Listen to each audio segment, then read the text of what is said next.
わらせましょう。よし、最終目標はゴッツペットの討伐。Alright, behind you. 目標地点へ向かうわ。敵よ。You jump off the fucking map. Tell me you're not to jump off the fucking map.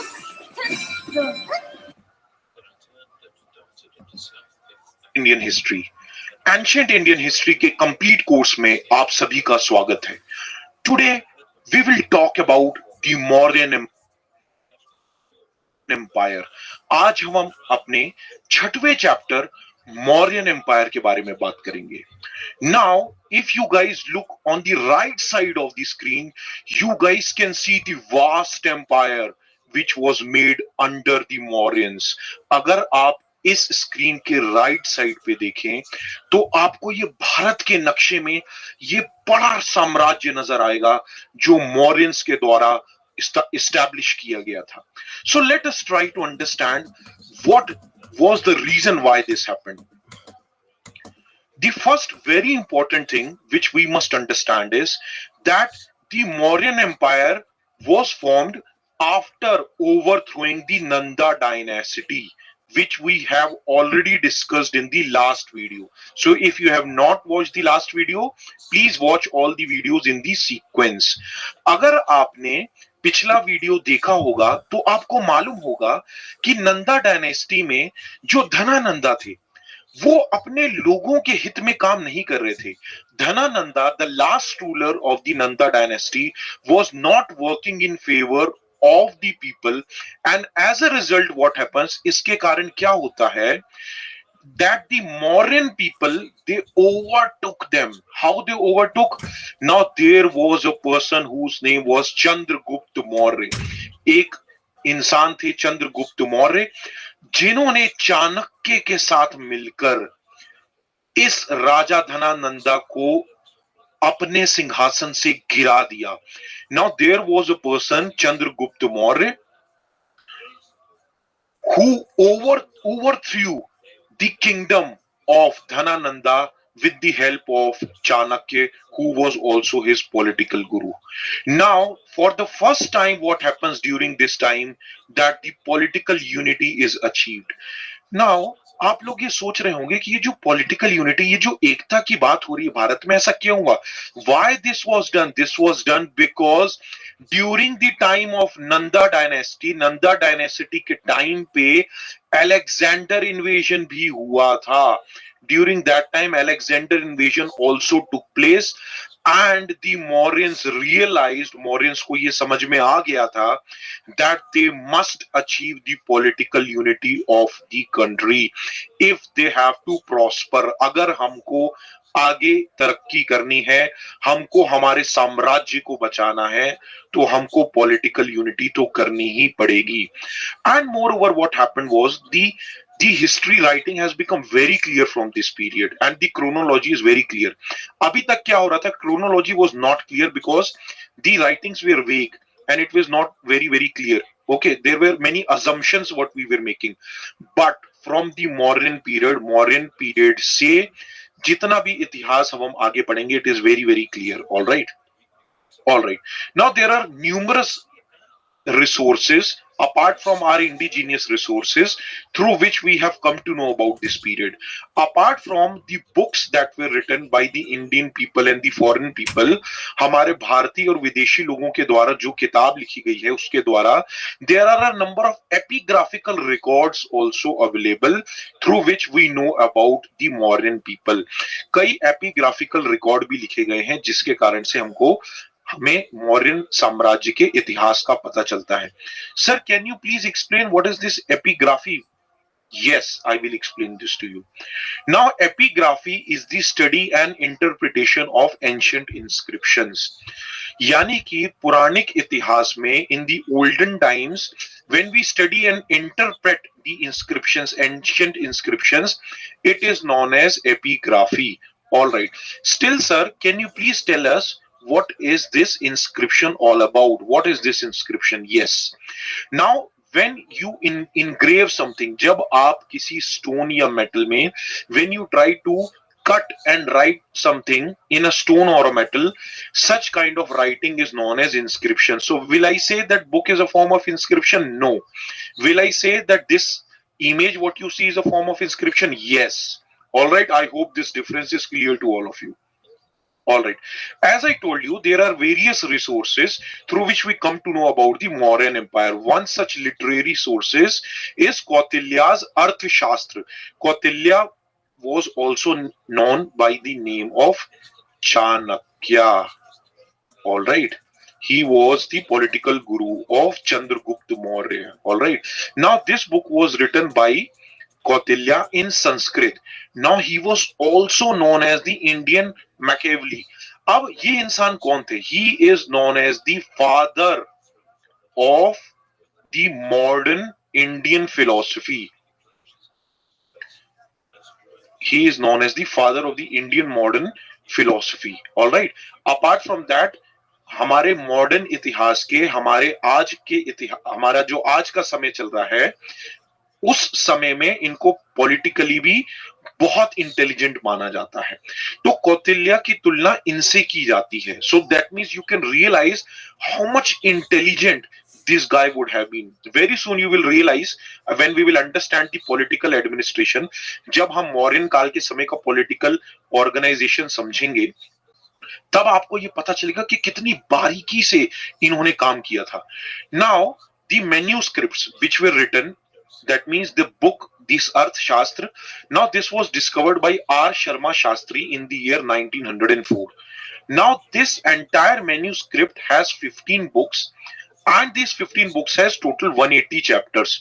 But overall अगर हमको ये 15 किताबों में जो 180 chapter दिए हैं अगर इनको तीन मुख्य पार्ट्स में डिवाइड करना हो, if I have to divide this into 3 parts, I will say that the first part deals with the king, his council of ministers and the departments of the government. The second part will deal with the civil and the criminal law, that means related to the law and order and the judiciary. The third is related to the foreign policy, that is diplomacy and war. So first is related to the governance, the second is related to the law and order and judiciary, and the third is related to the foreign policy. I hope ये बात सबको समझ में आ रही है. Now for the Mauryans, to know about the Mauryans, this is the most important literary source, Kautilya's Arthashastra. Let us continue. Apart from this, now when we will move further, when in future we will study about Gupta period, जब हम आगे जाके गुप्ता काल के बारे में पढ़ेंगे, उस समय के एक लेखक थे. That time there was a writer, Vishakha Datta. Now he had written a drama, Mudra Rakshasa. In that also it has been mentioned how Chandragupta Maurya with the assistance of Kautilya was able to overthrow the Nandas. I hope this point is clear to all of you. This also will help you to understand about the social economic conditions under the Mauryan people. I hope this is clear. Let's continue. Now, Megasthenes, he was a Greek ambassador in the court of Chandragupta Maurya. That means he was a foreigner who was a Greek ambassador working under the king of Chandragupta Maurya. हमारे इस मौर्य काल में सबसे पहले इनके जो राजा हैं वो बनेंगे चंद्रगुप्त मौर्य. उनके अंडर में बहुत सारे एम्बेसडर्स भी थे जो फॉरेन से आके वहां पर रुकते थे, जिनको हम राजदूत बोलते हैं. तो मेगास्थनीस उसमें से एक थे. He wrote a book indica which has only survived in fragments. वो कुछ उनके उस किताब के कुछ अवशेष बचे हैं. This book has not survived completely. It also gives a very detailed account about the administration of the capital city of Patliputra and the military organization. Now, the social life has also been explained in this book. Now, one more thing which you guys must know is, now during those times when those books will be written, so generally kings or the priest will order those books to be written. Okay, so generally it will not be written from a common man's perspective. वो जो भी किताबें उस काल में लिखी जाती थी वो आम इंसान की बोली नहीं थी. वो राजा या तो बोलता था कि किताब लिखो, या तो एक एक कोई प्रीस्ट होगा जो वो एक किताब लिखेगा राजा की तारीफ में ताकि राजा खुश हो जाए और कुछ इनाम दे. So that is why you guys must treat these resources with caution and must be very very careful, because we do not know whether all these things what we are reading are 100% right or wrong. But at the same time, do not become binary, do not become 0 or 1. और ऐसा नहीं होना चाहिए. It should not happen that you stop reading all these history sources saying that everything is wrong, at the same time everything is not right also. Okay, so obviously it is in our syllabus, we are studying it, but always keep your brain open and open to different ideas. All right, let's continue. Apart from those two indica resources and the book which was written by Chanakya, there are some other resources also, like in the Purans also it's mentioned, in the Buddhist literatures also, like Jatakas, it's mentioned about the Mauryas. Now Dipvamsa and Mahavamsa, which were also written by Buddhists in Sri Lanka when the Buddhism was spreading in Sri Lanka, here also the role of Ashoka has been mentioned. So that means there are various literature resources available to us. हमारे पास कई ऐसी किताबों में ये available है, ये मौजूद है कि मौर्य काल एग्जिस्ट करता था और उसका ऑर्गेनाइजेशन कैसा था. I hope this point is clear to all of you. Apart from those books, there are various archaeological resources also. There are various edicts. अब edicts क्या होते हैं? Edicts means when you find a certain object which give you some archaeological value, like various pillar edicts and rock edicts. मतलब कई pillar और rocks के ऊपर भी अशोका ने अपनी बात कहने की कोशिश की थी. Now these inscriptions of Ashoka, now why inscriptions? Because they are engraved either on a hard surface such as a rock or a pillar. They were first deciphered by James Prinsep in 1837. Now mostly the script which was used here was Brahmi. Brahmi script ज्यादातर यहाँ पर इस्तेमाल की गई थी. North western India में Kharosthi script का इस्तेमाल किया गया था. Now remember, Gandhara was one of the Mahajanpada in the northwestern region. There Kharoshti was used. Sir, can you please let us know what is this Brahmi, Kharoshti? Because it is now one by one the scripts are coming up and it is becoming slightly difficult for you to understand. Sir, एक एक करके Brahmi script, Kharoshti script आ रही है. क्या आप थोड़ा सा समझा सकते हैं इन स्क्रिप्ट के बारे में? All right, let me explain this to you. Now, first of all before we move into those scripts, सबसे पहले हम जो इस एडिक्ट्स की बात करें इसकी एक जल्दी से एक हम समरी देख लेते हैं. Now there are total 7 pillar edicts. You don't have to remember all of them, but one important thing is all the pillars are monolith, that means made from a single stone. मतलब अगर एक बड़ा सा पत्थर रखा हुआ है, if there's a single stone over there, from a single stone if you cut and make the entire pillar, it is known as a monolith monument. Okay, now in the ancient India there were many temples also which were monolith. मतलब एक ही पहाड़ को ही cut कर करके उन्होंने गुफाएं और मंदिर भी बनाए थे. Though that is known as monolith. Now this is the dimension, not very important. Now pillar edict number 7, that means out of 7 जो 7वें नंबर का था, this gives a summary of Ashoka's effort, the efforts what he was doing to promote Dhamma. अब okay, let me give you guys a quick recap here. Okay, the first king which we will study was Chandragupta Maurya. Then we will study about Bindusara. All right, not Bimbisara. Bimbisara was there in Harankya dynasty. Don't get confused. Bindusara. Then we will study about Ashoka. All right.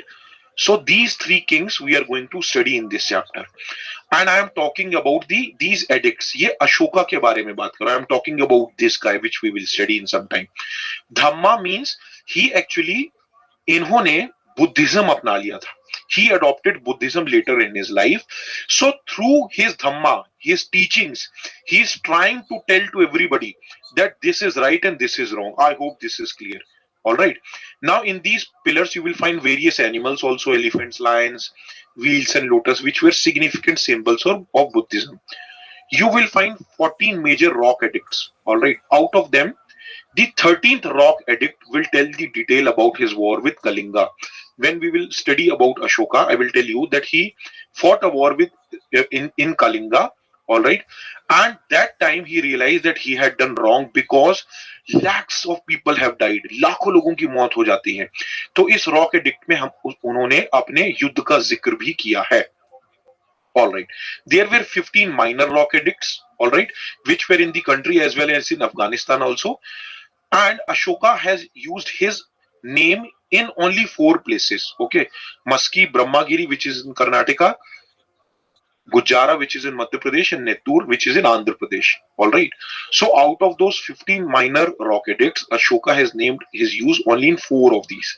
I hope this summary about these edicts is clear. Now let us come back to the question which I have asked you कि sir ये Brahmi script, Kharoshthi script, Indus script, यहाँ पे भी हम लोगों ने पढ़ी थी बॉस्फोरस स्टाइल ऑफ राइटिंग, इन तीनों में डिफरेंस क्या होता है? Let us understand. Indus script we have already discussed, in which what we will do is we will start writing from left to right and then right to left, then left to right, right to left. If you have not watched this chapter about the Harappan civilization, please watch, you will understand this. Now Brahmi script is the most popular script of our Indian culture. Now, the Hindi language, what we study right now, Bengali, Tamil, Malayalam, all of them have been deciphered, or you can say Brahmi script से ही ये सब branches बनी हैं. All right. One important thing between North Indian languages and South Indian languages is that in North Indian languages it is angular in shape, whereas in South India it is circular in shape. Okay. Kharoshti script, it is used mainly in the northwestern frontier in the Gandhara script. All right. In that Gandhara region. All right. So important one is Brahmi. Still, now if you are thinking, अगर आप सोच रहे हैं कि North Indian languages में angular होती है, South Indian languages circular होती है, you are not able to understand. Now you guys will be able to understand. You see this is Tamil language, Malayalam, Kannada and Telugu. All of them are circular in shape, the script. Now this is an example of Gujarati. All right. This is angular in shape. See, this is not circular. This has angles. All right. So this is how you differentiate between these scripts. All right. I hope this point is clear to all of you. अब हम समझते हैं political organisation, political इतिहास of the Mauryan empire. So first let's talk about the Chandragupta Maurya. Alright, he was Chandragupta Maurya. He with the help of Chanakya, he overthrew the Nandas, and here comes the beginning of the Mauryan Empire. All right, so he was the founder of the Mauryan Empire. At the young age of 25, he captured My God, What's, Rabbi. what's good, baby? Wait, Rabbi, is that how your hair looks? You got it. Wait, what the heck? Wait, have you always been having a hat on or something? I've never noticed your hair. Yeah, I got a hat right here. Damn, Rabbi, you're looking good today. How you living, You're pimp? looking very nice. Yeah, I'm living good, man. Rabbi, I just, 2 days ago, I touched pussy, but that felt good. And shit like that. You got some pussy 2 days ago? Yeah, she was nice. She was nice. All day, every day. How's the significant other? What's her name? No, whatever. This is the rest of All right. I see. This is a drive-by. But, I trust her. This is a drive-by pussy communication. Basically, I got pussy, but I'm not going to talk about it, which is tight. I've been there. I've done that. I got that T-shirt. Excellent. How are things going for you on Kick? Thanks. How are things going for you on Kick? What you said? How are things going for you on Kick? We're back. We're getting consistent again. I made a bill. Someone can get verification before the end of the year. So I'm more focused. I have to get verification. Every day you got to do it, then, dog. Yeah. Thanks. So how's your thing going? Like, how's your Project. your challenge, your Project. Project. I got you. It's going well. I am gonna get viral any day. Why do I say that? I'm live at Aiden Ross's stream right now, or his Discord. I'm live at iShow Speed's Discord. I'm gonna be live in some other Discord soon, live streaming. People see my link in there. They come in here. It starts to gain momentum. A lot of people know about me. I would say even though I don't stream on Kick, just about everybody knows who I am, which is a really great gift because I can go into anybody's Discord and basically get an interview with anyone I want. Did an interview recently with some people. Wait, can you get an interview with Ali Burke? Yeah, perhaps she sent me a message. She's in my DMs. You got Ali Burke in these DMs? Hell yeah, I got it. I got Ellie Bob in my DMs. And the funny thing is, I never ever get DMs, but I do have them from her. So just a moment. So what's she saying? I'll keep our private messages private. But yeah, I can tell you. Oh my god. She is in my DM.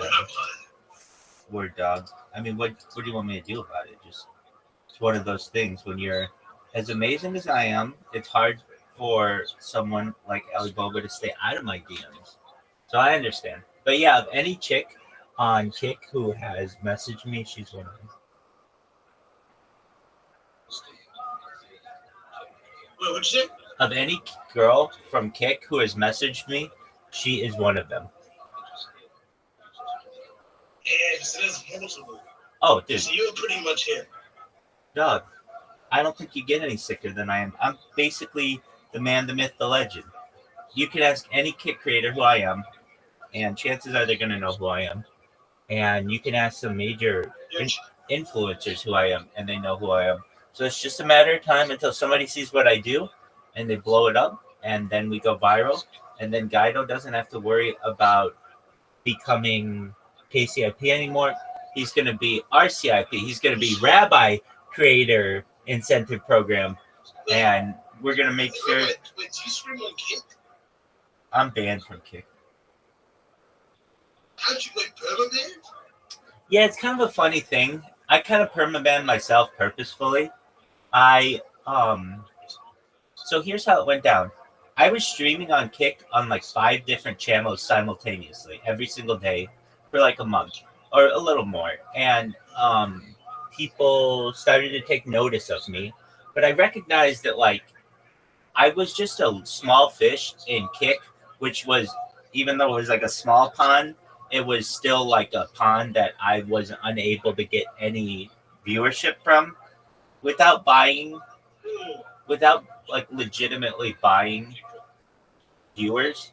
You just won't get more than 3 people watching you on Kick organically when you're a new creator. It'll be like 1, 2, 3 at most. So I thought, you know what? If I just start spamming people like a lot using Kick, using new accounts, I wonder what would happen. So I started doing that. And those new accounts would get banned. But I thought, you know what, this is I thought it was kind of a loophole because I had my original 5 accounts that I didn't spam. I just kept those streaming. And then Kick came out and banned me and banned my original 5 accounts. And they said they banned my original 5 accounts for ban evasion. But the interesting thing is those first 5 accounts didn't evade any bans. They were literally my original OG accounts, so they didn't avoid any bans. So if anything that I'd have to say to Kick and Eddie Craven is your policies are a little bit off there. Essentially, you banned me for ban evasion, even though I never evaded any of your policies using my original accounts. Anyway, with that said, I can tell you that it was an excellent sacrifice for me. Everybody, look, Guido, you wouldn't know who I am, but for my bots, let's be honest, no one would. X Straight Savage wouldn't know who I am. I hate Elon Musk. I don't know why. Was it Elon Musk speaking? Oh, perhaps. Could be, baby. Who's this K guy? Caspian T, he's listening to some kind of That's what I He's get. listening to something. That's what he is. Yeah. Go ahead. So I would say, all in all, kick was an excellent sacrifice for me because I went from virtually unknown to arguably a top 10 influencer on the entire platform without even trying. Like, here's a perfect example. Before I did this, I could go into someone's Discord and be like, "Hey, can I tell you about my project?" And they'll be like, "No," and I'll be like, "Please," and they'll be like, "No." This way, I come in and they're like, "Rabbi, what are you doing here?" And I'm like, "Hey, how are you? What's your name?" And they're like, "Oh, I'm so and so. I stream on Kick." I'm like, "Oh, okay." Like, they know me before I know them, even though they're the influencer, which is the interesting thing. Usually, the influencer is the one who has to learn about their audience. In my case, they already know about at least one audience member, Rabbi. So I think it's kind of a reversal of normal course. And I have a friend of mine who was just randomly on Monkey and Omi TV and all that, and she was asking people just randomly if they knew who I was, and surprisingly they did. And so that's a really good thing too. That just the general populace is starting to find out who I am, and it's just going to take one day of Aiden Ross being like, "All right, let's just take a look at Rabbi's profile. He's been live streaming in my Discord for a year." And then a bunch of people latch onto that because they're like, "Wait, he has 1,000 TikTok accounts. He has 2,100 Twitter accounts. He has over 10,000 Kick accounts. Like, this is more content than we've ever seen of any person ever." So if anything, it's essentially a gold mine that people would be able to go through. Normally, when you have a creator, everybody's already seen their shit. Everybody's already been like, "Oh, this is their funniest part. This is a highlight." With mine, I have so much content that it is literally a sea of content, of data for people to be able to dive into. Someone asked about Chad. What content does he do? I do quite a various amounts of content. So I do gaming, I do IRL, I do sleep streams, I do karaoke streams, I do trivia streams. We do podcasts. We do stand-up comedy streams. Do you have like a YouTube channel you post it on, like your karaoke and stuff? Like, yeah. So if somebody wants to find it, it's on my Instagram. The best way to find that, if you're looking just for singing, it would be Rabbi Rothschild 5 is the account. Now I have Rabbi Rothschild 1, 2, 3, 4, 5, 6, all the way up through 100. But I know Rabbi Rothschild 5 has like solid like months where I just did song after song after song on karaoke that you can see live. And so yeah, if you're interested in my karaoke, usually that's on Instagram. Reason why it's on Instagram and not, it's on YouTube too. It's just like you could have a 12-hour video for a song that you wanted 3 minutes of. That's too much content. So it's nicer that I just will say it into Instagram and you get it right away and it's clippable and everything. So give us a quick second. I was just showing a chat some of your videos. Sure. Absolutely. It's a humongous amount of data that we have. Giant.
So what's up? Yes, sir. I saw some of your videos. Very cool. But anyway, I gotta quickly go do a segment. I'll be back very soon. Absolutely, Guido. You should know before you leave. I really mean this. Influencer to influencer, person to person, you're really going to be a major streamer. The only thing keeping you, in my opinion, from being okay, like I consider kick being like four different levels. There's the unknown level, which you're on the higher end of that, like you're becoming the girls level. Yeah, but people are starting to know who you are. Then there's a low level creator where you are KCIP. That's the goal. Then there's like a medium to like. Then you get into like a medium. I'd say be somebody like Ali Boba, Demi Sucks. Those people you see regularly. And then the top streamers are your Ice Poseidons, your Aiden Rosses, and then I guess you've got like absolutely unknown. You're different than absolutely unknowns. Obviously, you have a lot of people in your stream. You're a well-known creator. What I'm saying is like you're very close to being in that first level of streamer where you're like a newborn on Kick, where you just got KCIP and everybody's starting to know you're the fresh face. And I think you have a huge opportunity to be like the next generation of major streamers. The only thing stopping you is consistency. You know, one other thing I would say that stops you, and this is really a disadvantage for you, the hours when you stream. Because most people on Kick are generally in like the Western Hemisphere. And so when it's popping on Kick, I notice personally you aren't there. And that's not your fault. It's just how the world works. And then when you are here, most of the Western hemisphere is not available to see you. So I see you and I know you as a like really like someone who I would say if I had to give like 5 people on Kick who I'm surprised are not KCIP, you're one of them. And the other one that stands out to me a lot is Lil Scam Live. Do you know who Lil Scam Live is? No. All right. If you saw him, you would know him because he literally streams like 16 hours a day. And I've asked him because he has like a lot of people in his chat. And I've asked him, look, you stream basically more than anyone on Kick, but you're not KCIP. Why is that? And he says, I meet all of the requirements except the 100 viewer simultaneously. And that's the reason why I haven't been able to do it. And it's frankly because he doesn't buy bots. And I understand that. I respect it. But it's like you literally have a situation on Kick where you have someone who's putting in the grind 16 hours a day. They're very well known. They're not KCIP because they don't buy bots. They might have 60, 70, 80 people in their chat, which is a lot, but they don't have bots. And then you have someone, frankly, like I'll name names, Amaranth, with 2,000 people in her stream, a dead chat, an absolutely dead chat. And she's got like a 7 or 8 figure contract with Kick. It doesn't make a lot of sense that Kick is, and it's not just Kick, YouTube, Twitch, they're all the same. They reward people who buy. It's as simple as that. I'm gonna stop you there, Rabbi. Excellent. I'm gonna go to my next segment. It's always been a good chat. Guido, I love you. You take care. Shout out to your audience. Take care, my man. Peace, baby.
Has already been told. Under them also there were various subordinate officers known as yuktas. All right. Now, if I talk about rural administration, गांव की बात करूं, so the head of the village was Gramani, and various villages were under the head of Gopa, who was responsible for the administration of various villages. I hope this point is clear to all of you. All right. Now, Kautilya in his book and Megasthenes in his book Indica both have mentioned about municipal administration. Arthashastra, which is Kautilya's book, has a full chapter on the Nagar or city management. All right. Now, this city superintendent or Nagarika, his main role was to maintain law and order. All right. You can relate this to the present IPS officer who is responsible for maintaining law and order of a district. All right. Now, there were again various committees to look after the administration at the local level. Let's say this is an example of Patliputra, of the capital city, that there were committees to look after industries, foreign trades, जो लोग मरते थे, जिनकी death होती थी, that is that about census, the registrations was of birth certificate, death was happening over there. Trade committee was also there. Manufacturing and sale of goods, collection of sale taxes. Look at the minute beauty of the administration here. कितनी depth में administration मौजूद था मौर्यन काल के समय में. You guys should understand this, that even at that ancient time it was happening at such a beautiful and such a in detail level. All right. Now, if I talk about the Mauryan art and architecture, all right, so you can see how beautifully the pillars were made in those period. All right. So this is an example of a pillar. Okay, you can see an animal. This is the hibiscus, and this is a lotus, all right, flower, which is in inverted shape, and then this is the pillar. Now, later on, what will happen is this emblem, what you saw, the pillar, what you saw, it will become the official capital of the Indian government also. आज ये जो ये शेर का sign देखते हैं, Indian government has adopted this as a emblem also. You guys have seen that. Moreover, you guys will find various animal figures also on top of these figures, like lion, elephant, bulls. All right. If I talk about these Ashokan pillars with inscriptions, they are found in various places such as Delhi, Allahabad, Rumindai, Sanchi, Sarnath. All right. These are the examples of the pillars. ये जो चार शेरों का मैंने example दिया आपको, with the example what I have given you about the 4 lions, this is an example of Sarnath pillar. All right, which is the one of the most magnificent pillar what you see. All right. Apart from the pillars, the stupa is also magnificent example of the architecture of the Mauryan period. All right. This stupa is from Sanchi. All right. Sanchi is in Madhya Pradesh. All right. Now, if you look here, the stupa was made during the Ashokan time, but this relics, this extra part, what you see, this was made later on during the later period. All right. So it was basically built with bricks, but it was enlarged after the time of Ashoka. बाद में इसको बढ़ाया गया था. All right. Sanchi stupas are the best example of such beautiful architecture. All right. Apart from that, there are caves also.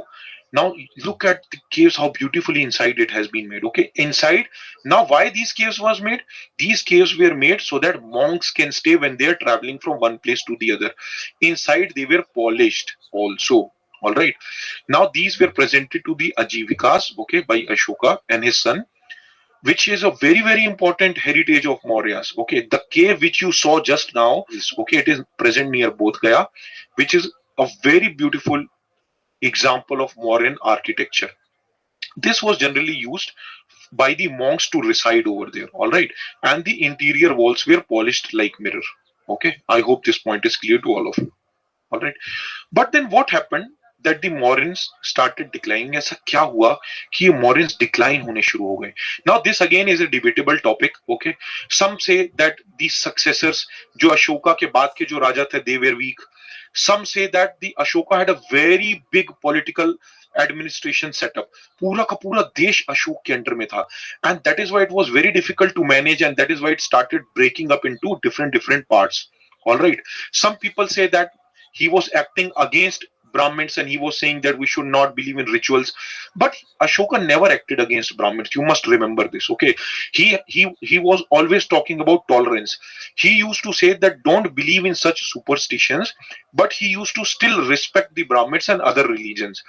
He never said that my religion is the best religion. He said that सबको अपने अपने religion को अपने अपने तरीके से मनाने की छूट है, मगर अगर आप मेरी बात सुनना चाहते हो तो आप ये बात समझ लो कि आपको सुपरस्टिशन से उठ के you have to be logical. I hope this point is clear. It is also said that he used to believe in non-violence after embracing Buddhism. So his army was also very angry. Okay, there are various reasons given. All right, there are multiple causes and multiple reasons given. All right, so but there are, I would say that the combination of these factors, that the later kings were not very brave enough or were lacking in leadership qualities, और जो बाद के जो राजा आए थे they were not able to intact the entire country together because it was very difficult for them to organize the complete country. At the same time, what happens is a foreign invasion also takes place. All right. At the same time, see what happens is Shung dynasty will also start. Why? Because Pushyamitra Shung at the same time what will happen is Pushyamitra Shung, he will overthrow the Mauryan Empire. So all this have caused the decline of the Mauryas. Okay, so I hope this was helpful to all of you. We don't have Telegram channel now. You can be connected to us on Instagram and Facebook, and this is an absolutely free platform, guys. And UPSC Digital Library is a vision of mine in which I want to help maximum aspirants who cannot afford high coaching fees. So if you know any of your friends who want to prepare, please you can bring them to our platform. Thank you everybody for watching. God bless you.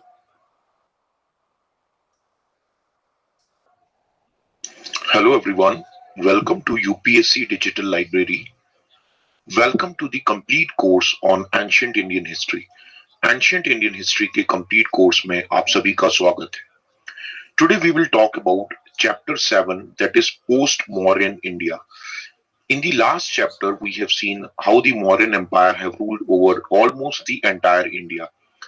इस lesson में हम ये समझेंगे कि मौर्यंस के decline के बाद, मौर्यन के पतन के बाद के जो राजा आते हैं उनका शासन हमारे देश में कैसा होता है. As you can see here, you will find various kingdoms. Like over here you can find Kushan Empire. If you look at the southern side, you will find Satvahana's empire, and then you will also find various other foreign invasions taking place from the northwestern side as we will proceed in this chapter. So one by one, let us try to understand what happened after the Mauryans. Mauryan के बाद क्या होता है? All right. So as we discussed in the last chapter, जैसा हमने पिछले chapter में discuss किया था कि अशोका के बाद, अशोका की मृत्यु के बाद उनके साम्राज्य वेस्टर्न और ईस्टर्न दो पार्ट में डिवाइड हो जाते हैं. But their successors, Ashoka successor, they were not successful in keeping the empire intact. जो अशोका के आगे वारिस होते हैं वो उनके साम्राज्य को एक रखने में सफल नहीं हो पाते हैं. We also discussed one reason wherein I told you that it was told that the Ashoka's military, Ashoka's army was also not very happy because of the non-violence policy which he was trying to enforce in various parts of the country through his dhamma. All right, through his various teachings, अपने ये ज्ञान के माध्यम से, धम्मा के ज्ञान के माध्यम से अशोका अलग अलग राज्यों में अलग अलग अपने ज्ञान को पहुंचा रहे थे, जिसमें वो चाहते थे कि नॉन वायलेंस, अहिंसा को बढ़ावा दिया जाए। इसलिए इस बात से उनकी मिलिट्री यानी फौज भी खुश नहीं थी। अब धीरे धीरे ये होता है बाद में कि अलग अलग प्रोविंसेस अपने आप को इंडिपेंडेंट घोषित करना शुरू कर देती हैं. The provinces started declaring themselves independent. That means from the complete Mauryan Empire, they start to seize out. They start to come out of this Mauryan Empire. All right. The northwestern India also slips out of the control of the Mauryas. आपको मालूम होगा north western region is very very important because from here people from outside India through the various passes can come to India. Alright, because navy was not very very effective that time. उस समय पे navy बहुत effective नहीं थी, तो भारत के अंदर आने के लिए या तो चीन से रास्ता था या फिर नॉर्थ वेस्टर्न साइड से, सेंट्रल एशिया से वो अंदर आ सकते थे. जैसे ही north western India, as soon as north West India slipped out of the hand of the Mauryans, the foreign invasion started happening. All right, I hope this point is clear to all of you. Moreover, Kalinga also declared itself independent. You remember Ashoka won the Kalinga war? Ashoka ने कलिंगा का युद्ध जीता था, लेकिन बाद में कलिंगा ने भी अपने आप को इंडिपेंडेंट घोषित कर दिया. Now Kalinga, you can say it's present day Odisha. All right, and in the south what happens is an independent empire gets established which is known as Satavahanas. All right, I hope this point is clear. So what happens is now the Mauryan rule, it was only confined to the Gangetic Valley. All right, only in the near the Gangetic Valley their empire was only remained, it only sustained. So I will not now call it as an empire, I will only call it as a region जहां पर वो राज कर रही थी. But then what happens is then Shung dynasty will replace the Mauryan dynasty. How? Let's have a look. So the picture which you see over here is of Pushyamitra Shung, who is also regarded as the founder of the Shung dynasty. So let us try to understand what happened.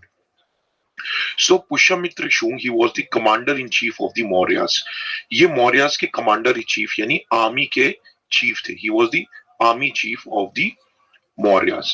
But then as we have discussed the various possibilities, हमने अलग अलग possibilities समझी हैं कि अशोका के बाद के जो successors थे, they were not very effective, and then the army was also not very happy. So that is why what happens is जो मौर्य के जो last ruler थे बृहद्रथ, ये जो पुष्यमित्र शुंग है, he killed Brihadratha and then he started the Shung dynasty. But he also faced a lot of difficulty. Even the Shung rule was also not very comfortable. Why? Because as we have already discussed कि अलग अलग region ने अपने आप को independent घोषित कर दिया था. And as northwestern region, if I talk about this India, if I talk about northwestern region, the foreign invasion started happening. And the biggest challenge to Pushyamitra Shung, or I should say overall to the Shung dynasty, was from the Bactrian Greeks. All right, Bactrian is again a place in the northwestern region. So from the Greeks, they faced a lot of difficulties. Greeks जो थे, they went up to Patliputra and they even occupied it for some time. The Greeks वो पाटलिपुत्र तक, पटना तक पहुंच गए थे, जो कि एक समय में मौर्यास की कैपिटल होती थी, और कुछ समय तक उन्होंने उसको ऑक्यूपाई भी करके रखा था. However, Pushyamitra Shung, he was a very brave king and he was successful. वो विजयी हो गए थे अपनी हारी हुई टेरिटरी को वापस जीतने में. All right. He also fought a campaign against Karavela of Kalinga, who invaded North India. अब हमने अभी ये देखा था कि कलिंगा ने अपने आप को इंडिपेंडेंट घोषित कर दिया था. The Kalingas, they declared themselves independent and they even came up to North India to expand their territory. And Pushyamitra Shung also fought against them. I hope this is clear to all of you. All right. Now, one very, very important thing here to know is, unlike the previous dynasties where they were mostly supporting Buddhism, all right, Pushyamitra Shung, he was a staunch follower of Brahmanism. So again, from here you will see that Hindutva or Hinduism will again try to expand in the territories. Now, this example will depict that he supported Brahmanism. क्योंकि Brahmanism के समय में अश्वमेध sacrifices, horse sacrifices were very common. और पुष्यमित्र शुंग ने 2 अश्वमेध sacrifices भी किए थे. I hope you guys are aware about what this sacrifices. We have already discussed this in the previous chapters. Buddhist की कुछ सोर्सेस की हम बात करें, if we talk about a few sources of Buddhism, they say that he was a persecutor of Buddhism.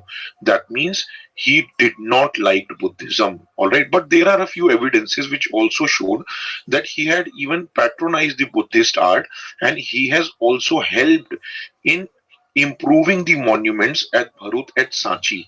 So overall, it is again a debatable thing, but what we can say is, what we can conclude rather from these evidences is that he was slightly liberal towards Buddhism, but he was a true follower of Brahmanism. I hope this point is clear to all of you.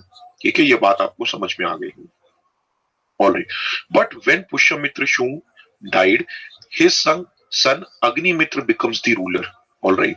And the last ruler was Devbhuti.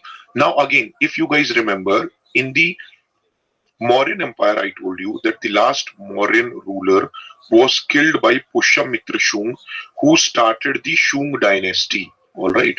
Now here also what happens is, the last Shung ruler, Devbhuti, was murdered by his minister Vasudev Kanva.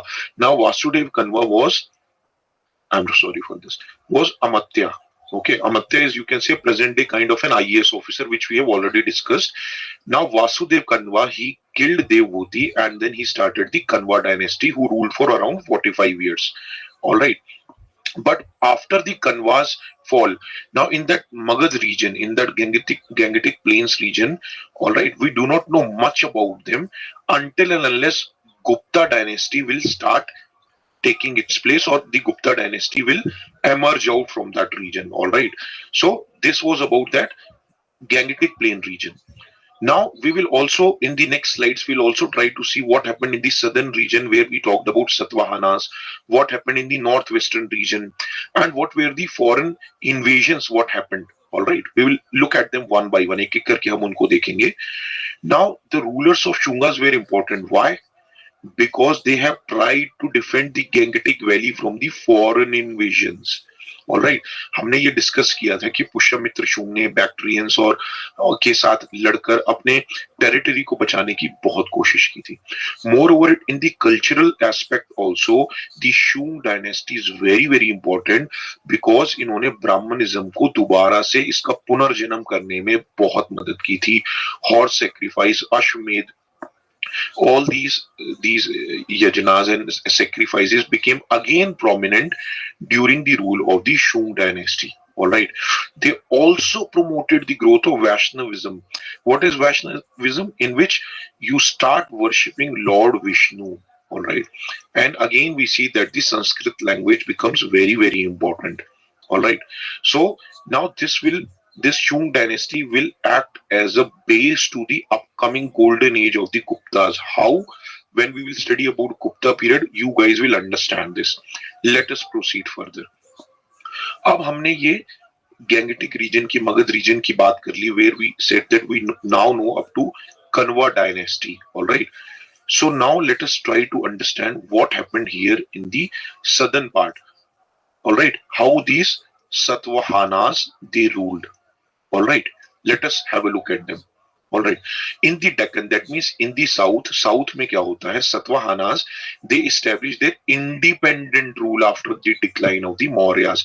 उन्होंने अपने आप को independent घोषित कर दिया था, and their rule was almost for 450 years. मतलब 450 साल तक उनका राज्य था.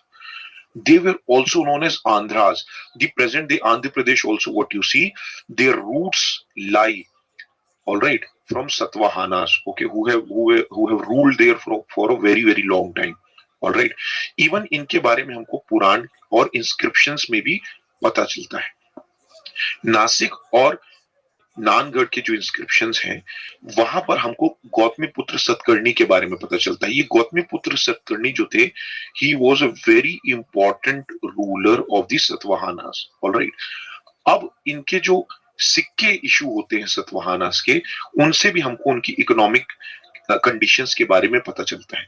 Now let me give you guys an example. If I talk about barter system, अगर मैं बार्टर सिस्टम की बात करूं, बार्टर सिस्टम में क्या होता है, अगर आपके पास चावल है और आपको गेहूं चाहिए, तो आपको किसी ऐसे इंसान के पास जाना पड़ेगा जिसके पास पहले तो गेहूं हो और उसको चावल खरीदना हो, नहीं तो वो आपको अपनी गेहूं क्यों देगा और आपसे चावल क्यों लेगा.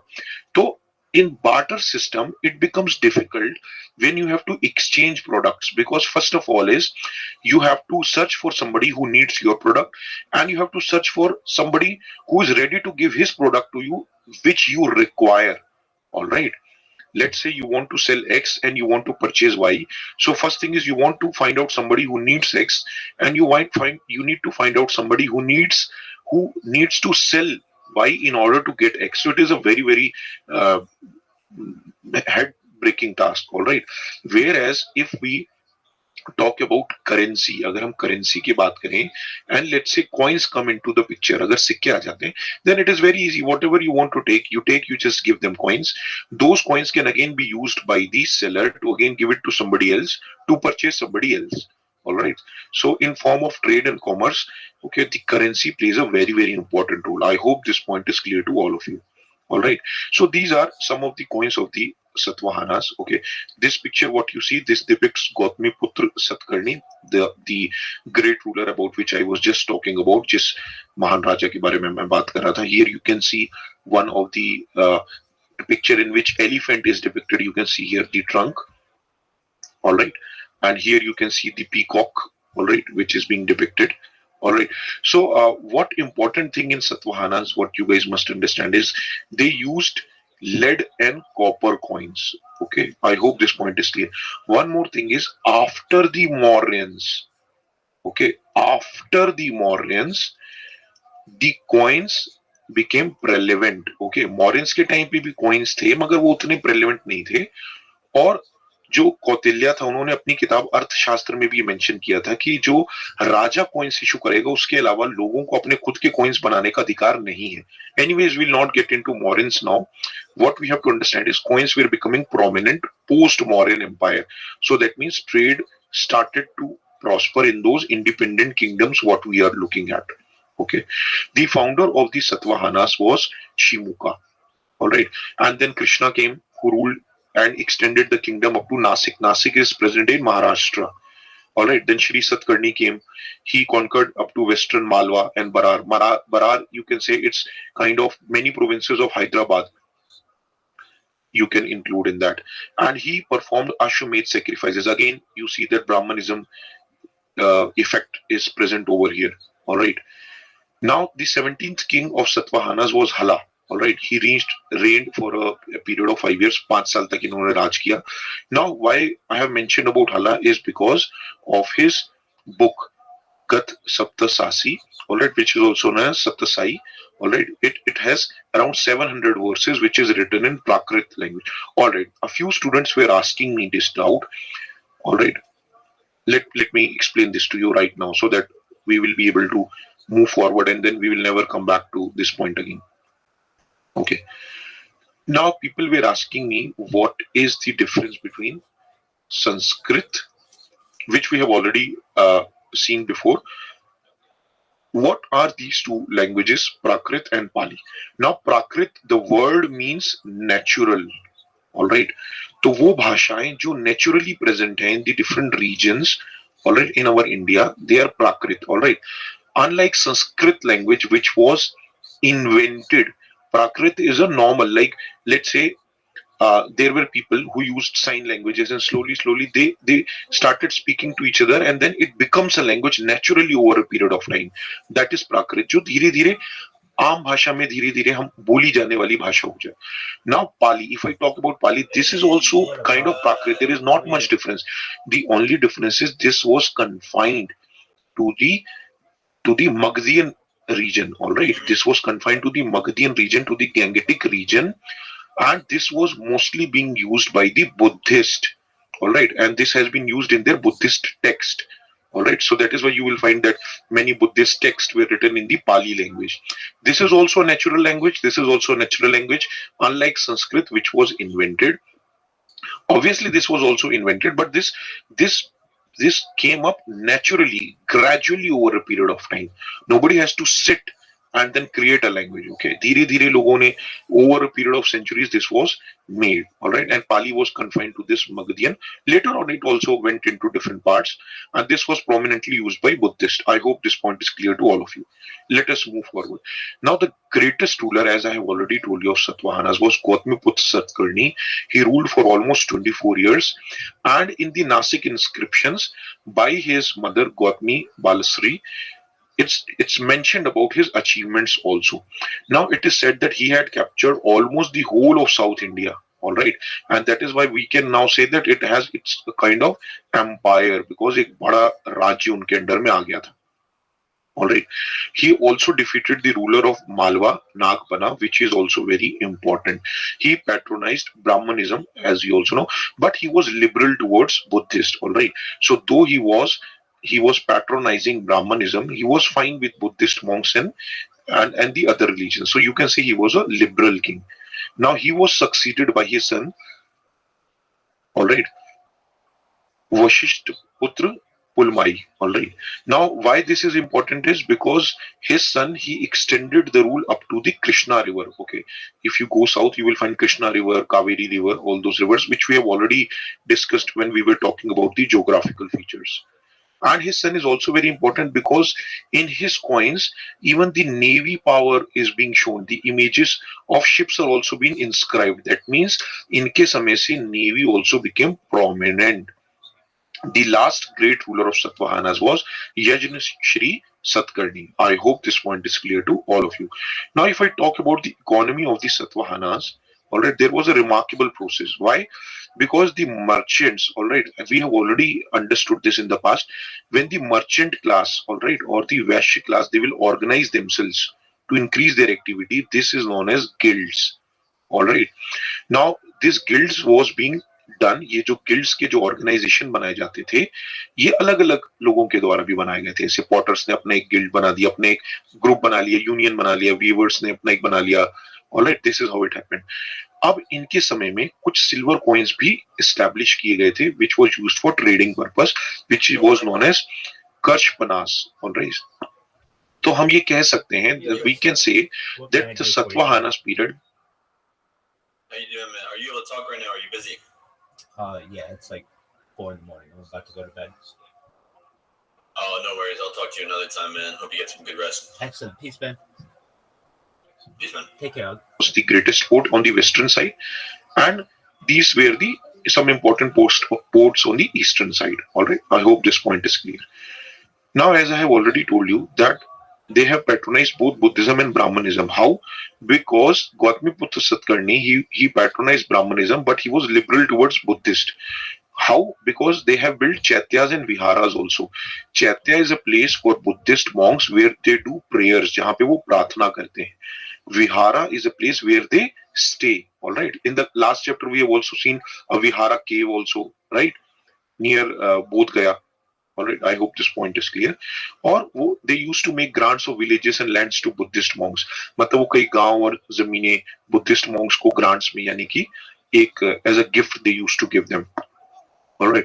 अमरावती में जो पुराने स्तूप थे, तो वशिष्ठ पुत्र पुलमाई ने उनको रिपेयर करने में मदद कराई थी. All right. The architecture at Nagarjun Kota is also very prominent. All right. You can Google it. You can find it. All right.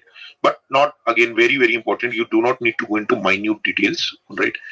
And as I have already told you that Gautamiputra Satkarni, he was a true patronage of Brahmanism, and that is why the Ashmedh and Rajasuya sacrifices, the again becomes prominent. All right.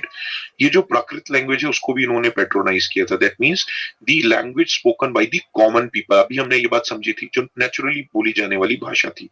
Alright. क्योंकि हालांकि जो मैंने आपको बताया था, the book सत्य साइट्स an excellent piece of Prakrit literature. Alright. I hope this point is clear to all of you. Now let us understand this. Okay. Now, after the fall of the Mauryans, the northwestern region became susceptible to the foreign invasions. All right. ये खतरे से खाली जगह नहीं थी. Northwestern से एक-एक करके foreign invasion शुरू हो गए. All right. Now, this is the Bactrian region. I told you it's on the northwestern side. So let us understand how these foreign invasions happened. Alright, अब ये जो सीरियन एम्पायर था, ओके, 3rd century BC में क्या होता है, the Bactrian and Parthians they become independent from the Syrians. Demetrius जो एक ग्रीक रूलर था of Bactria, alright, so what he did, he first invaded Afghanistan and then Punjab, alright, and then he came up to Takshila. Okay, from Takshila he sent his 2 commanders. Who were his 2 commanders? Number 1 Apollodotus, number 2 Menander. All right, he told his 2 commanders that you please go further down into India, Bharat के अंदर और अंदर तक जाएं और capture करें. As a result, the first commander he conquered the Sindh region and then he moved up to Ujjain. The second commander Menander he extended his rule up to Mathura. Alright, and from there he was trying to capture Pataliputra. हमने ये बात पढ़ी थी ना कि पुष्यमित्र शुंग जो थे वो ग्रीक के अगेंस्ट लड़ रहे थे and he was able to regain the lost territory. And then what happened was when Menander was again trying to enter, he was stopped by the army of Vasumitra, who was the grandson of Pushyamitra Shung. I hope this point is clear. जो Menander था, he was also known as Milinda. All right, and the capital of his region was Sialkot. Sialkot is right now in Pakistan. All right, I hope this point is clear to all of you. Ab, there's a Pali work, all right, most of you must have heard, this is very important, Milinda Panho, all right, this is also known as Questions of Milinda, in which what happens is there's a conversation between him and a Buddhist monk Nagsena. ये सवाल जवाब का सिलसिला चलता है. All right, this is compiled in the Pali work, this what I have already told you. After that he embraced Buddhism.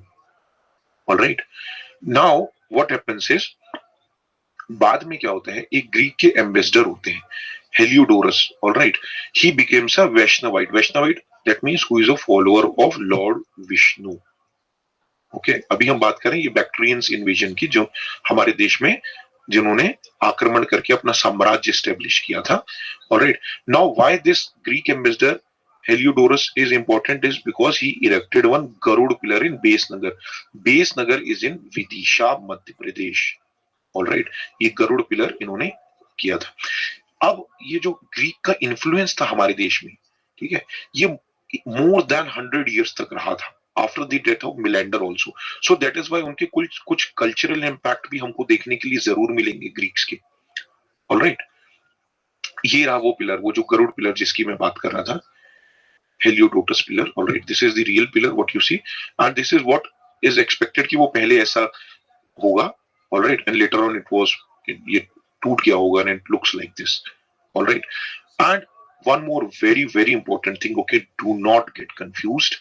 The first people to issue gold coins in India were Indo-Greeks. यही जो Indo-Greeks हम पढ़ रहे हैं अभी foreign invasions के time में, the Indo-Greeks were the first one to issue gold coins in India.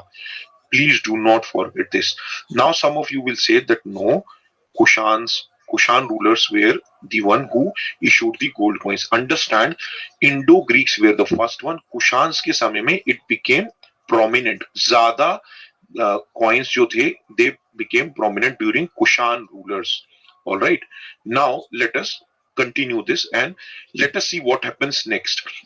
Bactrians और पार्थियंस के बाद क्या होता है, साइथियंस और शकास जो थे उन्होंने अटैक कर लिया and they captured the territories from the Greek rulers. Alright, and जो शकास थे उनके फुटस्टेप पर चलते हुए, alright, they almost extended their rule to the north western India. अगर मैं शकास की बात करूं तो ये 2 जगह से रूल करते थे, एक तक्षशिला से, alright, which was called as their northern satraps, all right, and one was the western satraps, which from and they were ruling from Maharashtra. Takshila is in northwestern region and western satrap which they were ruling from Maharashtra. All right, ये 2 जगह से ये राज करते थे. अब शकास के जो ruler थे जो तक्षशिला से रूल करते थे नॉर्थ वेस्टर्न रीजन से, बाद में पार्थियंस ने, ये जो पार्थियंस है उन्होंने वापस से उनको ओवरथ्रो कर दिया था. I hope this point is clear to all of you. अब जब मैं शका की बात करूंगा, शकास की बात करूंगा, तो मैं आपको एक बहुत इंपॉर्टेंट चीज बताना चाहता हूं. हमारे देश का जो नेशनल कैलेंडर है वो शका कैलेंडर है, right? Shaka Samvat, alright, this is the national calendar of our country. So how this becomes prominent, let us try to understand. First I want to tell you that this word calendar, जो हम calendar की बात करते हैं, ये Roman word से आया है, कैलेंड्स. ऑलराइट, इसका मतलब कि एक टाइम एलोकेट करना एक सर्टेन पीरियड को for the purpose of civil life. जीवन जीने के लिए हम अलग अलग समय को एक अलग अलग टाइम फ्रेम से डिवाइड कर देंगे, so that we can know about the time. हमको एक we will know about a time frame, it will become easy for us to understand the chronology. हम अपने भारत देश की बात करें तो हमारे यहाँ 4 प्रकार के कैलेंडर हैं: विक्रम संवत, शक संवत, हिजरी कैलेंडर और ग्रिगोरियन कैलेंडर. ये वो कैलेंडर है जिसमें हम लोग जनवरी से लेकर दिसंबर तक पढ़ते हैं. विक्रम संवत हम लोग आगे गुप्ता पीरियड के समय में समझेंगे. हिजरी कैलेंडर हम लोग आगे मेडिवियल टाइम पे पढ़ेंगे, मध्यकालीन भारत में. अभी हम देखते हैं शक संवत को जल्दी से कि वो है क्या. नाउ दिस शक calendar is the national calendar of India. Alright, now this is used besides the Gregorian calendar. Alright, it is also one of the national symbols of India. Remember this. अब ये कब से शुरू हुआ?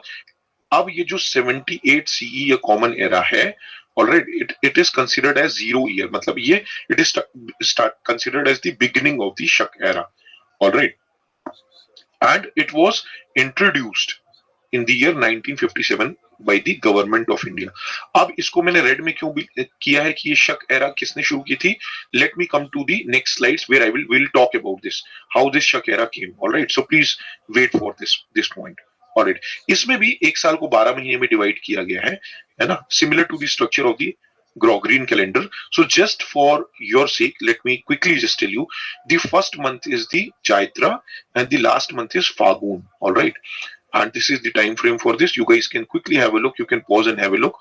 All right, it's not very important to remember this, but important thing is the first month is Chaitra and the last is Fagun. This much at least you guys must know. All right. अब क्या होता है, एक यूची tribe थी जो central Asia की थी, उनकी एक ब्रांच थी कुशान्स. ऑलराइट, वो बैक्ट्रिया नॉर्थ वेस्टर्न रीजन में आते हैं and then they defeated the Shakas. Alright, and then they move to the Kabul valley and reach the seized the Gandhara region. Gandhara region भी हमारा नॉर्थ वेस्टर्न रीजन का एक हिस्सा है. अब कुशान डायनेस्टी के फाउंडर थे कादफिसिस वन.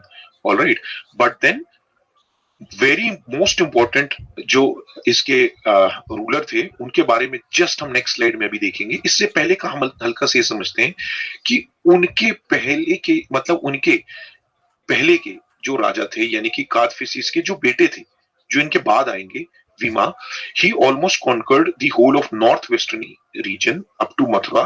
अब ये इंपॉर्टेंट इसलिए क्योंकि इन्होंने जो गोल्ड कॉइन्स इशू किए थे उसमें इन्होंने ऐसे टाइटल्स यूज किए थे, lord of the whole world, है ना. मतलब वो ये दिखाना चाहते थे कि मैं पूरी दुनिया का राजा हूं, लेकिन सिर्फ सिक्कों में लिख देने से ये एस्टेब्लिश नहीं होता है. Alright, we do not find much of the archaeological evidence that he was present in the entire world. Alright, he was a devotee of lord Shiva, again that Brahmanism. Alright, so I hope this point is clear. Now the most important king of Kushans was Kanishka. Alright, you can see his epics also. One of his you can say idols have been found in which he is found without head.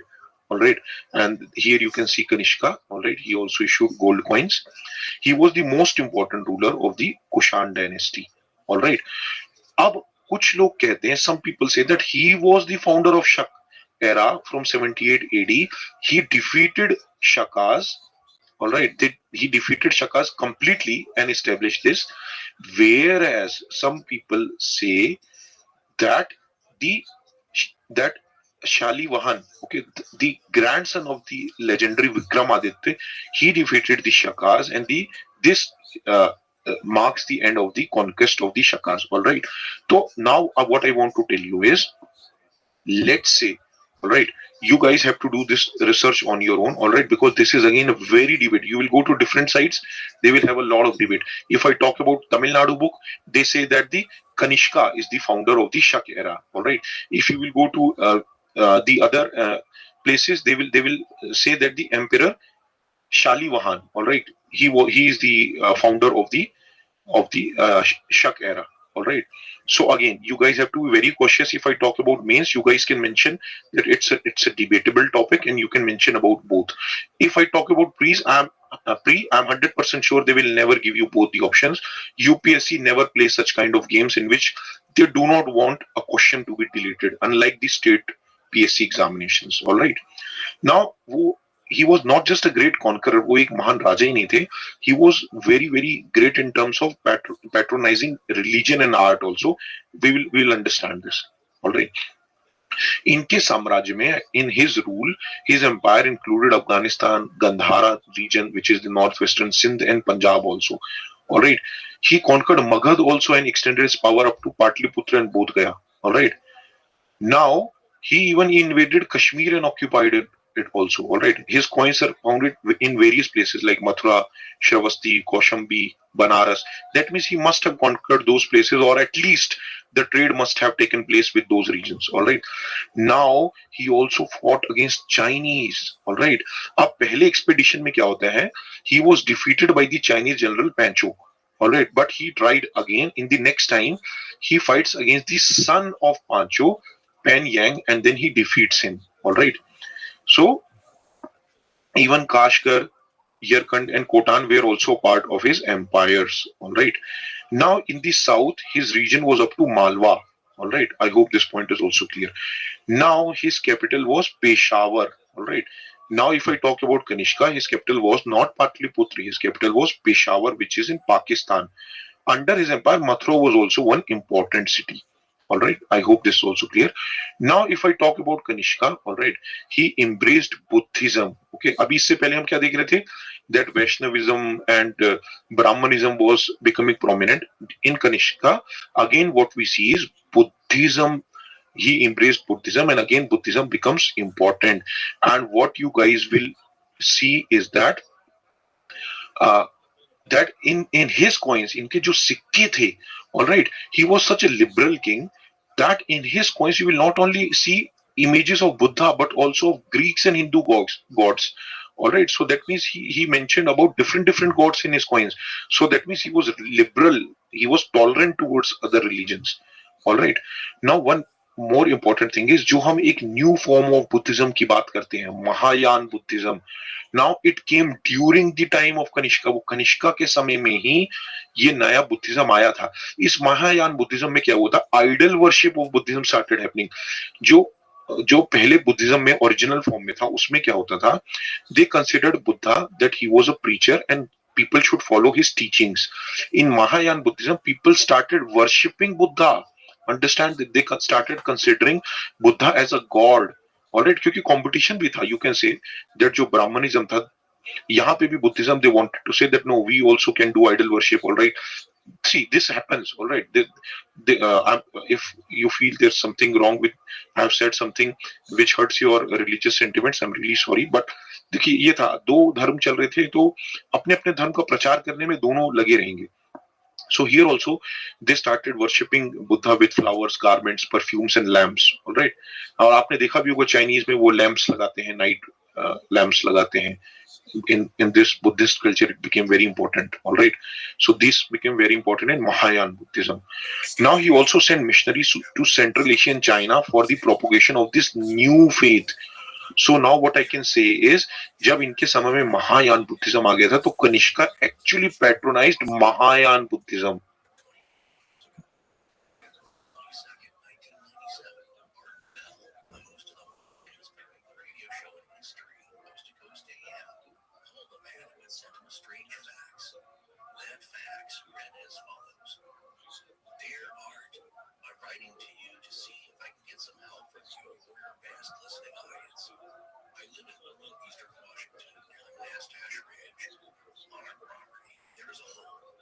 Like the previous owners, the owners before that, we've been throwing our trash into the hole. Apparently, the hole's been there for as long as anyone can remember. At first, I thought it was an ancient well. The hole is 9 feet 9 inches in diameter. There is a stone retaining wall around it, and we put a steel door on top to keep anything from falling into it. As I said earlier, people have been throwing their trash into the well for decades. Furniture, household trash, dead cows, building debris, you name it.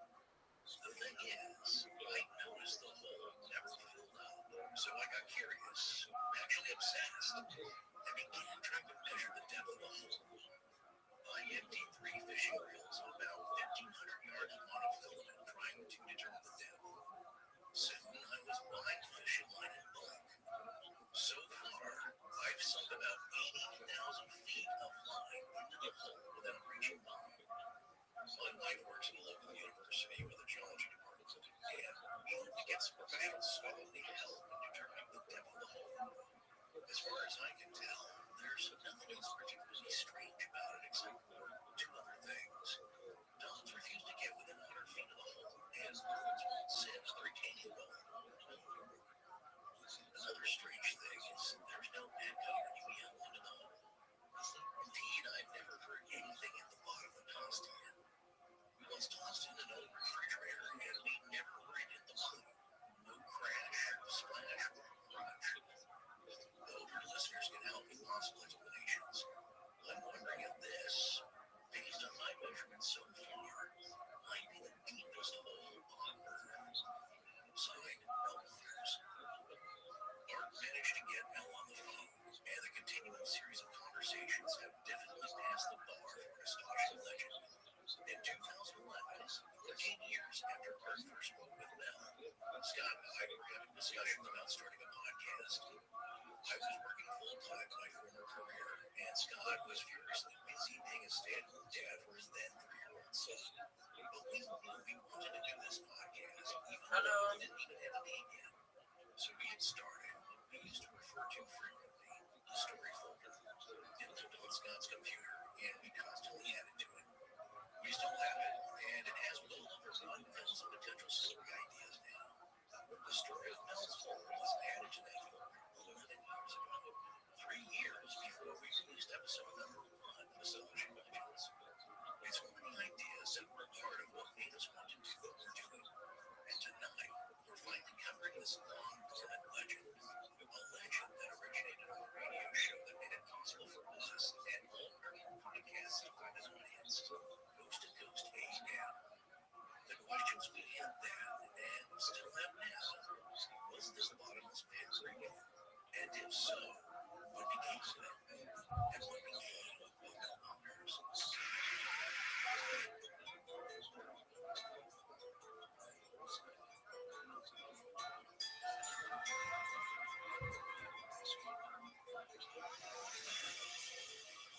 Welcome back to Astonishing Legends. I'm Scott Philbin, and this is First Purchase.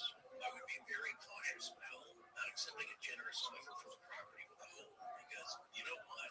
No matter what else, Mel, your hole is worth millions of dollars. Art Bell, creator and original host of Coast to Coast AM. Join us tonight for part 1 of our 2-part special series on the bottomless pit Coast to Coast AM made famous in the late 1990s, Mel's Hole.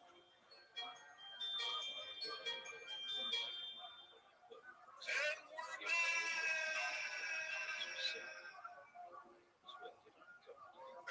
Are you following into Mel's Hole? Yeah, well, all right, it was a couple things. First of all, we already did a fall and we're back for a house cut. Nobody remembers that. And on top of that, there's no echoes inside Mel's Hole. I know, I was taking a little radio license too. Also, giving Sarah a little bit of fun. What's the last she wants after dinner? Yeah, her daisies anyway. I'm very tired of saying it. No, I just want to freshen it up. Give it some pizzazz. But the story requires no pizzazz because, man, the further you go down the hole, it's not even rabbits will disappear in this thing. It gets weirder and weirder.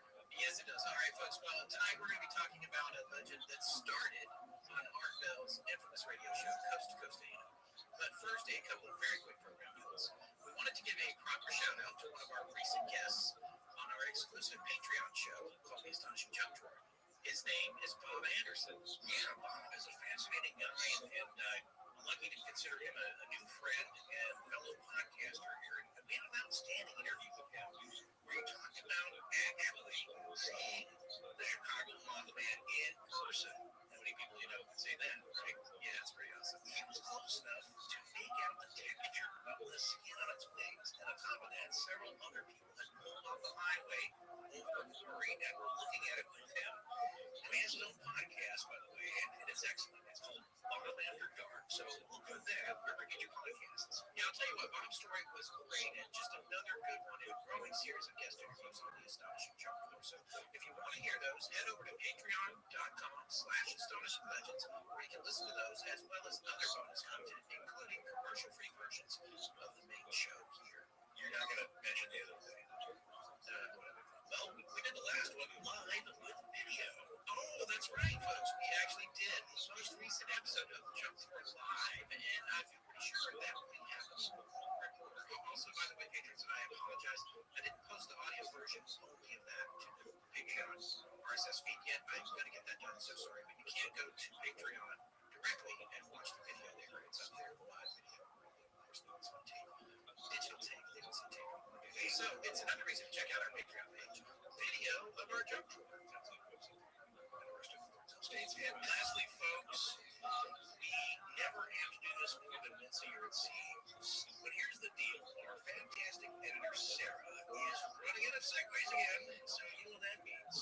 We need you to send in bits where you get to hear yourselves after a commercial block. You know what those are, right? You get to hear bits of yourself announcing segues of the show after a commercial block. And wasn't that fun? You get to be heard by tens of people, maybe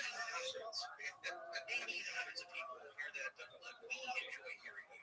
We find it really funny and charming, and I personally love to hear that when I listen back to the show, if I ever do listen. But yeah, it's my favorite part of QCing the show right before it gets posted, because it's the only part I haven't already heard. So yeah, it's really nice to hear. And I've been pleasantly surprised by some people we know through the show and friends of the show and Legendary Loungers and all these folks that we will interact with. And like, there they are. Just virtually via text. Yeah, written. So it's fun to hear them. Anyway, we need more of those. Yes, we do. It's not hard to do. You're going to have a lot of fun, and you'll have even more fun hearing your own self. Yeah, so the easiest way to do that is to hit our main webpage, astonishinglegends.com, and right there at the top, click on where it says Submit a Listener Segue. It'll take you right into the directions. It's a piece of cake. But get sent in soon, because if you don't, Sarah's going to fire us. All right, so let's fall deep down into tonight's show. So Art Bell sadly passed away in 2018, but not before launching another show called Midnight with Lazar. Coast to Coast, however, continues to this day with regular host George Morey and several regular guest hosts filling in, including a former guest of our own show from January this year, journalist George Math. Yeah, also Connie Willis, who's, when she's hosted, has turned us on to several stories. One of them being Flight 19. That's right.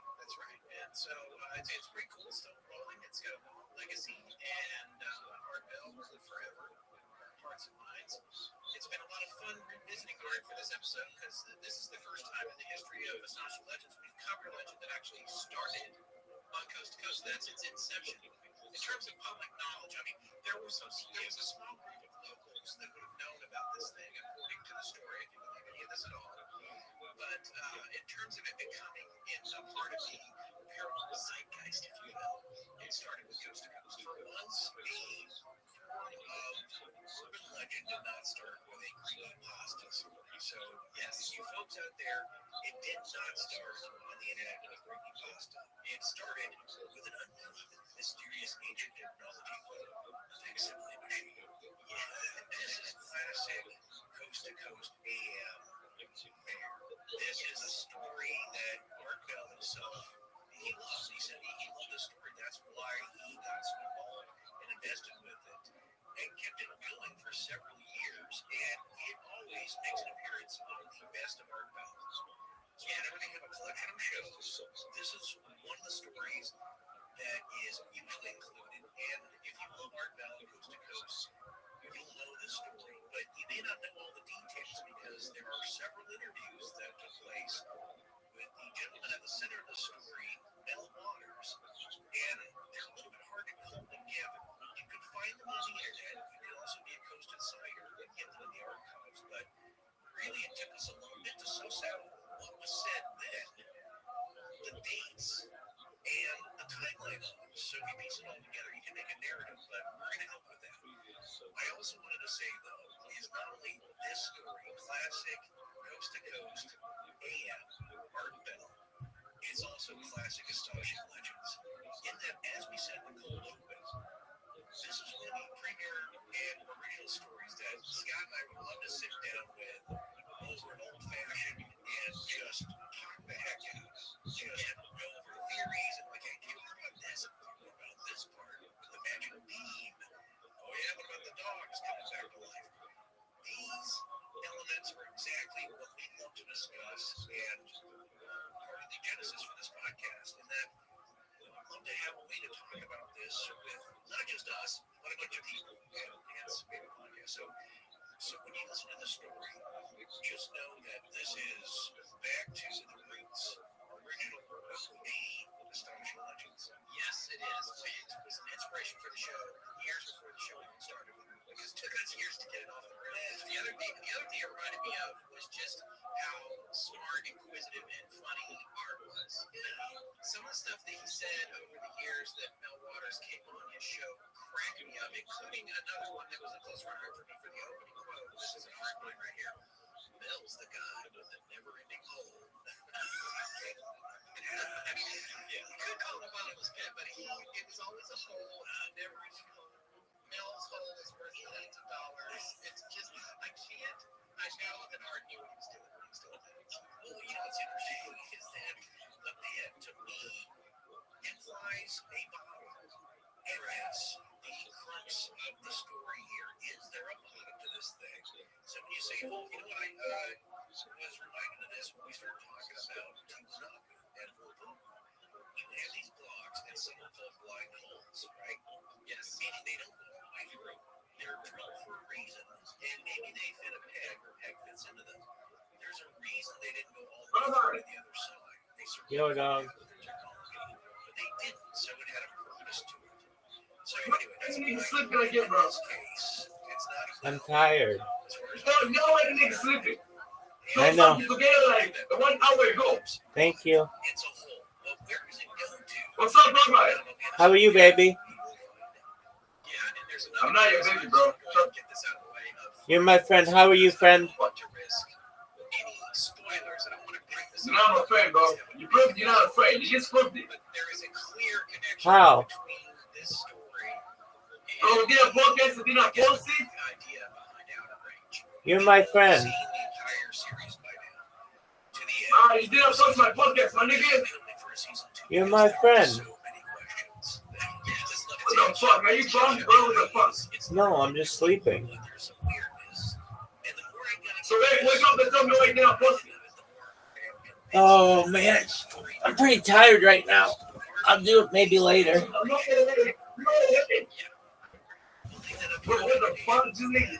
some people will say that this was Oh my God. Mel's imagination. Dog, let me sleep. Come back. Come back in like 12 hours. This is like any great I'm not getting off hours. I love you. Dog, dog, dog, dog, dog. Dog, dog, dog. I love you. I love you, and you're my friend. But what I liked about it is that it's You turning your back on me, my nigga? That is crazy, bro. That is insane. You're amazing. Let's just say you get your money's worth when it comes to weirdness. All right, now are we ready to find out what this whole is all about? And who is this? Man, you are fake, my nigga. You are fake. Thank you. Fuck, man. Thank you. From saying Mel Fisher. Thank you. Thank you. Thank you. Mel Waters. So if I trip up, you can send me emails. Yes, I will just help the back to Scott. So the idea here is, as we go to describe the story and Mel and the whole, keep these elements in mind because you will have to make a judgment on whether you believe any of this at all. But before we start, here's something I wanted to say about Art Bell himself. He is much beloved for all of us who love the genre and strange stories, even the stuff that dipped into weird health kind of things. And this story does too. I forgot. Yeah, that's right. Everything that encompasses the things that we like to talk about that you will already hear in Coast to Coast AM. People look back fondly on Art Bell as being the maestro, the ringmaster of all this weirdness. And they will often say, well, what do you like about Art Bell? They'll say, you know, Art, he challenged his guests. He just didn't believe everybody that came on the show outright, right? But he really challenged them, and want to get to the bottom of this, and that's why we love Art, is that he was pretty skeptical and stuff. And I would say, yes, but not always. Because to love this stuff, you don't outright reject it. You want to hear the story. You want to go where it's going to take you. And so to do that, you don't just rebut everything as it comes through the door. You seek stuff out, and then you make your judgment later. Like, what are the facts here? What do I believe?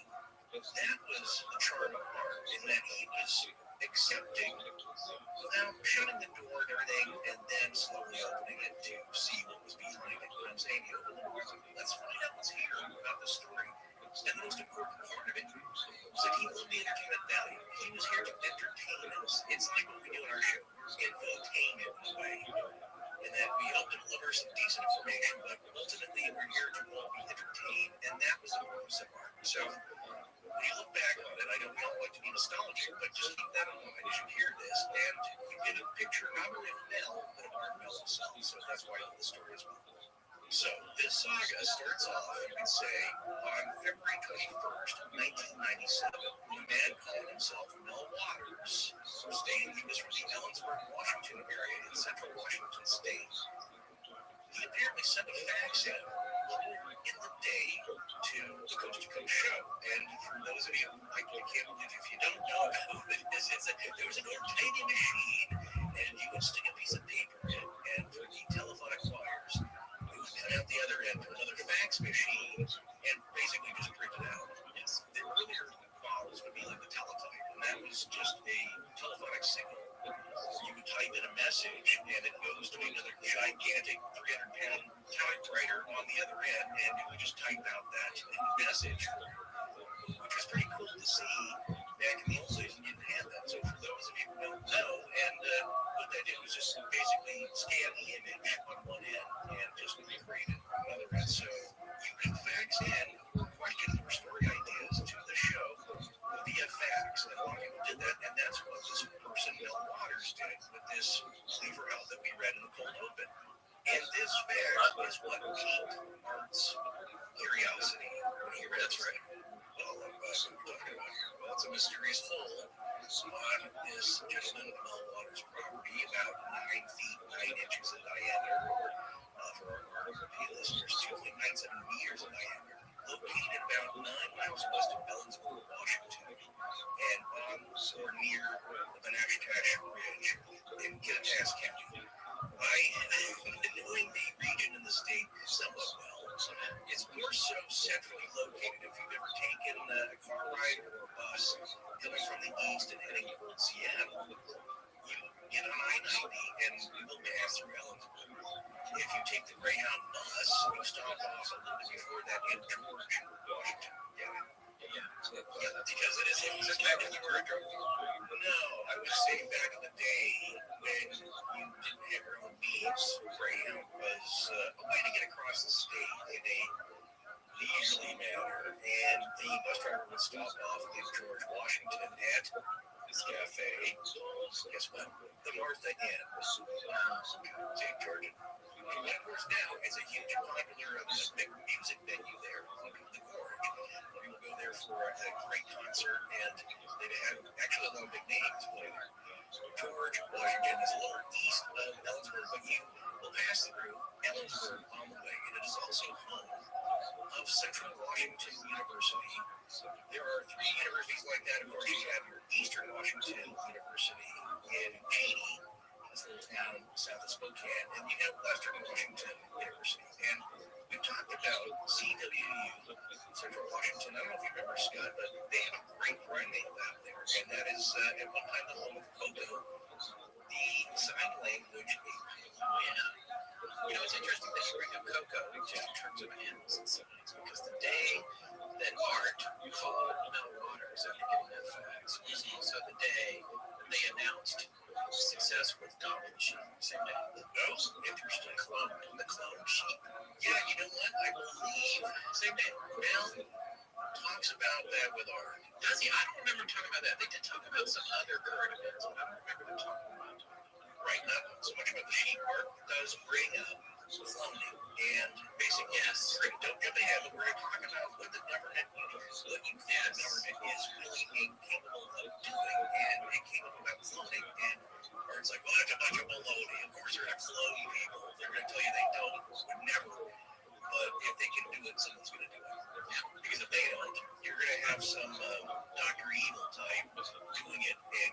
better know what's coming, or you better do it yourself. So that's how governments react to stuff, and that includes psyops, which is tied to this. We'll see. Art gave a lot of time to Mel Waters. How many hours would you say, Scott, are there different with Mel?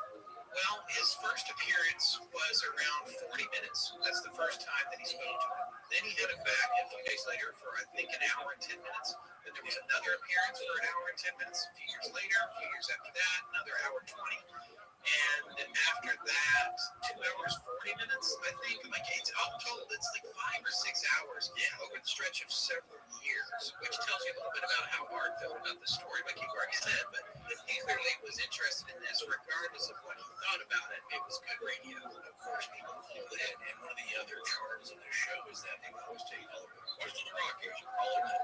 Follow the line. There's a lot of charming things about the show that he had different lines. He had the first time caller line, he had with the wild card, I think it was. Yeah, the wild card. Logan calling in the wild card line, and that's another great feature of the show. And it's heartwarming to hear these callers from over a decade ago calling into the show with questions and comments. And of course, some people don't believe him. They don't believe this guest, and a lot of guests they would have on the show, but that didn't bother Art. Look, it's entertainment. Why you can shut somebody out just because, oh, that sounds silly. Well, this is all silly. That's my premise for what we cover. It's all impossible and ridiculous. And there are people who aren't going to believe any of it. But it sparks wonder. So in this case, though, people are calling in, and Art wants to let you know that he chose this story. This guy didn't force his way on the show. He's not just calling in as a cold call, first-time caller. Art heard the specs of the story and thought it was interesting enough to want to interview Mel. So it starts off as a very longish segment for the Coast to Coast AM radio show. Usually, sometimes we'll get an hour, sometimes just a short blurb, depending on how many we've got lined for that night.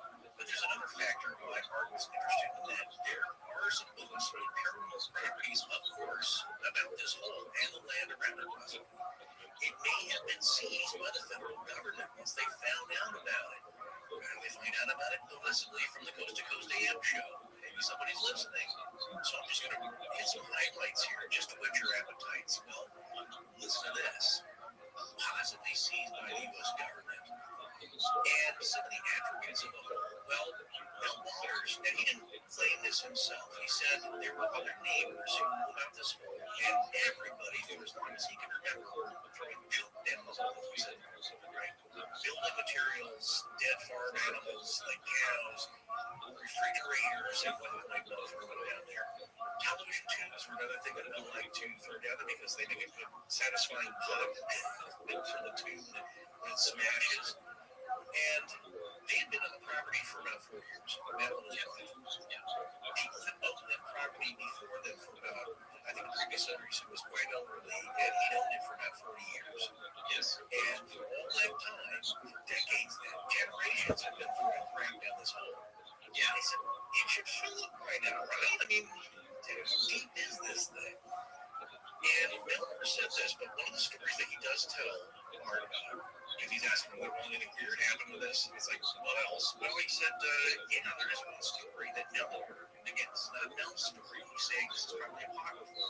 Is there was a story of a neighbor who was on a journey, and he had a hunting dog. The dog was, rather than burying him, he placed him in the hole. And the story goes, a little while later, the hunter and other people, whoever the pet movie had talked to, saw this dog alive again.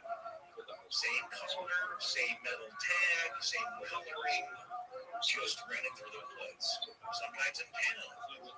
But the dog did not come back to the hunter.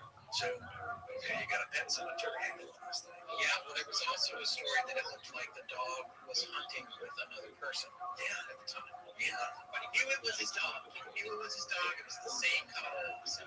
So you can say, like, well, they just mistook it for the dog. But it's a small community there. Everybody knows each other. You don't get a lot of outsiders. So if you want to believe that angle, that's one paranormal story. Another one is that this is also told to Mel by another neighbor. One time at night, he was there by the hole, and he saw a black beast, blacker than black, emanating from the hole. and into the night sky, blotting out everything around him, just this black beam. And it wasn't just that neighbor. Apparently, his Mel was other neighbors had claimed to have seen him. But Mel himself did not. He's just saying, like, this is some of the weird stories I've heard about this thing. But for me, really the weirdness is that I just can't find the book. And it sounds pretty mundane. And then, years after, Mel has his interactions with the whole kind of use that story for that. Other people, of course, heard this broadcast and went looking for it with their own obsessions about it. And some of the other crazy things about this is that people went to see it and research it for themselves. Legend trippers and investigators. There are claims that if you took a portable radio, and you went near the hole, you could hear radio broadcasts and music from the past. So it's a hole-in-the-ground chronolyzer. I don't know what the chronolyzer is. Well, give us a little explanation.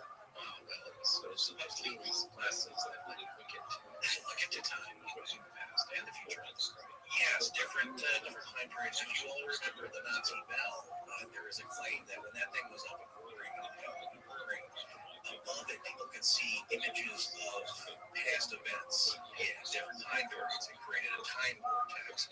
That's what's happening here. Another claim is that it has alchemical properties, and that people said if you take metals near the hole, it would change into other metals and different substances. Just table that for me.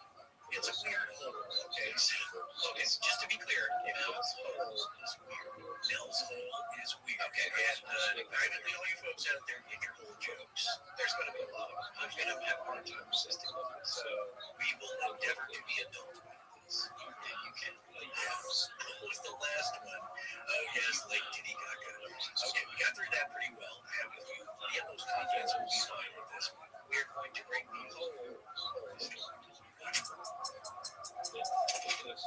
Still gotta be careful out there, but travel restrictions are easing, so people are really itching to get back out and see the world, and that means fabulous foreign vacations. I just had a group of friends come back from Italy, and it was a dream trip for them. And what makes it special, besides the sights, is connection again with people outside of our bubbles.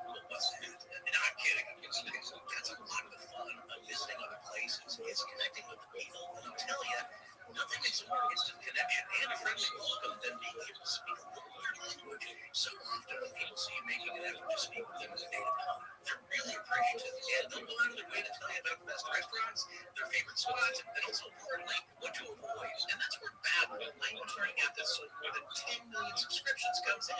Whether you're traveling abroad, relatives from the old country are coming to visit, or you're just bored with the games on your phone, Babbel teaches you bite-sized language lessons that you can actually use in the real world. You'll find that Babbel's a really fun and addictive way to finally start learning that language you've always promised yourself you'd learn.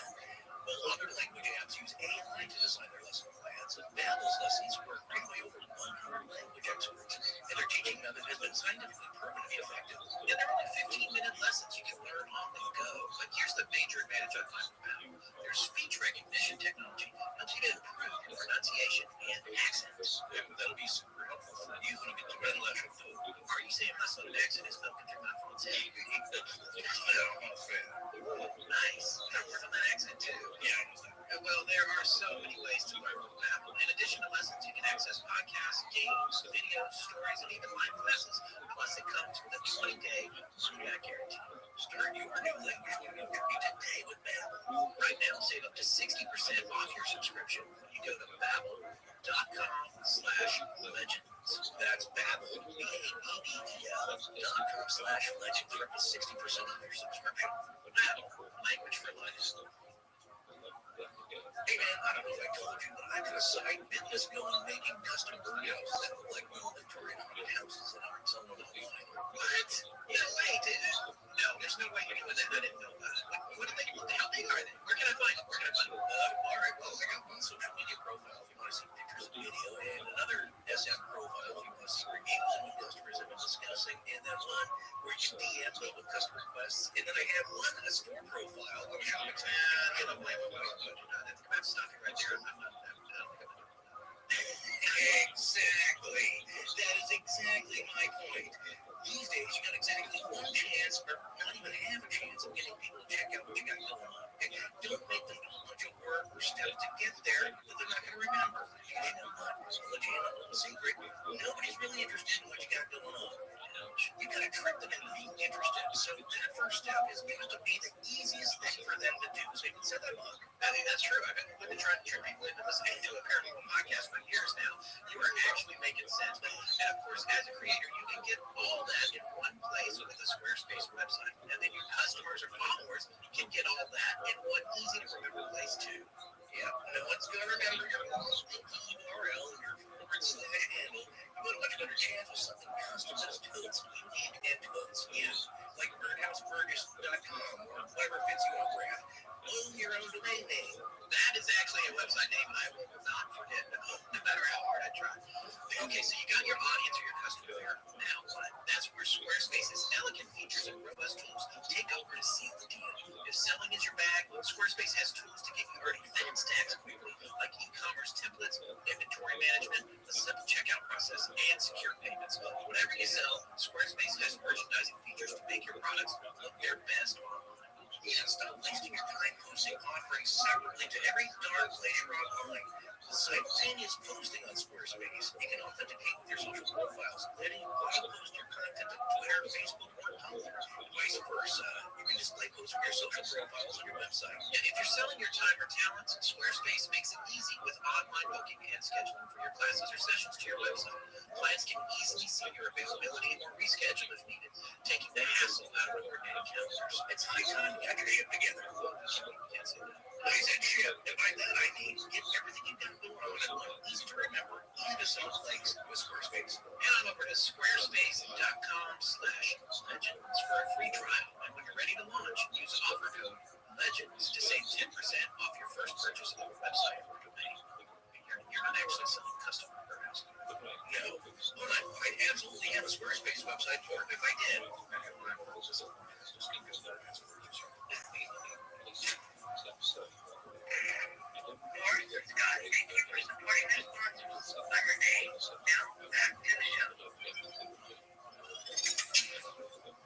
Well, just to kind of round out the tantalizing aspects of the whole here, the story goes on that there's some dark spots to it. Nobody seems to know a real Mel Waters. So as the narrative continues and Mel's apartment keeps popping up here and there, people start to wonder, who is this guy? Did he ever really exist? Well, obviously there's a recording of it, right? But who is, quote-unquote, Mel Waters? There's a question about that. It's all cloaked in mystery, as well as the hole. Where is the hole? Did anybody find it again? Well, people have played to right after the story aired. Now, here's the thing. After that story aired on Coast to Coast, it got a lot of imagination from people that were looking for it.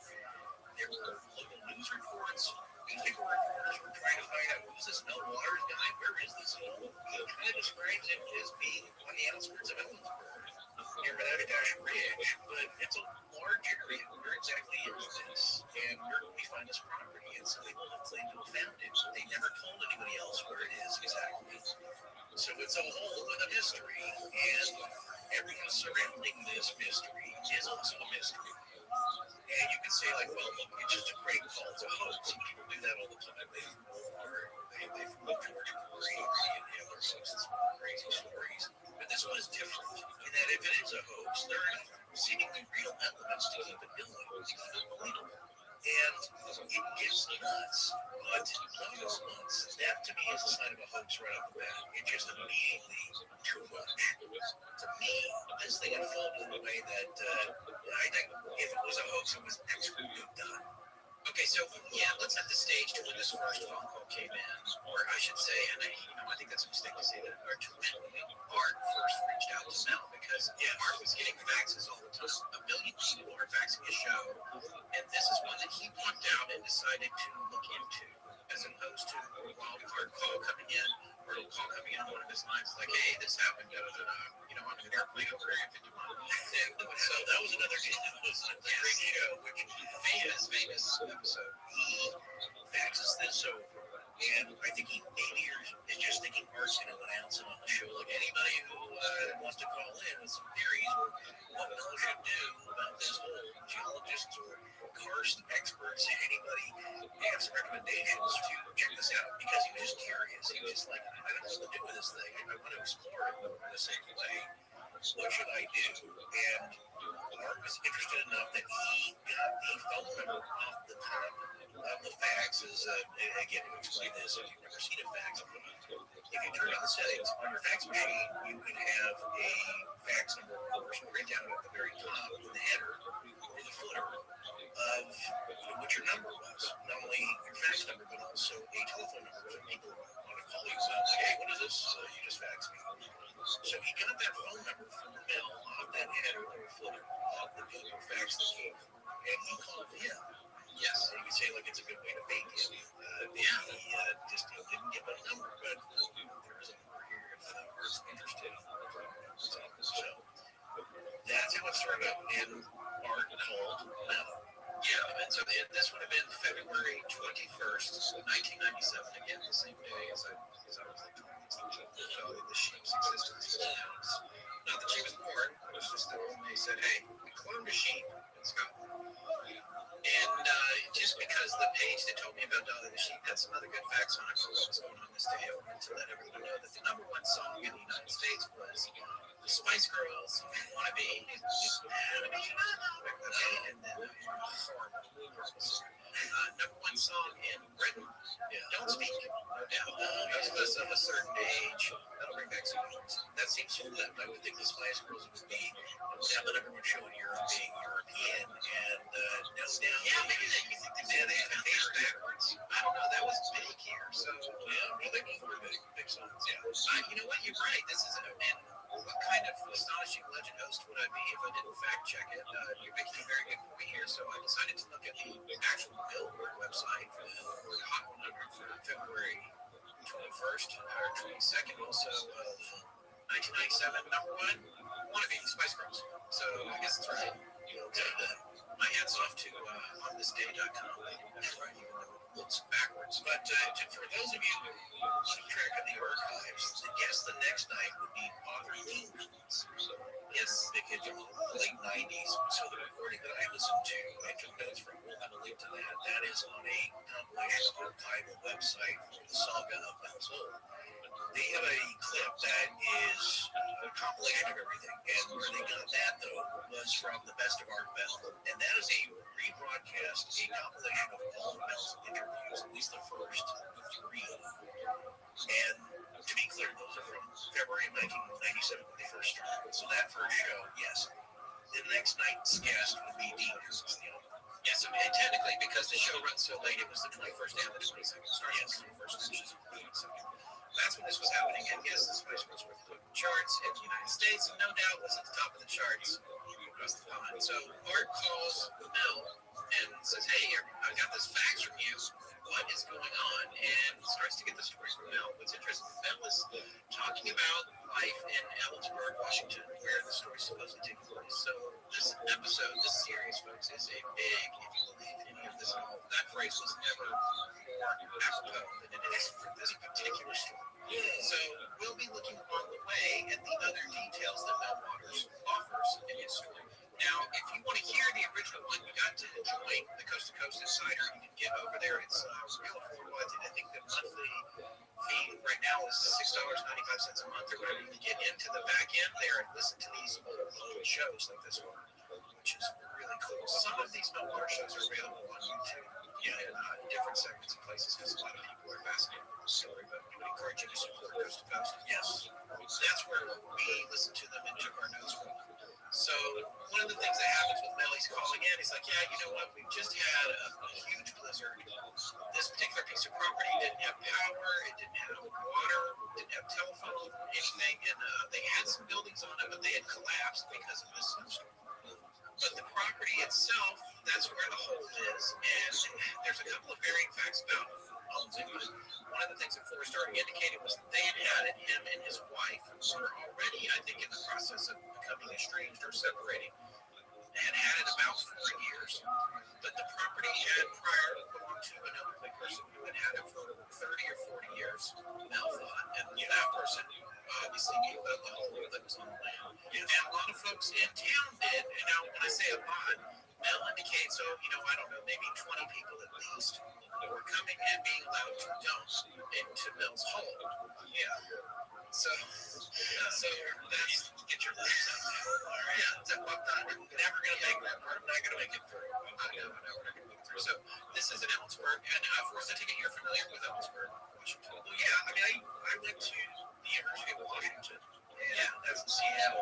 course, I have friends there.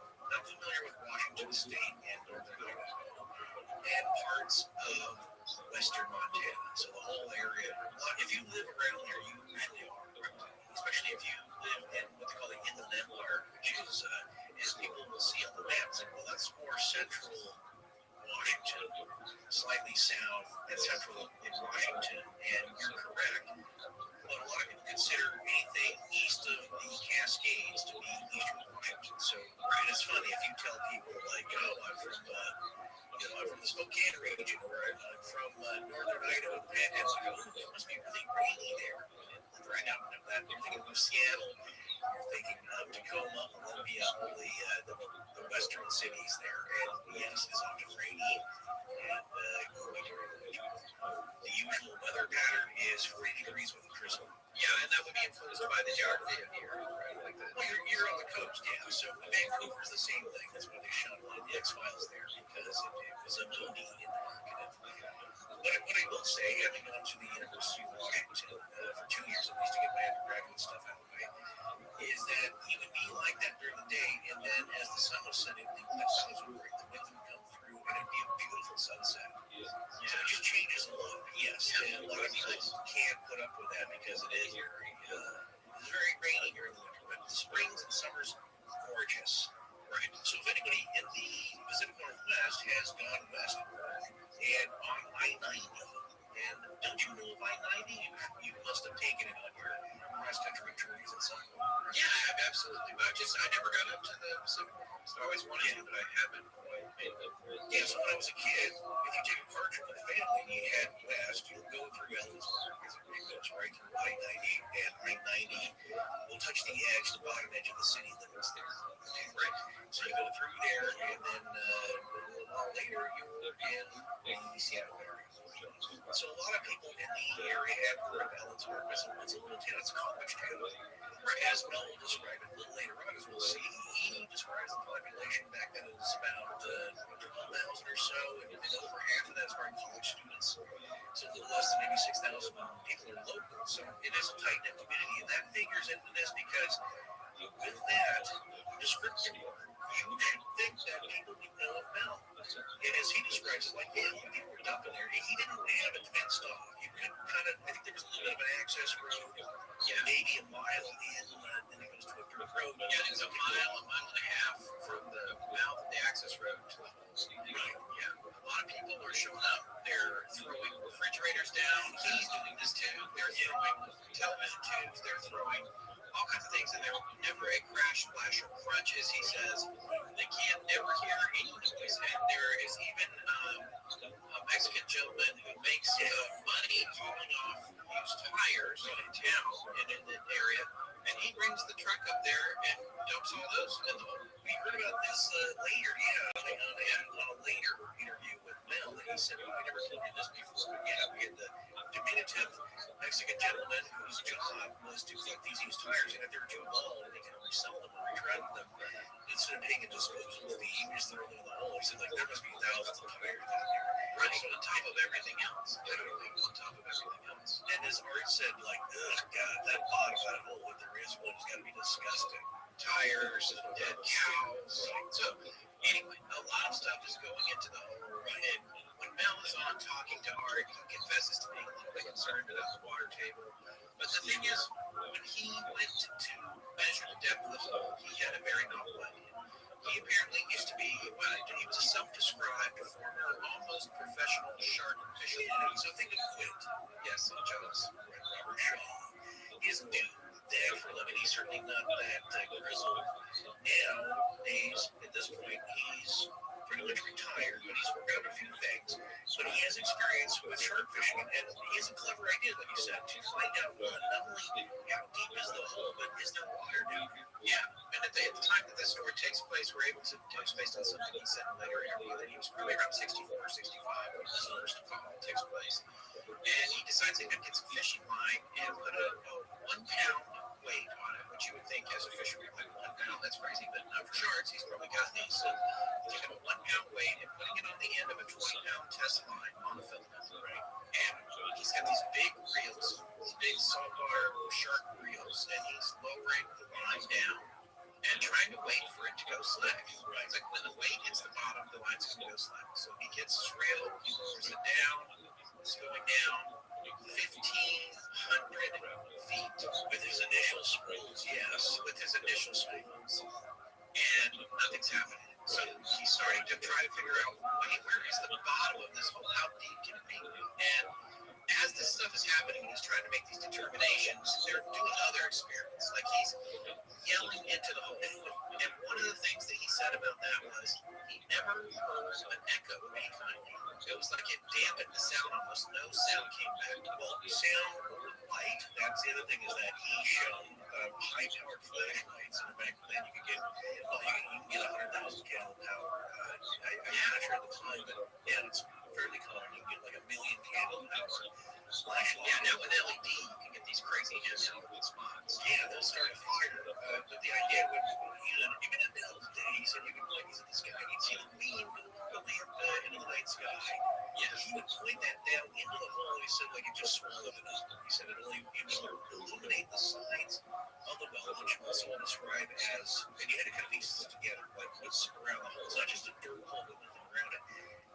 Bill described it as having a stone retaining wall, and that went down about 15 feet or so, and then it would be dirt and rocks. Yeah, but if you looked inside, but on the outside, it gets right at 2.5 feet. But when you looked inside, so it's a lamb style, it went down about 15 feet. Here's the deal is that there is a lip on it, so it wasn't just, I thought it was flush at first, but no, it is kind of like a well, and it says there is a rock retaining wall around it. So, yes, so you didn't basically slide in or fall, or able to fall like that. If you did, that'd be the end of it. And that's the deal is that somebody built this. This is true. That is curious to me. Somebody took time and care to build this retaining wall around it. Again, it goes down about 15 feet. He said basically after the dirt and rock phase, after the 15 feet, it was just stone as far as you can see, and then you couldn't see anything down there. That's right. So just this black abyss. And it's the trope of the bottomless pit. All of us, when we were kids, heard stories about that. Why is that such a big thing? Because of the bottomless part. It doesn't make any sense. What do you mean there's no end to this thing? What do you mean I can't hear it? Even if it's 30 seconds later. Well, that's what's stopping Mel here. And so as he runs into the 1,500 yards of monofilament, he then goes to the professional fisherman's shop. You can buy more advanced gear than probably your Nixon thing. He's now buying 5,000 yards of test. And the way he described it later is that he had basically an outrigger. So that was about 1.5 to 2 feet long. And that was an extension over the hole so that the line is now dropping down more or less straight to the center of the hole. And what he said later is that you could move it side to side when you got that long. It was kind of hard under the weight of the line itself. So that's what's happening here. He's now splicing together 5,000 yards spools of line because the idea is that you go to the fisherman's store here and they're assuming that you're just filling up other smaller reels, right? For other fishermen, maybe you got a fishing tournament and you have gas and you give them fishing poles to use. And so the line gets lost or gets tangled, you have to replace that. They don't care what he's doing with it, but that's what he's saying is that you get these big, foot-wide spools of monofilament. Right, so he's running it down there. It's getting longer and longer. He's getting down like past 4,000 feet. He wants to find out. At this point, it's like, well, there must be water to it. Did I get water? So he comes up with this experiment, again, based on his shark fishing skill set, right, where he's going to take a roll of lifesavers and send it down. You put the passive string through the middle and send it down there. And then, this is something else that's a trick. He was talking about a shark fisherman's trick, and this is what they would do. He said they would put their bait on a balloon attached to a roll of lifesavers, and the bait would go out into the ocean on a tide, and this is quoting what he was saying on Coast to Coast. Eventually, the lifesavers will melt, and the bait will fall to the bottom. And I was like, this is crazy. And then I went today, and I found a YouTube video of what is a leaks about about using a balloon to bait sharks. There's nothing about the lifesavers, but this is definitely a real technique. It talks about that. That might have been his little hack, the lifesaver part of it. Like he said the lifesavers though because he knew that was his control for his experiment. He knew that lifesavers dissolved in the water, and that he would be able to determine if there was water by whether or not the lifesavers dissolved, as opposed to just sitting down a weight that might get dried off by the time it got back to the top. Good point there. And his point was that, if you're surf fishing or you're fishing from the coast, you can't cast out far enough to get in the shark range. Now, That's right. You have famously caught a flounder with a bit of dried apple from the shore. Yes, I have. And Let's do that. Well, it was dehydrated apple, and I was in the Boy Scouts at the time. The Scoutmaster said he would eat his hat if he managed to catch fish with dehydrated apples because we'd run out of bait, and sure enough, we did manage to catch flounder in the North Carolina surf with dehydrated apples, and we did attempt to take a bite out of it. Unfortunately, his hat was made out of dehydrated apple. Yeah, it's dehydrated apple, but it does work. Flounder's delicious surf flounder. The point, though, is that you were surf fishing. You're standing in the surf. Yeah, you got a big saltwater pole, pretty long pole, and 2 or 3 weights, but they're only a few ounces. You can put 2 or 3 hooks on it and cast out past the breakers if you can. If it's high tide, usually the waves are breaking closer to the ocean. So just a little bit past the breakers, and they would be. My question is that you have to get the bait and the weight in a cast. I don't know, 30 feet, 40 feet into the surf. Yeah. So in that case, but no sharks, Right, so the balloon keeps the weight and the bait afloat as it takes it out to the tide to shark depth. And then by that time, the lifesavers will have melted. And provide a delicious window green treat to the fish. The bait drops, and now you're shark fishing. So in this case, that we figured like, if there's any reasonable moisture down there, it's going to dissolve the role of lifesavers in some way. So, and I do want to point out, because balloons are maritime hazards. Life flood boats. The YouTube video I watched today, the guy said very plainly in it that it was a biodegradable. Very good. So very good. Yes, unlike the crew of that one party boat. That's what made me think I need to really say something about this. Yes, we shouldn't do that because that's just a bunch of latex now. Yes, it's doing everything. It's killing animals and your boats. So he's doing this. He's like, it's 5,000 feet. Is there water? There must be water at this point. And nothing is happening. Lifesavers bone dry and can't figure out what to do next other than add line. Now, he has been talking about his wife, who supposedly worked at, he just says, a local university, but Ellensburg, right in the heart of it, Central Washington University, so that's probably the school. It's assumed that's the school because what's also hinted at is that she works in the geology department. Right, and he mentions to Art, because of what a great lead, we need a geologist. Well, and he said, Art says, well, what your wife's colleagues say when you press her, you press them about coming out and taking a look, well, they scoffed. They scoffed.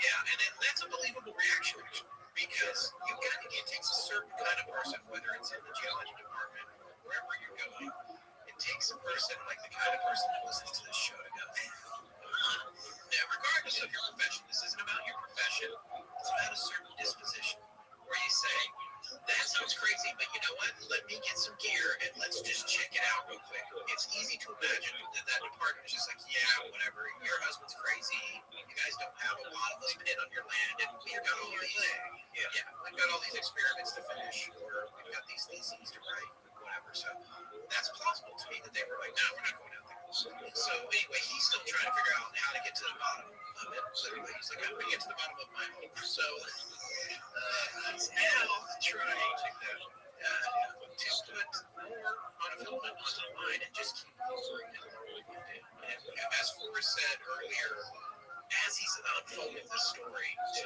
Art Bell, he's talking about the dog story, and he does say, I just want to get this clear from the very beginning, he says, this might be apocryphal. He says the word apocryphal. Yes, almost the name of our show. Which I don't think anybody would. One of our names for Astonishing Legends was apocryphal. So, well, that was that was on the bar that you had to be disgusted. Yes, look at the bar. Came over there and we'll see this. The spellability factor was very low. And also so nobody would know really what that word is, which basically means made up. So no one's heard of, so we might have established those. But anyway, he said, well, this story might be apocryphal, but supposedly the dog went down, and then, the first time he tells the story, just like him, and the hunter saw the dog, like you said, running through the woods. It was the same dog, same collar. And in these later appearances, there's a little more about the dog. We'll get to those later, but it's that's the first idea. It's not something that Mel ever said himself. So far, all he said is it's supposed to. I can't find water in it. I've gone down about 5,000 feet, and I'm going to keep going down. So Art, whatever his disposition is, there's a couple times when he's just like, so Mel, you're pulling my leg, right? And you're telling it starts out very gentle. Yeah, and Mel every time, no, I'm not pulling your leg. I'm telling you the truth. This is all on land. This is happening. And, then he starts talking about, folks don't put it around here. Everybody's bringing their stuff to dump in it. And as Forrest said, he didn't mention the gentleman bringing the tires until a later interview, but he did say, I let my neighbors put stuff down in there. So, that's the tradition around there. Now, here's the thing: is that before you start thinking that people, you'll find out Mel is actually fairly ecologically minded, and he even says, I know that TV2s are bad. And that's bad about the TV2. Yeah, and Art's really getting on this volume with that, so you should go with that. Yeah, just like, and another thing is, he's also like, I you should say it on the radio. Late for that. But as far as Mel's concerned, this is not a new idea. Even out here in Southern California, maybe 7 or 8 years ago, they made a deal with one of the local mine owners, and it was a very deep mine shaft out here, somewhere in the Mojave, I think. Yeah, it's not being used anymore, and I think they made a deal with some of the counties to use it as a trash dump because it's essentially solid rock. It's not going to seep into anything. Right. And so it's used as essentially a dump, and they're just going to stump that thing full until it's at the brim and then seal it off. Yeah. And what Mel says is that, because Art, of course, addresses something like that, says, well, don't you think it's going to interfere with the aquifer or anything that's going on? He's like, well, we have water tested. Ellensburg water, that area is pure and delicious. So our thinking is that this thing's going down in the solid bed. There's no seepage, it's not sandstones. There's no aquifer issues that people have been doing this for at least 40 years. Yeah. He said the gentleman that he bought the property from was about in his 80s, and it was as long as he could remember it going on. Right, that people were doing this. So, not that you should keep on doing that, but it's convenient. Look, these people are rural. It costs money to go to a dump, and you've got big stuff, and this is cheap. So, they figure, like, no harm, no foul. Yeah. If you can't be, super concerned about this and be okay with fracking, they won't even tell you what the chemicals are that they're shooting into the earth at these same depths. So, in a little side note, I remember we went into a site to do an event for a large automotive company. And people fly in, and there was a lot of contingency from Southern California. And I remember we were in a rural town, I won't say which one it is, but we were in the production office, right? And somebody comes in and it's like, oh, I had these batteries, where's the recycle bin? And they said, you know where you are, right? That's Southern California, there's no recycle bin here. Right. So we threw it back in your bag, or they go in the trash. And so that's what you learn. It's like somebody telling you, you don't wear seatbelts around here. If you've driven around recently without a seatbelt, it feels weird. It feels right. So, again, this is also 1997. So, attitudes have changed. And let's just say that Mel is aware of these things.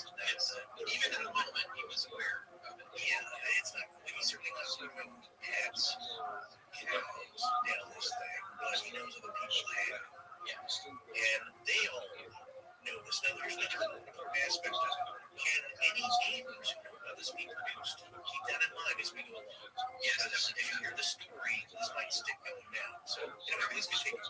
It gets to a point where, of course, it's coast to coast. So Art starts taking phone calls, and people are calling in and talking to Mel. And it's just the best part of the show here. These folks talking. One of them calls in and volunteers to be lowered into the hole. That is a gentleman from Austin, Texas. Yes. You get people all look well and listen. If any of you have listened to it, you know there's a certain type of person that calls in at a certain age range, and maybe they're not NYU professors. Not saying listeners like coast to coast on astonishing. Now, what I'm saying is that there are people that think that aren't quite, this is what a blah, I know, ridiculousness. And they don't tell you with this. It's people who are interested in this stuff. And if you've ever watched a ghost hunting show or ghost hunters, there is a blue collar aspect to this. Yeah, that is the background of my family. I believe there's a lot of laborers and artists on my side of the family. The other side, they're doctors and lawyers. Our side is salt of the earth type. So if people don't think this is ridiculous, we'll share an interest in this. But there's people from all over, and they have some new ideas, and that's what they're calling in. That's why Mel contacted Art. Is that like, hey, let me out there, and if you're listeners, I don't have a huge listener base. What can we do about this? Because here's the thing that, according to Mel, is really driving him with this minor obsession, is that he just wants to experiment. It's like, I got something kind of unusual here. What can I do with it? Right. In Mel's will, he added that if he should pass away, he was to be thrown down the hole. Yes. And that's something Art brought up specifically because the dog came back to life. He's like, well, if you had a fatal disease, do you want to go into the hole? Right. You know, and the implication being that zombie Mel would then wander the land, I guess, popping back out of the hole somewhere. I don't know, but he said, yeah, sure, if I was dead. You know, he's like, alive? He's like, I'm not going down there. Yeah, no, are you crazy? But this guy from Austin called and said, I'll go down, but I want to be in a cage and I want an instant up button. Yeah, that didn't really I want a button in my hand that's just up, and I can hit it in case I see something crazy. He actually said something about, look, if it can eat the whole cage, then I'm not crazy with it. So, if there is something like that. And it didn't really help the incarcerated gentleman in the castle scenario. Yeah, was brought up, white-haired, raving like a maniac, and died soon after. So, usually if you take your cue from media, literature, tall tales, it's never good to go down the hole. Don't come back with superpowers. You come back in a more disadvantageous state. So people are joking about that. It's like, well, I and then as it goes on, Art says he's got a lot of requests. It's like, I'll go down. I'll test it out. In Mel's case, though, Art says, like, you can't really just dispose of yourself. Human remains into the well. No, and I feel like at one point Mel himself is like, what if the road breaks? He's like, I'm not doing that. I always saw this on Oak Island. Those guys that came down that one shaft. It's so dangerous. It is so dangerous. I mean, that was water and, it was scuba, but like, either way, it's a potential bottomless pit. That's true in that case, but also the last tragedy that befell at least the sixth person to die there. Remember, I think the curse is that the seventh, they were in a large pit with no water, but it was carbon monoxide, and that it wasn't being pumped out efficiently, and it's the silent killer. Which the father and son passed away there. And one was somebody else. And if you they're trying to save each other. You could. It's not good. So very dangerous. In this case, though, this is all fun and game, coast to coast, and hypothetical, because people are just judging like, man, this guy, But so far, it's a good tale. There's nothing too outrageous about it. And before we go any further, and I forget, I will make this declaration now. Upon my natural passing, I don't want anything to take that. Okay, once I pass away, there's two scenarios, because people often ask me, I think they can't wait till I've made this decision where it's been there for me. When are you passing away? Two places, either the water planet Interstellar that you have to get to through a black hole. That's a planet with like a 10,000 foot continuous wave over the entire water planet. And the active west is just continually bobbing up and down. So that's just a long ways away. It's a special place where I'm always in motion in a suit, just continually riding the waves. It's a planet that is a black hole away. Second scenario, Mel's hole. Okay. If there's some special property, not that I want to come back to life, even as a zombie, even though that sounds tantalizing, it's just an interesting place to be. You know what I'm saying? Okay, so let me get this straight. Are you going to be, obviously in this case, if you are hoping for the hostile zombie reignition, to be reanimated, I should say, you want to go into the whole intact. Please don't dissect me or vivisect. No, I'm just saying, obviously, if you were cremated, it'd be hard to reconstitute dust. I'll tell you what, if I had to be cremated, throw the ashes down there. Okay, so when you die, throw your ashes into Mel's hole. Okay, preferably as a preferably as a whole cadaver. And here's the deal, though. See, that's what I was talking about. Because you might come back out of Mel's hole. You know what? This is something that we're gonna save this for part 2 about the hypotheticals. Yeah. Because we're gonna hear about scenarios where weird stuff has happened that is indirectly connected to this hole, and it makes you wonder if you believe in any of these kind of supernatural, paranormal things at all. Is something like this possible? Are there earth forces at play here, much like electronic fog, something weird happening in that because of these depths in what I call extreme physics, or extreme geophysics in this case? Maybe there are some weird anomalies that can happen. Right? And in this case, though, what I would say, upon my device, there are, out of the 2 options, number 2, Mel's hole, is a lot more easy for you to achieve, should you survive. That's what I'm saying. Unless you can find a rocket, that's right. Okay, just make it easier. Just shoot me into a black hole. Yeah, that's super easy. It's way easier to find a hole in the ground in Washington State. You never know. John Hurt is endlessly sailing through space from the first evening. That's fiction. Okay, so the case here, though, is that no zombies are coming up. That's just the one story of the dog returning.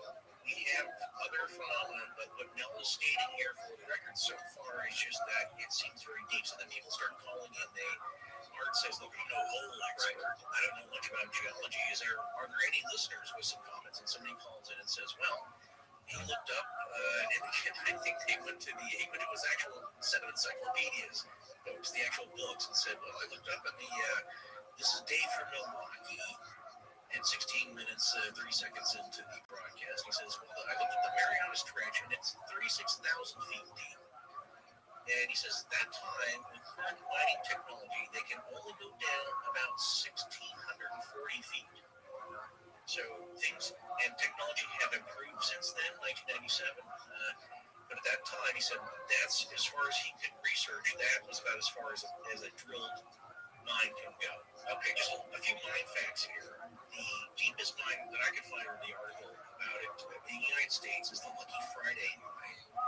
That was sunk May 24th, 2016, and it was performed by Hecla Mining, and it's called the Historic Lucky Friday Mine near Mullinido.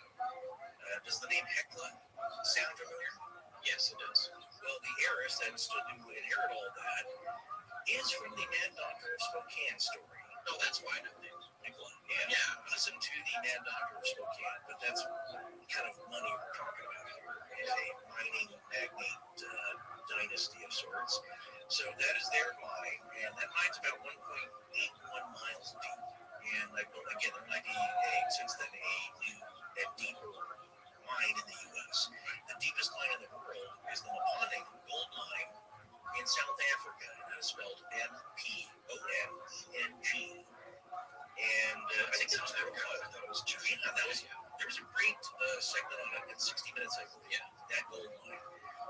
That is 2.5 miles deep. China did sink, and they're on record for another drill hole. Right, that's different. These are two different things. Drilling a hole is different from like a functioning mine that human beings in gear are going in and out. That's true. This seems to be natural in some way. At least, the top part seems to be pretty round. Okay, it's not like a natural crack karst like Cusco. That seemed to be more of a deep hole, but a natural fissure. Right.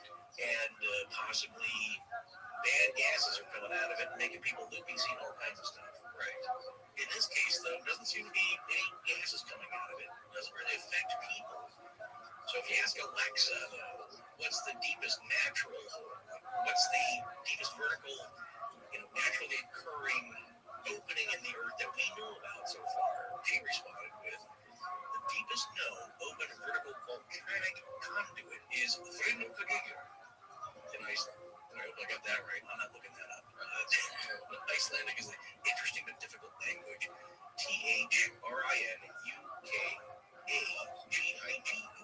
in Iceland, and that is 204 meters deep or 609 feet deep. So that's the deepest known natural hole. Right. So that's basically a 60-story building. Yeah, exactly. So here's another theory, though, is that this hole of Mel's may be a lava tube.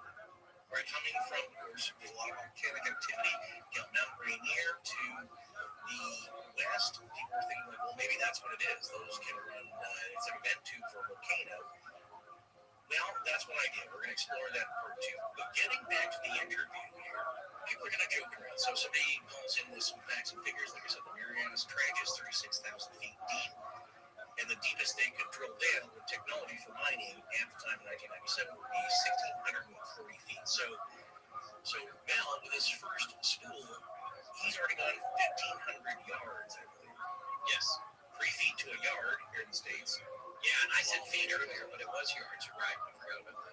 So, of course, people are calling in and they're having fun discussing stuff. Now, something that Art said I thought was interesting and possibly viable about why is the government interested in this? He suggested that the government could use it to dispose of nuclear waste. And if it's solid rock or if it's a natural hole in the solid bedrock, well, that's been done too as a safe way to dispose of it where it's not going to leach into anything else. Yeah. And the Hanford nuclear site is only about 45 miles away to the southeast, or 100 miles by road. So maybe they have an interest in that. Well, if it's suitable. Mel also thinks maybe this has a Native American sacred aspect to it, and perhaps this was something used for astronomical sighting. Like at a certain moonrise, it had some religious or spiritual significance. We know a lot of you out there have businesses of your own, and if you do, inflation is not doing you any favors right now. It's harder to stay profitable than it has been for a long time. Yeah, that's right. If you're looking for a way to cut costs and increase your profitability, one of the best places to start is mail and shipping. And the best place to do that is with Stamps.com. Yeah, using Stamps.com to mail and ship gives you access to exclusive discounts and great rates on shipping from the USPS and UPS. And it's an easy way to keep more money in your pocket.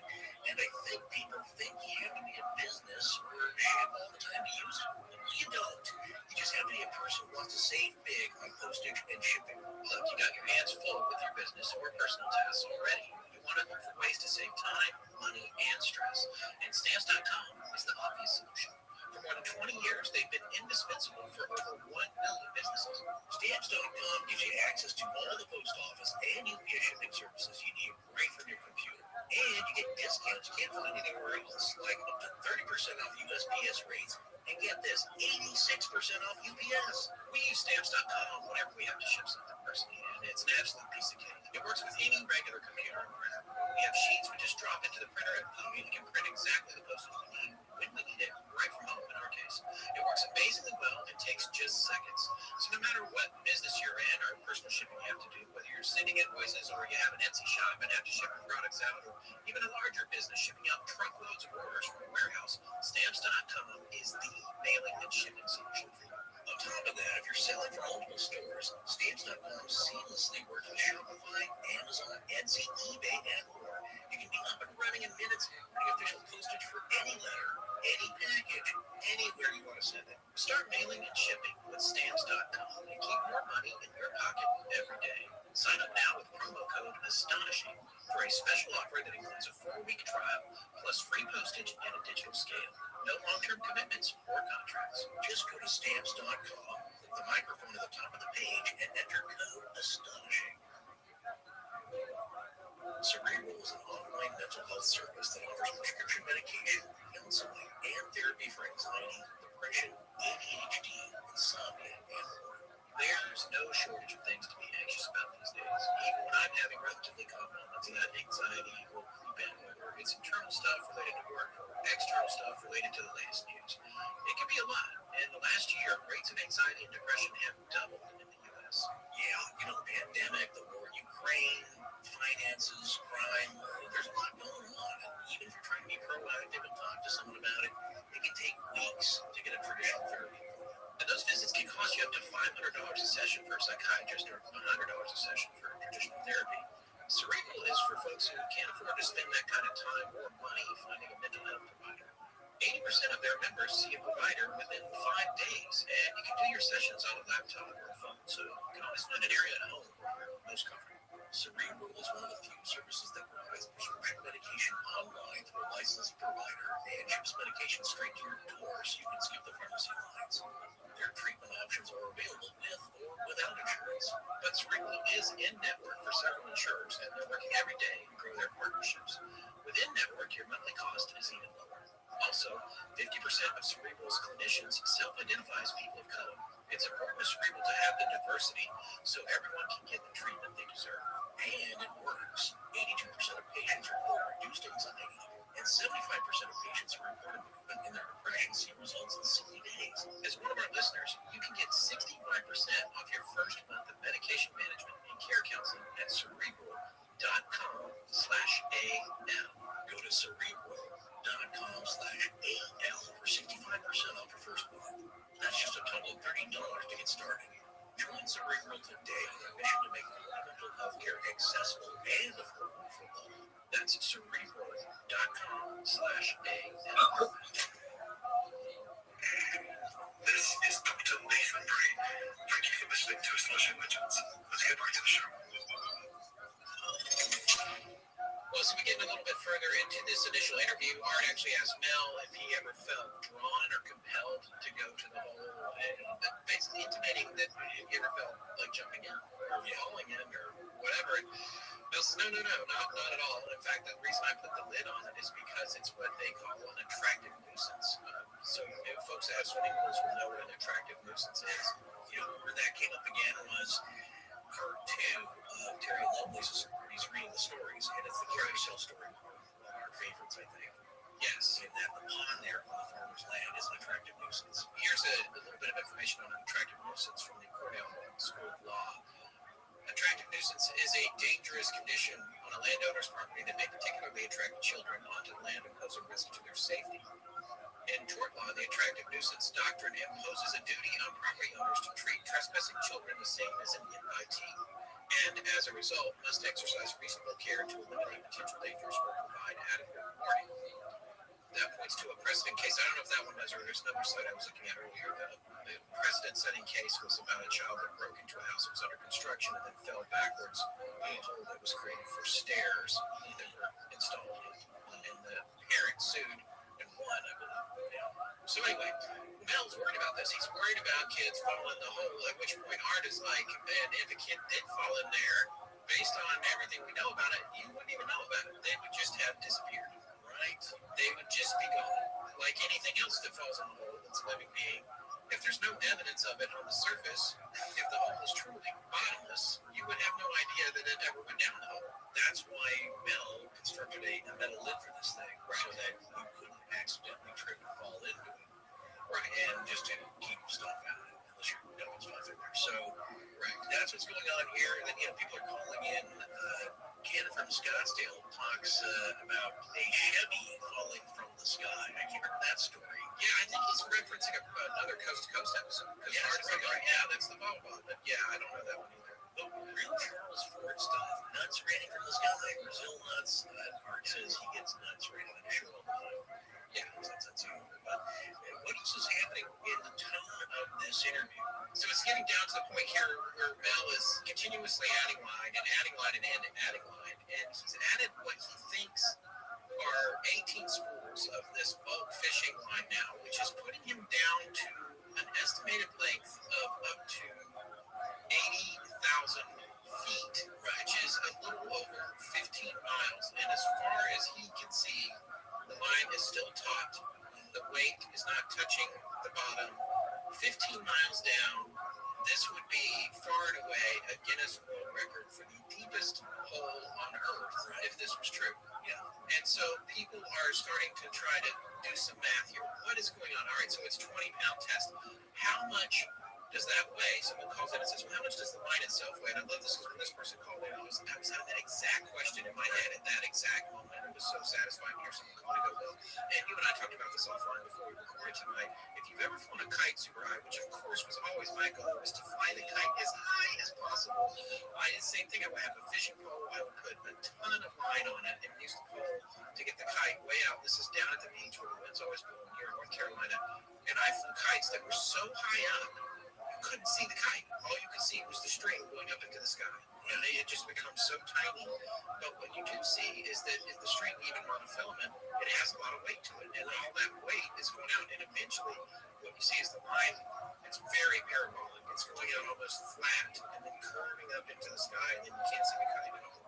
So the same thing is happening here, folks. If you're running this line down into this well and you have 80,000 feet of fishing line, that has some weight to it. So folks are asking what the weight of that is, and at this point, it's like, I don't really know. I don't know. I have not weighed the spool of line with the line on it and with it off to calculate the difference so that I can tell you how much a full roll of the monofilament weighs. If I did know that, I could then take that weight and multiply it times 17 or 18 and calculate the weight of the entire contraption, including the 1 pound weight at the end of the very first spool that's already all the way down at the bottom.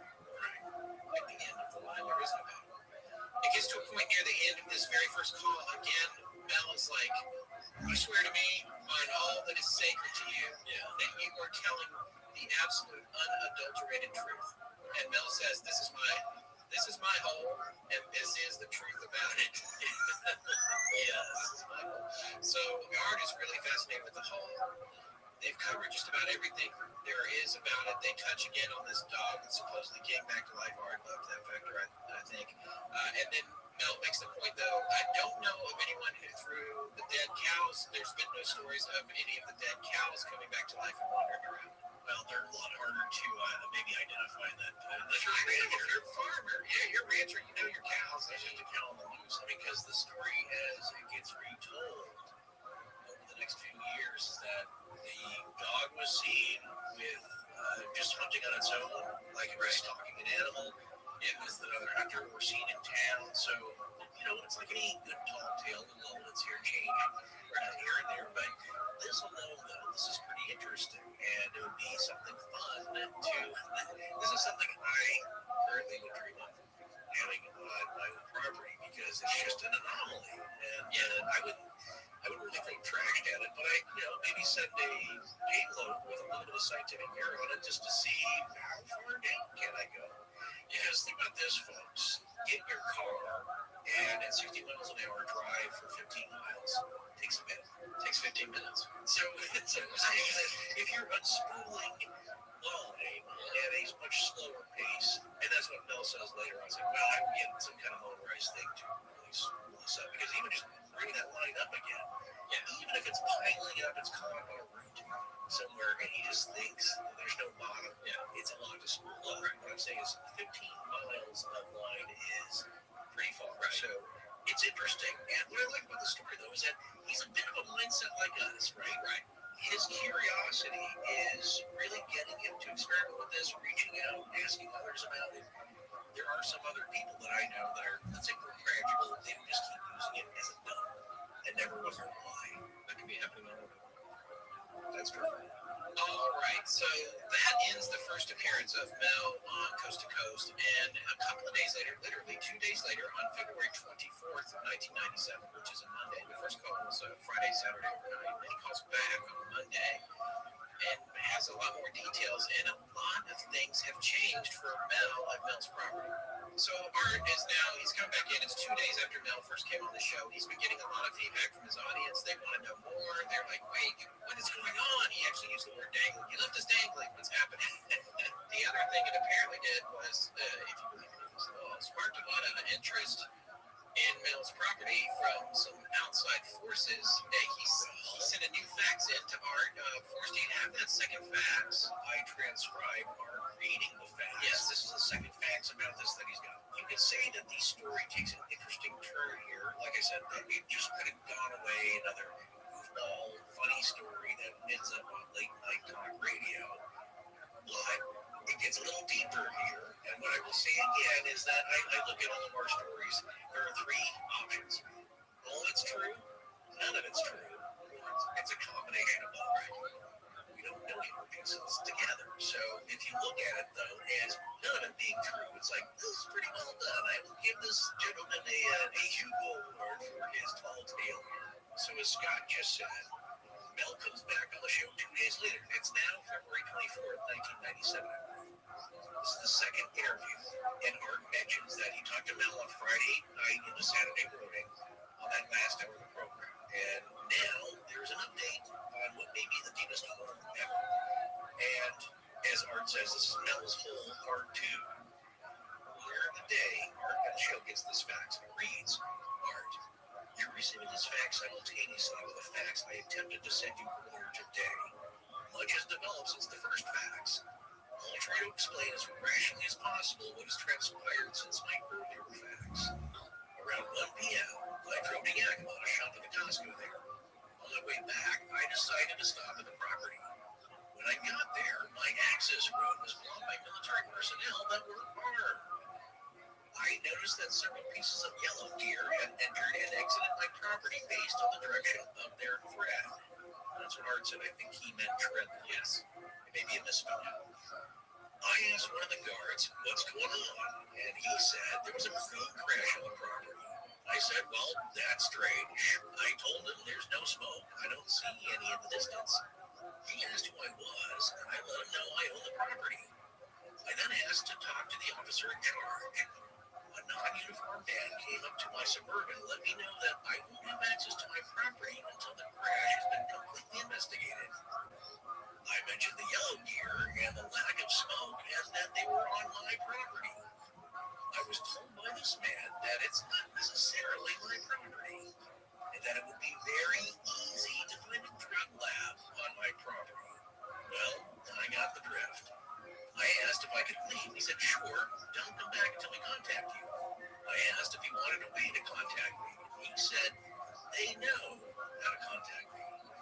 I said, I suppose you don't want me to talk to anybody about this. He said, nobody would believe it anyway. That's about it for now. Oh, I talked to one of my neighbors earlier today, and he told me something very interesting. He said that some time ago, he was driving up to the hole at night and thought he saw the most bizarre thing. He said he saw a beam of solid black coming out of the then uncovered hole. I said, what do you mean? He said he saw something blacker than black coming out of the hole like a searchlight reaching into the sky as far as he could see. And then Art comes back and says, oh, there you have it. There actually is more from the state of Washington. Here's Mel. Yeah, so now Mel is back on the horn. Art is only calling him and saying, hey, you got your facts. And Art makes a big point talking about how upset Mel was when he reached him. So this is another thing to think about if you believe any of this at all. When you get into the story of all this, and if you presume that Art is being truthful, which I think he is in terms of his interactions, when he called Mel off the air and said, hey, do you want to come back on? And they were talking you off the air, and presumably based on these conversations earlier in the day, he's able to describe Mel as being very, very upset, which means if this is a hoax, that Mel was acting in a one-on-one conversation with Art Bell about how scared and nervous he was, and Art was believing him. And now, to be fair, Art loves these kind of stories and openly admitted to being taken in by the Blair Witch Project at the beginning of one of these episodes. It's funny, I was showing that to my son the other day. My wife and I were like, oh, this will be fun, like last Halloween or something. We turned it on. Yeah. It was streaming. It was like Netflix or Amazon Prime or whatever. And we're like, hey, let's go on. We're telling it's real, it's found footage, it's real. And then he's like, I gotta go to the bathroom, pause it. You pause it, and then all the actors' names come up at the bottom. It's like, you idiots! Why would you have X-ray, or whatever you call that, David, on the Blair Witch? Do not! And it's like pictures of them in their headshots, and it's like, you just ruined the entire movie, you stupid streaming half. My brother was like, I knew it immediately. My son was like, okay, you were trying to lead him on for a little bit of Halloween fun. That's the whole point of the film. It's stupid. Anyway, I'm still mad about it. They ruined it. And getting back to this phone call now is the new call. Mel and Art are talking.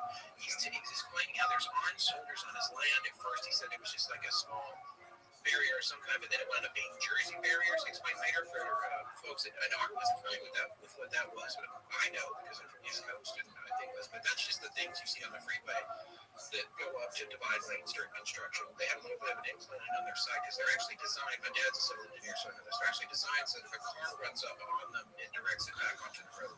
But they're concrete. Anytime there's a terror thing or a barrier or whatever, you put that down.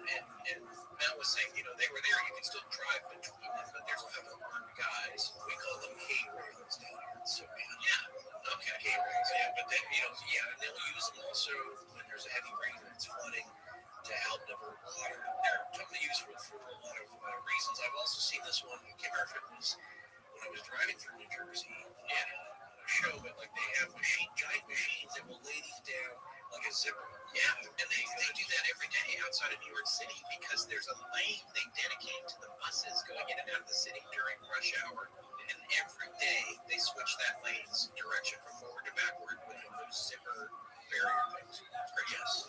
So coming back around to what's happening now, the military has taken over Mel's property. The military has taken over Mel's home.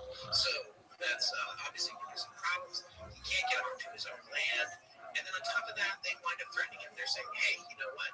If you don't get out of here, we might find a drug lab on your property. At which point he's like, oh no. And then Art's like, wait, you got a drug lab? And Mel's like, well, actually. And then he's like, oh, this whole story just took a turn. But here's the thing. It's not a drug lab. It's not controlled substances or narcotics. It's homeopathic remedies that he is apparently interested in, that he's been taking from Native American and contacts that he has who are advising him about the stuff that he's trying to grow, and he's doing something with that. That's his main business, apparently. Yeah, and I will put a finer point on this because I know that homeopathy is a trigger word for a lot of people. Like, okay, nutcase, wacko, that's right. Pseudo medicine doesn't work. He never says homeopathy. What Mel says is that he's in the alternative health field. And then he has a sort of lab because, again, it's nothing illegal. He always states that. It's like, look, there's nothing you can arrest me for. None of this is illegal substances. I'm not growing anything. No wacky tobacco. This is just herbs that are natural, that are old, ancient, perhaps Native American cures that he's really interested in. And so he has some alcohol and he has some solvents to break these down, and that's what he's working with here. So he said, not really a lab, but yeah, there's a few chemicals, but it's certainly nothing that you can find in a meth lab, right? But that doesn't matter because, as we know, with the, let's say, authorities, they don't have to actually find anything. All they have to do is plant the idea. If you're trying to win public opinion on something, it's like we found something on your computer. That's all they have to say. And you can take your imagination further and figure out what I'm saying here is that how do you know? They just have to say they found it. So it's very easy for them, but it's also very easy for them to stick that on your computer without your knowledge. Right. So again, I'm not getting into conspiracy land here. I'm just saying that Mel is a little concerned. Like, yeah, I know that threat is real. Yeah, he says, I do have a lab, I do have solvents, and he goes so far as to say this is a very particular plant that the Native Americans have known about for a long time, and it actually flourishes in northern Nevada. I also have it here, is what he's saying. And he's working with the Native American community on developing uses for it. And he says specifically something to the effect that the Indians used it at the time, his words, not mine, to treat various illnesses with it, mostly cold and flu. Yeah, so just quickly, and I want to get more into this in part 2 when we get into more into the ads, as it were. I did find a paper, an academic paper from the University of Nevada called The Washoe Tribe and a Simple Herbal Remedy for a Mass Murderer, and the mass murderer in this case would be the flu. 50 million deaths may have been avoided. Right. A student wrote this in summer 2012 for the Department of Pathology, and it talks about how this may have averted a lot of the deaths from the Spanish flu, and it's a particular plant called Lamadium, or L-A-M-A-T-I-U-M. And this is apparently a plausible treatment for flu-like conditions. And I think the name for it is biscuit root. And it grows specifically in northern Nevada. And he doesn't ever say, Bill never says this is what I'm growing, but that's what I think it is personally. But he's making it clear this isn't a narcotic, and it's not. You can read that paper. We'll have a link to that paper. Show links. That was freely available. It was on JSTOR. And so, but he has a lab, and in this lab, he's processing this stuff. So he's essentially being blackmailed. But the other thing that's happening is now he's also starting to get interest in having property purchased. And at which point Art is like, wait, is this your property? And he jokingly says, well, mine and the bank's. This time, there is another time when he says yes. Later on, he goes, no, it was my wife's. And then they're talking about separating. So I do have some questions about that. But Art is like, well, it looks like they're getting you coming and going here because they're either going to blackmail you and put you in jail for having a drug lab on your property, or they're going to offer to buy it from you. And so he's talking a little bit about this, but he also seems like he wants to answer some of the questions that came up in his first appearance. Right. So he's gone and done a little bit of the math on the fishing, for example. And he got like a fish scale spring, the hook that hangs down, and a little bit unscientifically, but scientifically, he came to the conclusion, based on doing some weight experiments, that with the 18 schools that he had and the 1 pound weight, that he had probably 17 or 18 pounds of weight on the line. And it's 20-pound test. So in theory, it was near its breaking point when it got to 80,000 feet. And this is another interesting thing when you think about the construction of a hoax or the construction of a true story. He has taken a specific question about how this could possibly work, and he's coming back and answering it 2 days later. He's also saying that after he went on the radio, things have escalated. Land has been taken from him. The military is there. They're threatening to put me in jail or disappear me, and or also if someone's trying to buy it. So there's a lot of things that have happened, and this is just in 2 days. He's recounting the story just for people that have not heard it, and we got to assume as we do, not everybody listens to every episode, so we seem like we're repeating ourselves. I'm sure the people who hear every episode, but we know that some topics don't agree with people that coast to coast. I'm not available to listen at 10 p.m. to 2 a.m. Sometimes I miss stuff, so he's just repeating. They're going over the elements of the story. But here's something that was not mentioned in the first interview. I found this to be quite interesting tidbit here, is that Mel retells the black beam story. Remember the beam of blacker than black is shooting straight out of the hole. And it's actually Mel saying, yeah, I didn't see these things. These are what neighbors have told me, people that I know. And Mel, of course, talks to his neighbors. No, they're not very close. This is a rural area. You can't see them through the kitchen window. They are, I don't know how far away the next property is, but as Scott described earlier, there is no landline there. There is a collection of outbuildings and trailers, and that's where he goes up to, again, work on his medicinal plants and herbs. And other neighbors have farms and rural property like people do, and so they're not real close. And just quickly, I said they had no power. He did have solar. He indicated that they had solar prior to the snowstorm that destroyed a bunch of the buildings, which they had a snowstorm that where they had, he said, 24 inches in fall. So yeah, they had cell phones, so they have communication, but again, it's undeveloped property of sorts. But it's his, or actually it's his wife's and the bank's. One thing he said, though, is that the neighbors do talk. They go down to the cafe like a rural people do, like they do in Enfield, Illinois, and they discuss stuff of the day. And so talk of the whole is common knowledge. People know the crap in there. And here's something interesting, though, is that he did talk to his very elderly neighbor, as he describes him. And his neighbor told him that way back when, maybe 40 to 50 years ago, the hole didn't look exactly like it does now. The neighbor said, this elderly neighbor, so again, he's probably in his 80s now, he said around the hole was a series of stone columns. And Mel had his power book with him, and he pulled up a picture of Stonehenge. The old neighbor said, that's exactly what that thing looked like. Standing stones, looking just like that, except, though, without the top stones. Like a dolmen. We've talked about this before. 2 standing stones with a table stone on the top of it. That would be, I believe, a dolmen, and the standing stones without a top stone, that's more like a megalith or a menhir. MENHR. So at ancient heritage sites, you'll see both types. Often they are a burial site, like a dolmen will have a burial or sacred spot underneath it.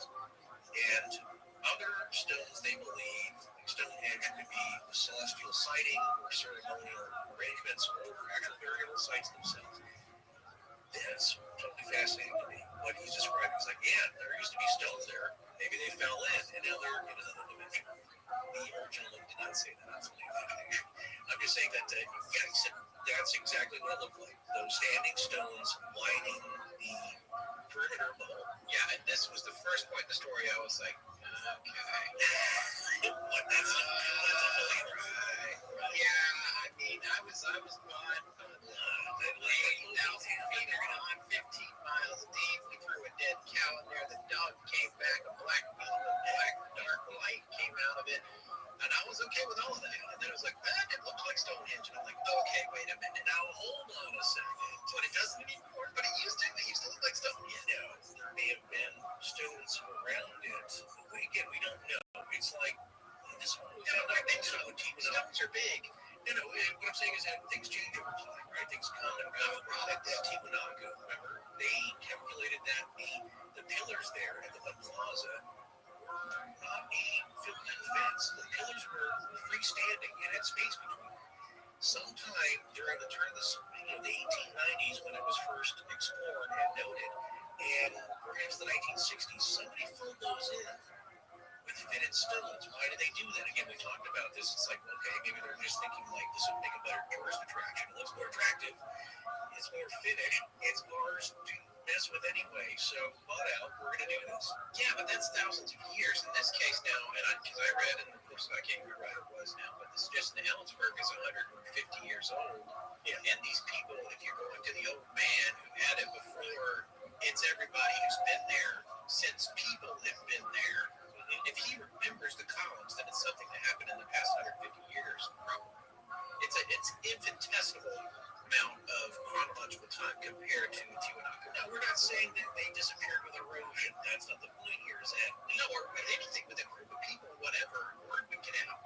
Not necessarily. Look, if it was before the guy, look, people do all kinds of weird stuff with the property, right? So in the late 1850s, 1860s, that's when farmers started digging up and digging into the mounds that were on their property. They didn't care. They want to move this dirt. Guess what? It's an ancient burial site of the mound builders. Yes. They didn't care. It's like, hey, I found a bunch of metal crap. You want it? Yeah. Then it gets controversial. But at the time, the rules were different. They didn't care. They want to move this stuff. What I'm saying is that people do weird things with their property. If you've ever lived in a rural area and you right, okay, so then, like, I'm not going to name names, but I've known neighbors to do it. Why did you put that there? Yeah. Why did you remove that? That looked actually kind of nice. Yeah, I love odd ideas. If it's near the hole, I can see people like, hey, let's shove that into the hole. That's standing stuff. Right. Regardless of how. I was thinking when I heard this that it had some Native American value to it, that perhaps it was viewed as a sacred site, as we've known before. Anything with the land that is different is viewed with more reverence. Yeah, like whether it's Pilot Mountain, which you took me by on our last little road trip. It's like, yeah, that's pretty interesting looking. Or Dylan's Tower. I can see why people would have these things as special. And in the literal reverse of that, when you have a really deep hole, I can see why people would mark that as being significant. So who knows? Again, this is part of the legend of Lord Mel's Hole. Now, again, people are calling in and faxing in with different ideas. And some of these are actually pretty interesting. Mark reads a fax. Our person thought it was pretty interesting that this person writes in, imagine two naturally occurring iron veins just happening to reach towards the Earth's surface around Anchorage, Washington. There is a tremendous amount of naturally generated high voltage electricity deep in the Earth. What if the bottom of the hole on Mel's property is a naturally occurring focal point, a lot like the device that Mr. Markham built? That's another story about I didn't want to go down that hole, so we'll leave that to other folks. I believe he did say Mr. Markham, and it's probably another coast-to-coast story. The fax goes on to say, the Earth can have its own, in effect, time machine. Over the centuries, through various quakes and so forth, all the soil up on the portal will have fallen into the bottom and been launched into some other time. This explains the lack of echoes and the apparent depth of the hole. Tell Mel to lower her clock down there. And here's another side thing, which is kind of funny. And again, part of the humor of this story is that here's all this crap and trash being thrown in there for 150 years, and it's popping out in some other, it's coming out somewhere.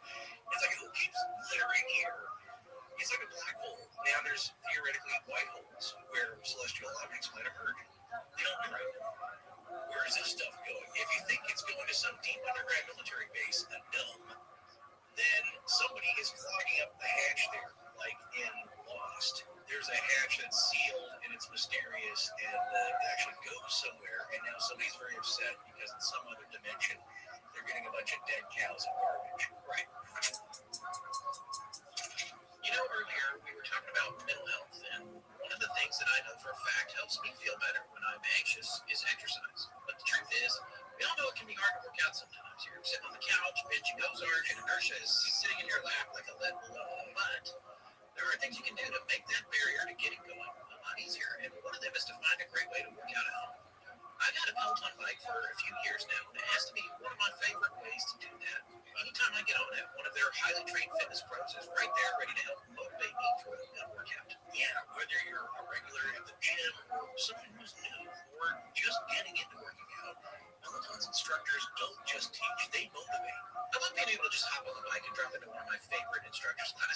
I have a few I like, but my favorite is probably Alex Tucson. They're all so positive and encouraging, but his instruction style really connects for me and keeps me going. And he puts together kick playlists for me to work out. Well, Peloton has thousands of live and on-demand classes, so you can always keep it fresh.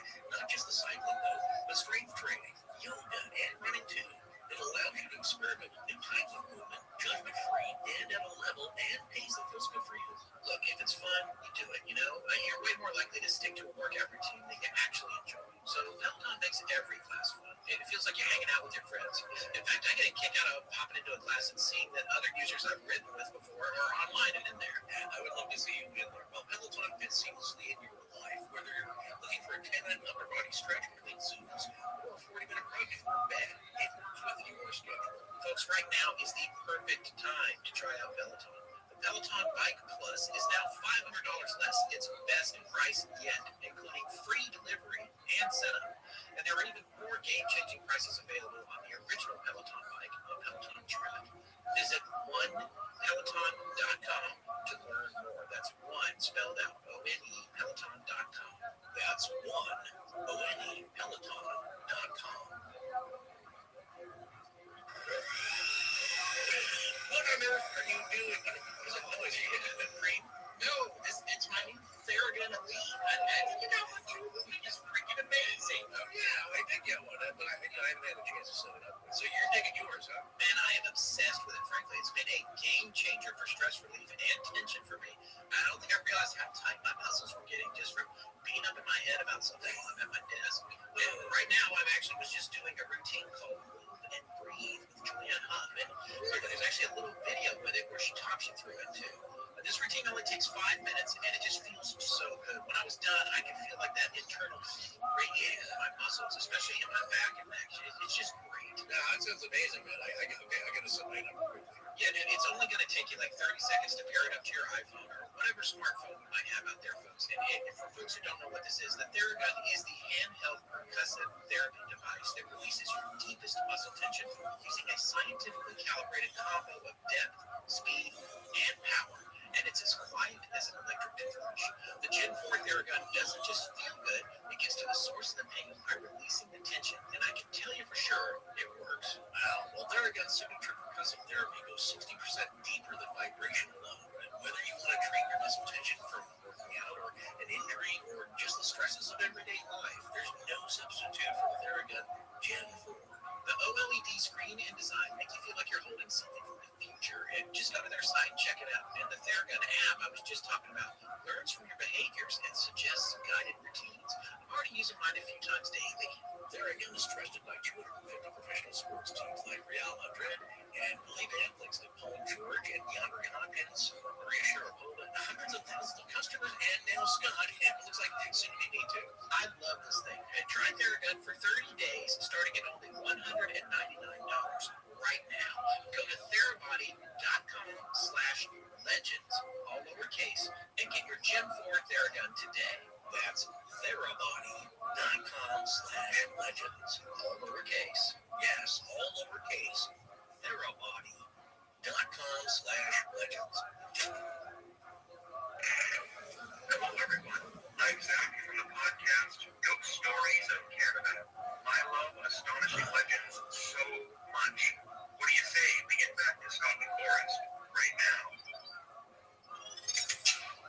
Here's another interesting thought that a lot of our listeners might find interesting. Mel says that he was over at the University Library looking for info about the Earth's geology. And Mel mentions that he came across something that's anomalous within the Earth's crust called the Moho discontinuity. And we're not going to go into that now, but that's just something interesting having to do with P waves that react differently in an anomalous way through the Earth's crust between the mantle and the crust. And that's why they call it a discontinuity. It does not act as scientists would predict. So there are some strange things under the soil there, and maybe this is one of them.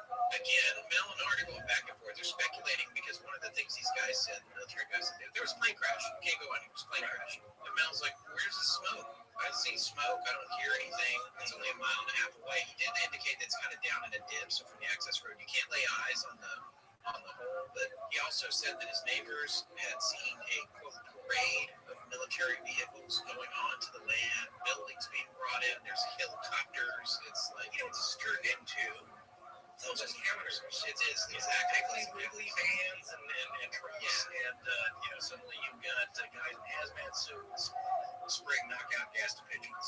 Another caller calls in and is like, "Do you have a criminal record, Mel?" Which is interesting because I think people are starting to they're hearing about this lab, and people are a little incredulous about the lab and the native plants, and he's like, "No, I don't have a criminal record." And then the guy's like, "This is why we need a militia." And so then they get into this whole thing about property rights, which, granted, the government came seized his property, but in the Pacific Northwest, correct me if I'm wrong, I'm not from that region, although I understand that you might be. And people take land rights very seriously. People in rural areas, that's what their livelihood is. Yeah, exactly. If you're an urban person, your plot of land is very small.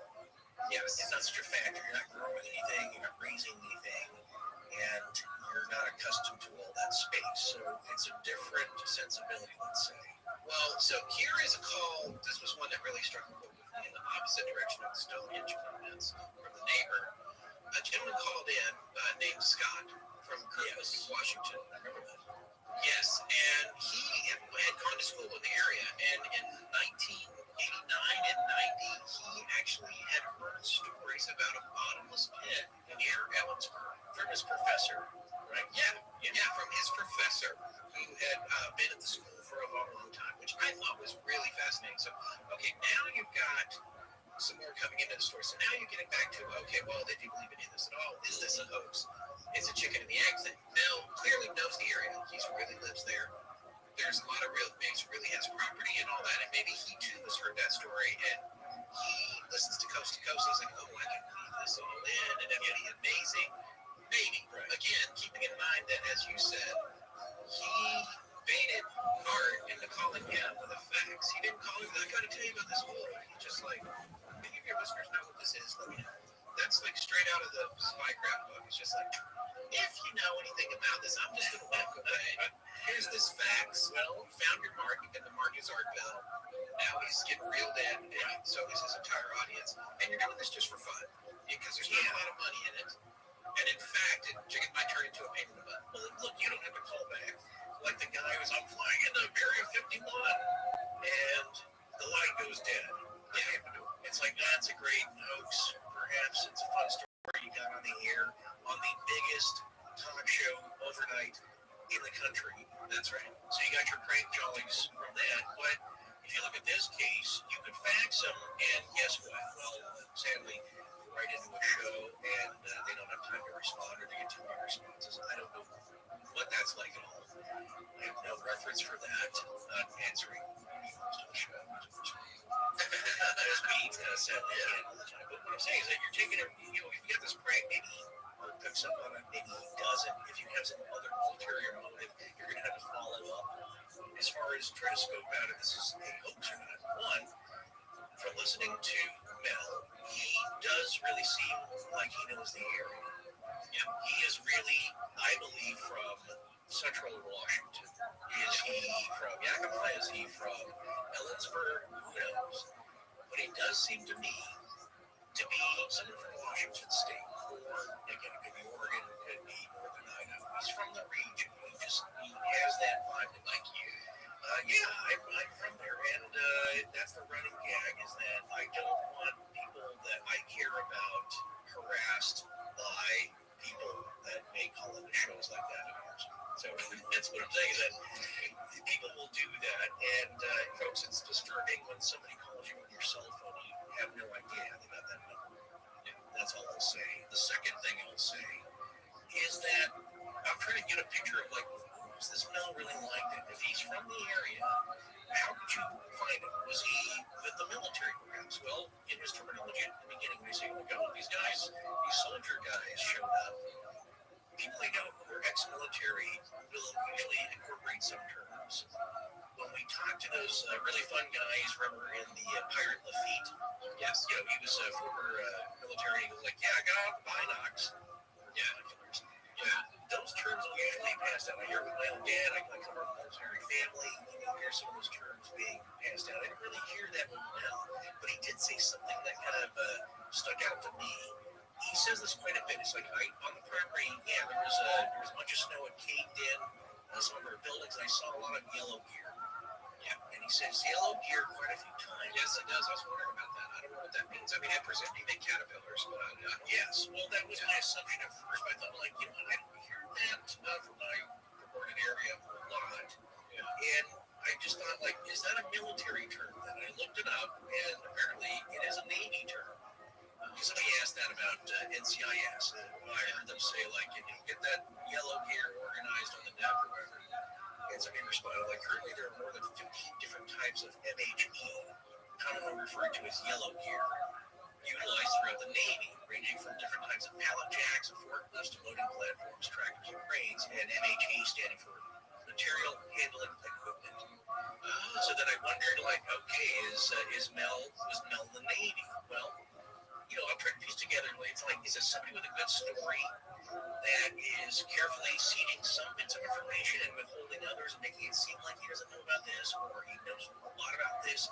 Is this that level of deception, or is this just a genuine guy? Because when you hear him, he seems very genuine. He seems very trustworthy, down to earth. Yes, you can be writing a hoax, of course, and you just tell Art you're not. But he doesn't sound like a lot of other people. And what I will say, we've talked about this before, when we get an email of somebody with an incredible story, what we notice just doesn't smell right is they come out of the gate with a bunch of really over-the-top outrageous stuff. And it's just the way that it's looked. Some of the emails we get, it's all outrageous, right? Right. I had a shadow person experience. This is happening to our family. We're being haunted. But when somebody talks about something that doesn't fit the usual stories, that's a red flag to us. It's like, okay, well, what are you getting at here? And you find out, like, I want to come on the show, I want to plug my book or my screenplay, or I'm doing this, or it's another podcast. It's like, okay, it just doesn't ring true. Here in this thing, it's expertly laid out in that it's bits leading up to more of a crescendo. And then it's knitted together with some head scratchers that are real, like a caller. Scott from Kirkland says also that guess what's nearby? The Yakima Firing Center. Huge military training base where they did Desert Storm training. There were satellite dishes that weren't supposed to be there that they won't admit to. Secret stuff is going on there. They're close by. If they found out about something that's even kind of an anomaly that they can either take advantage of or is a threat to their training, they're going to want to investigate it and seize it. That's right. If you're a drug dealer. Well, hey, here's the thing. Yeah, here's the thing. Bill is saying here, I'm being honest, I don't have anything to fear, but really there doesn't have to be anything concrete. And so what he's saying, though, is that they seem to be hitting me at both ends here because they're saying, like, you don't want to cross us. Also, we might make this worth your while. What do you think? Yes. He sees something Mel does that's interesting. He makes one statement, says, well, you know what? If a deal is offered, I might want to get out of the country. I might like to go to Australia. And then somebody says, oh, like where Stan Dale is?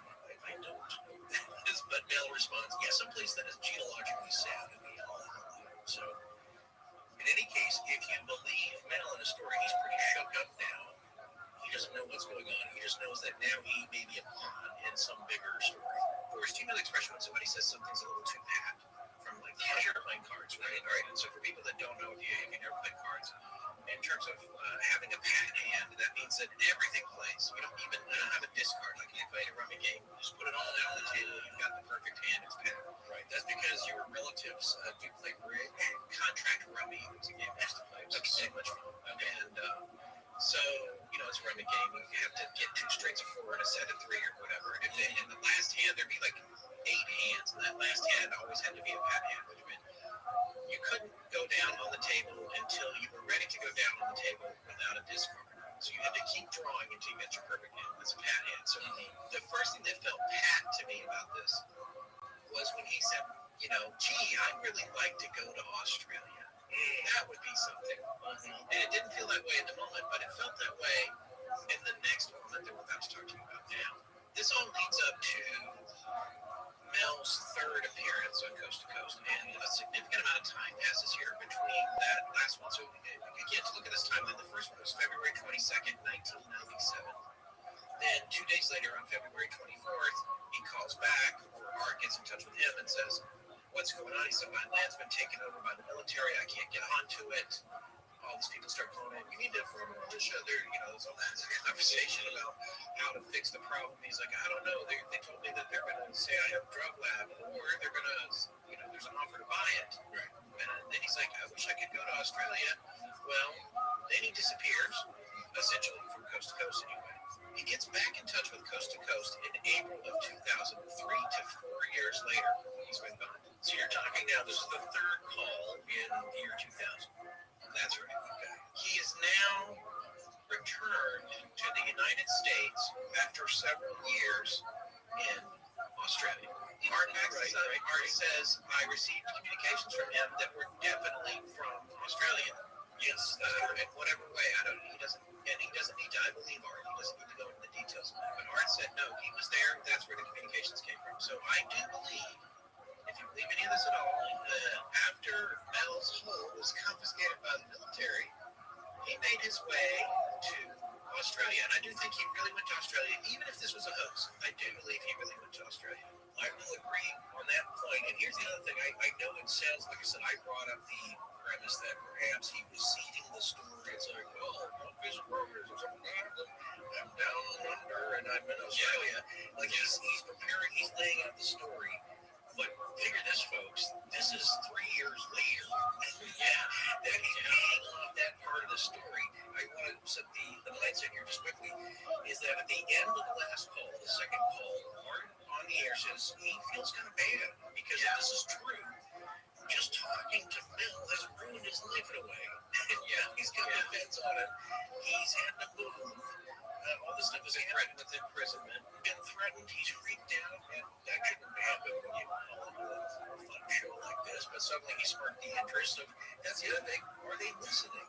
How did that happen? Are they monitoring everything? And they're finding, I think Echelon was up and running by that point too. And did they just listen to keywords? What's going on? Somebody speculated that the HARP program, which of course people think is part of some conspiracy there, that was clandestinely used to detect holes in tunnels. Of course, your adversaries or drug lords or this and that. Is that something they found out through the HARP program? There's only the speculation, but basically artists saying, like, I feel really bad. If there's anything I can do, we'll help you out. That's the last he heard from him on that second call.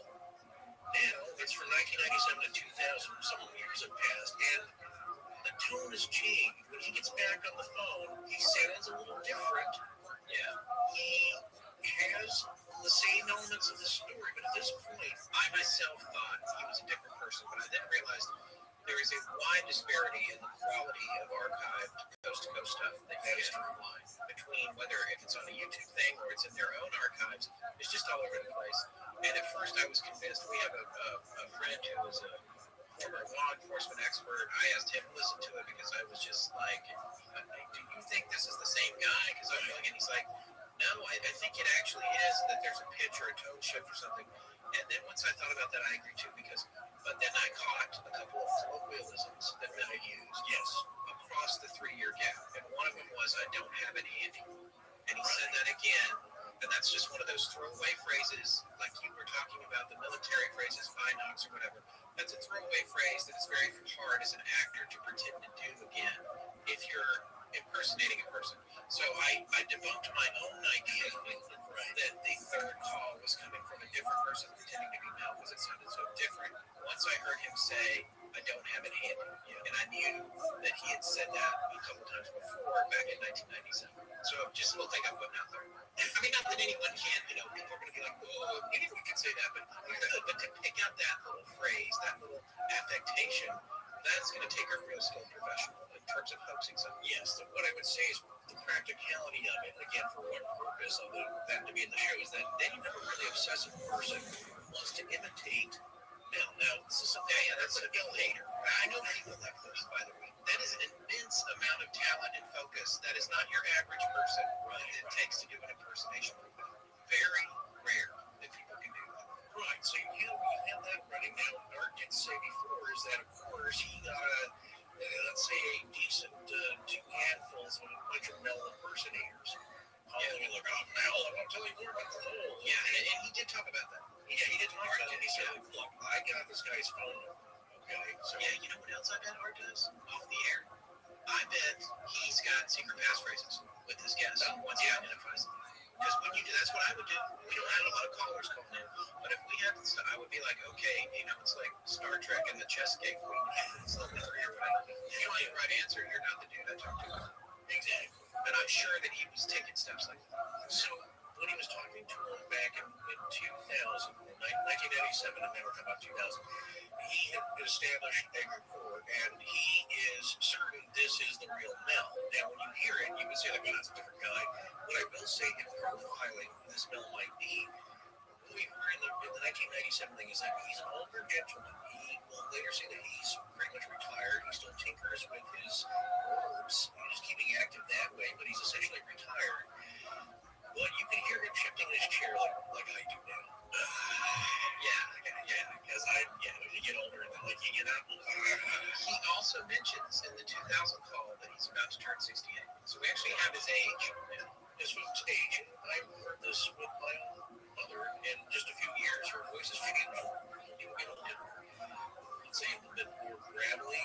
You know, so it does happen to folks as you get older. That didn't really trip any alarms for me. But I will also say, if you are faking this, that's an obsessive, freaky amount of studying to be this male character and keep it down line. And so when we come back, now Art's tone is different because he's a lot more jocular. He's having more fun with this. He's like, oh, there you go, folks, the one and only Mel. You know, and he starts off, as we said, with the Blair Witch thing, and what he's getting is like, come on, man, this isn't like a really slow burn joke on this yanked my chain, or you yanking my chain? Yeah. And Mel's like, I haven't seen Blair Witch, but I'll tell you the truth. Right, so you could say Art maybe is a little more wary, but he's also, I think, genuinely pleased and delighted that he's back after this amount of time. So they're old friends. It's that story got a lot of mileage. What he also says, Art does, is that, well, can you believe all the hullabaloo that happened after you made that second appearance? Because now you have groups of people who are Mel's Holes aficionados, and they go looking for it. Paranormal investigators and different people and TV news stories and newspaper stories. It turned into a thing, whereas most times these stories that happen on Coast to Coast AM don't really go much of anywhere. This one had a bit of a zeitgeist hook in it. So that's where we're at now. And in this interview, he's rehashing some stuff. And one thing I did want to say is that, one, again, he says yellow deer again. A couple years I'm so glad you sprayed that on me. I loved learning that on the air while we were talking. No, I'm trying to, as I do too, I'm trying to profile this guy. Like, what is he, I was wondering what that meant. I just kind of assumed it was caterpillars.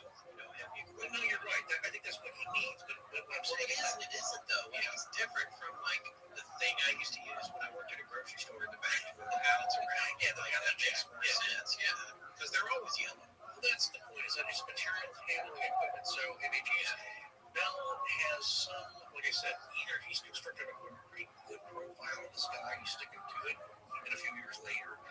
This thing is pretty consistent, is what I'm saying. I think that's what Art is picking up on. I will also say a couple of other interesting things that stuck out to me. One is that Art asked him, like, look, have you talked to anybody since then?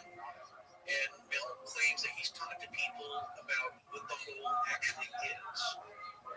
It's been discussed quite a bit with people he trusts, if you believe that the story is true. And he says, not the people, though, that know what it is, that we're speculating about, people who are knowledgeable, as much as people who speculate about crossovers, promies, and have interesting but valid ideas and theories. Mel claims that there are people that really know what it is. And he doesn't elaborate. I'm wondering, I think it's military, but that's part of the story. He says, look, man, I'm telling the story innocently on the show, and all this other hullabaloo happened because of that.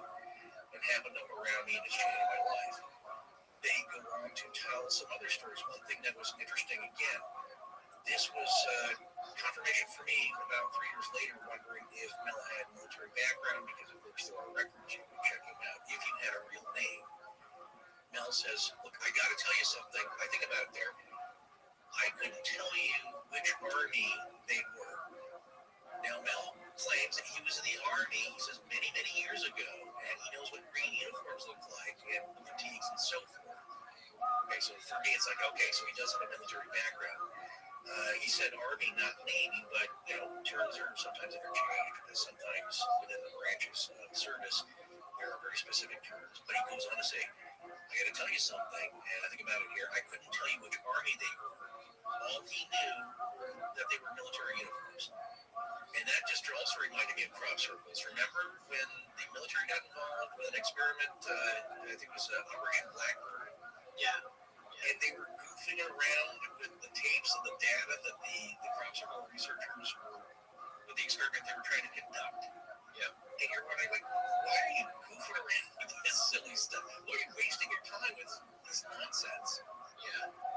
That's what it reminded me of here. If the military is involved, if that's true in any capacity, what's going on here?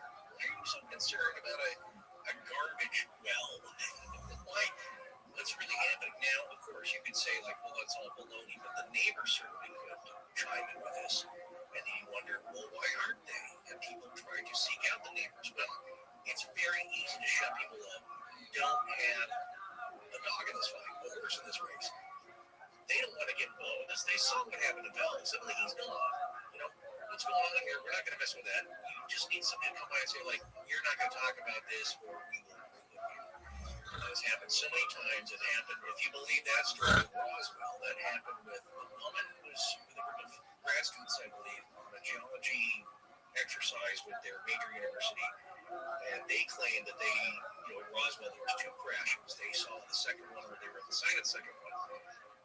The Army shows up right away, and they were told to face the rock, and there was a pretty nasty NCO, non-commissioned officer, who was screaming at them, like, if you say anything, you have no idea what we're going to do to you. You will regret it. Face the rock, say nothing about this ever. And that story was told on this woman's deathbed to her nurse. It was the nurse who wrote the story for documentaries. That's what I'm saying. You just have to threaten people like that. It's like, okay, yeah, I don't want you in it. That's fine. Aliens should be able to kill anybody to tell them what they have to. Right. And again, this is just part of an interesting little twist if you are making this stuff up. And he says, I couldn't tell you if they were German. I couldn't tell you what they were. And Art asked him this, like, well, did they have sidearms? And he said, yeah, they had weapons, fully automatic weapons. Everyone did. Another interesting tell. Mel tells Art, it's like, you've been to Israel. And I guess maybe he's not on the show, he's a listener. And he says, so that you know what it's like seeing weapons everywhere you go. Either Mel has been to Israel, or he just heard Art talk about it.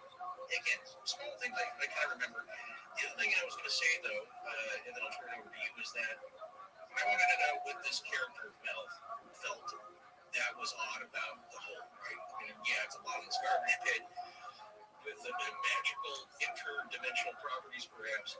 But what do you feel about it? And all he would say in the earlier interviews was, well, I don't know what it is. I'm not saying it brings dogs back to life or black beans are shooting out of it. All I can tell you is that it just seems weirdly bottomless to me, and I don't hear anything. It's like it confounds our expectations a little.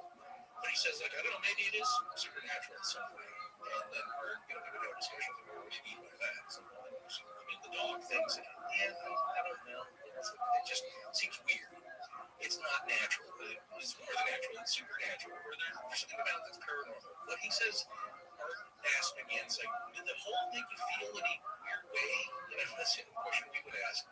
And Mel says, yeah, it does have an odd feeling when you're near it. And I thought this analogy was interesting because I'm not sure I felt it. He said, have you ever been surprised by the moon? And I said, well, yeah, sure. And I said, yeah, I mean, when you go outside, you're not really thinking about it. And then you look at it, there's the moon, man. It's like, yeah, I forgot it's there in the sky. You're sort of expecting it. It surprises you a little bit.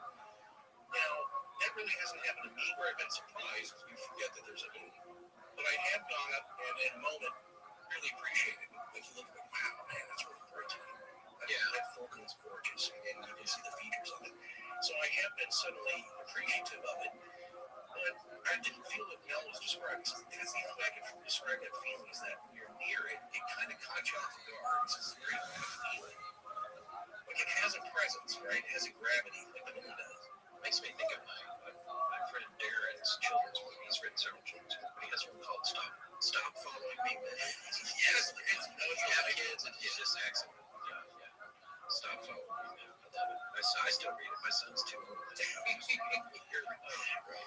And now we come down to the fact that he actually did go to Australia. And not only did he go to Australia, he was handsomely paid for at least property, which I have questions about because I have questions about the ownership of property. I'm going to save that for part two.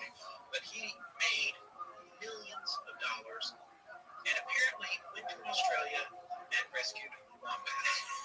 Well, as stories couldn't get any stranger.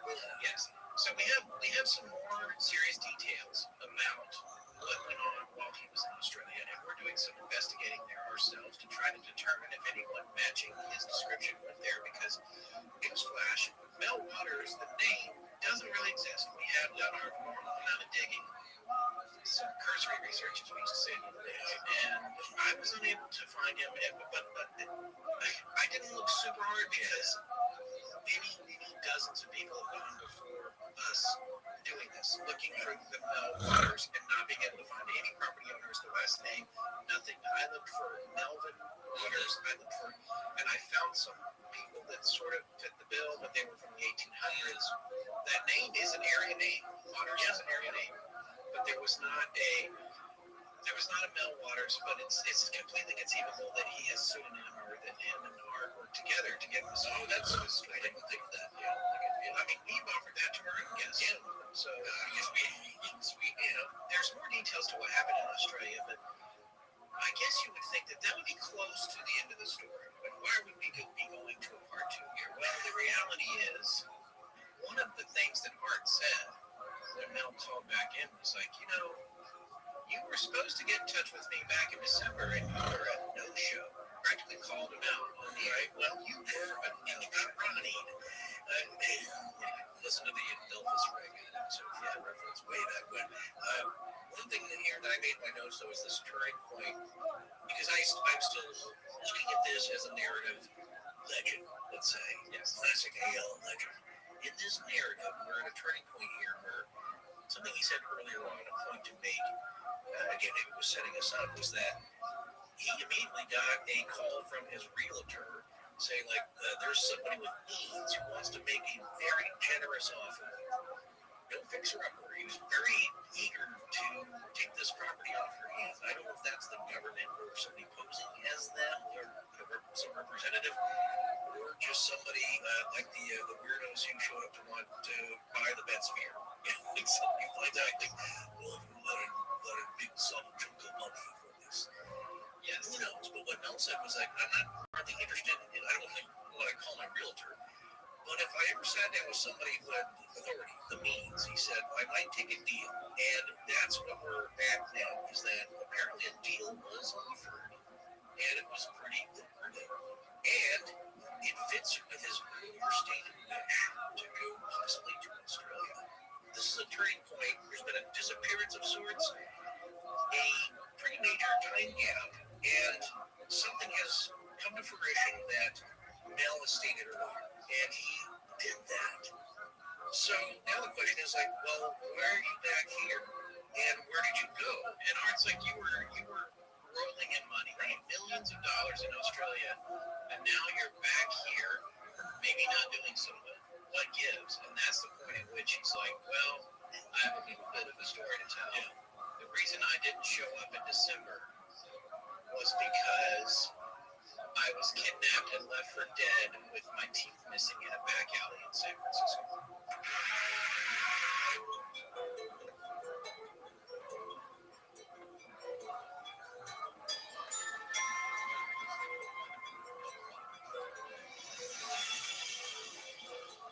That's going to wrap up part one of our series on Mills. We'll be back in 2 weeks with our final part two.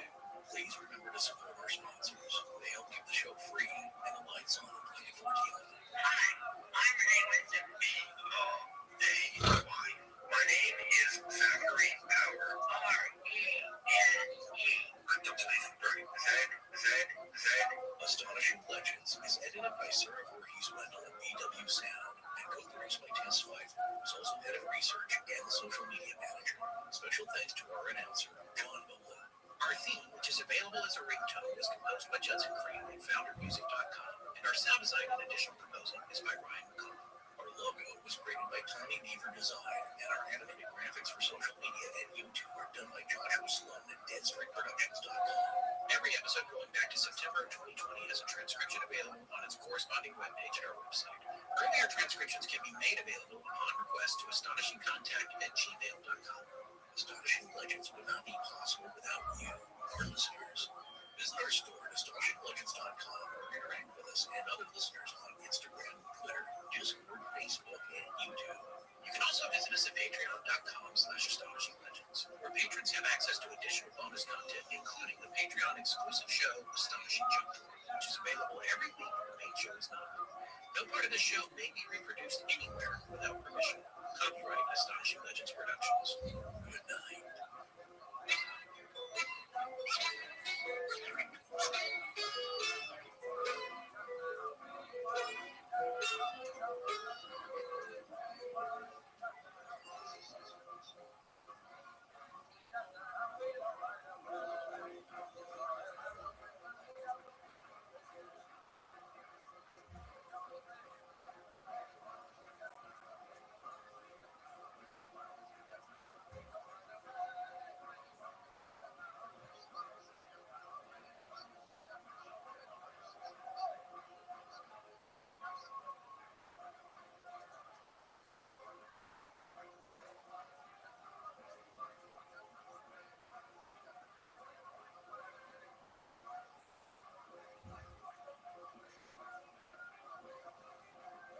Hey folks, welcome to Junk Drawer number 10. We're back again. It's Tessa's corner. That's right, yes. They went Nate at a parallel universe, Virginia City. That's what I'm thinking. The first thing that went through my mind is, this can't be my Enfield monster. I was pretty sure I hit the guy at least once, literally or figuratively. But you know, we can do that here in Junk Drawer because it's just family. You want to see my postcard? I have some observations. That phrase tickled me a little. Is it haunted? Well, I think so, yeah. And on that note, Sarah, cue that closing silence. Astonishing Legends would like to thank Simply Safe, Quip, Mint Mobile, OneDream, Squarespace, our contributors at patreon.com, and you, our listeners, for making tonight's show possible. On our last show, we introduced you to the incomparable Mel Waters, if that is his real name. A man who called into Art Bell's venerated overnight terminal radio show, Coast to Coast AM. Mel, a resident of Washington State, claimed that he had a bottomless pit on his land, and he wondered if anyone could help him figure out a good way to measure its depth. His story was not without its humor, and Mel was a charming guest to be sure. He definitely had local knowledge of the area he was calling in about, and there were aspects of his story that seemed very real. However, there were also parts of it that seemed far-fetched. Art Bell repeatedly asked him to swear he was telling the truth, and Mel repeatedly promised that he was. At first, this seemed like a relatively straightforward story, but after Mel appeared on Coast to Coast, things took a startling turn. His land was confiscated by an unknown branch of the military, who only and immediately restricted Mel's access to his own property. Mel detailed the scope of what was happening and shared information that indicated he had been essentially threatened with jail time on trumped-up charges if he didn't comply. On the other hand, it seemed that he was about to be made a financial offer that he couldn't refuse. Jail or millions of dollars. What would you do? It turns out that was only the beginning of this incredible story that just keeps getting weirder and weirder the longer it goes on. Tonight, we'll dive much further into Mel's home, and frankly, we're not exactly sure what will happen.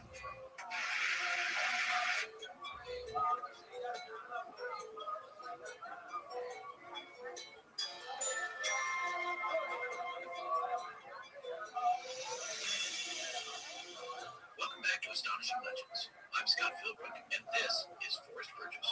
The West is the kind of place where you can walk up to the edge of a tree line and feel like you're staring into another world. It's filled with equal parts wonder and danger. Brian Watkins, award-winning playwright and creator of the Amazon Prime series Outer Range. Join us tonight for the final part of our special series on Mel's never-ending poem.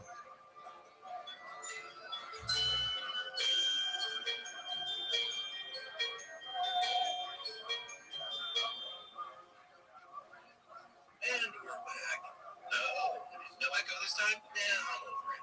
Oh, okay. Well, we are back, folks. A couple of very quick announcements here at the top of the show. Firstly, I want to thank everyone who responded when we put out a request for listener stories. We received over 70 voicemails and dozens of emails as well. It was an embarrassment of riches. It really was. There were so many great stories. We're pretty sure we're going to be making this a more regular feature, so we were only able to use about 3 of them for this next episode that's coming up. But to those of you who sent them in, we may be calling you in the future for our Patreon show, The Astonishing Joke, or seeing if you might want to join us on YouTube to talk about it. Or both. Yes, exactly. So rest assured, we have the wrong catalog. Don't be surprised if you hear from us about your story, even if it's not in our next episode. And on that note, we've made contact with the first 3 folks we'll be featuring. So if you haven't heard back from us, your story is in our archives now, and we may still be in touch. But we can't thank you enough for taking the time to send them in. We apologize if we don't get back to you directly about your submission, but rest assured, we've been through every single one of them, and we greatly enjoyed all of them. And on top of that, we will be, if this is your first year hearing of this, we'll be doing this again. So if you've got a crazy story, just hang on to it. We are going to start soliciting these more often. Absolutely. And again, thank you from all of us at the team here. Your time is greatly appreciated and valuable to us. So thanks once again. And one more other major announcement. Our good friend Seth Breedlove over at Smalltown Monsters has put together a Bigfoot-themed convention called Monster Fest for June 3rd, 2023 at the Doubletree by Hilton in downtown Canton, Ohio. And guess what? We're going. This will be a full-day event with vendors, artists, and guest speakers, and we'll actually be there doing a live podcast recording too. I'm not sure how that's going to go. I think it's going to go great. I just don't know why it had to be Ohio. It's the spookiest state in the nation. Oh, come on. Canton is a beautiful place. Yes, We have various connections to it. They make really good fudge there. well, who's not a fan of fudge? By the way, this is pretty much exactly a year from now, so there's plenty of time to think about it and get organized for it. Pre-sale tickets are available now at the Small Town Monsters website and their Facebook event page. There will also be tickets at the door. It's family friendly, and children under 12 will be admitted free. So, they're also premiering a new Small Town Monsters film the night before at the Canton Palace Theater. Tickets will be available for that through the theater's website. So check that out, folks. We'll have links in the show notes, of course. Yes, and we're really looking forward to this one, as not only are we going to be there, but so are our dear friends Richard Adam and Jim Harold. It should be a blast. We do have one other thing to discuss, a warning about tonight's show. Later in the show, we're going to be retelling an anecdote that depicts animal cruelty. We do not obviously condone any kind of cruelty to animals, nor are we endorsing it. We're just retelling one of Mel's stories, and we want to make sure you're aware of this, though, because that's the sort of thing that might get you upset. You may want to skip that part of the show. We've left out some of the more violent details, but we still wanted to warn you. It's a story somewhat akin to what happened to the goat in the first Jurassic Park movie, if that helps at all. As of this recording, we're not exactly sure where it's falling in the show, but we will have a warning for it before it begins, and we will include the start and end point for that story in the show notes and description for tonight's show. Because by the time we post it, we will know where it's falling. So if you're looking for the specific time it appears, consult the show description or notes before you continue tonight. Yes, and this story is a somewhat infamous legend of Melwater, so we elected to include it tonight. It's important to the finale, let's say. Yes. And there will be another warning shortly before that section begins. All right, finally, I want to give a very quick shout out to a friend of the show, Bill Richardson, tonight. Bill, hang in there. We hope that you get well soon, sir. Yes, Bill, we're thinking about you, sir. Okay, let's dive back into Mel's Now, where were we? Well, when we left our hero, we left him in an alley in not such great shape. Right. We didn't, some shadowy authority figure, let's say. Could be government, could be military. Yeah. Let me just say, Mel is speculating that it may not be regular government folks. Yeah. He doesn't know. Well, it's a big mystery. It can also all be made up. That's a good part of the story. Like I said, you leave room for doubt. You don't box yourself in or paint yourself into a corner with this kind of stuff. Right. So where Mel was left off by someone, some shadowy entity with some means, if we're going to go with the story, in a very seedy and dangerous San Francisco alley, somewhere in one of the rough parts of town. And he doesn't know what happened. All we know is that he wakes up mostly because, let's say, some inhabitants of that alley were trying to rouse him to get him to sing some Willie Nelson songs, because as Mel described himself, he says, yeah, I look a lot like Willie Nelson. So you can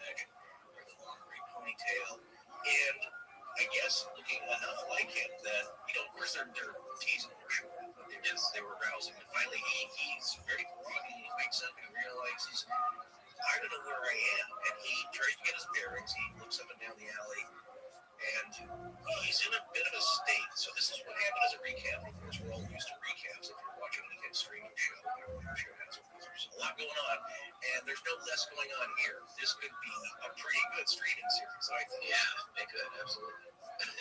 Mel had accepted the offer from the government to leave town. As Art said, yeah, well, good advice. And he was told to, as instructions, leave his car and wait at the rest stop outside of the town of Ellensburg. I guess off of I-90, which runs south of the city limits, it seems. Then he was taken to the airport, and then to San Francisco, and then taken to Australia.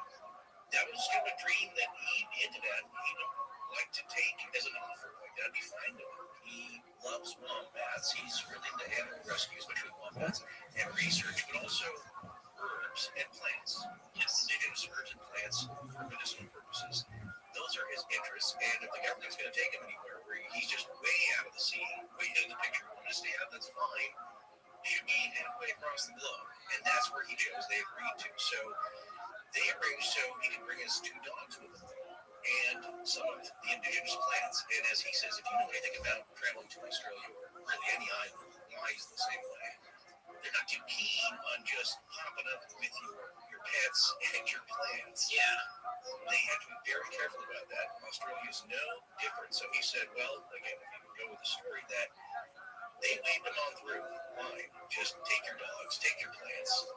It's all set up. And he said, yeah, it was all set up. The payments were coming through. Those were showing up in his bank account. They were delivering as promised. Just an important note here. I think we all know that super, super famous case between Johnny Depp and Amber Heard that was not so recently in the news when their dogs went to Australia in 2015, and Australia threatened to have them put down. Right. Now, I bet y'all thought I was going to talk about a different case just then, but yeah. That's how serious they are about the dogs coming over there. And Hawaii's the same way. I know because I've traveled to Hawaii and I wanted to take my dog, and I can't remember how long the quarantine was. I think it was at least 30 days. Might have been longer. Anyway, folks, that's the arrangement. And guess what? As he says, of course, you can imagine there's complex paperwork involved. But he said it was already set up. They can make that happen if they want to. And just as a little aside, if you don't believe that people who are deemed important in our society are treated a little bit better, well, I was working on a automotive dealer show where the international president of a major Japanese automotive brand was going to give a speech. And then they had another event to go to in Germany, like the next day. And right after the speech, they were escorted directly to the airport. Didn't have to go through customs, got nothing checked. Got on a G6 or whatever they take and went straight to their destination. So when you're that important and you have people clearing the way for you, those things can happen. Yes. Except on 9/11, when no one was getting anywhere, including that guy, because that was actually the day of the show. That was my 9/11 story. Even he was not getting anywhere directly. No flights at all out of Vegas. So to Mel's point of view, it's like, well, everything's all set up. It was a piece of cake. There, of course, was some cooperation on the part of the Australian government, but as far as he knew, well, the money's there, the fight's there, they want me out of the way, that's fine. Do your thing, I'm gonna go do mine. Now, so far so good, right? Well, not completely. For reasons that aren't entirely clear based on all his interviews, he does decide to come back to the United States. He says, well, he misses his family, he wants to get back. But there were other more complex things going on, I think, with his finances and the land and his ex-wife. He had a reportedly amicable relationship with, but she, in fact, technically was the owner of the land that the hole was on, but he was apparently leasing it. But there may have been something going on with his finances. He wanted to come back to the United States. He missed his family and other folks, I suppose. And so he came back to the U.S. and he had informed Art that he was ready to come back on the show. He'd been gone a couple of years and he thought it'd be fun to come back on the show. At this point, the original story had really well done. And if you believe the setup here, the U.S. government was willing to give Mel essentially $3 million a year for the use of the property. And he had to sign an NDA, a non-disclosure agreement, for certain aspects of it. And he does tell Art, like, well, I can only disclose as much as I can. But there's also a lot I don't know about what they're doing on the property. He just took off. And there's a lot of mysteries. If he set us up here for a right, because he doesn't say I saw anything weird. He just says, well, yeah, the dogs wouldn't go near it, as you might recall. Birds apparently wouldn't sit on it, but I don't know about any other weird stuff. He said, I didn't see any black bean, I didn't see any zombie dogs. He's just saying that's what people have told him. That's how he's saying it. And all he can say is like, well, look, the only thing I noticed that was weird is that it never filled up, and I don't think I could reach the bottom. Now, he also admits, yeah, maybe the weight of the line itself, which he calculated at about 17 to 18 pounds at 80,000 feet of line, about 15.1 miles of line, maybe that was enough to make the tension on the monofilament seem like it's not hitting bottom. He didn't know. He just knew how much line he put in. Yeah. Another misconception is that doesn't mean it's 80,000 feet deep. He just says that's how much line I put in. Right. And he's very careful to say what he doesn't know. It starts off like, that's what I love about the story. It starts off like, okay, that's kind of weird. Maybe he's just misinterpreting, like we said, maybe it's just spooled up, on a big root down below, and it's just the line's heavy enough that it just seems like it's bottomless. And maybe all that trash and junk that people threw in wasn't as much as people thought. It did occur to me that if Mel's hole isn't exactly straight deep, if it's got some bends in it or something, in theory you could see where something might be thrown into it and bounce and deflect, and when by the time it hits the bottom, it's not directly below the entrance, and maybe the sound wouldn't carry back up. Maybe it falls into a larger cavern. We know that what little I know about oil and gas pockets and underwater lakes and whatever, there could be a huge cave that it falls into that's filled with liquid or of some kind. Yeah, I mean, maybe the sound wouldn't carry back up, but it's plausible. I leave a lot of room for acoustic anomalies with some record. When things come to what I call extreme physics, yes, a very long, deep, weird stuff happens, and maybe he just didn't hear it or it didn't seem like he had. And if it had a bend to it, maybe that fits in with the longitude theory. Right. So, because, but he's very careful to say what he doesn't know. He's essentially saying he's looking for answers. Now, it seems, if you go along with Mel's story, that there is something to the value of Mel's $1 million goal, and that now the government is really interested in this. And to Art Bell's point, you can take the money and run and continue with working with herbs. And Mel says he thinks that maybe the herbs he was working with locally there benefited possibly by being grown near the hole. Now keep this in mind, he's working the land, he's digging up dirt, he's growing some plants that are non-native. They're not invasive species, they're just non-native to central Washington. But he's having some success, and he is also breaking down the plants. So he's done a trailer there where he's working with these herbs, but he's going to have to leave all that. But he can continue all this in Australia and have some decent money to work with. And it sounds too good to be true. Yeah, and $3 million a year, that's $250,000 a month, $250,000 a month that he was making, in theory, from leasing the land that his ex-wife owned, leasing the land to this military organization or whoever it was. During this time, he was gone around 2 years, as best we can tell, which is $6 million at that point that he's taking to Australia. Yeah, and he spent most of that money rescuing wombats, which was a big concern at this time. Yeah. I actually remember it being in the news when I was younger. And I guess he built a large facility contributed a lot to saving wombats. Yeah. But at this point, for reasons that we'll try to elucidate as much as we can come forward, he is coming back to the States. He's called Art. He said he's going to come back on the show. Art does a little publicity. He says, hey, Mel Waters, can you believe it? Mel's hole. He's been in Australia these past couple of years. He's coming back. He's going to be on the show on such and such a date. I can't remember what it was. 2000, I think. I know it was prior to 9/11. Yeah, he said it was right before his return in later interviews as we go along the chain of events here towards the millennium. So, damn close to. Yeah, I think it was December 1999. I see reading that now. So, may have rolled over into 2000, but the day Mel was supposed to appear on the show, he was going to help his nephew move from his apartment in Tacoma to the Olympia area. So he's very close to his nephew, as we'll see. And if you could dig into that and find him, you can make a connection to Mel through his nephew. But he some moved, and then Mel was going to return the moving van and then take the bus back down to Olympia. That's exactly right. So he's moving his nephew from Tacoma to Olympia, but the truck has to go back to Tacoma. So he takes the truck back to Tacoma, and now he's in Tacoma with having dropped off the rental truck, and he needs to get back to Olympia where he is living at this time.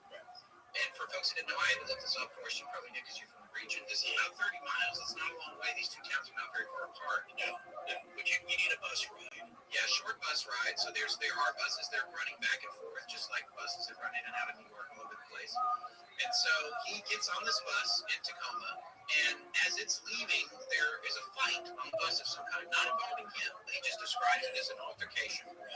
But it's enough of a thing that the bus actually pulled over. And I had to look this up. It pulled over at the Fife Park and Ride. I was like, and I couldn't quite understand.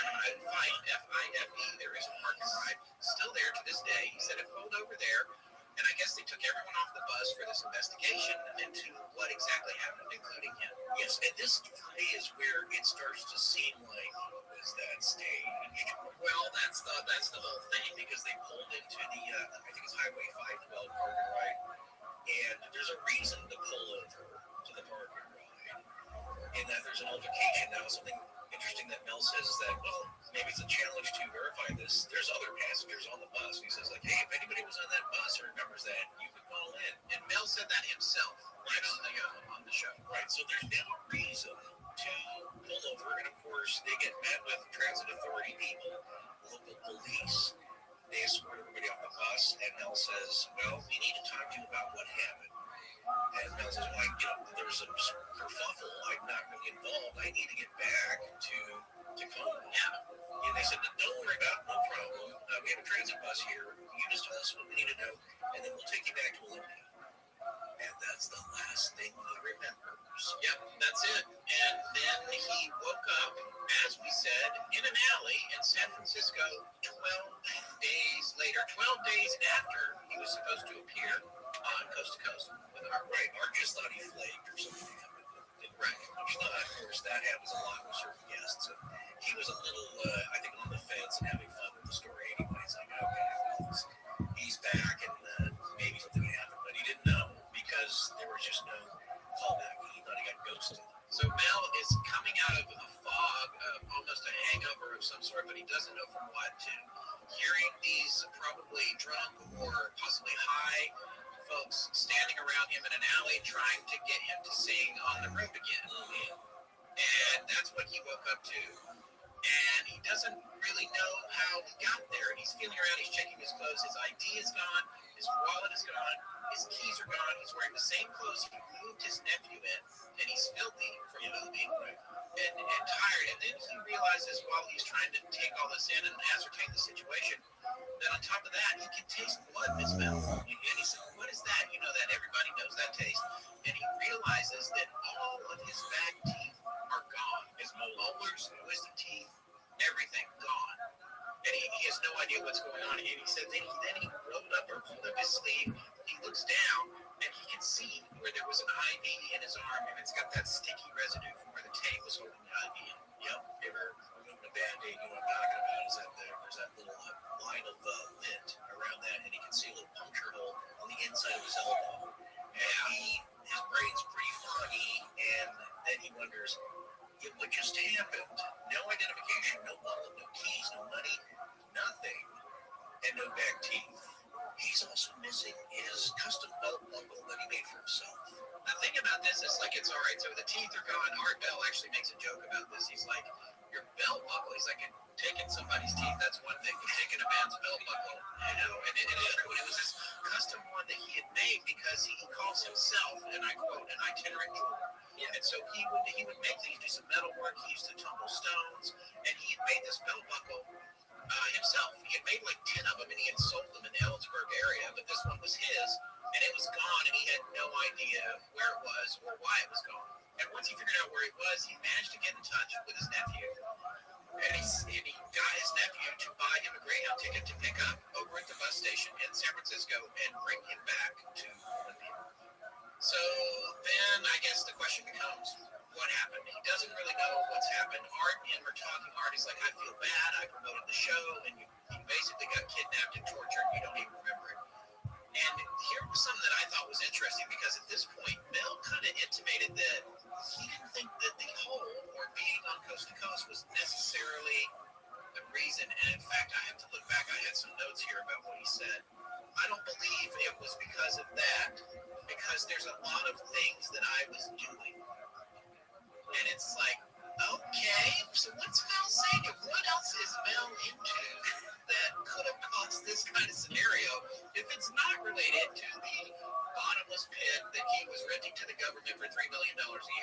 Okay, first of all, let's not cast aspersions on poor Mel. I'm not. He said it himself. A lot of things that I was doing. So for you folks out there listening, Mel has always said, look, it's not hallucinogenic plants. These aren't psychedelics. These are totally legal plants. I'm not even talking about that, by the way. You went there. No, saying anything about that. People say, like, oh, so you're pretty close to having a drug lab there. I said, well, no, listen, I got alcohol, I have some solvents, but, they're properly taken care of. There's nothing, it's not a meth lab, okay? Let's cook. But I do need to break down the components of these plants and experiment with them. So that's what he was doing. He said, yeah, there's a few chemicals, but it wasn't anything dangerous or illegal, or I didn't need a permit for all that stuff. And but you could say, like, oh, there you go, drug lab. And then everybody forgets about it. Like, well, there you go, there's some crazy, hippie Mel, Willie Nelson Mel. He's experimenting with drugs and picking the LSDs. He said that's an aspect of it. He always claimed that I wasn't doing anything illegal. I'm just with herbs and growing plants. And then the other stuff that you're talking about is when he talks about other stuff, it's like there's something bigger going on than just fascinating herbs with great medicinal properties here. Now we're talking about, let's say, physics that the government would be interested in, especially the military. That's part of his story here. That's the baseline. Is that what you were getting at as far as these other things? No, I wouldn't get at anything. The only thing I was getting at was that he said to Art, I don't think it's you, Art. I don't think it's about me coming on the show. It could be about something else. That's all I'm saying. Okay. I'm not making any implications there, but I do think it's important. I'm glad you recapped that trip. We do want to talk about the medicine he was working with, because I think we figured out what that was. And we'll get to that as we get to our conclusions here. But at this point, he'd been in Australia doing that. He came back. We don't even know if that was what he was up to at this point. He had just gotten back and was going on to talk to Art pretty close to after he came back to the U.S. So, and he didn't have access to that land anymore. So even if he was interested in those medicinal herbs and that kind of stuff, it's unlikely that at that point he had an operation on that up and running anyway, because I don't think he'd been back in the U.S. that long. Right. Now, as far as the teeth go, you start to rack the brain, make sense of any of this. It's like, okay, if you're going to put this part of the story here, what's the importance of the teeth? You know, we were talking about a fun X-Files. A lot of fans out there will remember this one, but it involved the first formation of the lone gunman. Yes. The trio there, and they run into an agent who she's claiming that she's on the run. They're tracking her down. They're not sure what to believe. In fact, two of the guys think she's a government plant out to track them. The guy who's the former FCC agent is the one who is willing to give her the benefit of the doubt. Of course, there's romantic tension there, but they don't believe her. She comes back out of the bathroom having pulled one of her molars, and there's an antenna in it. Right. That reminds me of with implants. It's like, and he explained Terry Lovelace's X-rays that he can show you that there's something weird in there with no incision marks, and then it's gone. And he's got those X-rays, so it's one of those head scratchers. But who knows? I thought maybe there was something in the minerals in his molars that was wanted by some authority to study later. I think it's just interrogation torture, and he doesn't remember the questions. So now you're talking Zell from Marathon Man. Yeah, it's what it seems like to me. They picked him up. I mean, they get the IV in him. They are numbing him. Maybe it's true serum, and they're asking him questions about what he did in Australia or whatever else. Was he in Australia? We don't know. I mean, that's the other thing. It's pretty convenient to be halfway around the planet saving wombats. We talk about something hard to confirm. And then, and then in the future, what we're going to hear is that the wombat sanctuary was torn down and disbanded. So it's like even harder to find out. There's a lot of convenience to those facts. By the way, I'm not making my judgment now. I'm just looking at the big picture here. But to me, if you believe any of this at all, the teeth are out. I don't think the teeth necessarily had any cash value. To me, you take somebody's teeth out because you're messing with them, and you want to know the answer to a question that you're asking. We may never know, but yeah, you did make me think of Dustin Hoffman. Yes, yeah. He seems safe. Something bad has happened to Mel now. Art was believing that he was actually in Australia. This is a great person, of course, isn't it? Yeah, that's true. Art did say that when he was communicating with him from Australia, it was clear that he was in Australia during the communication that he was having. Right, and then he's coming back, and he doesn't show up. So that's where we're at now. But here's something else that was more important. There's another thing that was stolen from Mel that is possibly much more mind-blowing and important, and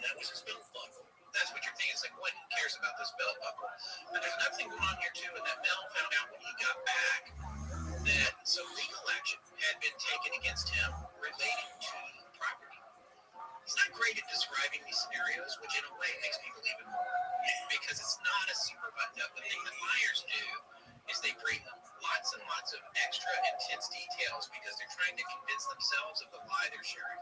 And a lot of times with Mel, you go back, you listen to it over and over, and you still can't quite follow it. And it's not because it sounds like he's necessarily making it up. It's because it's a complicated reason, a complicated story, and he's just trying to relay it. And he, in some ways, is not great at imparting information. But one of the things that he says is that someone came along and looked at the property, his wife or whatever, and it had now it had a septic system and paved roads and all these things that were not permitted or allowed. It was not supposed to have any improvements on it.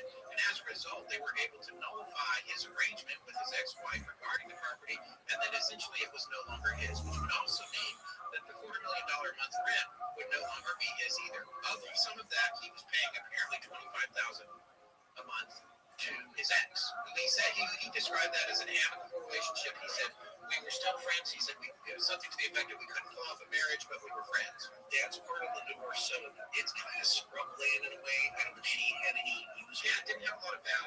Yeah, didn't really want to work the land. He said, well, that's, you like doing that stuff. You got your trailers up there. And he wasn't violating any lease agreements before that. As he said, it was pretty worthless land. And his wife said, well, I'll give you that as part of the settlement here. And if you believe the character of Mel as a character, he's very generous. He's selfless. He loves animals. He's in the field of trying to help people with herbal medicines. And that's his nature. You and I were discussing this beforehand. Like, what's the purpose of that? To take it away from him? Because I don't think it was the wife. I don't think she cared what was happening with the property. She's getting $25,000 a month. Now, maybe she changed her mind when that stopped. But I think here is that when he came back, and there is a settlement against him. They used to give up the land. It's a convenient way to not have to pay him anymore. For whoever's paying him, whether it's the government or not. Well, you violated the lease. There's septic systems, paved roads here.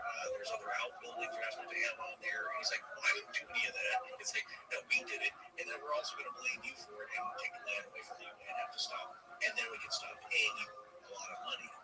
So if you go with the story, that's a maybe convenient workaround to end up giving Mel nothing. As Mel jokes with Art, it's a hole, but I got the shaft in the end. See, Mel's making jokes about his own hole.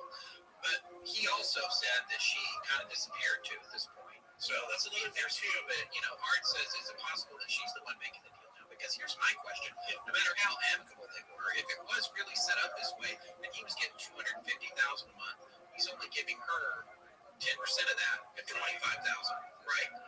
It's her land, technically.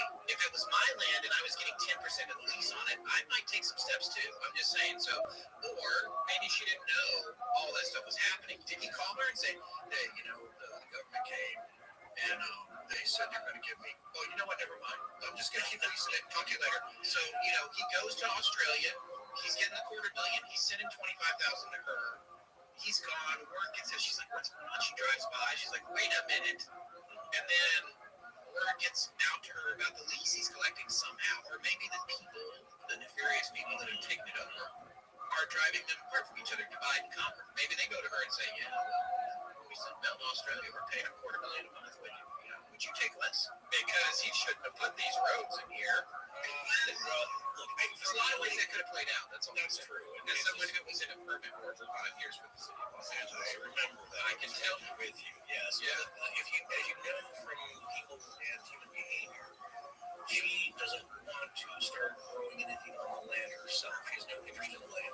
That's part of the settlement. So I'm not sure if that was violated. It reverts to her again.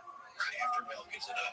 Right. So if you want to get real conspiratorial about it, it might be a good way to make her go away as well in some other fashion. If they're willing to disappear Mel for 12 days and take his teeth and his belt buckle and everything else. If you're going to do all that, why are you paying him in the first place? I mean, you send him to Australia, right? Forking over $3 million a year of taxpayers' money or whoever's above black project budget. Right. Is only a teensy bit more difficult than disappearing somebody for real, especially when you have a bottomless pit at your disposal. I'm just saying. There's two things about that. One, they don't care how much they spend. It's not their money. It's your money. It's my money. Secondly, this was already made public. As Art will say, once you make it public, it's just like, well, if he disappears, because people are already going to go search this out, as soon as that broadcast happened, that's what they did. And suddenly, something nefarious happens. People start asking questions, and yeah, you can just choose to not answer that as a government agency or corporation or what have you. But here, it's just like pay him a certain amount, but after a while, we're done. It's not going to be in perpetuity. So you paid him a little bit of money. Who knows what happened to the wife? All Mel will say is that she became impossible to find. Yeah. Now here's somebody, people say about himself. It's like, yeah, I'm not an easy guy to find. Yet people who are looking for me found me. Because Art asked, it's like, well, do you feel like people are following you, or do you feel in danger? He's like, no, but I've tried my best to remain hidden, and yet these folks still found me. So it's not exactly directly tracking, but they know where he is. And Mel's wife, of course, everyone's got family usually. Apparently his wife worked at Central Washington University in the geology department, but she just kind of disappeared herself, or at least he can't find her. And as you said earlier, it was mostly an amicable split. Like they were still on good talking terms, but she just kind of goes away. So, one thing I want to mention before we move on is that Mel says a curious thing here, in that 1 month after this happened, the Heaven's Gate incident with Marshall Applewhite happened. That's some weird connection that he doesn't go into this. He said maybe there's a connection there, something weirdly off planet, weird people being attracted to anomalies like this. Yeah, I thought that was a stretch. I felt like everybody was stretching on that one. I know he's just mentioning it's like, look, anything you were talking about, or some of your way back, this happened in 1997. Well, I was talking about the She Has Dolly being cloned. Yes. I announced it on the same day that Mel called in. And there are few folks that think that was too much of a tangent, and who cares about what happened in 1997. We found out later, and you will be surprised that she figured prominently in the story later on. Yes, they do. Crime is up here in Los Angeles as it is everywhere else, and I've never been happier to know that I have a Simply Safe home security system in place. That the late night intruders and porch pirates are not the only thing you have to worry about. Yeah, as a house inspector once told me, a home is a system, and every aspect of that system has to be maintained because one weak link in it can cause a ton of expensive damage. Oh yeah, that's a great analogy. Listen to this story from a Simply Safe customer named Terry. Terry was away for the weekend for her daughter's wedding. In the morning of the ceremony, she got a call from Simply Safe's 24/7 professional monitoring center, and they let her know that her system had detected water in her basement. And this is scary because in moments like this, time is critical. Even an inch of flooding can cause more than $25,000 in damages. Think about it. Of course, I'm glad my Simply Safe system is making sure my laptop doesn't get stolen, but $25,000 of damages from an inch of water is a far more expensive problem. Thankfully, in Terry's case, Simply Safe had detected the water just moments after the leaking had started. So from the wedding, Terry just called her neighbor and explained that Simply Safe had detected a leak, and her neighbor went over to her house and quickly turned the water on before the flooding got too bad. See, that's amazing, and that's the whole relativity thing. Sure, I don't want to get burglarized, but a little water can do 10 times the financial damage a minor break-in might do anyway in the same amount of time. This is why Simply Safe is such a great system. It can protect you from all of it. It's a breeze to set up too. I set mine up in just minutes, and you can customize the perfect system for your home in just a few minutes at simplysafe.com/AL. So go today and claim a free indoor security camera plus 20% off with interactive monitoring. Go to simplysafe.com/AL. That's simplysafe.com/AL for a free indoor security camera plus 20% off with interactive monitoring. I had my 6-month dental checkup last week, and no issues at all. For a second, they thought there might be a problem with one of my teeth, but a second x-ray pointed to that just being a glitch in the first image. Dang, man. That's very much. Well, anyway, that's awesome.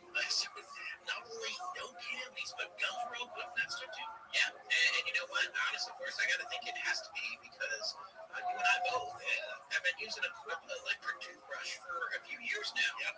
Just like 7 million other folks out there, it's time sonic vibrations use 30-second pulses to let me know when to move to a different area of my mouth. So I'm getting the dentist recommended 2-minute cleaning every single time I brush my teeth.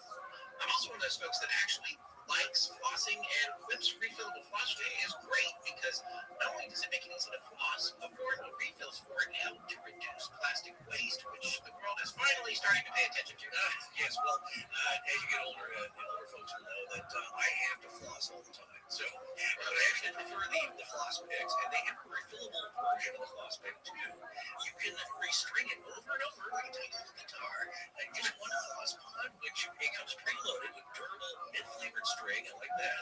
And it replaces 180 single-use disposable plastic picks. And on top of that, the Quip toothbrush comes with a multi-use travel cover that I love. Yeah, that's right, and reusable handles in lots of cool different colors. Plus, you can now upgrade your Quip with a new smart motor to track and improve your brushing with the free Quip app. You can earn amazing rewards like free refills, products, Target gift cards, and more. So as you can see, Quip is more than just an electric toothbrush. They've got everything you need to build a complete routine. Anti-cavity toothpaste, 2 ways to floss, like we just mentioned, and even refillable mouthwash that's at 4 times concentrate. So that's good for you and the planet. Quip delivers brush heads, floss, toothpaste, mouthwash, and now even sugar-free, long-lasting mint gum every 3 months for $5. Shipping is free, so you can save money and skip having to get to a store and deal with all that mess. With stylish and affordable electric brushes starting at just $25, you will be paying for the teeth for better oral health. If you go to getquip.com/legends right now, you'll get your first refill free. That's your first refill free at getquip.com/legends. Spelled GETQUIP.com/legends. Quip, the good habits company. Sammy from Tulsa, Oklahoma.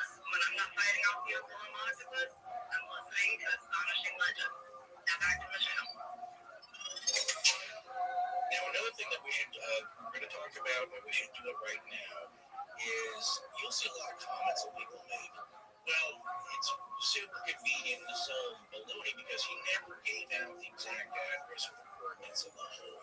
So he should have done that. Well, think about it, folks. If you had done that, in fact, you know what? Call into Coast to Coast right now and tell people you got something pretty anomalous in your backyard, and then give the address. Yeah. Just see what happens. Just give it a test. See what happens. Does anybody show up that you don't want back in your backyard bumping around? Yes, I know that is all part of this mythology. If you want, yeah, you can't give out the exact address, but also he's protected because it makes sense. You don't want to give coordinates out to the largest overnight radio audience in the U.S. at least, and have a bunch of people who are really keen on this kind of legend tripping kind of stuff show up on your property uninvited. That's right. You don't want to do that, but he will. We're going to talk about some possible satellite pictures of his property. But at this point, yes, he did not give out the coordinates or the address. Just very generally saying it's about 9 miles west What's up, Rabbi? Ellensburg. Now, this is what we want to Rabbi. say. Folks, do not go there. You do not condone trying to find this place or traveling in the region or at any time trespassing on private property. And you got to be careful on government property about what you do. Always check your local regulations.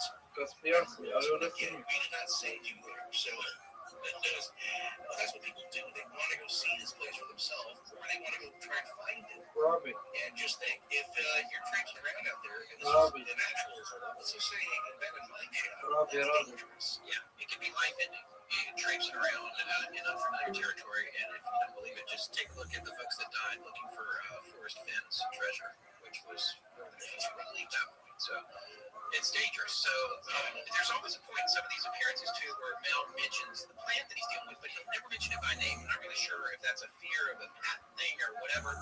We do think we know what that is. We are going to talk about it later, but he mentions how it helped with the influence of the Spanish flu, and that it could have been a bigger help had it been more respected. So that is the primary herb that we think he is dealing with that is indigenous, I believe, to northern Nevada, but also he was able to transplant it to Washington.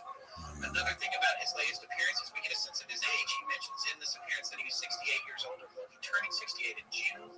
That would mean that Mel was born in 1934, if he's telling the truth here. Another thing, and I think we made allusion to this in part one, is the reference to that gun that he found on the property. It was a P-38, a German gun that he found, Walther. Yes, Walther, P-38 that he found. near or in the area of the hole. And one of the things he says is, especially if he's planting, he's turning a lot of dirt over. He would collect all kinds of things on the land there, and that was one of the things that he collected. And he couldn't really understand why this World War II era gun would be there, or at least that's what he thought it was. And I don't know a lot about guns, so if the P-38 was not present in World War II, don't talk to me about it. So It was. You're correct. It was produced by the Walther Arms Company to replace the more expensive Luger. Okay. Although you watched any World War II movies, you will have seen a Luger. Your son will know that from Call of Duty. If he plays the World War II version, yes. It's a very iconic gun. So this was produced to replace that, a little cheaper to mass produce, and also in the same 9mm parabellum caliber. So that's what he found. I think also the holster. Now this is what's unusual is that Mel was saying he did find a lot of weird stuff on his property, like little knickknacks here and there. And he didn't really think much of it. He just collected it. And apparently this gun wasn't working order because he gave it. I want you to tell the story, but he gave it to Ed. What it did that was kind of weird. Well, he gave it as a deposit, a security deposit on an apartment that he needed to move into. And apparently, the person that had it, I'm not fully clear on this, it was either the person or the guy's son was talking about the gun, and he wanted to get it back later because he later found out that he, or at least he heard the story, that when this gun was fired, it fired and it worked and ejected a bullet, a projectile, but it didn't make any noise when you fired it.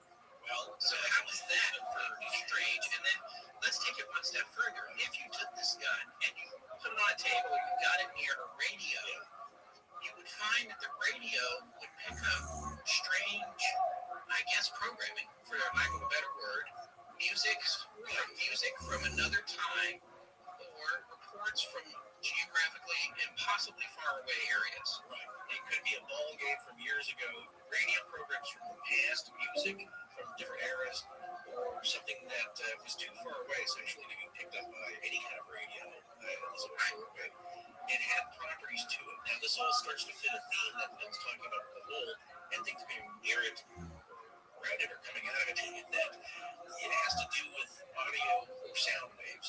There's something about the audio aspects of any object around this hole. And this is one of the people have said other objects, again, this is unverified because Mel never said this. This might be part of the lore said by other people after connected with this, is that you can take a radio near the hole and we do the same thing and broadcast programs from another era, or I don't think anything from the future. That's what's interesting, but it would be stuff that you shouldn't be picking up on that radio.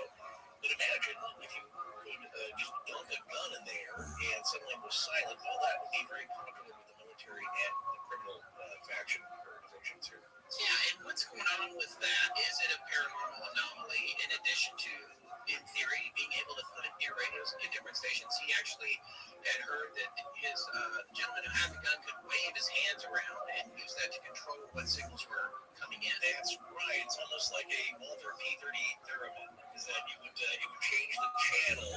You could change channels by waving your arms. Is it some kind of interference? Or are you acting as an antenna?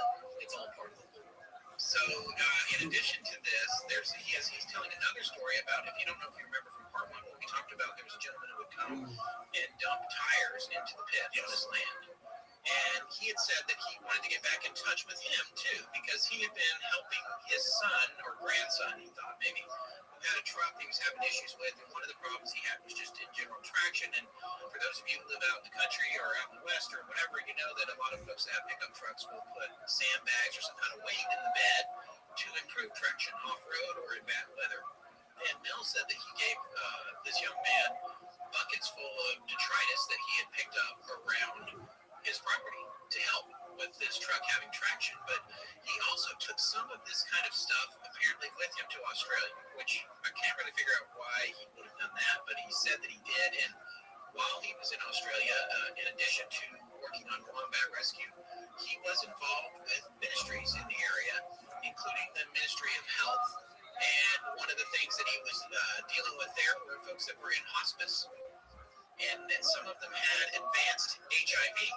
And he apparently took some of these things that he found on his land to them, and some of those folks were, as he said, no longer in hospice anymore, not on death's door anymore. So now Mel Waters is implying that things from around the hole on his land in Washington are curing people of HIV. Not everybody, just a few seem to be getting better. I mean, even one is an amazing thing. This is where I'm like, okay, where are we going here? So this is only the beginning. It keeps getting crazy. We apologize if we've bored you so far, but hang on. It's going to get even freakier.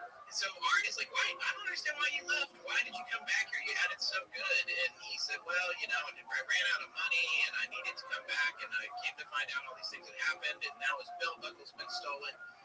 And he said he was surprised to come back and find out there are songs have been written about it, drinks are named after it. It's become this cultural phenomenon. No, you know what else happened? Pretty much as if it's a where songs were composed, drinks concocted and imbibed is D.B. Cooper. Yes, that's right. South Central Washington, they love their legends, and this is really one of the more enduring ones. Keep your ears peeled, folks, because there are elements of this story. Again, if it is fiction, it's got some great sci-fi here to it. In that, let's take a review here. It's a harmonic device of sorts, or a sound dampening or amplification. It shoots black beams. It possibly has something to do with reviving animals that get thrown into it. It's possibly a time machine or a vortex to another dimension, or a parallel, let's say, world. So there's a lot going on here. D, all of the above. Are you surprised that it has healing benefits, that some people got healed not from the hole directly, but plants grow near it? Is this any crazier than what we've heard already? Well, stay tuned, because you're going to have to make that decision yourself very shortly. Well, one clarification there for us. I don't think it was the implication, and it's hard to tell again because he's not a super clear communicator. The implication from my notes and what he said to Art was that he was taking objects to these folks that had HIV, not the plants. I don't think it was the medicine. He didn't really say one way or the other. That's an assumption on my part, because he's working with healing herbs. Yeah, that would make more sense, frankly. What he's saying here, to be clear, is that he would collect a lot of debris, as you said, detritus, flotsam and jetsam, probably less flotsam or jetsam. The idea, though, is that there's a lot of just like bits of metal, polished rocks, and again, these things interest him because he liked tinkering with jewelry and liked making things. He was very handy. He would polish stones, rock tumble, and make jewelry. And so he was collecting stuff, but some of it he just gave to, like I said, the son of the guy at the tire company. But Mel's conclusion here is that everything that's near that hole has taken on some kind of log property. And there's a bunch of stuff that ended up near the hole that shouldn't be there. And so everything that you get around that hole, the metal ingots, screws, nuts, bolts, all this debris that was found on his property as he's cultivating and digging and whatnot, may have had special properties itself. So yes, you're absolutely right. It could be just the objects themselves that possess this healing quality.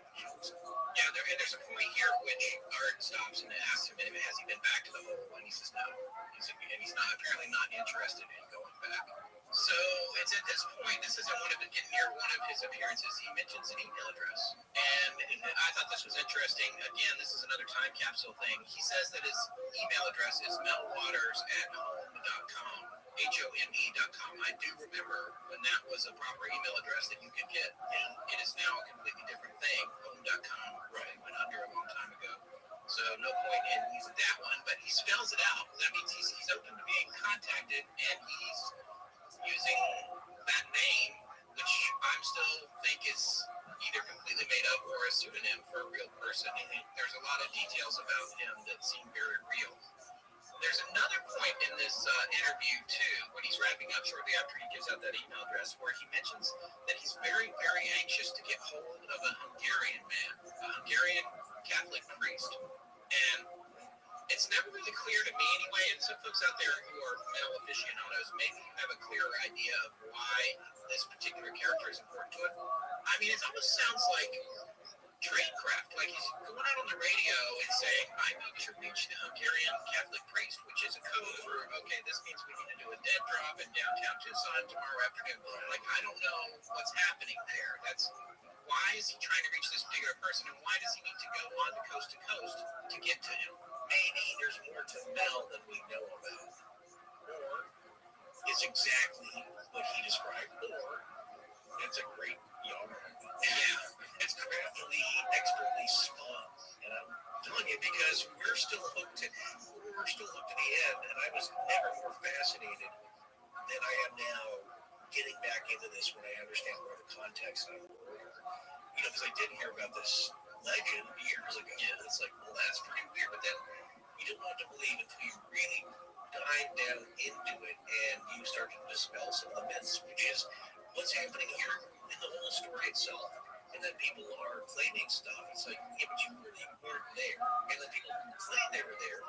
Were they really? Are any of these people real? Well, the few people associated with the whole are real.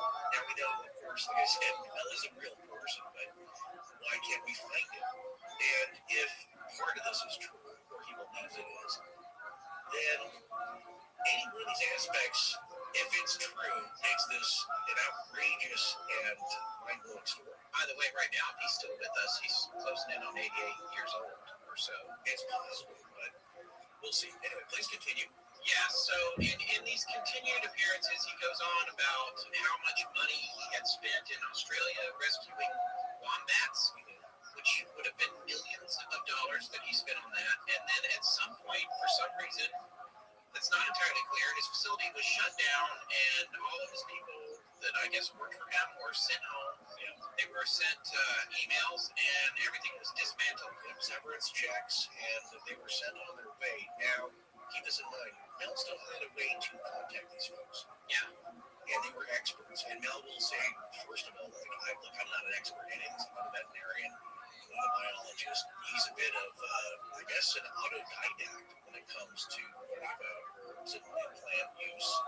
And he has money now to further research. So that's his passion. He's putting it into the animal research. So he, if you believe him, is that he has a kind heart, and he's not really about money. So, yeah, everything is kind of closed up shop in Australia. He's done with that. Comes back with nothing to his name, really. And then what happens? Well, he's now decided this is yet another appearance with Art on Coast to Coast. He is come back on to explain to Art that he wanted to get to the bottom of the belt buckle situation. So he goes back to Ellensburg, where he had sold the other belt buckles he had made to jewelry stores in the area. And while he was there, he found a guy who had one of his buckles.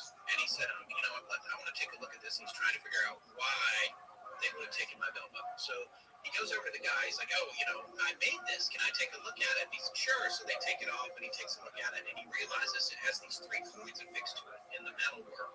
There was a coin with Winston Churchill on it, another one with Stalin, and one with Franklin Roosevelt that was a dime. Well, so what's really interesting about this is that the dime was minted in the year 1943, and there was no 1943 Roosevelt dime, because the dime was made after Roosevelt died, and he died in 1946. On top of that, it was minted with the letter B on it. And as far as we all know, there is no mint in the United States with a B. There's a D for Denver. Right. And S for San Francisco. Yeah, and maybe P Philadelphia. Is that the Yes, I believe you're right. P for Philadelphia. And the motif that Mel says was going into the design was kind of celebrate the Yalta Conference, right? Right. With Roosevelt, Churchill, and Stalin. And that's what he was going for artistically. And that's why he used those coins. And he just soldered them into facets on this belt. And also there was a silver fork that was bent and fashioned into part of this buckle. And he just could never figure out, like, okay, there's coins in there, but like if you're some Men in Black type or the cigarette smoking guy, why the heck are you taking like belt to hold my pants up? What's the point of that? Well, he thinks back to where he got these dimes from, and what he remembers is that he found them in a little red Chinese Lucky Money envelope on the land near the hole, and there were 10 of them in there. Keep this in mind, we mentioned that in part 1, so I believe that was talked about, or he mentioned that to Art a few story about all the weird stuff he found on his property. Like, yeah, I got a red Chinese lucky envelope that Chinese folks will give to each other for good luck on New Year's, and it's a pretty common thing. You'll see them here in LA. They're actually fun to buy the envelopes. You can put anything you want. That's right. But he found one on his property, and it had 10 dimes in it. Right. And he gave some of them away as a gift, and he took the rest and made them into these belt buckles. One of which was probably his own that was taken from him. So now that he and this guy are looking at this one, the guy's like, well, I should get this checked out because this is weird. So he decides that he's going to go see a coin collector expert and ascertain what the deal is with the coin. The coin collector is completely slack-jawed. He's just flummoxed beyond belief. He cannot figure out what this dime is with the year 1943 and Roosevelt and then a B on it. He has no idea what it's for. What I will tell you without knowing any backstory, this coin collector, because yes, for a brief period of time, I collected stamps. It was fun. And I still have that book somewhere. But what I learned about stamps, like was it that 3-cent stamp with the upside down airplane? Yeah, it's like $500,000. That one. It might be one of the most expensive or valuable stamps out there ever. And the reason is because the plane is not supposed to be upside down. I think that was, is it the Wright brothers? It looks like a Wright Flyer, I believe, yeah. Anything with a mistake on it that's mass produced, especially with coins or stamps or anything that's official like that, is, that value has gone way up. You watch Antiques Roadshow, it's like, yes, there's 10 million of this item you have, and you got out of your closet or from a thrift shop. Is that worth anything? This thing here that you got, there's only 4 left in the world. That's why it's super valuable. So in this case, a dime like that, like, oh, is that a misminting of this coin? Like, wow, that is going to be very rare right off the bat without anything paranormal happening. That dime is now worth something. Yeah. So these were special dimes that he just collected, and he never noticed before the anomaly. Never really thought about it until this moment. So the guy who has the buckle that he had already bought, obviously it's his dime now, takes it to the coin guy. The coin guy's like, this is really weird. And he's like, I'll tell you what, I will give you a lot of money for this right now. Yep. And he makes him a very generous offer. And the gentleman who owns the buckle's like, no, I don't want that. I'm going to hang on to it for now. Here's my number. Maybe we can talk in the future. And then a couple days later, the guy with the other one of Mel's buckles is visited by U.S. Treasury officials. Took the coin, took the belt buckle, took it away, and of course he was thinking, oh, I should have sold it to the coin dealer. They don't let anything get by them, especially the Treasury. Imagine the IRS up yet. It's we're going to need that money back. It's at this point in the story that Mel makes this amazing analogy. I believe it is not a metaphor, an analogy, where he talks about how in the middle of every intersection on the road, there's always little piles of nuts and bolts, and he's starting to think that maybe that's what the land is like around there. Right. Because all of these things he picks up around there seem to have, as you said, some sort of magical, strange quality to them, or some sort of factor that makes them not belong in our world, or seemingly not belong. Imagine a crossroads of sorts. That's what he's talking about at an intersection, especially if there's been a few collisions there in the intersection.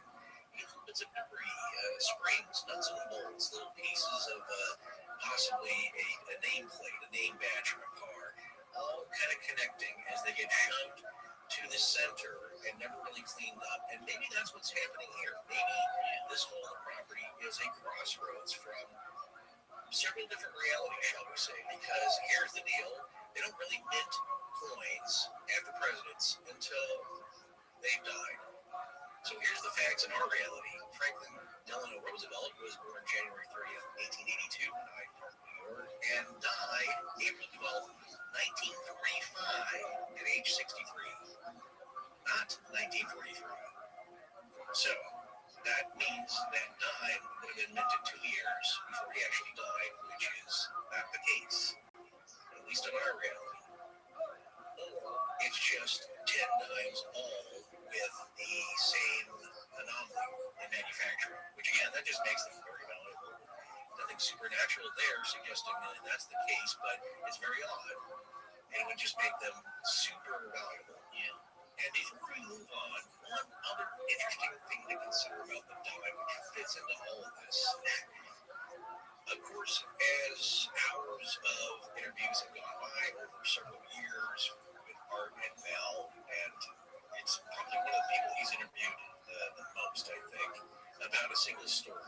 not somebody who's an author or an expert or anything.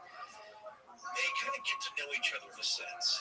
And all along, earlier in this interview segment we're talking about currently, earlier Art asks Mel, like, do you have a Bible handy? Can you just swear to me on the Bible that you're telling the truth? They're kind of going back and forth. It's like, okay, I got one right here. Yes, I swear this is actually the truth as much as I know. And they make a joke, and Art says, can you swear that's the whole truth? He says, well, I don't know about the whole truth. Yeah, it's the absolute truth. Yeah. So they have a laugh about that. It's all very fun, but he's Art's invested. It's an ongoing saga. And all along he's saying, can you just give me a photo? Can you give us a photo? Can you give us anything? Right. Maybe a better location, a photo of something. Anything. And he said, what about the dime? You still have a dime there. And I believe he did have one in his possession. Yeah, at that point, he was like, can you take a picture of the dime? Right. Now, here's the interesting and yes, it's convenient aspect about the dime. Mel claimed, and it's not just Mel, according to the other people that had the other dimes, and I think also the Walther P38, they claim that if you set the dime on a table, I believe it was further than 10 feet away from this dime, you couldn't see it anymore. Right. Now, a couple interesting things about that. Again, that's a fun little narrative sci-fi thing, right? It just kind of evaporates from view, much like the sound can't escape anything solid. Perhaps whoever's near the hole absorbs everything, sound, light, energy. It's transmitting baseball games from 1963. It's doing all these kind of weird things, and the visual part of it is just one more. And also, it can't be photographed because Noel claimed his nephew tried to scan it, tried to take photographs of it, and doesn't really go into it. He said it's blurry. I don't know if it totally disappeared, but he said, yes, it's not possible. I would love to send you a photo of the dime because that's easy to do. I'm not violating anybody's property. I'm giving anything away that's going to compromise anybody's safety, security, or privacy, or any Native American spiritual property that now people are transferring. So that's fine. There is an image floating out there of a dime that fits the description. It is stamped 1943. It is an FDR dime, and it has the B on it. Yeah, that one's a hoax. I've seen that one. Yeah, it's bad Photoshop, that one. Yeah. Right. So, again, you can claim that even if Mel produced one, it's like, well, like, come on, that's a lot of these photo. Like, there's nothing you can do, folks. It's that even if he showed you a picture of this or the whole, it's like, well, what does that mean? Especially nowadays, anything can be fake. But we've made that claim in years past, and people didn't believe it then. It's like, well, it's not fake. So you believe what you want to. And here, though, yes, it is convenient. You can't produce a photograph or production of this dime.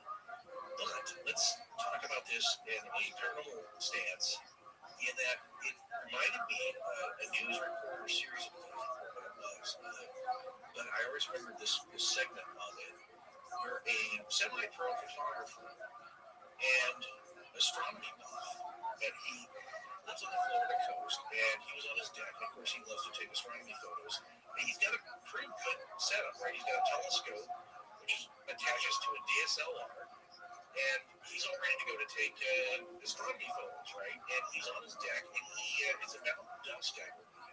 But still plenty of light, and he sees a weird anomaly, right? It's a shape-changing, silvery kind of object just floating off the ocean. So he wants to get a better look at it, and he sets up the telescope and the camera, and he notices that with the naked eye, it looks kind of blurry and amorphous, and it seems to be, I think, changing shape on it, but just hovering there, and it just kind of showed up, and he gets the telescope out, and he's able to take photographs of it. Now, here's the interesting part of that, which I found as an interesting fact. He shows photographs that he did take of it, and it's no clearer than looking at it with the naked eye, right? Yes, you can see it, it's blurry, and everybody makes a joke like, blurry photos or whatever, but it's blurry to the naked eye. He has a professional telescope with a DSLR high-res camera on it, and in the photo, it's still blurry. Yes. Yeah. So what's going on there? So this dime is, you walk away and it disappears. is there something optimal going on? Is this a little bit of the Philadelphia experiment with the disparate battleship with the right harmonics? Who knows? It's fun. It's fun to think about. Anyway, so there's your dime story. It's unreproducible, unprovable, like most everything in the story. So then, though, right after that, we come along with a little section of something that does seem real, that anybody can prove or that can say is interesting. And that relates to satellite imagery of what is purportedly Mel's land. And so this is a fascinating thing about it. A lot of folks who are not as old as Forrest and I might not remember this, but way before Google Earth came along, Microsoft had a project called the Terra Server. That's right. And it was the coolest thing in the world. This was the original idea where you could go on and find satellite imagery of anywhere in the world. It didn't work as smoothly, obviously, as Google Earth does now. Yeah. But I remember playing around on it when I first discovered it. I can't remember what year that was, but it was way before Google Earth. Good question here. Your dad is a map nut, right? Yes, he is. Yes. I do too. But he's got terabytes of map data, right, from the old That's days. correct. He does. He has some very sophisticated GPS programs, way beyond prosumer level. Right. And so he has terabytes of maps because it's all different depths. That's what you forget when you look on Google Earth and you zoom down or you change your elevation in airfields. It's not really elevation, but you change your elevation that the pictures were taken from. And you move in, that there may be 5-10 layers of different shots that are taken at all different heights or different focal lengths. But then on top of that, you can have a series of maps that are topographical and are more illustrations than actual photos. So he has all that stuff. So and as a result, I used to have it I had an iPad that I used to go on off-road expedition trips with. And I loaded up a bunch of his maps into that, so I could pull up anything, and as long as it had a GPS signal, I could switch to topo maps, to BLM maps, to actual satellite photos from different years, all that stuff. It's pretty amazing. You can really get caught up in it. It takes up a lot of data, but back at this point, Terra Server was the only game in town for non-paper, for digital maps. Right. And what Mel's nephew had found out was that when you went to the Monastash Ridge and you looked at where Mel's property was, it was blacked out, or should I say whited out. It was a big white box. 2 squares, should have been 2 squares, yeah. 2 square grids of the map were just white. Yeah, that's a little bit like it. So, and Mel is on the air with Art. He's like, anybody can go there. Go now. Go to the Terra Server. Find Ellensburg. Zoom out a little bit, and when you see the white blocks on the Monastash Ridge to the west of town, that's where my property is. And he says, why do you think those are expunged? And for me, when I heard this point, I was just like, okay, invisible dime, no pictures, we don't get to see anything. There's this, and I went to Australia, and I saved wombats, but it's like, this is real. This is a redacted satellite image. Right. Back in the early days of satellite images being online. Right. Nowadays, we've all seen that. In fact, there's top 10 videos on YouTube about the 10 most weird places that are blotted out on Google. Yes. And it'll be pixelated or just black. That's just pictures black. That's right. Data missing. Now, if you're thinking that's why Mel chose this area here, maybe he's from Central Washington or Eastern Washington, and he just picked this because that adds to the mystery a couple of years later. Right.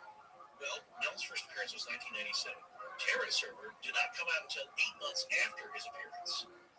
So, Mel, using that as part of a story that he knew he could see later, in 2 years later, is that he had to have picked the spot in Ellensburg near the Monastash Ridge before he knew that the grid spots would be whited out.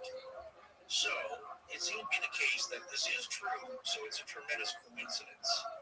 It's a real coincidence, that's what I'm saying, is that he just happened to pick a spot where he claimed his hole was, and that also just happened to be a spot where the data was missing on one pass of this Terra Server. Or are we all the mark? I'm just saying, I'll elaborate on it a little more towards the end of tonight's show, but I'm just saying, what if this is a psyop? This is disinformation. We're the mark, and the reason he was able to determine that it would be redacted 8 months before the Terra Server came out is because this is all a plot to conceal something by making it super fantastic and unbelievable, just like Terry Lovelace's tiny little monkeys that wanted him to leave the house. Dude, you just blew my conclusions.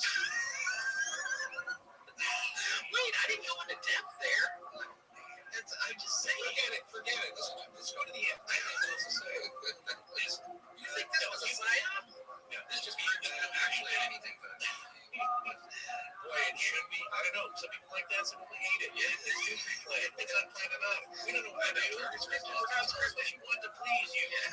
They're like, point about that. No, you know what? I pay a lot of attention, and you're just now coming on board with us is to listen for the signs, watch for the signs, messages from the universe, whatever you want to call it. There are signs and wonders that are being whispered to you. Pay attention to the whispers, not the loud voices, not the naysayers, not the tinfoil hat crowd, nor the hardcore, I've made my mind up already, folks. Listen to not the loud voices, but the whispers. And one that came across was, I'm not going to mention this gentleman's name. Let's just say he is part of a military government think tank organization of sorts, and he had a post on LinkedIn. Pretty innocuous, right? Right. Well, it was leading to a very cool, very well produced, let's say, recruitment video called Ghost in the Machine for the U.S. Army's cyber warfare, PsyOps. It's basically a recruitment video. It's pretty cool. And I showed that to you a while ago, and then I had the idea. It's like, yes, is that what's happening here? Is that I see your logo says that as the magician does? world records. Look over here, because the coin, the Chinese FDR non-existent knives, are not in this hand. They're in the other one. While I'm doing a little flourish here, Rabbi Rothschild. You'll be surprised, but it's not magic. It's just diversion. But it's better than having a magician pull a dime out of your hole, I'll tell you that. Nice one. Yeah, and that wasn't in the outline. I get it. He's that brilliant, folks. He just came up with that one. But there's something being constructed here. I just don't know by whom. And I'm talking, I don't know, like weird elemental kind of things going on. Is it Hellier? Goblins? Is it the government? Is it Mel? The only person I trust here that's in the same boat with us is Art Bell. Right. Yeah, I don't know. There's no question that at the time that Mel called in, those images were blocked out and should exceed his ability to participate in what the Terror Server is showing and what it's not showing. Terror Server's still around. There's another website for it now. I don't know if it got sold by Microsoft to this other company, but it's more of a business-to-business solution, I think, now than Google or say is for goofing around, or at least available to everybody. And we did find a message on a message board about seemingly from someone who worked on the Terror Server saying, oh, that happened all the time. Images, were obscured. But that doesn't change the fact that you also obscure images you don't want people to see. No matter how common it happens accidentally or due to a coding error, you also do that when you don't want people to see something. It's a common feature that fuels the conspiracy theory, is that you find enough little weird things to fit your narrative, and that keeps your belief right.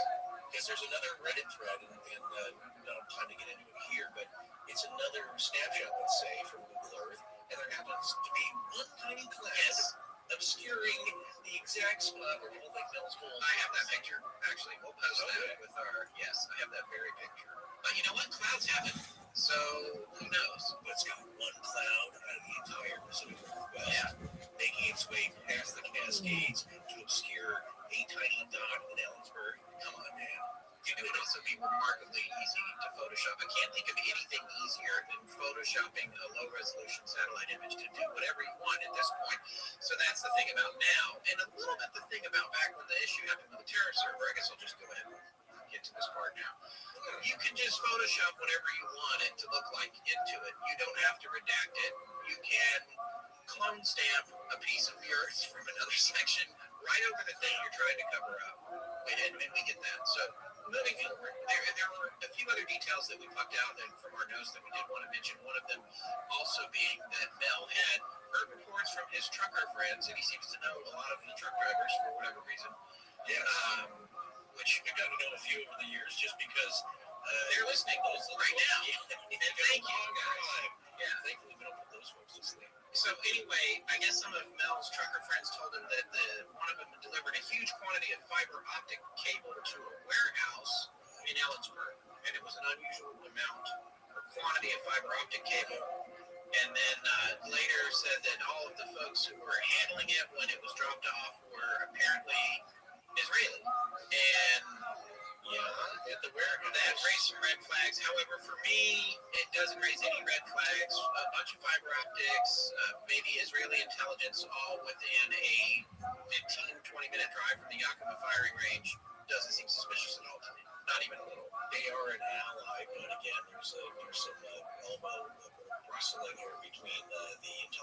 exchange information and work together all the time, especially Israel and the U.S. It's just not fishy to me, that particular thing. But here's the thing, we're not experts, and then No, also we're not. is that, don't do But that. I have read a lot of Tom Clancy and a lot of Robert Ludlum. Oh, well, you are an expert. And I do read a lot of actually that kind of international news because I enjoy the diplomacy and the intrigue and the spy stuff. I do enjoy that stuff. And I do feel like you've got this firing range there to testing weapons systems. There's an exchange of information. All kinds of deals are made constantly. Not surprising to me to have those personnel and that gear on site very close to the firing range. However, guess what? We have a lot of people out there who know a whole lot more than us, even in our own research group, and they can all clap back on me whatever needs to be said about how wrong I am.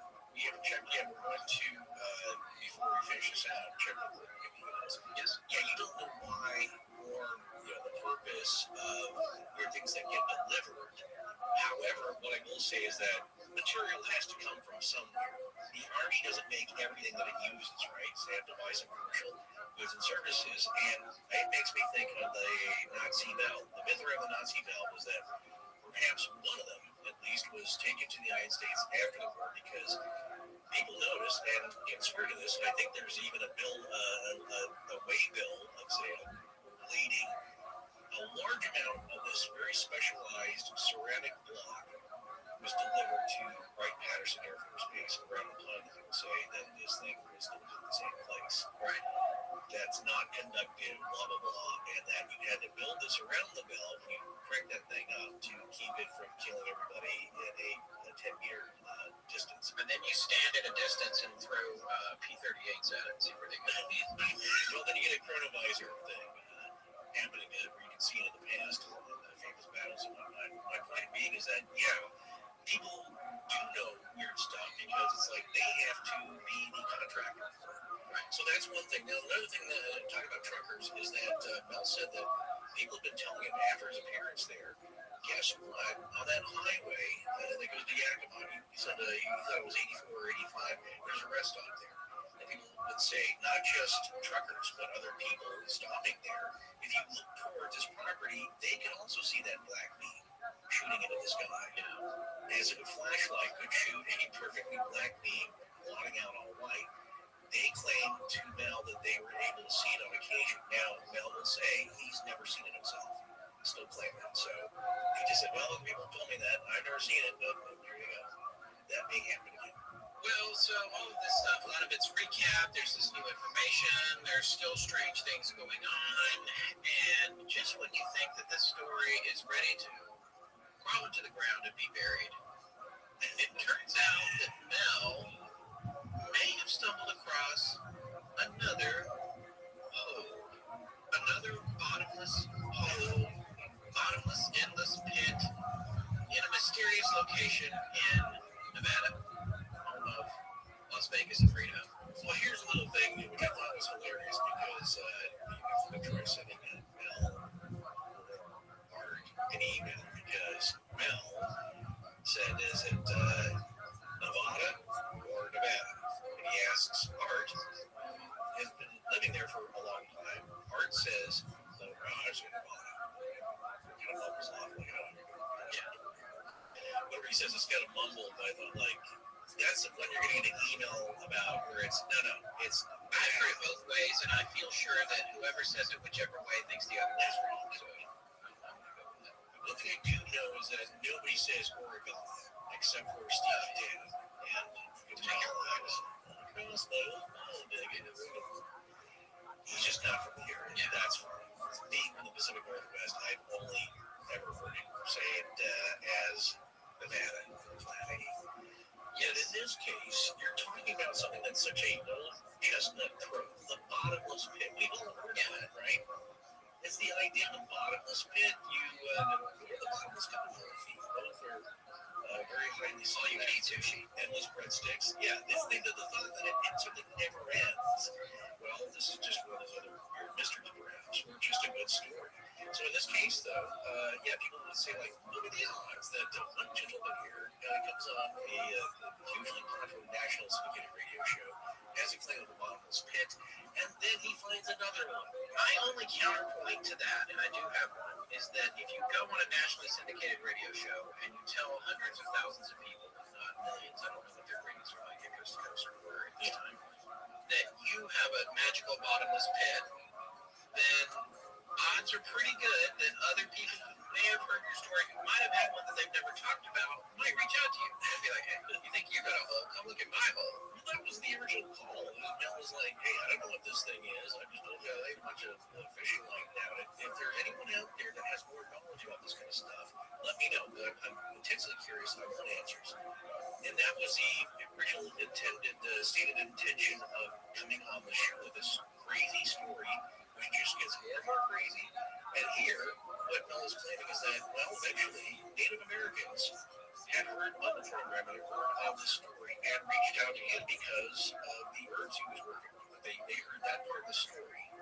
And they said, well, hey, if you want to come learn about what we got here in northern Nevada, we're working also with natural remedies and could be ancient Native American medicinal cures. He had already explained that that stuff initiated with them. He was co-opting it from the Native American science. Yeah, part of the legend of Mel as he tells Art, it's like, look, I'm not selling any books. There's no Mel's magical elixir. I'm not selling or trying to make money. And basically, this is like, if you believe he's as he is stated, he doesn't have two dimes to throw together. Well, that's not true. He had two left. Yeah, magical dimes from another reality or parallel universe.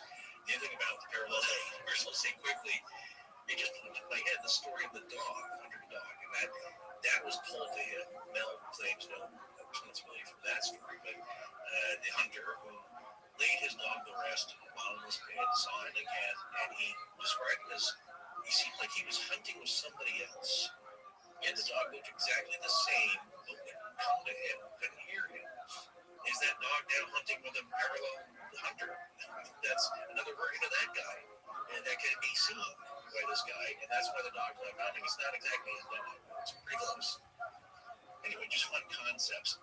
Mel has been contacted by Native Americans in the region to come work and learn and exchange ideas. That's right. So he goes to meet up with these guys and to talk to them about the medicine that he's been working with. And as we said, that he indicated even from the very beginning that this particular herb that he was growing or whatever he was dealing with at his original property, he heard about it from Native Americans. And so he's been trying to work with it and find out more about it. So he gets opportunity to go work with them. And in fact, the area they were from in northern Nevada was the area that he had said that this particular plant had come from.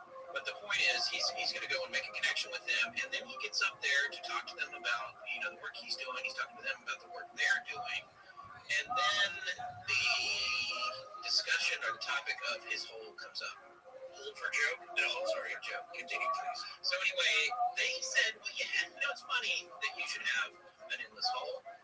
We might know where there's an endless hole too. But he makes a good point of saying that it's actually not on Native American land. It's not on reservation land. It's on essentially public land or probably BLM land. Mark points out that most land in Nevada is Bureau of Land Management. Yes. BLM. Anybody can go visit it. It's public lands, but there are restrictions, right? Yeah, it depends on what area you're in. If somebody who's camped in off-road in these areas, they have like the free range camping. They have other kind of camping where you have to be within a certain number of feet of a road. It can just be a dirt road. There's other areas where you have more freedom. You just have to find out what the rules are in what particular area we're in.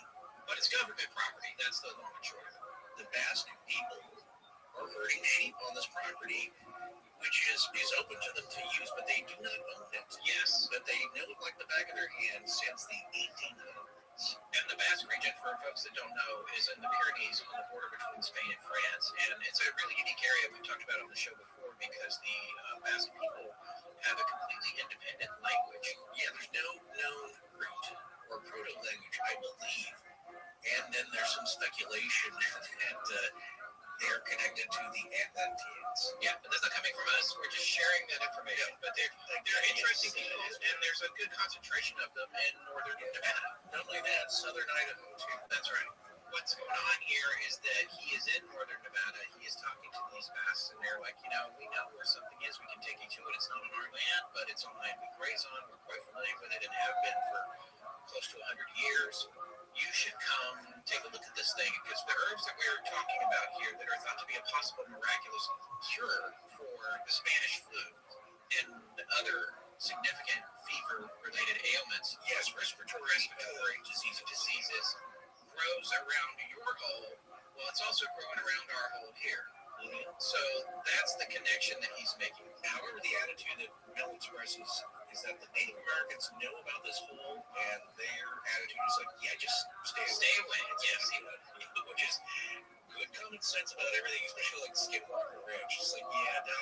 Every time they're like, stay away. Yeah, because the other news flash is, guess what they're not doing? Throwing a bunch of crap into it. And it, like, everyone down in Washington, like, let's put the tires, let's put the refrigerator, let's put the...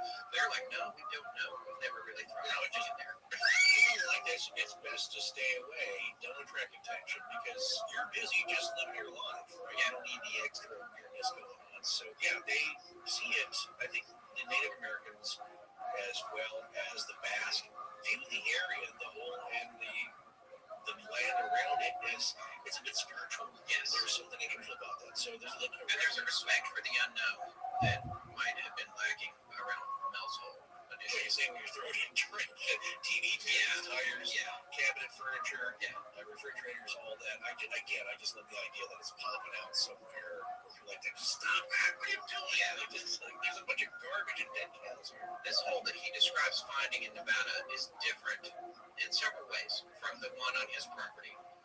One is specifically with relationship to the opening and the construction around it. Apparently this one has a metal collar around it, a solid metal collar, 2 feet high, about 2 feet wide, and I think going down as far as they can see.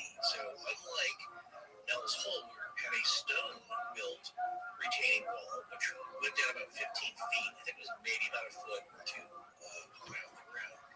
Not a huge lip or retaining collar to the hole in Washington State. This one, though, has, it's not natural, right? So there's some kind of metal that's fashioned around the ring of this hole, around the lip of it, and also there's notches in it that Mel describes. Like you could possibly work something with it, like a lid. Yeah, like maybe it was an interlocking lid or something at some point was able to close up this hole, but it's not there anymore. The other strange thing about it, again, coming back with Sam, is that he dropped a wrench on it. Yes, on the lip. Yes, it made no noise. Yeah.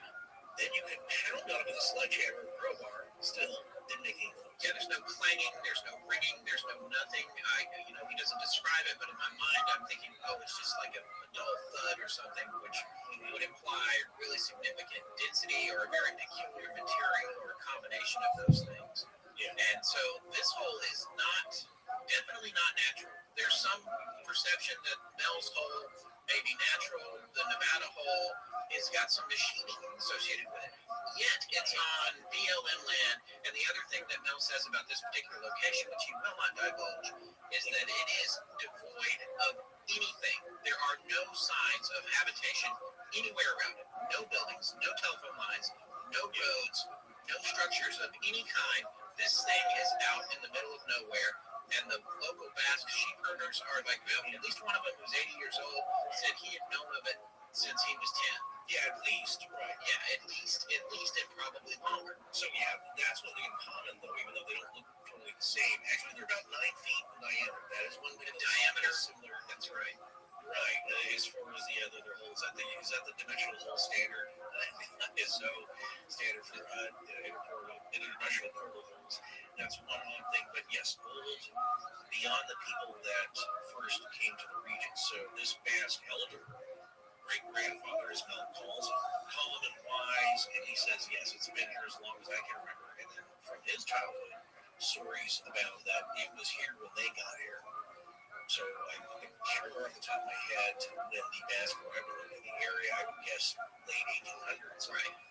It was already here, and I don't think anybody claimed to have done additions or improvements on it. That would be freaky if they showed up and there was already metal around it. Yeah, significantly well-machined, industrial age, metallic flange that appeared to, at one point, made up to some kind of lid. Like in my mind, it's kind of like a missile silo. But Yeah, you imagine that a big interlocking lid on it that can be twisted and clamped down. just so folks know, from 9-foot diameter, I don't think, from what little cursory research I did, even Minuteman II missiles those are 12 feet across those openings. And there's all kinds of stuff down in there that you can see very easily, even if the silo's empty. So Right. Well, a couple interesting things though. It's almost like the government or the military didn't know about this one yet. It's an undiscovered gem. They can't have their finger in the pie of everything they haven't found yet. So this was undiscovered and pristine, as he said, unmarked. No roads leading up to it. It's just there. you know why? So that's interesting. Because the Basques and the Native Americans aren't going on coast to coast and blabbing all about it. No, All over telling the whole world, hey, we found this hole. Come check it out. They can keep it quiet because they respect it. Well, the Basque are using it to graze. They don't want this whole swath to be suddenly closed off to them. If you keep quiet, you keep using it. The other thing, though, that Art said, calling back a little earlier here, that I found to be interesting is that this is according to Art Bell, it's not Mel. He says after this whole big hullabaloo that went down in Ellensburg, of course, TV crews are showing up. They're searching for any kind of Mel. They find no trace of any waters or Mel or this and that. A TV crew did go to the location where they thought it would be near the area, and they did find a lot of military footprints, as Mel would say, large yellow gear machinery treads. So somebody with an official, perhaps military interest was there in the area at some point, yes. And that is, again, that's according to Art and all the follow-up stories that he heard. So it doesn't prove that there's a hole there, but it did prove that there's some activity there in an area where it's not that close to the firing range, right? That activity should be over there, right? The other thing is that we were talking about things that were delivered. According to Mel, he was told that large amounts of crated technical equipment arrived in the area on his property that somebody said, one of the truckers actually said came from Lawrence Labs. You can look them up, but they are also connected to, remember I mentioned this a lot, the supposed carrot. Yes. About reverse engineering alien technology, and that has a connection to Lawrence Livermore, which also, remember, this was going around on the internet, these strange drone-like things that were showing up, all these kind of weird tentacles and stuff. Yes. That was supposedly located near Lawrence Livermore. Right. So there's another connection. Many wireless providers forget that families come in all shapes and sizes, which is why Mint Mobile has decided to shake up the wireless industry with their brand new Modern Family plan. Each line starts at $15 a month, and you only need 2 lines to get started. Yeah, no matter how big or small your family is, you deserve to save on your wireless service. Forrest and I have both had Mint Mobile for years now, and I've personally used it all over the country. And I can personally tell you that it's an extremely reliable network, and it's everywhere you need it to be. The thing is, I love cross-country road trips, and good wireless service is a necessity for them, especially these days with GPS. Absolutely. Well, look, do you hate your phone bill? $15 a month for wireless service is a way to change that. Mint Mobile gives you the best rate whether you're buying for one or a family. And like we said, at Mint, families start at just 2 lines. All plans come with unlimited talk and text, plus high-speed data delivered on the nation's largest 5G network. Plus, Mint Mobile's Modern Family plan lets you mix and match data plans, so everyone gets the amount of data that's right for them. And as we've said, you can use your own phone with any Mint Mobile plan and keep your same phone number along with all of your existing contacts. Switch to Mint Mobile to get premium wireless service starting at just $15 a month. To get your new wireless plan for just $15 a month, including the Modern Family plan, go to mintmobile.com/AL. That's mintmobile.com/AL. Cut your wireless bill to $15 a month at mintmobile.com/AL. We never get tired of learning about new things. As you can see from tonight's episode on Mel's Hole, it can be as simple as the geography of the area we're discussing to the scientific theories behind possible explanations, and even if those theories are sociological or may relate to a hoax. Yeah, we were super excited to recently find a course about the West on Wondering called The American West, History, Myth, and Legacy, taught by Patrick M. Allen, Ph.D. Remember him? Yes, talked about before. Yes, terrific. Well, Dr. Allen's passion for material is clear. He also does an exceptional job of keeping his lectures 3 in this series, Mythology of the American West, where Dr. Allen discusses that the U.S. Census Bureau declared that the Western frontier had disappeared in 1890.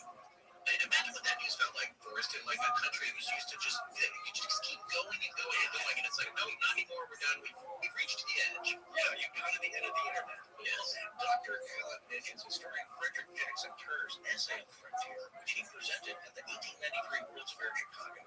Turner posited in his essay that the Western frontier formed America's character and its democratic ethos, commonly thought to be developed in the East. He laid out an ever-repeating chain of events where generations of settlers migrated and lived primitively, temporarily, cooperated to subdue the wilderness, and built new institutions and cities and towns, and passed the torch down to the next generation who would venture further west and do the same thing. Yeah, people loved this idea back then because it showed that the U.S. developed its character and democracy internally, based on internal experiences, specifically out west, not leaning on Europe for that framework.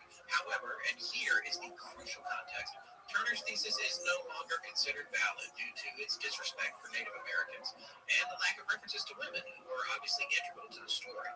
That said, it was hugely influential for a long time. Yeah, that context teaches you the big picture in every historical scenario. You have to look outside the moment, and that's what professors like Dr. Allen excel at over and over. And that's frankly one of the reasons we love it. Wondering is very clearly focused on helping us all become better versions of ourselves. There are hundreds of topics taught by university professors there. On top of documentaries, video tutorials that teach you hobbies like photography, cooking, crafting, or health and wellness. And all of Wondering's content is world-class and credible. We say always check your sources, but with Wondering, we know we don't have to worry about the sources. And on top of that, Wondering is always ad-free. That's true, but we want you to sign up for Wondering today. Wondering is offering our listeners a free trial plus 20% off the annual plan. Now, to get this offer, you need to visit our special URL, wondering.com/legends. Again, that's WONDRIUM.com/legends. Sign up today. This is Boy. Thanks for listening to Astonishing Legends. Let's get back to the show. One of the other features of this particular hole in Nevada is that the metallic flange actually apparently generated heat, a low level of heat, and it was warm enough that you could camp next to it, which is what the Basques and the Native Americans were doing there in the area, and also apparently what Mel did, because he stayed there with them for several nights. I think it was about 5 people. They stayed there, and they would camp and put their sleeping bags or their tents up against it because heat would radiate out. And so that's interesting. Why is that happening? And maybe that's just a natural effect of whatever it is. Well, as you know, if you dig a mine, it gets hot the closer you get towards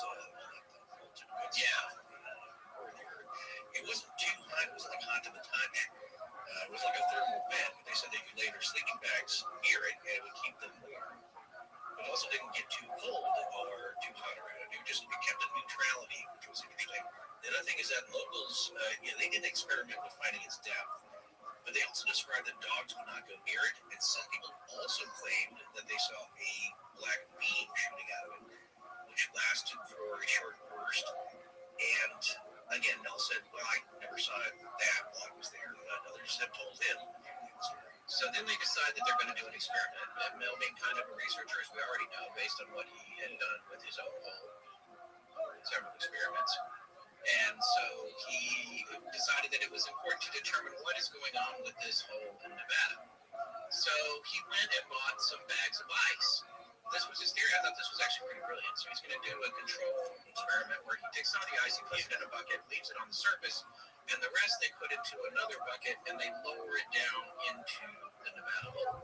Right. They only had 1,500 feet of line, which tracks, that they had available, and they lowered the ice in the bucket down 1,500 feet. And then the idea was to watch the ice on the surface, and when it was about halfway melted, bring up the ice in the bucket that's down in the hole and see if it too is halfway melted or in any other state. So they did that, and they brought it back up, and it turned out that the ice in the bucket had not melted at all. Yeah, they waited till half of the few bags of 7-Eleven ice were partially melted. They figured, okay, so there's some reaction time, right? That just passed. let's see what has changed with the ice that has been moved. Right, and you would think if the collar and the shaft itself is radiating heat, that maybe the ice that had gone down in the hole would be at least partially melted. So they bring it back up, and it's not. And not only that, Mel explains that when he put his hand in the ice that came back up from the shaft, it wasn't cold. He said, you put your hand in it, it wasn't cold. He said it almost felt like a block of glass. Well, that's what Art said, is like, well, this would be like, I don't know, like blocks of glass. Yes. There's a neutrality to it, not hot glass, not cold glass. Right. And then Mel says, well, you know what it kind of felt like is that you ever take one of those desiccant packets, those the gel packs that keep products dry. He said, you ever rip those open? And Art said, no, I've never done that. You don't eat it. Yeah. They feel like little beads, and they feel kind of odd. He said it was kind of a texture like that, as best as he could describe. But Mel self-admittedly here says he's at a loss for words. There's no way for him to describe this accurately. He doesn't know what words to use. It was all very strange. Right. And so then they're collecting, and they're like, well, I wonder what's going on with it. It doesn't feel cold. So then they take it over to a fire, and they put it in the fire, and it catches on fire. Yes. So they take it off the fire right away, and they put it down in the dirt, I guess, or in the bucket or whatever, and it's still burning. The ice that is not cold, that has gone down the shafts, come back out, is now burning and giving off heat. And he said there wasn't a pronounced flame. It was more like how a gas stove looks like right after you turn it off and it's been hot, so it's glowing. You know what it reminded me of is way back when we covered the Mary Celeste, our great pal Doc Cox did an experiment with alcohol burning under a glass. Yes, right? yes.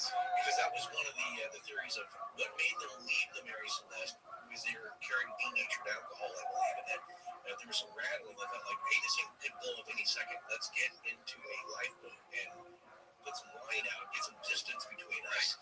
And that's one of the theories that they did. It's like, well, if this thing blows, at least we'll survive that. But somehow they got disconnected from the ship. It didn't blow, and now they're going to starve to death. Right.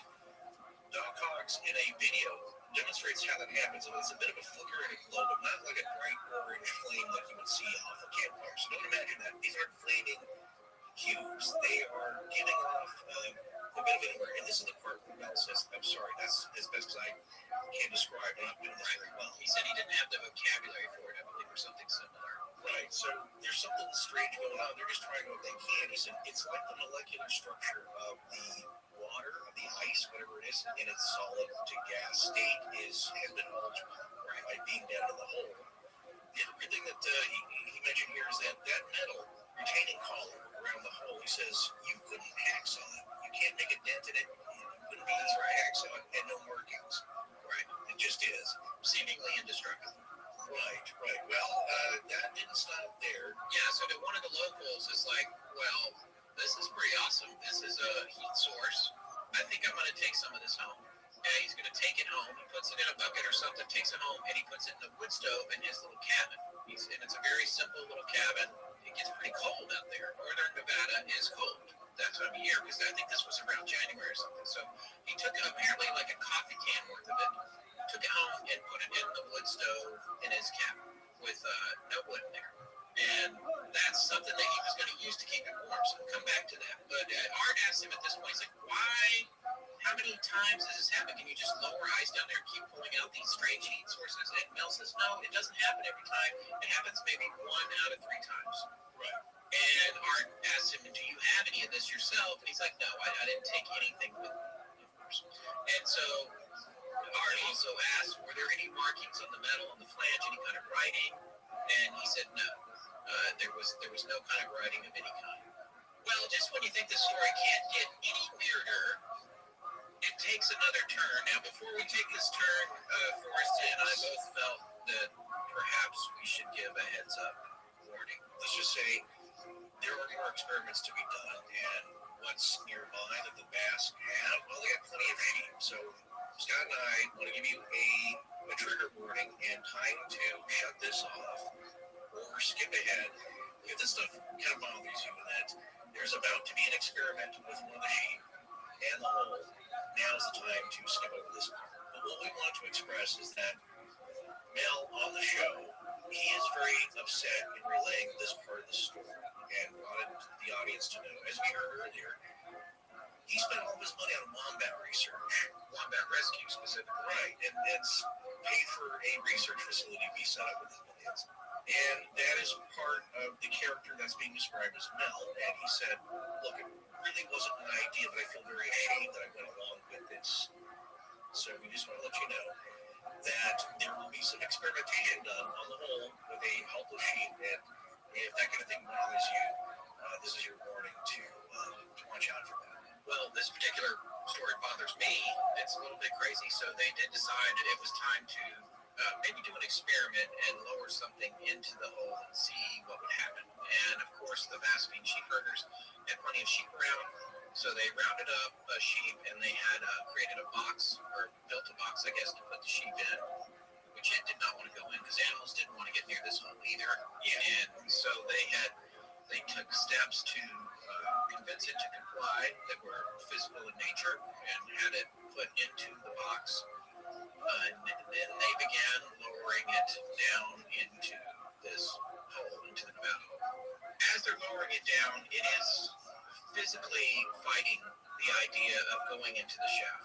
For those of you looking for a fictional alternative to this theoretically real scenario, which again, if you believe any of this at all, just think of the goat in Jurassic Park. The first one that they left out in the cage. Is basically what they're doing is trying to figure out, well, what's going to happen if a living creature goes down in there.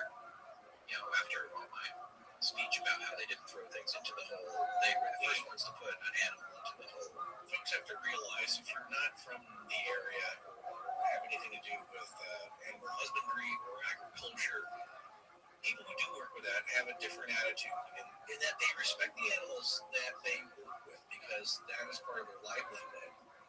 There is a relationship between the herder and the animal that is different than people who might want a sheep for a pet, right? Or any kind of other animal, is that you do not have any experience with that. We're going to see it differently than they do. And that's all I'll say is that the Basque sheep herders have a different attitude than people who might see a sheep at a petting zoo. This is not to them an animal that you keep in a petting zoo, and that's not the purpose for herding their sheep. So in their sense, they are intensely curious, and as Mel describes the Basque people, he has a lot of respect for them. They're a lot of fun. He was eating great food. They're very welcoming, very hospitable, but they're fearless too. When he said North Africa and invaded the region, they stayed out of the Basque communities. I guess they were known for being fierce fighters. So that's his attitude here. But Mel personally is upset with this, but I guess his curiosity got the better of him, and he's letting it proceed. Right. So they lowered this animal down there to the 1,500-foot level because, again, that was as much as they had. And then they knew that the line they had could handle it. They think that a sheep must have weighed. Mel says he doesn't really know because he doesn't know much about sheep, but he thought maybe 150 pounds or so. And they left it down there for about half an hour. So the sheep was bleeding, making the bleat B-L-E-A-T noise. Yes. But as they lowered it, they could feel it kind of moving around, but it wasn't making any sound at all. Again, that's that aspect of the story where it's a sound dampening aspect of the whole. They weren't hearing anything coming out of it. Mel indicated that the sounds were pretty horrific of it going down, but eventually they became silent. Right. Nothing coming out of the box, but the movement. There was still movement of the box. So when they reached the end of the line, the 1,500 feet line, Mel actually described it as almost static electricity kind of feeling on the line that they could feel up at the top. And that's where they left it, as we said, for about half an hour, and then they decided to bring it back up. So they're cranking it up. It's a ton of work. It's heavy. It's a long way to go. This is over a fifth of the mile. They had a winch. So they're bringing it back up, and like you said, they had a winch, but he indicates cranking away, so I think it's an actual hand winch with gears, which, you have a mechanical advantage on it, but it's still a lot of work, especially for that much line. So they're bringing it up, and they get it up to the surface, and they bring the box away from the hole. There's nothing going on. There's no life in it or emanating from it. Again, he's describing sort of the silica, the desiccant, the D, which you use to extract humidity from closed containers. That's what it felt like on the outside of the box. And so they open it up, and the sheep is clearly deceased. Right. The outside of the sheep looks untouched, right? That's right. There's no marks. There's nothing they can see. It just doesn't look alive, and clearly it's passed away. So now it's time, essentially, to take a look, try to figure out what has killed it. And the Basques, as he said, they're pretty good at butchering sheep. This is what they do. They know their way around it. So they start to open this poor animal up. And as they start opening it up, it's not what they're expecting to find inside. Apparently, there was some kind of gel, like a huge sort of tumor inside, taking up the entire length of the body cavity. And on top of that, it looked cooked in a way, the interior of it. Yes, this is, disgusting, but also Mel at this point is disgusted. He's not a sheep herder. He doesn't butcher animals for food. These folks are very skilled at it, so they have no qualms about it. And they dissect the sheep as if they were butchering it for meat. And that's what they notice is that it looks like it's been cooked from the inside. And what made me think of it is like, well, what would do that perhaps? Microwave energy? What cooks something from the inside out? And the other thing is that Mel was expecting some kind of smell.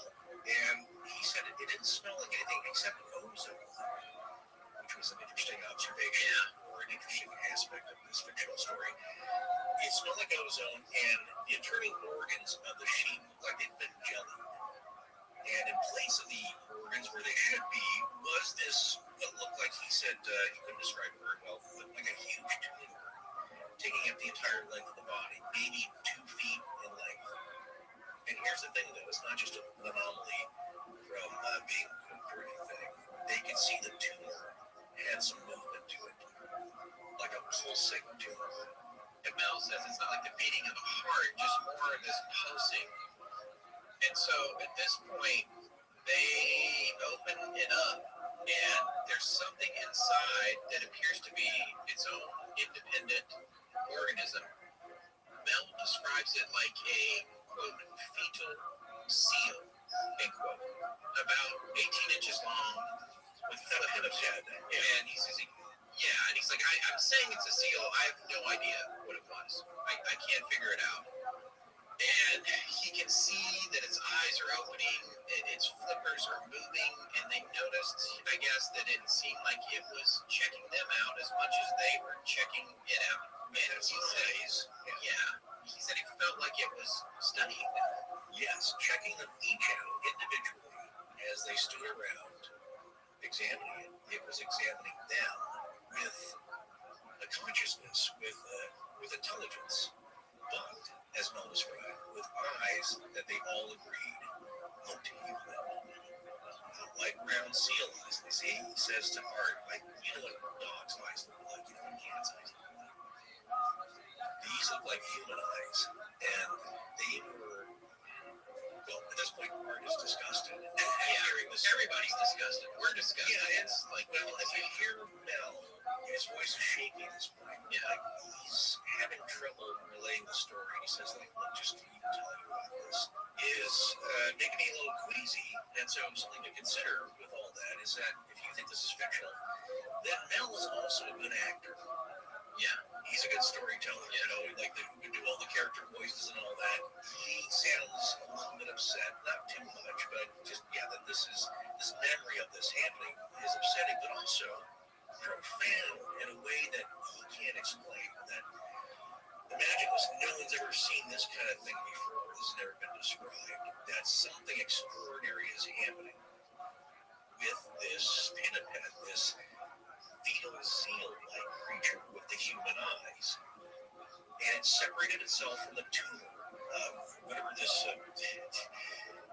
placenta it was in. It removed itself, and it had something of like an umbilical cord, but it didn't even help. And so they had backed away to a little bit of a distance, but they're also curious, and that they're standing around this thing, and it's like they can't take their eyes off. And I think they stood around staring at it for about 2 hours. But as he said, Mel felt like he was in the presence of something extraordinary. It was almost like a religious feeling. And at that point, they just left it on the table. So whatever this creature is, which is about 18 inches long with flippers on it, and it's looking at them with human eyes, this exchange goes back and forth where they're studying it's studying them. Mel doesn't look directly at him as it kind of starts to struggle towards the edge of the table. And as he says, with this spiritual feeling almost, he got a feeling like it had contact with him. It was connecting with him, you could say. And then this feeling came over him. He felt a compulsion to go pick it up and place it on the ground. Interesting storytelling here. So as he goes to pick up this thing, as expected, his hands were slidey from the goo that it was encased in. And he says he has, again, no vocabulary to describe this. And as we said, this thing smelled like ozone. So he places it on the ground. And again, they all look at this thing. I think he said for about 2 hours. It was a long exchange. So as this thing was on the ground, Mel describes that whatever this thing is, it had given him, Mel, and the other basket shepherds the most compassionate look they had ever seen from any face. Just the way the eyes were looking at them. And as it waddles towards the hole, Mel and the others feel comfortable with it. Like it seems it wants to go back into the hole. And then it makes its way to the ledge. I guess it flippers its way up to the lip of the opening there, the collar. And it sits on that ledge for about an hour. And so after this thing has been sitting on the ledge of the metal retaining collar in this hole, it finally slowly nods the thumb and turns around, and it goes back in. And this is the cinematic moment for me. It kind of turns and looks at Mel and gives him adios, partner. And then I guess slithers back down in the hole. We don't know. It jumped. Did it just linger away? Did it head dive? Did it go in like a sea? I feel like it, I want to think that it went in kind of like those ladies used to go on the edge of the pool in a Busby Berkeley movie. Right. The hands were on the side. It was like, thanks for all the fish. Or actually nothing. It just came into existence or it was birthed. You killed my mother, I'm out of here.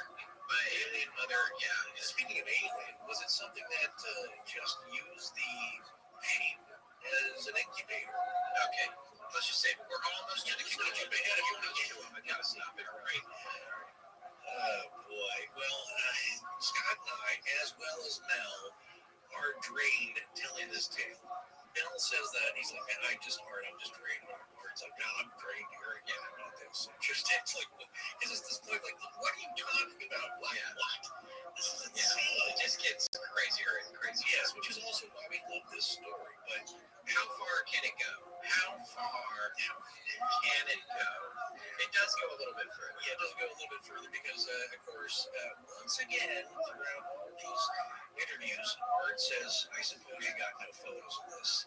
It's like, did you get anything? He's like, well, no, I did not, because he thought at first, maybe take some photos of this. And then he thought, well, this is not my place to do this. Like, this is not my property. It's not my hole. It's not Mel's hole anymore. This is another hole. It's belong to Mel. And this is on land that is public land, but it's also special to the Native Americans, and it's also special to the Basque.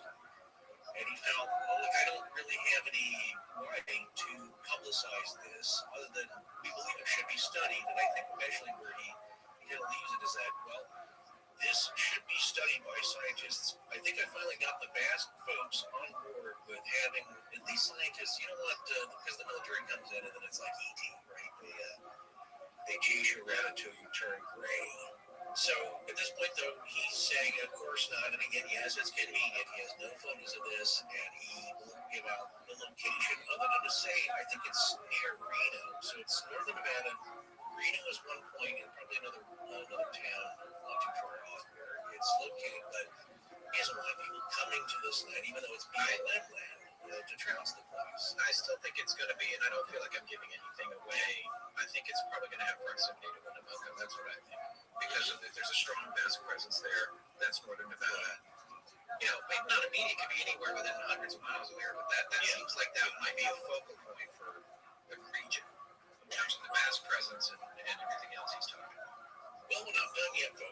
close, so hang in there, because Mel thinks that this encounter with this seal-like creature, this seal fetus, this pinniped fetus. Wait, I'm sorry, what's that seal's name? Pinniped. You know the term that Mel uses a lot. Yeah, look it up. Google pinniped. Wikipedia. Any of various carnivorous aquatic mammals of the suborder or superfamily Pinnipedea, having flippers as organs of locomotion and including the seals and the walrus. Well, there you go. You learn something new every day. Yes, especially ones that crawl out of a hole where there's no water and some gelatinous feeling. Right. Continuing on, though, Mel claims that, he was diagnosed with 6 months to live with esophageal cancer. Okay. And he said, when they tell you 6 months, that's hopeful. And he was not very hopeful. And he thinks the seal has healed him somehow with that kind of connection, and that maybe that's what the nod was. Get well soon, brother. I'll see you on the flip side. Or, the flip side, upside down. Right. Well, would you like to describe this, the rest of this? Because, again, it was like a tumor. He handled it. It didn't stink. Ozone doesn't really smell bad. It smells weird, but it doesn't smell bad. It smells weird. If you've ever had if you've ever been struck by lightning, you know what ozone smells like, or about to be. And if you have one of those ozone air cleaners too, that's what I was going to say. You should know this. If you go to a marine shop, where they sell marine supplies, they often have an ozone generator for get rid of mildew. Yes. I guess what I'm going to rewind folks to here and just say we have suggested that artifacts or the herbs related to Mel's original hole were able to bring people back from the brink who were in hospice care for HIV. Now this hole in Nevada is curing Mel of his 6 months to live esophageal cancer. Well, the gummy bear seal is. Let's be clear. We don't know that. No, you don't know it. But he may have be emanating special properties that he absorbed from the hole. Yeah, but we don't know. We don't know. It could have been anything. Could have been camping next to the metal flange. I mean, there's a lot of things, a lot of events that happened that were anomalous that could have contributed to, if you believe any of this at all, to curing him from his esophageal cancer. It could be the delicious healing properties of paranormal mutton. I don't know. But all this is too wild to be believed, except there's more. So as Mel's interview is wrapping up, he announces that he's going away from civilization about mid-March, the year this interview takes place. And it reminded me of Colin Andrews talking about his crop circle research, and that he kind of said everything and found out everything he needed to know and wanted to know. There's a lot of mysteries, but he had some ideas, but it was time for him to take a break, to be reflective, to be quiet, his quiet time, which we totally understand. And many, I call that starting that road. Yeah, I tell you, after that story, I need some quiet. Mel is going away.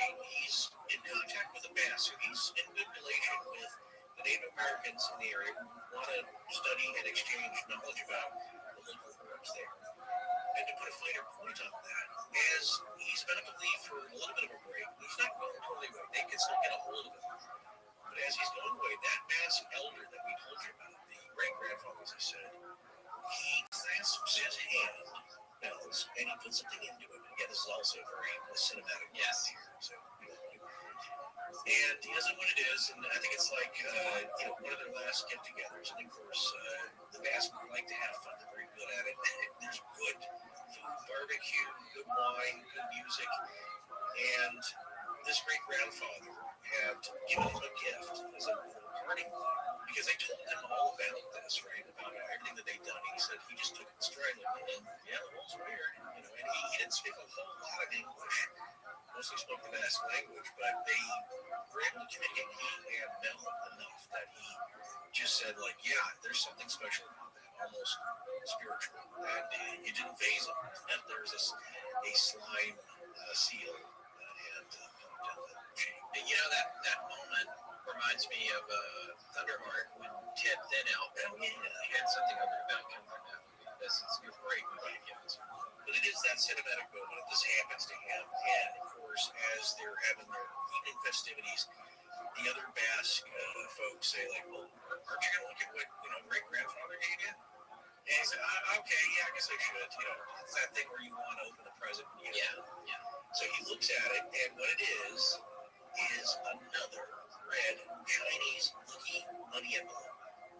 And he opens it up, and guess what's inside? A few Roosevelt dimes from 1943. There we go. And if you go as this being true, great-grandfather the attitude was, you need to hand these. Now here's the thing, they didn't know about Mel's other red envelope of Chinese lucky New Year's money. They didn't know about the other dimes. So that's the cinematic connection, right? Is that here's another dime. It's like, what's going on there? Are these dimes just falling out of another dimension, another parallel universe where Roosevelt had passed away pre-1943? Who knows? Did the war turn out differently than we thought? Is this something about the Man in the High Castle, the Philip K. Dick story, where it occurs in 1962, 15 years after the end of the war, in 1947, where Imperial Japan and Nazi Germany divide up the United States because they are the winners? Is that some other alternate universe where that happens? And what's going on here? So he'll make the dimes until the president is passed away. But also, I don't think that the Japanese or the Germans would be interested in inventing American coins because Mel wondered, does the B stand for Berlin? Yeah. I don't know. You probably see some despot's face on the right? So there's another set of dimes out there. There's a connection made, and they're unknowing of Mel's other dimes. So one last little anecdote to relay here before we finally wrap this thing up and with our conclusions and thoughts about it. But send it down the hole. And this is the story about the fire and ice. Or you might remember that one of the gentlemen that Mel was with took some of that ice home to put in his wood stove to keep his little cabin warm. Yeah, why not? It's practical. It's free. So he takes it home and he's got it in the wood stove. Time goes by, it keeps burning, it doesn't go out, it's keeping the cabin warm. Eventually he decides he's got a kettle up on top of the stove and he's got water in it. He mostly wants to humidify the air because he's having skin problems apparently. It's very dry, the air out there is really dry, and he's trying to create some humidity in the cabin, and he realizes that when the steam is coming out of the kettle, instead of going up, it's being sucked down into the stove, and he can't quite figure that out. And this keeps happening, and he just can't get the humidity up in the cabin. So as time goes by, he keeps this stuff inside the wood stove burning. He goes out, lives his life, does his duties, whether he's sheep herding or whatever it is that he's up to. He comes back home one day, and his wood stove has collapsed down through the floor of the cabin to the ground, a couple of feet down. And he's like, what in the world? He can't figure out why it happened, but it's still burning, it's still hot. So according to Mel, he decides, he's got to fix the ventilation on it, so he just adds a few more feet to the chimney pipe for it that's going out of the roof of the cabin. Yeah, these guys are kind of foolhardy. Yeah. They're not afraid of anything, and maybe not really thinking this through, but hey, come on, it's, like I said, free heat. It's free heat, but here's the thing, it's not done doing what it's doing. It keeps sinking, and it sinks and sinks over the course of the next couple of weeks. One day the guy comes home, the cabin has completely collapsed around it. It's now seemingly 4 or 5 feet into the ground. This is the China syndrome, folks. This is a nuclear meltdown in some ways. This thing just keeps going down into the ground, and he winds up having to leave the property. And after he has left the property, it turns out that some folks show up to try and deal with it, and they're not folks that he knows. No. So now, of course, it makes me wonder, like, were those not ice cubes, or did the ice cubes suddenly turn into Thor's hammer? Yeah. Forged from the heart of a neutron star. That's, I can't mythos. Certainly somebody will. So you're just made millions of people angry. Well, in this case, these cubes, what are they turned into? Are they just so heavy that they're pushing their way through the floorboards, and he said it came about. Is it 5 weight feet though, out. or is it permanent heat output? Maybe it's just the fact that it never goes down. I think it has something to do. If we're just going along with this, folks, like it's real. Yeah, And they just believe leave it it is. Because I know it sounds outrageous. Well, now it does sound like something from the MCU. Yeah. Did these cubes turn into some sort of infinity stones here? Space, light, reality, power, ice, and what?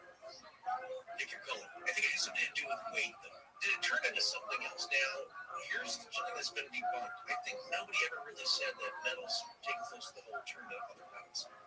We said that at the very beginning because that is part of the lore. And as we conclude here and do our wrap up, we'll go over what are some of the bigger misconceptions about this story. Because, like anything you might like, people are very fierce and prideful about the rules of any MCU or DC character. There's things that they do, there's things that are canon, and then there's things that are just conjecture and not really part of this myth. So in this case, though, what they know is that this thing is first crashed through the hearth and the floorboards, and they came back later, as it was described. Again, I think this is great sci-fi, is that this thing was now 5 feet into the dirt, because this is a very modest cabin, you would say. That's right. Not very well constructed. He's basically squatting, by the way. Yeah, they're cheaper. They just need some shelter for them. And after, I think, a week or so of just letting this thing sit there, they came back, and there was really nothing left except it looked like swirls of wood dust that were colored, that this thing had disintegrated the wood, but in a fashion that perhaps if all the moisture had been sucked out of the wood, that somehow that's the going theory that those cubes turned into some kind of material that eventually absorbed all water or perhaps solidified it. And so, as it was described, this young bass guy said that he had furniture in there which was painted in different colors. You could see the different colors of wood dust, or what looked like dust. That was the only thing left, mixed up and swirled. Like everything had been atomized, particleized. And that's all that was left. And so they decided, like, I'm just going to go build another camp again. So just leave that mess there and walk away. However, word has gotten out that there's a problem here. His name was not associated with the cat. He was squatting on whatever land this was on, apparently. It was just shelter for him. And so he comes back out, and from a safe distance, he notices a team of people swarming around and didn't know if they were military. It looked like they might be. They had brought a crane. And so they are now trying to get what's left of the stove out of the ground. It appears to be 5 or 6 feet down into the ground, still burning theoretically, or doing whatever it's doing. And the first crane can't lift it. And so then they've got more cranes. It's not clear how many, but one thing that the eyewitness said was that the last one that they had to use to move this thing was one of the biggest ones he'd ever seen. And it's pulling what's left of this man's wood stove out of the ground and putting it onto one of the biggest trucks he's ever seen to be hauled away. This thing's that heavy. We're talking about the density of the singularity at the center of a black hole. That kind of mass, which is, like I said, going back, extreme physics. What's clever about part of the story is that apparently what they did, because they're a mask observing what's going on here with these authorities, whoever they might be, government scientists, whatever, Paul Reiser from Stranger Things, whoever these folks are, they're figuring out how to get this thing out of the ground because, of course, they want it. It holds secrets. But the deal is that they put chains down, like big heavy chains, around this thing as far as they can, and then they flood it. Mel described it as, this is a rectangular stove. The hole was perfectly rectangular, and the sides of the hole, the dirt itself, was perfectly smooth. Like it had, melted or changed the physics and composition of the dirt around it so that it was maybe almost glass-like and it just sunk down. So they put the massive chains down there, and then they fill it with water, and the whole thing fuses together. And that's how, with several cranes now, we're able to lift it out of the ground and then placed on the biggest truck that these people had ever seen. Yeah. And where did it go? And did it get there before the truck broke in half? Right. Yeah, I'm thinking like what Earth Mover, like you see at the those mines where you have to climb a 20-foot ladder to get to the camp. Yeah, who knows? Maybe it's on its way to, maybe it's on its way to Lawrence Livermore Labs or one of the many mysterious Air Force bases that hold all kinds of stuff like Hangar 18. Who knows? How do you start to peel that thing apart to find out what makes it tick? You know, we've been on Squarespace for over 5 years now, and wow, it's really changed a lot. Yeah, it's one of the best things about Squarespace. They are constantly upgrading and improving things behind the scenes and adding features that continue to refine it and make it unparalleled in terms of its power and ability to help you do pretty much anything you want to do with your website. Yeah, one thing that really amazes me is the appointment scheduling they've integrated now. And it's powered by Acuity, which means if you have an Acuity account already, you can keep it. And it's like having your own personal digital assistant who manages your calendar for you. So let's say you're trying to make yourself available for online classes or sessions with clients. You can use Squarespace Scheduler to let people know when you're available or when you're booked. If you have regular online office hours or whatever. So it takes care of all of it. Yeah, that's pretty great. And another Squarespace feature that I was blown away by is the video studio. It makes it super easy to create and produce your own videos with the Squarespace Video Studio app. And you don't have to know anything going in. There's a ton of tutorials and guides that walk you through the process.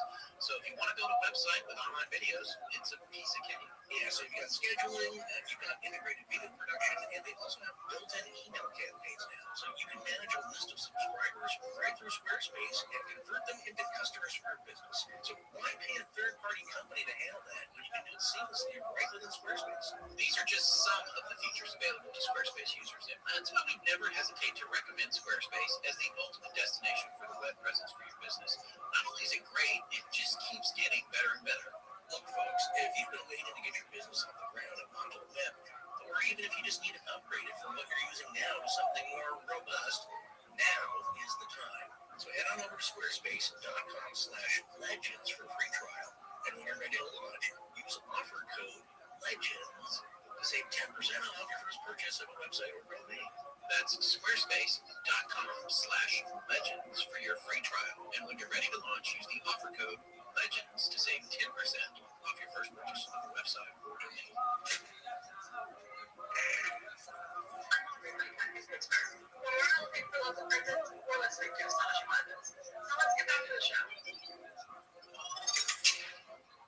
Okay, so just for a quick mini recap here, what has happened, because there's a lot of elements, story elements flying around, and real elements if you believe the story. That's right. Once again, a bucket of ice has been lowered into the test bag of ice. Your sample bag is outside where they feel like some of it has melted. They notice that this ice is not melted. We're going to talk about that later because, believe it or not, 7-Eleven and convenience store ice is the key to the planet's survival, perhaps. Talk about it in your basket cap. Another interesting thing is that how do you communicate with this blob thing, this jelly seal? With the human eyes, well, the Basque have said that this thing's coming back to visit them. There are other creatures. It went down into the hole after its long, mournful, and sentient glance back and forth, and it just lowered itself back in somehow, but they've seen it revisit them, as they say, and they can communicate with it by taking a stereo radio portable and putting it near the hole. And it's almost like an EVP of sorts. That's live and continuous. It probably sounds like those boxes. Next, the rectangular stove has melted its way through the dirt, creating a smooth-sided rectangular hole that, if unattended, could possibly go to the center of the earth. And then out the other side, who knows? This guy said China syndrome. The whole area where the cabin was, the wood, has turned to a powdery dust because perhaps somehow the moisture and other molecules have been sucked out of it. Now, here's something I'm not sure we've mentioned. Again, this is a lot of rapid-fire info, but Milton's still in contact with some of the folks from his Australia Wombat Project, Project.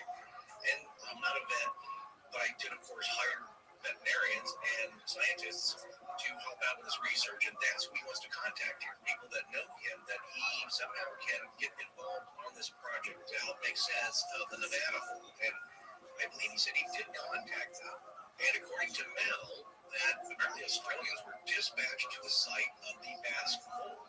So there is some Australian connection. Again, I point that out because if Mel's a real guy, well, obviously he's a real guy. You've seen that. Like he's like we're reading this, and you don't know if it's a real guy. Obviously, there's a dude. But if the story's true, then people know him and have worked with him in the capacity that he claims. That's what I'm saying. If he's done this, then they know who this guy is, whether his name is Mel or not. Now, the vast contacts there said, yes, authorities, military, doesn't know. Scientists, perhaps, military scientists. All riser, who knows? They show up, a bunch of big equipment. They're now studying this thing, trying to get that burning ice. Like I said, who knows how that molecular structure has been changed. But apparently it's very heavy. So somebody calls in at this point on the show, and they ask Mel the question, does he think there was any radiation? And Mel says, well, none of us got sick with it. And of course, the vast were for Mel were equipped to test that with the Geiger counter. But apparently, there's not people in suits. That's something that Mel would have mentioned, I'm sure. But it doesn't seem toxic in any way. And so perhaps not any radiation coming out of that hole or from the ice itself. So that's also interesting. But there's something that Mel feels has gotten out of control. Much like Stranger Things. Yeah. Something is now possibly beyond any government's control or any scientist's knowledge of. And this could be dangerous. So we told you how they got the stove and the ice chunk out of the hole here. So now back to these seal creatures. And again, the Baskin telling Mel that they've been seeing this thing again, and it's communicating. Now here enters a character into the narrative that Mel briefly describes, but as he describes him, he doesn't know exactly what his name is or even remembers it. And this gentleman is called Red Elk. We're going to talk about him in a little bit because he's super interesting, fascinating character. And apparently Mel does not know him because he asks Art, is it Red Elk? Is it Red something? There's Red in his name. And he was not on the show with Mel. He was on Coast to Coast a handful of times on his own, but claiming to have a connection to the hole, knowing where it is and all that. He called these seal creatures rock flyers. I believe that's, yeah. Is that what it sounded like to you? Yeah, rock flyers. Yeah, absolutely. According to Red Elk, he says these are creatures that live down in the earth and inhabit different realms, different earths. And from a certain distance, another aspect that goes back to the dimes. This is interesting. Mel says the hole itself, from a distance, can't be seen. I'm talking about the metal column. Right. And like that dive being 15 feet away from that, you can't see it. He says you can see the mask and their shepherd's huts and trailers, but you can't see the metal hole, the collar around it. And maybe that has something to do with what we're going to talk about in a little bit, the satellite photos. Is that part of it? Is that a way to excuse yourself why there is no image? But then why would the military block out the terror server satellite images if it couldn't be seen? But anyway, well, I mean to block out the military presence. Oh, there you go. See? Yeah, even if the hole wasn't visible, you definitely want to do there's nothing to see here. We're not over here. Exactly. Well, Mel thinks the hole has been re-landscaped anyway. Yeah, now it's in some nice shrubs. Some flowering plants, just the camouflage netting, which is really makes. I learned that at the Burning Man in Iowa conditions. It makes for great not only shade, dappling where you still get some light in, so not sitting under a tarp, but it lets the wind pass through. So yeah, it's fun stuff. You can get it at any Army surplus store for sure. But it's been camouflage, obviously, as Mel says. It's like they're putting this much effort into it. They're going to be hiding. And if they use something like that camouflage netting you're talking about, then that would be good because then the wind can still pass through Mel's hole. That's right. In and out. How many more of these are going to endure? Well, listen, folks, here's another thing that Scott's going to talk about here. This was a pretty interesting concept, I thought, that if part of a narrative, it involves another narrative, and I'm talking about a real fictional narrative by an author you probably heard of, Kurt Vonnegut, and his celebrated book, Cat's Cradle. Because in the book, there is something that's described, and again, this is a fictional concept, as yes, Art brought this up. Yes, he did. Right. Art has been fooled initially here and there by people calling in, and then those who are probably much younger get in the nose that that's the narrative of a video game. Like they, like we don't. There's so many of them. Maybe your son. But in the book, Cat's Cradle, there's a substance called Ice 9, which was developed by the military. And the concept in the book is that one of the biggest problems for the military, anywhere on deployment and in actions, is mud. And so how you do that? Yeah, we just saw this with the Russians in Ukraine. Like in the initial outset, the convoys were stuck in the mud. They were stuck in the mud. You're talking about late spring conditions, wet mud. It affects everybody. Well, the military figures out, like, hey, is there a way to somehow solidify that so then mud just turns into hard compact dirt and we can travel over that? That's the concept of Ice 9. However, if this thing got out of hand, guess what? It's taking water and moisture out of things that should be wet and moist. You could just wreck the earth. Yeah, exactly. Because if you can't stop it, that's what I'm saying. And here I just made a note to myself while listening is that the way it's being described is this whatever the ice turned into, whatever microbes, organisms that may break down in the hole or mingle in the ice or that are already in the ice that you're drinking. It's probably filthy. I'm sure you're fine, folks. But the idea is that whatever this turned into, does this ice is it a living thing? Like a coral maybe, is a living thing. But more inanimate, or is it sentient? What is this ice doing? And if it did get out of hand, could it be a problem? I'll just talk about that before I forget. It's kind of like the concept, which is a real concept of the gray goo. Have you heard that, Scott?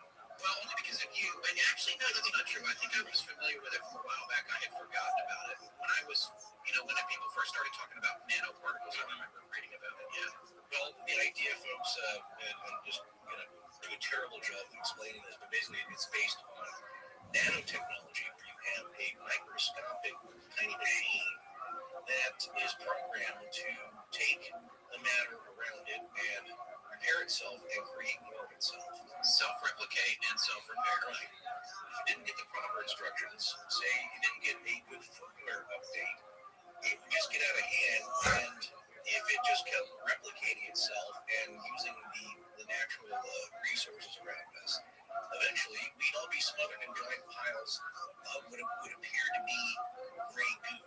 Yeah, on a microscopic level. And I always remember it was the new update movie of The Day the Earth Stood Still with Keanu Reeves. And they basically the monster or the giant robots made up of a trillion tiny little machines that just devoured everything with its path. Yeah, the particle animation that moves like a flock of birds.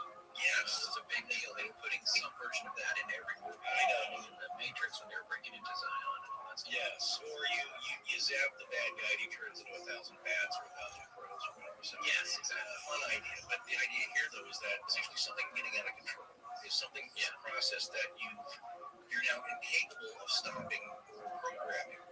And now it's just doing its thing, which is to solidify, or in the case of gray goo, just keep replicating. And the idea is that little nanobots may or may not be grays, is that optically they just may appear to be like gray goo.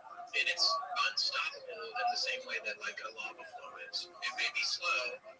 You might be able to even see it coming, but there is absolutely nothing that you can do, that mankind can do to stop that if it's not properly programmed. Yeah, great sci-fi idea and frightening as a real concept. But the gray goo is not a comic book idea. It is a real theory that is put forth by scientists. It's like, no, we gotta watch out for this stuff. Same thing with AI getting out of control. Again, we have these seal creatures, these gooey pinnipeds that inhabit the earth with human eyes and consciousness, and we're on something on that level. And the Basque said through their communications that the seal creature told them to beware of this ice, that it can and would destroy the world in a little amount of time, and that I'm not sure that it's humankind or the seal kind can't understand how it works, but it is unimaginable and inexhaustible as a source of power.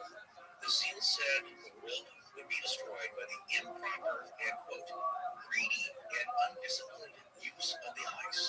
And greedy and undisciplined use. I love that phrase. I actually looked that up because I was like, is this an original phrase? Because here we got Mel again, too, who's not bad at writing prose. If you're coming up with, that's like 3 greedy and undisciplined use. I wondered if that was borrowed from somewhere. I couldn't find it anywhere. You did search that phrase. Yeah, of course. It's a great science fiction again and statement talking about the day the earth stood still. Well, a lot of encounters with aliens. What is the message? You better shape up or you're going to wreck this place and we might not be able to help you. Or we're going to wreck you before you wreck this place. Yeah, because you are dispensable. The earth, with its beautiful resources, is not. So take your pick. Shape up or ship out. Or ship it out for you. Here we have a warning that yes, we could destroy ourselves or some other force will use this to destroy us or they will take our place and destroy themselves. So again, great science fiction concepts here. Something else though that I didn't look too much into, but we're going to talk about this here in a second, is that Mel said that the Basque were renowned whalers. And they told Mel that they were the ones who left the whalebone in that tree in Ellensburg, at that house. Yeah, and I don't think we've actually really touched on that yet. So that might be new information. I can't remember if we talked about it, but there is a house in Ellensburg in Washington near where Mel says his hole is. Or one of them anyway. And the house has a tree in front of it. It was built in 1887 as a parsonage connected to a church. And there's a whalebone that now appears to be growing out of the tree. Right? Well, so the idea is maybe it was leaned up against it a long time ago, and the tree grew around it. I mean, talk about leaving something lying around for a while. I mean, and it's something to see. And there's been folks that have come by who know about whales, but even they can't even agree what type of whale it's from, or whether it's a jawbone or a rib. That's been approached by professionals who are like, not quite sure. Still there, still sticking out of that tree to this day. And it's big. Like one adult could walk past between it and the tree trunk. It's very strange. So it is 100 miles from the ocean. 100 miles from the ocean. And Ellensburg, is it connected? I don't know. But like you're saying, okay, so now we get back to the Basques. Right. Are the Basques connected to all this somehow in some strange way?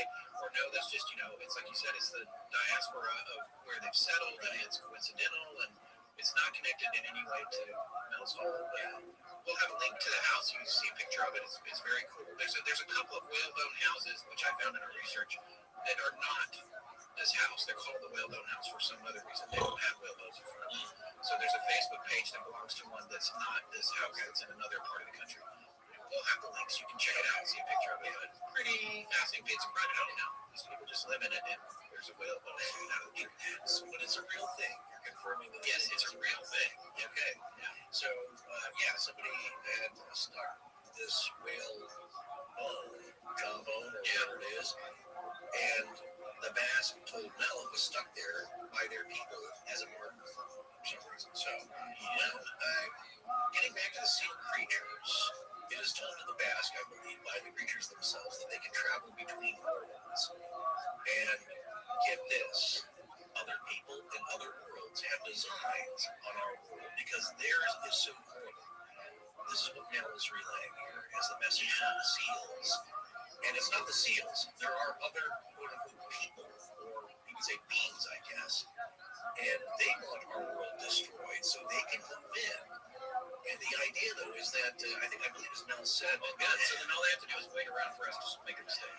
Exactly, because here's the sad part, as Mel described, is that their world is so awful. Imagine even if we had a nuclear holocaust, if there's a nuclear winter, it's everything, it's Terminator 3 time, it's just a pile of skulls on fire.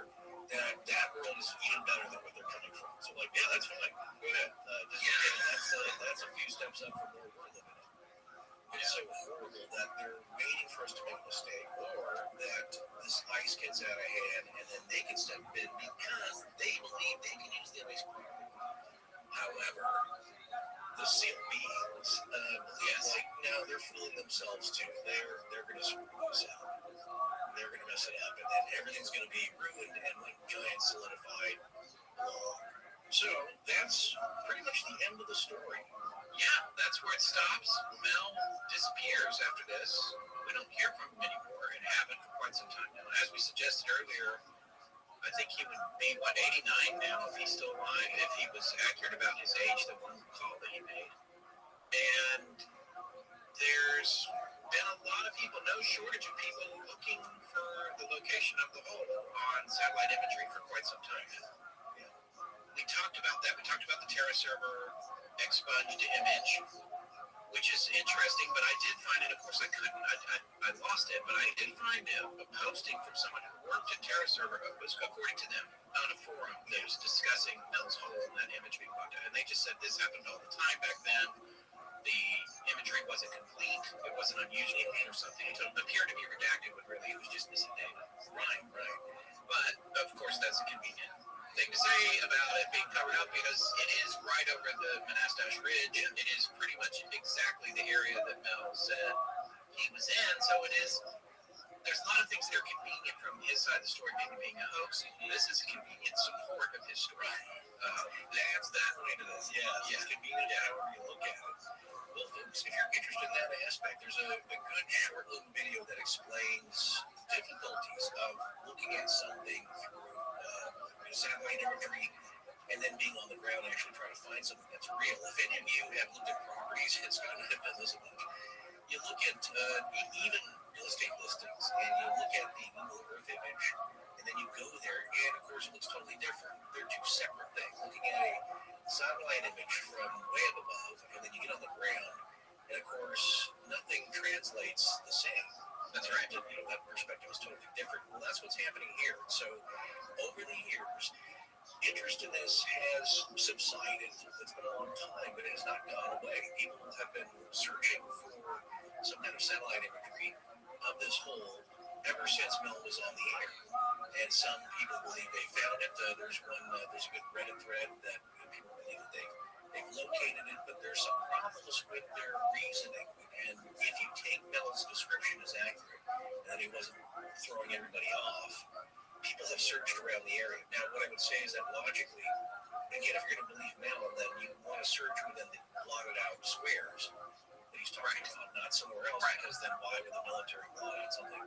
It's got to be within those squares, right? Well, people have found those in satellite imagery that were north of Ellensburg, or all around the region. Northeast, one in particular was marked northeast of there. One of our researchers, Bert, found something that looked like a hole. Although it's near an area called Lost Spring, and it's further, it's right on the ridge, but it's further away than from where Bill said it was. But it is a compelling looking thing, but also just to the right of it is something that says Lost Spring, so it could just be some kind of spring. And it's hard to run all that down without going in person. There's a great video summation and also a really good website. It's one of the better ones I found. Yes, one of my favorites here, and is essentially a blog for this author named Christopher Hayden, and he's also dabbled in paranormal research. If he's out there listening, if somebody else knows of this guy, feel free to put us in touch just to discuss some stuff. But he's got a collection of books that he's written, and one of them is about Mel's Hole. He's done a fair amount of research and really good to piece together of the known bits of information. He's got all the calls listed on his website. We're going to actually come back and talk about a list of common misconceptions about the story that he's listed and try to clarify. But there is also a YouTube video where he analyzes a lot of satellite imagery. He says, I've been doing this for decades, spent untold amounts of hours staring at these images. And it's pretty unbiased and straightforward and objective, I think. It's a great video. It's only 8 minutes. Yeah, a little over 8 minutes long. And it explains all the candidates. When I watched it, I realized that I was seeing every single candidate for the hole that I had seen online in other places. He mentioned Yeah, he's very thorough. So his name is Christopher Hayden, H-A-Y-D-E-N, and his website is Raiding Oaks, R-A-I-D-I-N-G, Oaks, N-Y-K-S.com. And like I said, he's got other books you can check out and writing and poems and stuff. But this is one of his books on Mel's Hole. Mel's Hole, an endless mystery. That's right, yes. That's what he introduces it on the webpage for that. But yes, Christopher Hayden, Mel's Hole, an endless mystery. He's got all the phone calls, he's got the faxes, and he's also got theories, which we're going to touch on, which are the general theories collected about this. Yes, so anyway, that's, I think, one of the better short videos about just the satellite imagery analysis. And what did you come up with as a conclusion or analysis about all these photos? I don't think they found it. And so, which begs the question, does it exist? Also, can you identify something like this from satellite imagery? That's the other thing, the hole that our researcher Bert found in the Astonishing Research Report. That was a great thing about Google Earth, is there's a little tape measure thing. You can measure stuff no matter what your elevation is at. It keeps that on track for you. And the one he found was about 12 feet across in the rougher picture, but it's conceivable that it would have been a 9-foot hole. But then another one of the ones that Christopher Hayden talks about, it looks like a hole in a satellite image, and then it's obvious that when you do the historical satellite images, it was a pond. And it's been drained. But when the water's there, that looks like a black hole from space in certain quality of images. So, and then if any of what Mel is saying is true, if you believe any of this, when the military came, it would be a piece of cake. You just put a shed over it, and no one would think twice from a space shot. It's like just some shrubbery. That's the thing. It's easy to cover up. The other problem is that the best images that you could get or that were accessible, at least to him, start in 1998, right? And that's a year after this has happened. So if you believe Mel's story, they came in the next couple of days and started working around there. And they, to his knowledge, have covered it up, or at least he would figure that they've camouflaged it. So by 1998, when the images were taken by satellite, and those are the best ones, because before that, it's just basically pixels. Right. It's really low res. It's hard to make out anything. The other thing is that, as he's, again, I thought it was very objective, where it could be a stock tub, just water for cows. Yeah. And that would reflect the sunlight at certain angles, and it appears either as a bright, weird, and anomalous spot in the satellite imagery, or a dark spot, or it could just be an old abandoned spring well that the cattle feed from, and that people throw junk into, just like regular house hole. And if you look at it from one elevation, as you said, and you get down now with a couple years later, and you look at it, it's nothing. Right, there's nothing there. So it was just again, a reflection aberration, something that was temporary, put up by the rancher, farmer, and now it's just gone. And again, easy to conceal. Also, just quickly, I did want to say that Christopher Hayden's book is available as a paperback at barnesandnoble.com. I just ordered it. We'll put a link up for that if anybody wants to buy it. But you can also get to it from his webpage. I'm betting, based on the way his site is built, the way he's written about this, that it's very well sourced and well written. Fair look at this story. Exactly. And one thing that he points out again with the imagery is that there is a likely candidate, because there's at least 2 outbuildings, something that Mel's property. Yeah. And there is a location that could be a hole. But he wants to say, look, no one's ever found it. If it's real, that's right. It's never been positively identified by anyone. So no one has proven they found it. There are people that say they have or have seen it. Right. Yes. Well, people can say anything. So before or against ideas like this, and as he says, like, well, objectively, no one knows. And he just thinks that some of the reasoning that he's seen from other sites is like, well, this is nowhere near what Mel described. The one pin in the map of logic here is that it should be within those squares. So, yeah, he said the most likely place I was just talking about is, he said, it's just outside one of those 2 blotted out regions. Right. But it is within the general area. And the other thing that Mel always said is that it's on, or at least adjacent to, the Nash Ridge. Yeah. And these other places that people say that, oh, I swear to God, it's 100% here. It's like nowhere near. Yeah. So again, you could be throwing them off, but also you have to realize that it's, the other candidate is good because it's near a road. The Mexican fellow is not going to carry loads of tires by hand. 300 yards. Now he's going to back his truck up to it. That's as close as he can get. Yeah. Same thing with the refrigerators and all the other garbage. So it's got to be close to the road, or at least accessible, but not on the main road. So those are the factors that people have been looking for, and that's as close as anyone is going to. Yeah, and then the one in Nevada is invisible from more than 15 feet away, or 10 or 15 feet away.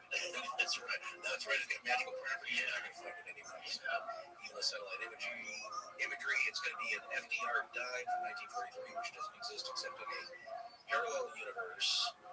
It's going to be with J.K. Simmons in an episode of Count. Yes, it's a good show. I was sad it didn't get picked up. It was pretty funny. That happens a lot nowadays. Well, let's see what science has to say about this, or at least one scientist, because a lot of scientists are going to that's not a silly story, but at least one did. Now, as we were saying, This has been featured in the local regional news out of Seattle, Ellenburg. It's been picked up by the Spokesman Review and the Spokane Chronicle because there's an enduring aspect to the story. Why are we talking about it now? Why are people digging this thing? Literally and figuratively. Because there's something that captures the imagination. As I said, there's a primal aspect about us and our connection to the earth, the dirt, from whence we came, or whatever, but the fact that there's a hole that's bottomless is just such a fascinating concept. Is that possible? Well, it's made a lot of people obsessed to a degree. So there's been a lot of news stories that were reported, and one I'm going to talk about here comes from an article titled "Getting to the Bottom of Mel's Hole" by Mike Johnston. He's a senior writer at the Onsburg, Washington Daily Record. And this was originally published in March 31st, 2012, and updated again February 4th, 2014. And keep in mind, when they talk about dates and time spans, that, yeah, the last updating this was 2014, and they're probably referring to 2012. So that's what we're going to cite from here. And again, there was a news special done by Como TV News in Seattle, KOMO. That aired on February 7th, and I think that was 2012. So, like I said, over the decades, there's been a few news stories here and there regionally. So, let's talk to the one scientist who bothered to take a look at this. There was at least one geologist who was captivated by the story of Mel's Hole, enough to go try and check it out for himself. And this fellow is a well-respected Washington State geologist named Jack Powell. Jack Powell, though, thinks he found a real, more normal hole near Ellensburg that may have been the inspiration for the story. So, already Ellenburg, let's can you find something close? Right? Did that spark an idea by somebody just really creative? Yeah. Wanted to tell a tale of a very popular overnight radio talk show. Well, this is what Mr. Powell had to say, as described by Mel on Coast to Coast AM, is that, quote, it's geologically impossible. Right. Well, okay, we all, I think, do that. But here's the thing, it starts from there, and everything about this hole is impossible. Yeah. He also said it couldn't be deeper than 100 feet, or lava tube wouldn't be deeper than 100 feet, I think. Exactly. We have some figures that he's going to mention in this article, but the article states that Powell has worked as a exploratory geologist for petroleum companies. He's taught geology at CWU for 11 years, and he's worked with the Department of Natural Resources, the DNR, for more than 20 years. And again, he says he found a hole that he personally knew about. And again, those figures there about the years, that's coming from 2012, so add another right. So Jack Powell is apparently from Ellensburg, and he was listening to that first interview with Mel Waters when he was driving back from an out-of-county task. And at this time, Powell was 62 years old, and he said, quote, "It got my interest in a funny kind of way. I knew Art Bell stuff is basically Sasquatch and UFOs and the like, but it was sort of entertaining. So Powell had grown up in the Kittitas Valley and played near an old gold mine shaft when he was a kid. He said this shaft, went down at an angle into a field northwest of Ellensburg. So again, we got that northwest connection. And I wonder if those satellite photos see something that's northwest is of this hole, right? Now, there's been a lot of mining around there, and these things get filled up, but there's usually some kind of depression. I think this hole, you can still drop stuff into it and go down a long ways. It was estimated by Powell that the shaft that he's talking about was at least 90 feet deep or more, and maybe as deep as 300 feet when it was active as a mine. So still no 15.1 yards. And at this point, of course, it goes down at an angle because it's mining. You've got to bring stuff out of it. So when Jack Powell heard Mel tell Art that he thought this hole was at least 80,000 feet at Menashkash Ridge, he himself was. And I know what that's like because I have to stop this. Like, when you guys, 30 minutes in, I wasn't buying this, I just turned it on. Well, and that's fine. But here's some deep hole facts that Jack Powell knew about that he related to the reporter. Now, he knew that the deepest mine shaft in the world was 12,672 feet deep, and the deepest known cavern was 7,188 feet. Now, the Russians drilled the deepest borehole that went down 40,230 feet in 1989. We may have set some of those figures in the article, I can't remember exactly. Can I drill down on this? Okay. Yes, the one in Russia, the Kola, I'm not sure I'm saying it right, but it's Kola, super deep borehole. I'll read this excerpt on this from it here. The Kola super deep borehole, deepest man-made hole on Earth, deepest artificial point on Earth, 40,230 feet, 12.2 kilometers. Construction is so deep, locals swear you can hear the screams of souls tortured in hell. It took the Soviets almost 20 years to drill this far, but the drill bit was still only about one-third of the way through the crust to the Earth's mantle. When the project came grinding, very clever, to a halt in the chaos of post-Soviet Russia. And there's a picture of it from this article, we'll link to it that I'm quoting right here. Yeah, or it's just capped off now, there's like an abandoned building around it. It's just a tiny little pipe in the ground, you know, and it's so crazy. Yeah, and it's like borehole 10X. It also says the drilling was stopped in 1992. Now get this. This is, I thought was important, that's why I'm going to share it. When the temperature reached 180 degrees Celsius or 356 degrees Fahrenheit. That's at 12 kilometers down to 40,000 feet. That's getting up to north of 350 degrees at just 7 miles, roughly, which is not even anywhere near as far. That's only half the distance to the depth of Mel's hole. So it says here, following the collapse of the Soviet Union, there was no money to fund such projects, and 3 years later, the whole facility was closed down. And now the desolate site is a destination for adventurous tourists. Now it continues, though, it mentions this one in Germany, a German borehole. I'm actually not sure what the depth of that one is. I don't know if I have it here. But there was a Dutch artist named Lotte, I'm not sure I'm saying that right, but it's Lottegeevan, lowered a microphone into that one in a protected thermal shield, and it picked up a deep rumbling sound scientists could not explain. A rumbling that made her, quote, feel very small. It was the first time in my life this big ball we live on came to life, and it sounds haunting. She says some people thought it did sound like hell, others thought they could hear the planet breathe. We didn't find that. She has that posted. We can't include it here. That's her intellectual property, but we do have a link to it. It's on video. Anyone can listen to it. It's very freaky to hear. So, and I can't remember the depth of that one, but it's with the screams of the damn. Oh yeah, that's the whole urban legend thing. We talked about that before. That one I think has been debunked. But anyway, so those are the man-made ones. There's also the Devil's Hole. Yeah, right? From Wikipedia, Devil's Hole is a geothermal pool within a limestone cavern in the Armagosa Desert in the Armagosa Valley of Nevada, east over the Armagosa Range and Fierro Mountains from Death Valley. It is at an elevation of 730 meters or 2,400 feet above sea level. The water is a constant temperature of 91 degrees Fahrenheit or 33 Celsius. The surface area of Devil's Hole is about 22 meters long by 3.5 meters wide, or 72 feet by 11.5. Yeah. This is interesting because it says that the Devil's Hole branches down and goes down into these caverns. The water is that consistent warm temperature, but the bottom has never been mapped. However, geologists say these caves were formed about 500,000 years ago, and that the pool down there has experienced activity from earthquakes in Japan, Indonesia, Mexico, and Chile, which have been linked to extremely small-scale tsunamis. But they do think they have a depth for it. Devil's Hole descends approximately 160 feet through what is termed the main chamber before reaching a narrow opening referred to as the funnel. Through this opening lies a much larger chamber of the cavern system known as Acre's Chasm. Acre's Chasm is approximately 300 feet in length, 40 feet in width, and has a bottom approximately 260 feet below the surface. Wow. Yeah. So that's the Devil's Hole. Yeah, to be confused with Mel's Hole. Right. And that covers the other deep hole, the Russian one anyway. So I just wanted to expand on that a little bit because I thought it was. Did you find any evidence from an email sent to us by a listener years ago when we did host a cast talking about the Mormon hole? Or the angels? There has a name for it, and I'm just my memory.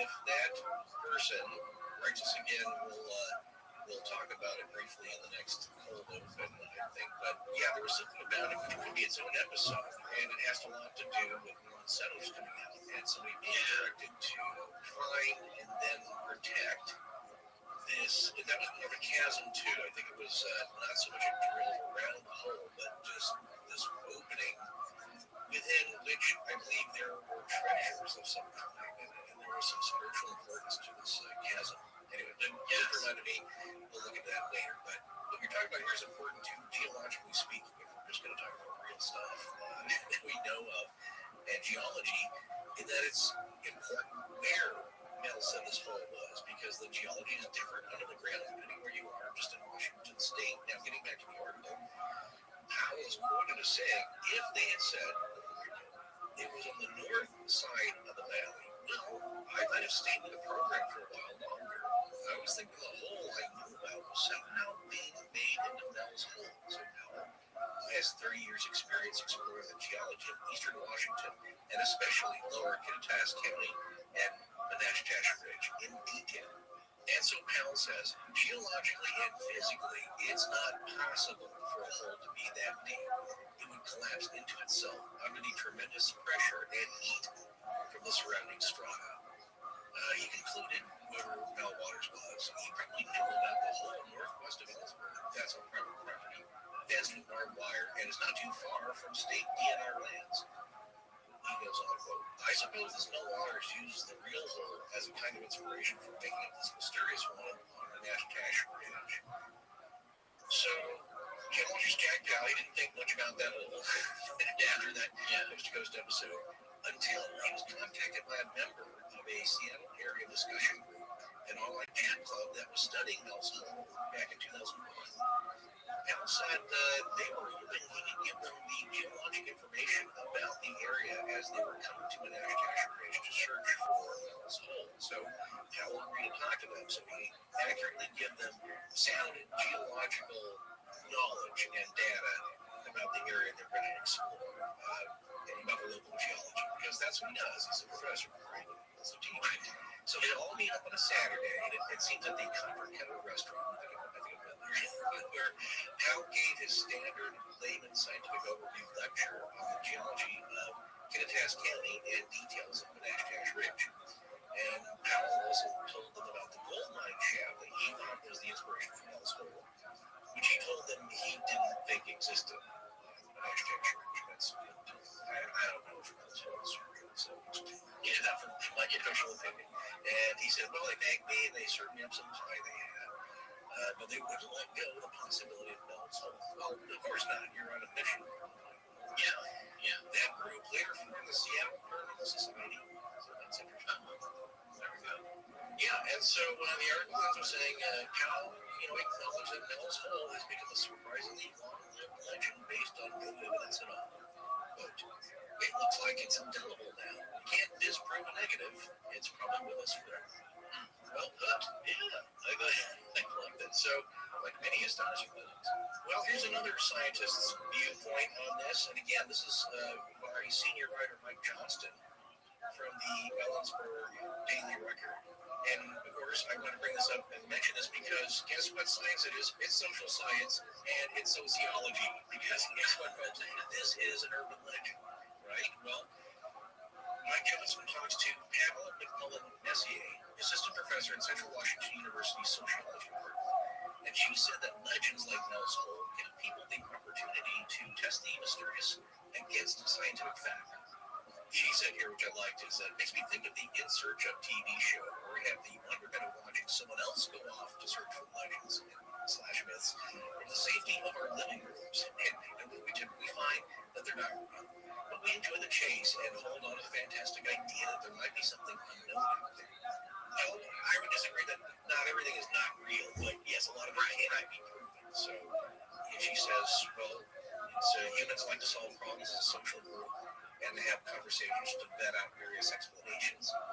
I think the added dimension of Mel's Hole is that we can't verify its location, so it gives folks a sense of adventure in attempting to seek it out.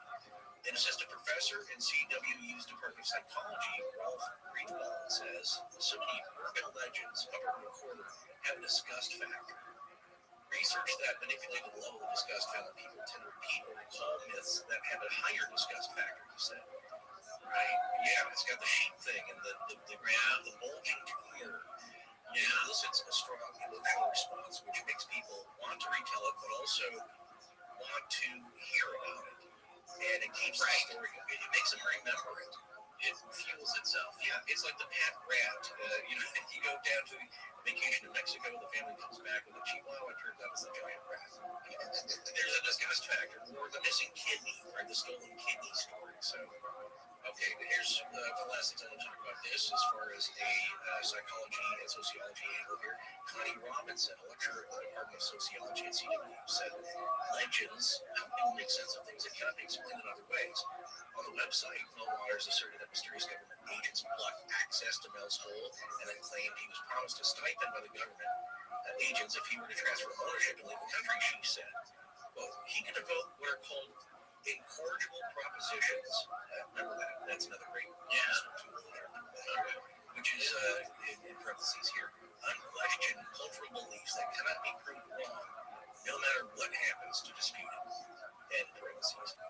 She goes on to say, about secret government projects but are reinforced by a socially acceptable distrust of government, she said. Quote, so when other people express doubt about the veracity of his claims, he can point to a government number.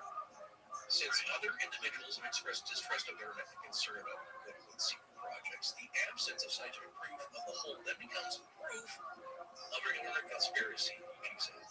A circular mojo. Now, that's why I want to mention that. So that's just an interesting take on why this story is so popular. And again, folks, sociology is important about this stuff. Now, here comes something that I think is going to be unbelievable by a lot of folks, but to us, divinely fascinating and fun. And my goodness, we wish we could talk to this guy. It's a gentleman who goes by the name of Red Elk. Yes. Yeah. You can't talk about Mel's Hole without talking about Red Elk. No, because he's kind of, people would say he's latched onto or inserted himself into the story, but a gentleman going by the name Red Elk called into the Coast to Coast AM show with Art Bell in September of 2008 with a story of his own about Mel's Hole. And he's got a lot of other stories. He's been on Coast to Coast a handful of times, as we said earlier, and it's pretty wild. Now, his connection to Mel's Hole is that he'd been in the hole many times since 1961, and he was shown the hole by his father, who had remembered it, all the way back from his earliest memories, and argued that with the elders, and said that it is a top secret U.S. military base where, quote, alien activities occur. But that's not the end of it. But anyway, that's his connection, and he said he knew where the location was. Now, his real name is Gerald R. Osborne. He used the ceremonial name Red Elk. But instead of letting other people who like to make fun of this kind of stuff describe him, I will read from the bio that is on the Coast to Coast AM webpage, which I would guess that he put there. But here's a description of himself. Red Elk is an intertribal medicine man. He's a self-described half-breed Native American / white of both the Blackfeet and Shoshone nations, as well as part Irish and French. He is a member of the Hayota Society, a contrarian group of Native Americans who do not follow the normal path of mankind. Red Elk is one of the 12 inner Hayota members. He is one of the 9 members of the Red Web Society who are working to bring understanding of many hidden sacred teachings to the people of Earth. He is also an honorary member of the Cherokee Nation's Twisted Hair Society. In 1973, Red Elk went on a 69-day fast, taking water, juices, and vitamins. On or about the 49th day, Red Elk began to experience a vision about the future. For a little more than an hour each day for 3 days, Red Elk saw and experienced a future that he didn't want to see. The east and west coasts of America subside. A huge meteor strikes the Atlantic. Unimaginably great earthquakes rip apart the earth as massive volcanic eruptions darken the skies and blacken the land. But these tribulations pale in comparison to what soon follows as the Earth's axis flips and ensuing floods and 300-mile-per-hour winds savagely destroy buildings, people, ecosystems, and entire nations. Red Elk believes that there is hope and that we have time to change and prepare. But the first thing we must change is ourselves. So, there's no shortage of people with that message, let's say. There is a short documentary that's about 12 minutes done by University of Washington communication students with him in it, so you can see him talking. Yeah, he's got some yes. The most recent one, that was Como TV did a news broadcast segment on him. and featured his comments. He claimed his dad told him about this thing around 1961, and that was bottomless then. Once bottomless, always bottomless. I mean, your bottomless hole is not suddenly going to have a bottom. Well, let me put it this way: there's a bottom, but it may not be what you expect. I don't know how that's going to translate. I'm just saying that, dead cows and junk show it somewhere, maybe. Yeah. Or maybe just out in the middle of space, and that's a good place. If it goes into a black hole, okay, these problem solved. Well, just a couple of things that he would like you to know from his website called Red Elk. 50webs, 50 webs, webs.com. Note to all, this is from his own writing here. All medicine people that I personally know, all North and South American, have received the same orders as we 12 inner Hyoka have. Quote, you have 1 year to prepare. As of June 13th, 2007, all are now going into semi-retirement to prepare ourselves and our families to what will lie ahead at the end of that year. Use this knowledge as you see fit. That was 2007. Yeah, it was 2007. And another note, just a side note here, note to all, I do not represent any Indian nation. I represent only the inner Hyoka society. Our orders do not come from man, but from the Creator only. In so doing, many traditional ways are stepped on. If anyone has a complaint, go to the Creator and tell him. I will continue to do what I and others are ordering. So he has a story, though, that, yes, again, change your ways or bad things are happening again. Again, that's not the first. And, of course, he is an easy target for ridicule and for kind of the story here. Because he's also talked about Bigfoot, Thunderbirds, Earth changes. I'm reading on his past shows here from Coast to Coast. That was September 18th, 2008, 2007, 2005, 2003, 2002. He's been on like 6 times, and he's always got fascinating and startling things to say. But down the bottom of the hole, that there are lizard people, reptilian race down there. Some working in connection with the U.S. government, and some that have a deal to do their thing, but also to abuse and use us in limited or unlimited quantities and qualities. And it is something that is connected to what Terry Lovelace has mentioned in his comments. Yeah, that he believes that he, I guess you could say he was told that or he's heard that. So who knows what to believe. But yes, there's a lot of, you could say, some way out stuff there talked about by Red Elk. Now, his last comments, Red Elk, about the whole Nels Hole matter is that this will be the last time he takes the media out on the Nash Dash Road for an interview about it. And he did not show the TV crew the hole. Now, it's also a knock against him that there was a group that he took out there, but I don't think he could find the hole. He claimed right where it was. But maybe it just can't be seen. Some people say, well, there you go. He's full of his. Yeah. And so he ends his talk, I think, on Nels Hole at least, or telling people about it. It's far more important to seek your spiritual life. The hole isn't important. Just stay away from trying to find it, said Red Elk 69. The government has it. It's totally off limits. In past interviews, Red Elk has said he has visited the hole several times. It's dangerous, he says. He told his own story about Nels Hole in September 2008 on the late night Coast to Coast AM radio show, and he indicated it led to an underground shadow government facility. He said the hole is carefully camouflaged with a cover to look like the surrounding land so it can't be found. Again, quote, don't look for it, stay away. I have to say I've been burned by you guys, the media and all, many times with this Nels Hole. They make me out to be a liar. They say one thing and do something else. He said he didn't say the truth in the news did a good job with the Nels Hole segment, and that they were respectful. That's kind of just a little bit about Red Elk and other characters surrounding, and actually one of the larger, maybe the only one, that has come out and said, I have a connection to this hole, and I know where it is. Other people claim that they have found it or are looking for it, but really you don't hear from those folks. Well, folks, that's bringing us to the end of the endless, never-ending hole. We found the end of it, well, at least for us. And wondering what we think about it, where we're at with it, where you're at with it.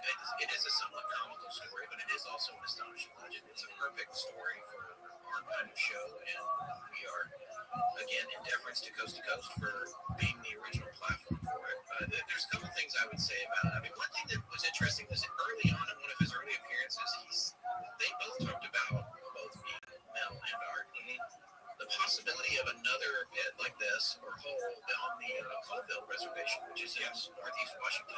Yes. But that never came up again. Yeah. And I haven't seen anything else about that anywhere else. So, it does make you wonder. It's like, even if this one isn't real, are there things similar that are geological mysteries that aren't really talked about, especially if they're on reservation land, might be kept quiet? So it's interesting to think that might be happening up there, but they never brought that up again. There were details that came and went in all these different appearances. Yeah, it's like the priest. What did he know? Why did Mel want to get a hold of that Romanian priest? No, Hungarian Catholic priest. There you go. And here's the thing, you have to realize this is all framed in a entertainment show like ours. Yes. You can't talk about everything. We're glad when people mention stuff we may have forgotten or they know about. That's fine, but we can't mention everything.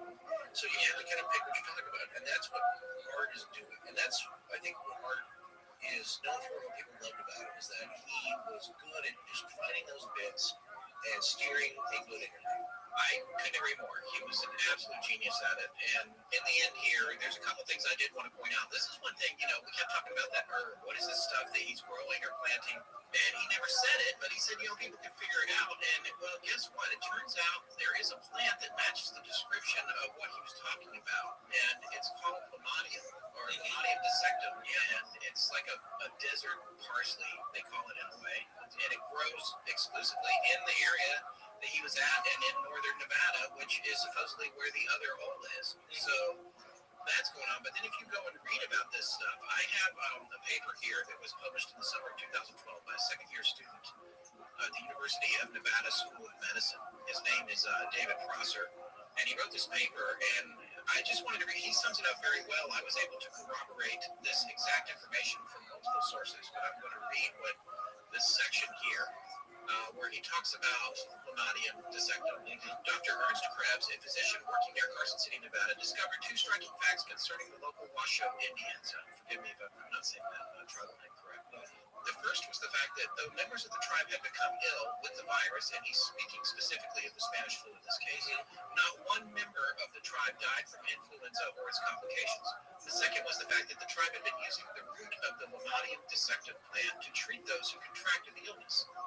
Lamadium dissectum, colloquially known as biscuit root, is a rare species of plant in the parsley family that grows in semi-arid climates in the northwest region of the United States and parts of Canada.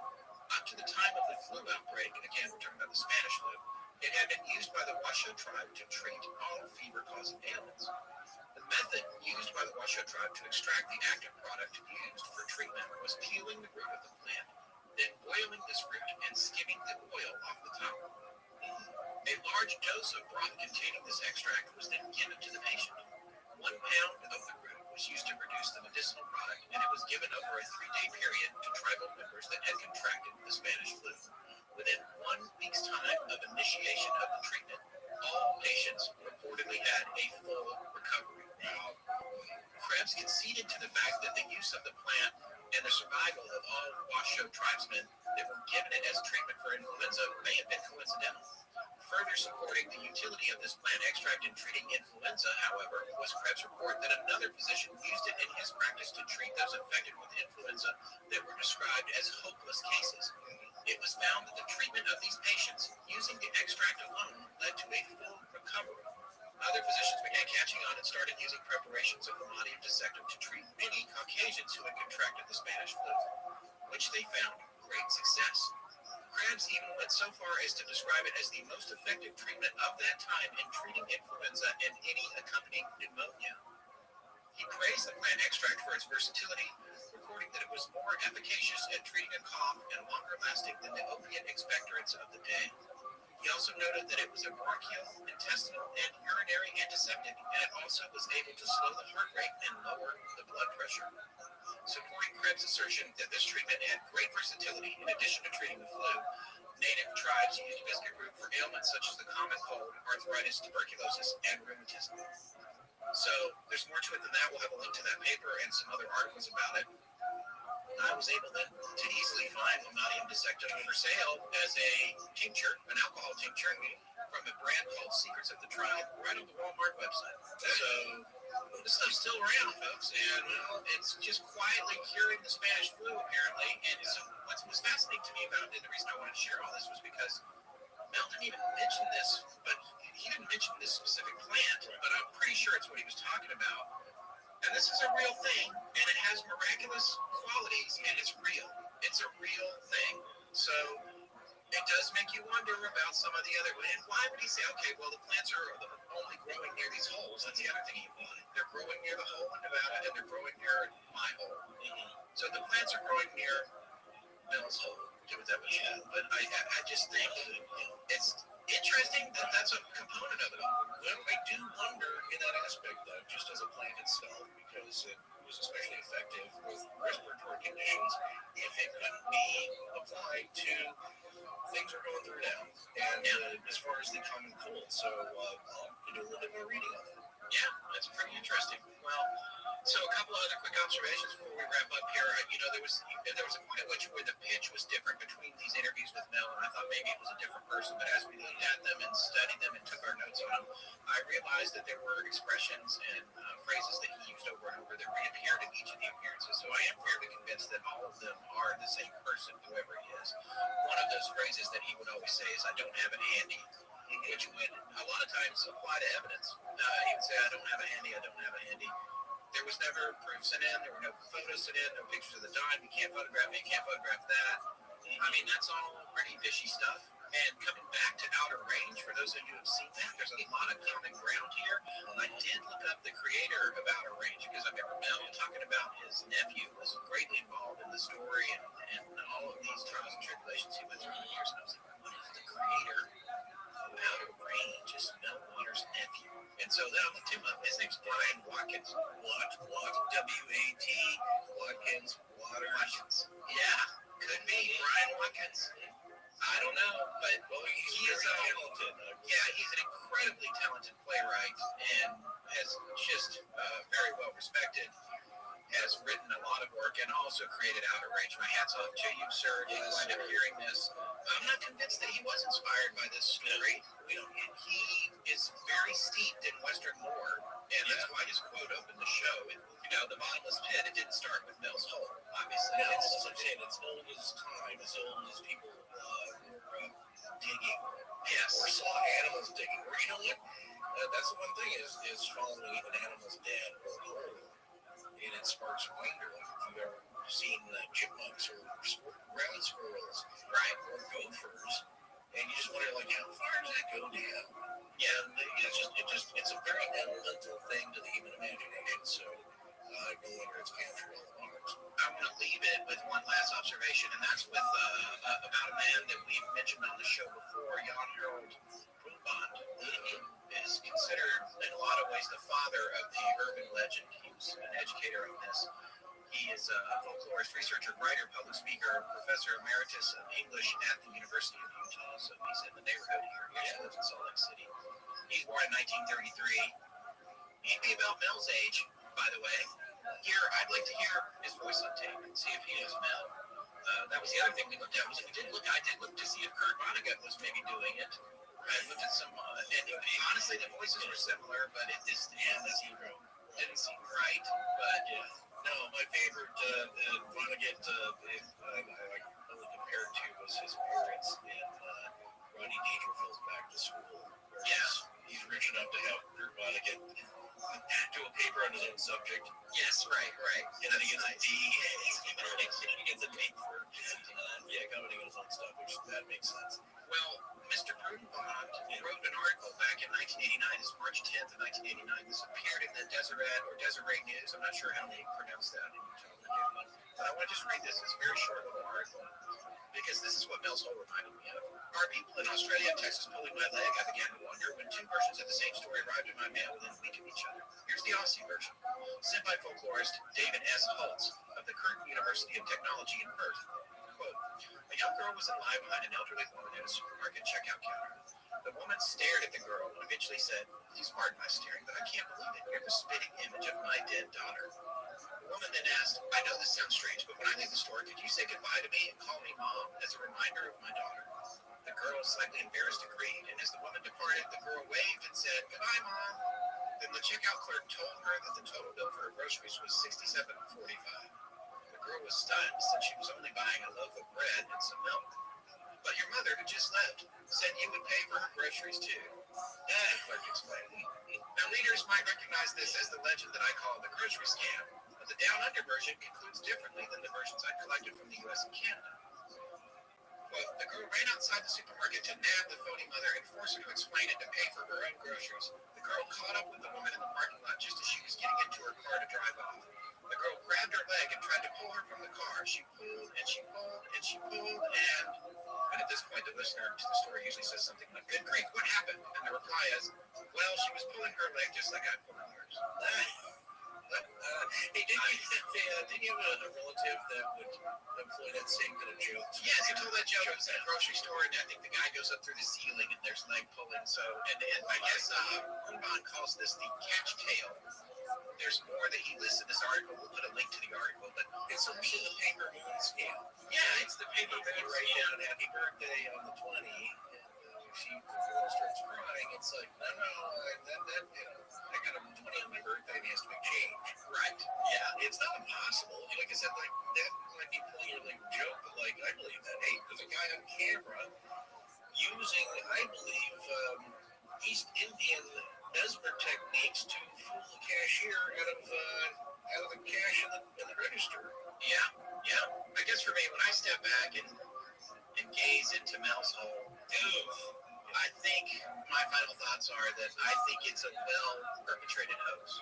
I think it's just absolutely too absurd. I think it's either that or it's a legitimate, and I said this earlier, disinformation campaign expertly crafted by PSYOPs to conceal something that is similar and of significance to the U.S. government. And I'm not talking about like a pie-eyed conspiracy here. I'm talking about the practicality of keeping something real quiet by masking it in absurdity.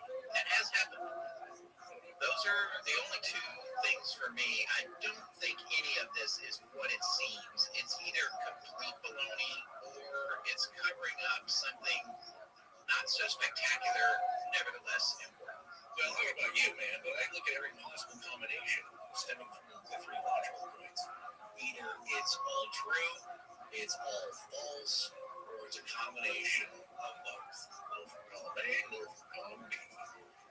Because there are some elements that are fantastical, but when it starts off, the story itself isn't that fantastical. It just could be a misunderstanding by Mel, who self-admittedly says, I'm not journalist, I don't know anything about this. I might be making a mistake as far as how far down it goes. We thought that theory might be possible too. Yeah, he might just be mistaken that it's bottomless, but it's deep. It's a deep line channel of some kind. And maybe that's deep enough to, like I said, I don't know if it's 300 feet deep as the working gold mine theory by Jack Powell states. Yeah, who knows how long it would take over the years to fill that up? People, it would stink, I would imagine. Yeah, like I told you before, out in the Miami here, they're using an abandoned mine shaft to shove a lot of LA garbage in there, right? Right, and that's going to look, they liked it because it's solid rock, it's not going to seep, and it's just as good as paving over, making a water park over it. That's not impossible. Other theories, just quickly over here, and these can be found again on rainingoaks.com, the blog website of Christopher Hayden. He just sums them up here. These are the most popular ones, of course, is volcanic cave or latitude. And he just has a description here of a post that's from Encyclopedia Britannica that they don't go that deep. As Jack Powell himself says in that little short documentary from UW communication students, is that it's basically plumbing for a volcanic system. They don't go straight down. They're not that deep. And they're just love to develop here. It says, best in highly fluid lava, notably of basaltic type, known as So the idea, though, is that, that's a good idea. I mean, when I first heard the story, I thought myself, too, is that if there is any kind of a hole, it's going to be maybe a geological anomaly that is tied into from Mount Rainier, perhaps, something close by. Other geological possibilities are small caves, pressure ridge caves, spatter cone chambers, blister caves. None of these really fit the description calls for. Here's one, the shaver mysteries people are gonna, I know, email us about, and the hollow earth theory. Yes, that's a whole other topic or two or three on its own. Not gonna get into it here, but just that it's another realm. Another theory, government project or slash weaponry, that it's some kind of earth weapon using the either something buried underground in a facility as red oak things, or something utilizing and enhancing or synergistically co-opting the powerful energies emanating from the center of the earth, which we know are very powerful, right?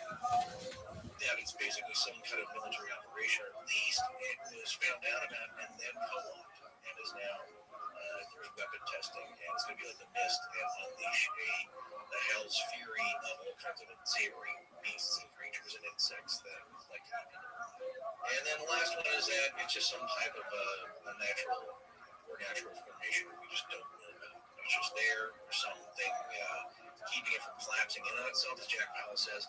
As for myself, look, man, I don't know. It's the deal. It's a cool story. It's the stuff that we love to hear about on Coast to Coast. It sparks the imagination, like I said, the bottomless pit is supposed to. And going back to your idea, is it an impossible story covering or misdirecting an impossible event or feature or weapon or some kind of phenomenon that is real, but you're using an impossible story to cover that? You know, as far as all the logical permutations, right, of the equation, fantastical story covering something mundane, but you just don't want people to know about it. It has to do with the Yakima firing range or whatever. Or it starts off as a mundane story covering something mundane, or it's made up. Or, like I said, the fun part is the fantastical story covering up and misdirecting for something that's even more outrageous. And that is the U.S. government military working with a reptilian underground race or some kind of crazy weapon. So I don't know, but it's all these elements which make it fun. Like I said, and I say that because it starts off, it's not that unbelievable, it's fantastical, but over a course of 4 years or more, it builds, and not all at once. There's big time gaps of years. It starts off just exactly the right way for a good finish. You know what I'm saying? It was well done all along, and that you don't start off with a whiz bang and get even crazier is that you see it along, and guess what? We all went along for the ride, and we still are. So, in conclusion, fact, fiction, a combination of both, I don't know. But every element of the legend of Mel's Hole, all of it, makes for an astonishing legend. That's it? You done? Oh, well, usually you cut to music when I utter a line like that towards the end. Oh, so you have more to say? All right. One more thought. I think maybe, just maybe, this theory of mine will explain the entire thing. And this is what I think.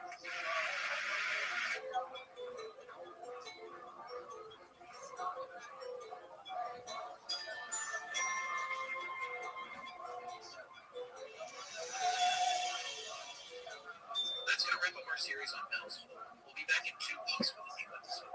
Visit patreon.com/astonishinglegends to access our exclusive junk drawer show that runs everything the main show is dark, which means patrons can hear Astonishing Legends year-round. Please remember our sponsors. They help keep the show free and the lights on and off for Dion.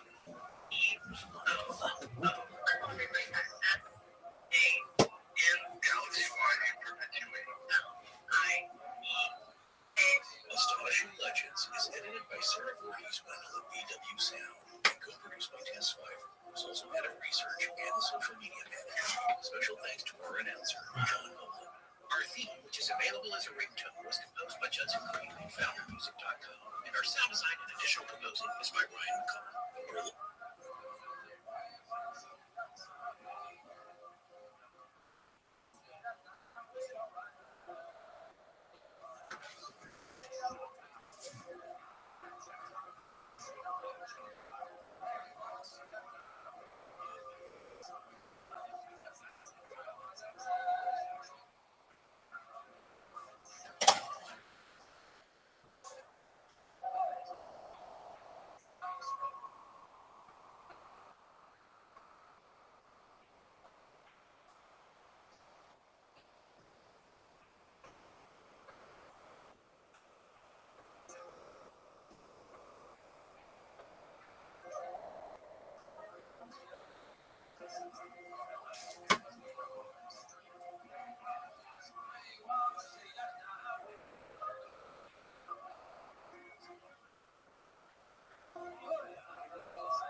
What up, baby?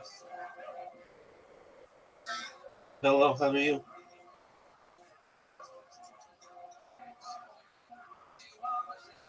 Big dog, do you have an invitation to my Discord?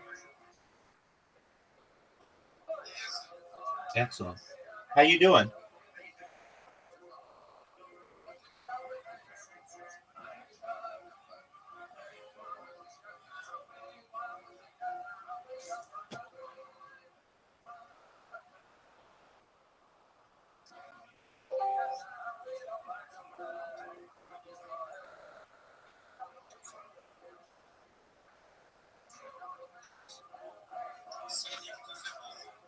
That's right. Sonic to the moon, baby.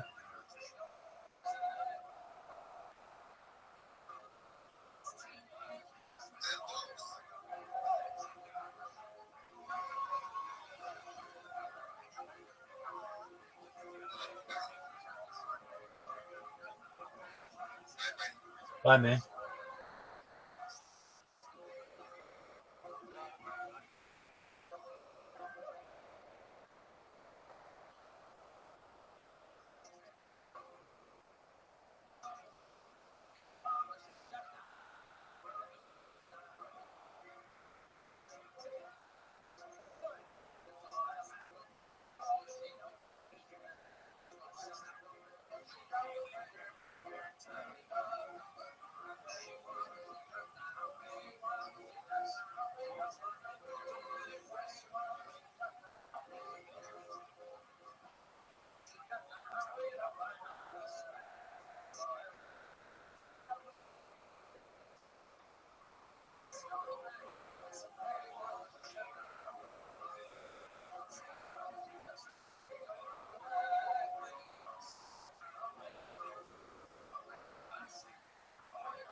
What?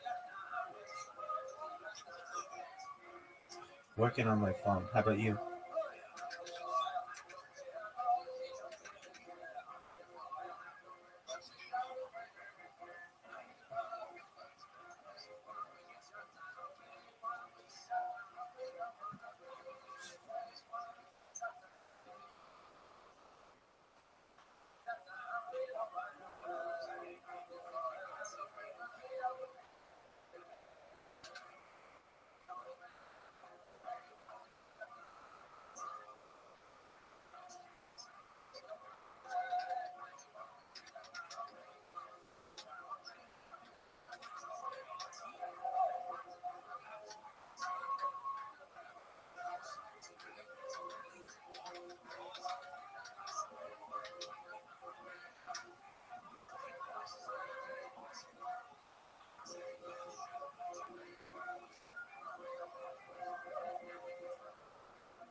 All right.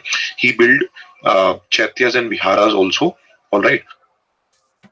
All right. And various Buddhist scholars he respected and patronized them like Vasumitra, Ashwaghosh, Nagarjun. All right.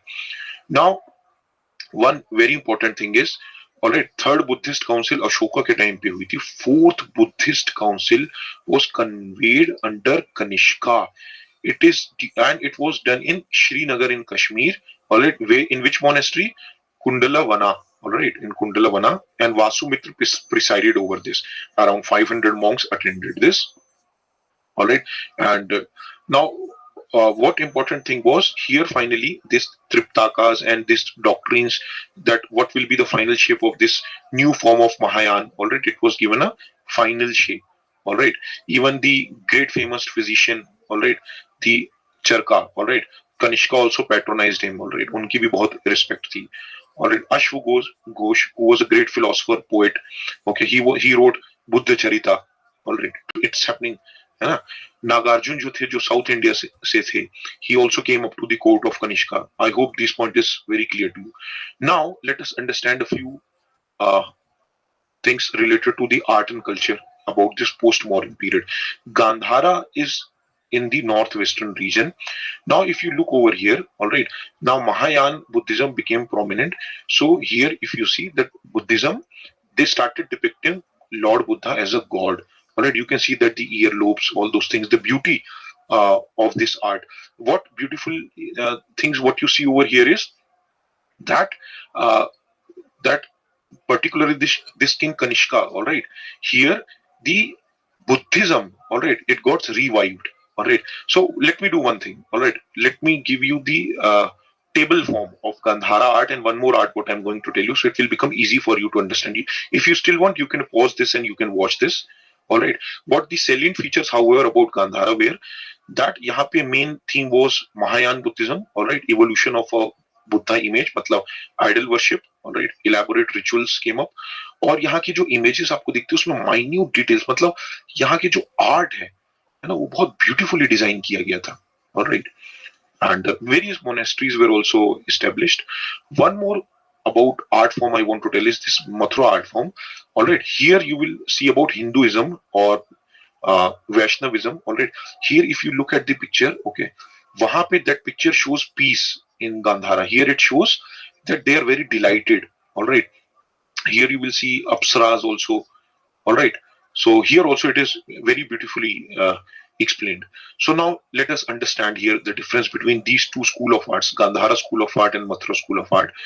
Gandhara is a Buddhist visual art, whereas Mathura is basically the subject is Hinduism and Jainism. All right, यहाँ पे Buddhist images दिखेंगी.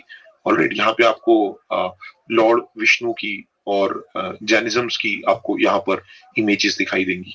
All right, here whatever idols you will find, they will be very calm. Okay, so this is the center of attraction for Gandhara art, whereas here you will find that the idols are delighted in mood.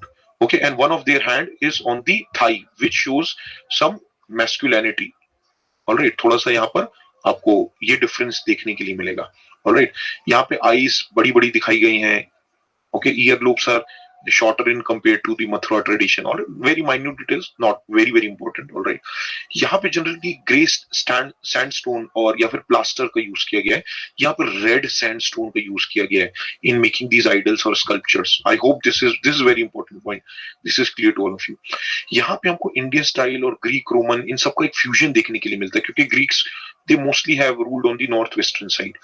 यहाँ पे हमको जो Buddhist का art है वो हमको भरूच सांची वगैरह में देखने के लिए मिलेगा. Alright, so this again fine. So this was about that. अब कनिष्का के बाद के जो रूलर होते हैं वो भी 150 साल तक रूल करते हैं. Huvisha, he was the son of the Kanishka and he tried to keep the empire intact. Mathura also became a important city in his rule, and like his dad Kanishka, Huvishka, he was also patron of Buddhism. All right, the last Kushan ruler was Vasudev. All right, and it is said that this last ruler seems to be a worshipper of Lord Shiva. All right, now after Vasudev, now again some small regions will happen, and then they rule for some time in northwestern region, and later on we will study about Gupta period and other periods. I hope up to here you guys have understood everything about the post-modern empire. And please know that now we don't have Telegram channel. There are various reasons. You can watch the video update about Telegram channel. I have explained why we don't have this. You can connect with us on Telegram and Facebook for regular updates. All right. And if you know your friends who are preparing for UPSC or other state PSC exams or CDS exam, CAPF exam, in which general studies plays an important role, आप अपने दोस्तों को इस platform पे ला सकते हैं so that they can prepare free, and fees and this money should never become a barrier in your success. Thank you everybody for watching. God bless you. Hello everyone. Welcome to UPSC Digital Library. Welcome to the complete course on Ancient Indian History. Ancient Indian History के complete course में आप सभी का स्वागत है. Just how we watch a movie, जैसे हम एक movie देखते हैं और उसके बीच में आता है interval. In the same way, out of the total 14 chapters, so far we have finished 7 chapters and we had a break of a week because I was not well. But now I'm fit and fine and we will continue with our chapter 8, that is Sangam Age. Now in this chapter, we are going to understand what is this Sangam? What is this time period? Why we call this as Sangam? We will also look at the various kingdoms under Chela, Chola and Pandya. Chera, Pandya and Chola. Chera is right now the present day Kerala. Pandya is right now the current day Tamil Nadu. And Chola is above Pandya. A part of Andhra Pradesh is also a part of it.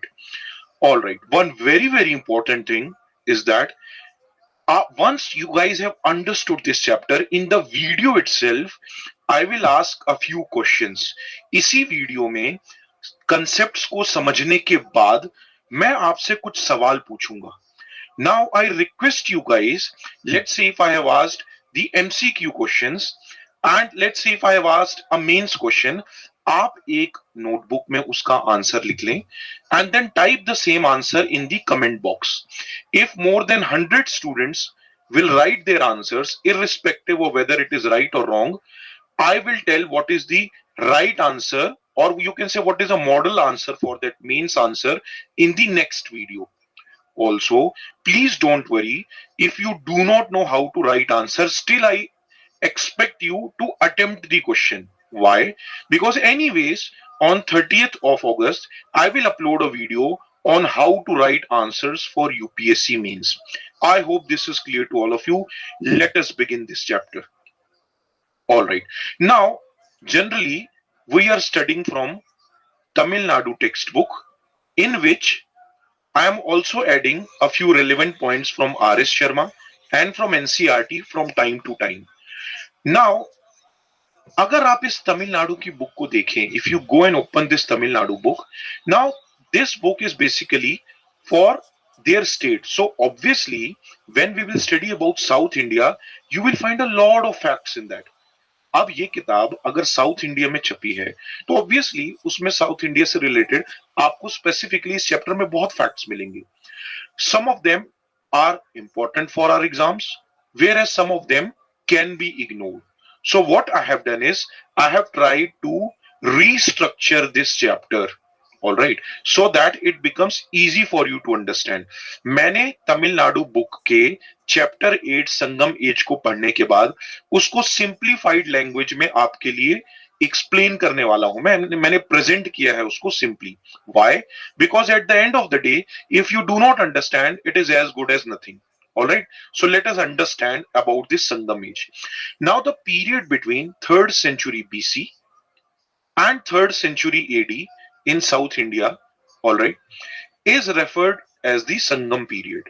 Okay, so this point is clear that around from 300 BC to 300 AD, this time frame is for the Sangam age.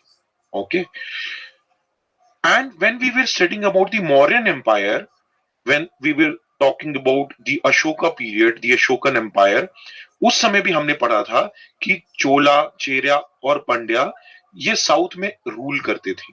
तो हम उन्हीं dynasties के बारे में, उन्हीं साम्राज्य के बारे में समझने की कोशिश कर रहे हैं। We are trying to understand about those kingdoms. Now if I talk about this word Sangam, Sangam means union, when many people meet together. You can say a gathering, a public gathering. In Hindi we say sangam means milan, matlab milna. But who is meeting in this sangam period? Actually Tamil poets are meeting in this sangam period. Okay, so Tamil poets will meet. But then who is calling these Tamil poets? Who is organizing such kind of events? It was conducted under Pandya kings. Now I have already told you about Cheras, Cholas, and Pandyas. Pandyas means who ruled in Tamil Nadu. Cheras who ruled in Kerala. Cholas who ruled to the north of Tamil Nadu. That is, you can say Andhra region. Okay. So these Pandya kings had organized such Sangam academies. Now, what you guys have to understand here is, now these literary works, so obviously when poets will come over there, they will write something. Okay. And when they will write, they must have used a language. So these literary works, what were written, their earliest specimen, they are the earliest specimen of Dravidian literature. This is an important point. At the same time, if we go as per these Tamil legends, there were 3 sangams, यानी कि ऐसी 3 gatherings हुई थी, 3 संगम आयोजित किए गए थे, the Academy of Tamil Poets, in which 3 times the king have organized such things, in which once it happened, second time it happened, and for the third time it happened, in which the Tamil poets were called and such gathering happened. Now, if I talk about these 3 sangams, if in the South India, this is popularly known as Muchangam. Okay. Now, please forgive me if my pronunciation for these words are not appropriate, because when I was studying, I found these words little tricky. Okay, so if there are students from South India also, if I make a mistake in the pronunciation, you guys can feel free to correct me. Okay, there's no harm. Everybody keeps learning from one or the other people. But if you will open the Tamil Nadu book, remember guys, you will find this chapter very difficult. Now, one entire day I have spent just to simplify this for you, and I'm sure you guys will find this chapter easy. And so far also you have found it not very difficult. As I told you, there were 3 sangams. This is the first one, this is the second one, and this is the third one. Now, in the first sangam, पहले संगम में कोई भी written record बचा ही नहीं है अभी हमारे पास. There's no literary work of this sangam available. All of them have been either washed away, drained away, or whatever you can say. As per their belief, as per the belief of those times, it is believed that this first sangam was held at Madurai, and it was attended by gods and legendary sages. Now, from a scientific perspective, some of you might not be believing in God, some of you might be believing in God. Okay, so we will not get into this debate. What we have to understand is, as per their belief, the first sangam was held in Madurai and was attended by gods and legendary sages. There's no written record available for this. The chairman of this sangam, now you will say, if there's no written record, how I know about this? Because verbally also there are many things which gets transferred from one generation to the other. So Agutyar was the chairman of the first sangam. He is regarded as the father of Tamil literature. Agutyar को Tamil literature का पिता भी कहा जाता है. Now the second sangam, it was held at Kapadapuram. Now here also there were many literary works, out of which only one has survived and remaining is lost. जो second संगम हुआ था कपटापुरम में, उसमें से सिर्फ एक ही लिटरेरी वर्क हमारे पास बचा है. तो यानी कि अगर हम सारे संगम पहले, दूसरे, तीसरे को उठाएं, उसमें से अगर हम सारे ये लिटरेरी वर्क की बात करें, तो सबसे पुराना लिटरेरी वर्क तो हमारे पास टोलकापियम होगा। क्यों? क्योंकि फर्स्ट संगम का तो कोई रिकॉर्ड हमारे पास है ही नहीं। We do not have any record from first Sangam, and hence if anybody ask you what is the first non literary work, so then obviously it comes from second sangam, and the name of it will be tolpakiyam, tolapium, tolkapium, I'm sorry for that. And this was written by Tolkapiar. Now, Tolkapiar is regarded as the father of Tamil grammar. Okay, don't get confused. Agutiyar was regarded as the father of Tamil literature. Tolkapiar is regarded as the father of Tamil grammar. Now, if I talk about the second Sangam, अगर मैं दूसरे संगम की बात करूं, first Agatarya or Agutiyar was the chairman of it, and later Tolkapiar was made the chairman. Okay, I hope this point is clear. The third Sangam was held at Madurai. First Sangam was held at Madurai, and the third was held at Madurai.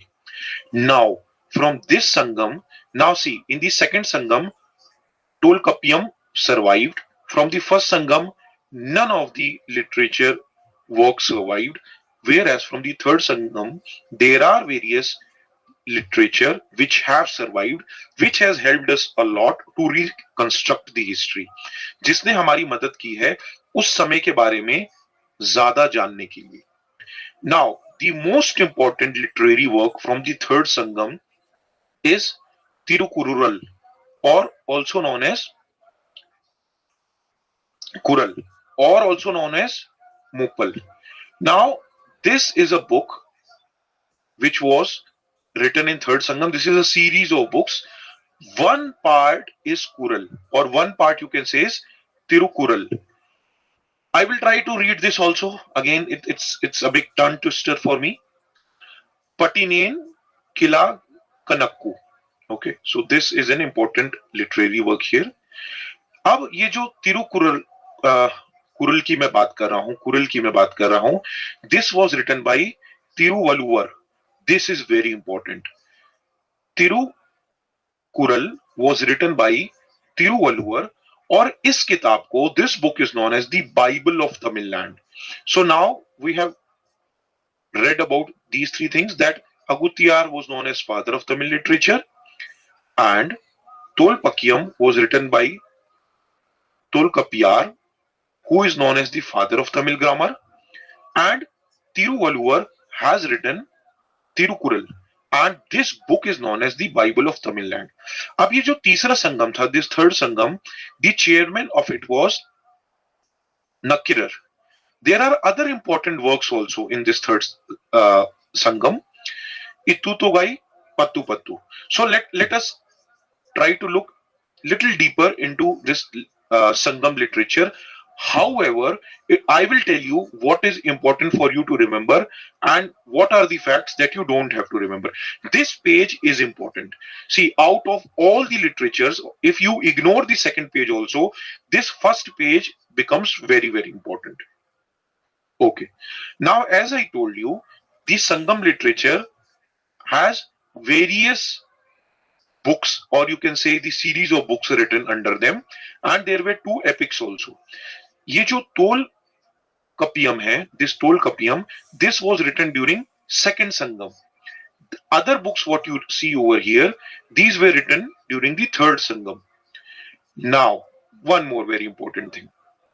ये जो मैंने अभी आपको तीसरी book का सबसे important Kural या तिरुकुरल दिखाया, this is a part of Pathinen Kilkanakku. Okay, so जो मैंने वो इंपॉर्टेंट पार्ट दिखाया, that is a part of this, and this was written during the third Sangam. Okay, if you are finding this chapter difficult, you guys can obviously go and read, or you can watch this video again. But believe me guys, you guys can go and read anywhere, but I can assure you at least about this chapter, ये chapter इससे सरल तरीके से आपको कोई नहीं समझाएगा. Nobody will explain you this chapter in a easier language than what I am trying to do. ये तो हमने पहले ही देख लिया. Tolkapiam was authored by Tolkapiar during the second Sangam. And this is the earliest of the Tamil literature. Why? Because we have no records from the first Sangam. Now, this is a work on Tamil grammar, but it also gives us some information about political and social economic life of the people living in that era. Now, here, Itutu Gai, this has basically 8 works. You don't have to remember the names of this. Only this name is fine. Or at max, you can remember that it consists of 8 important works. Pattu Pattu, again, this has 10 works. This also you guys don't have to remember unless you are preparing for Tamil Nadu school examinations, in which obviously it is a part of your school syllabus. So they will ask you, not important from UPSC's point of view.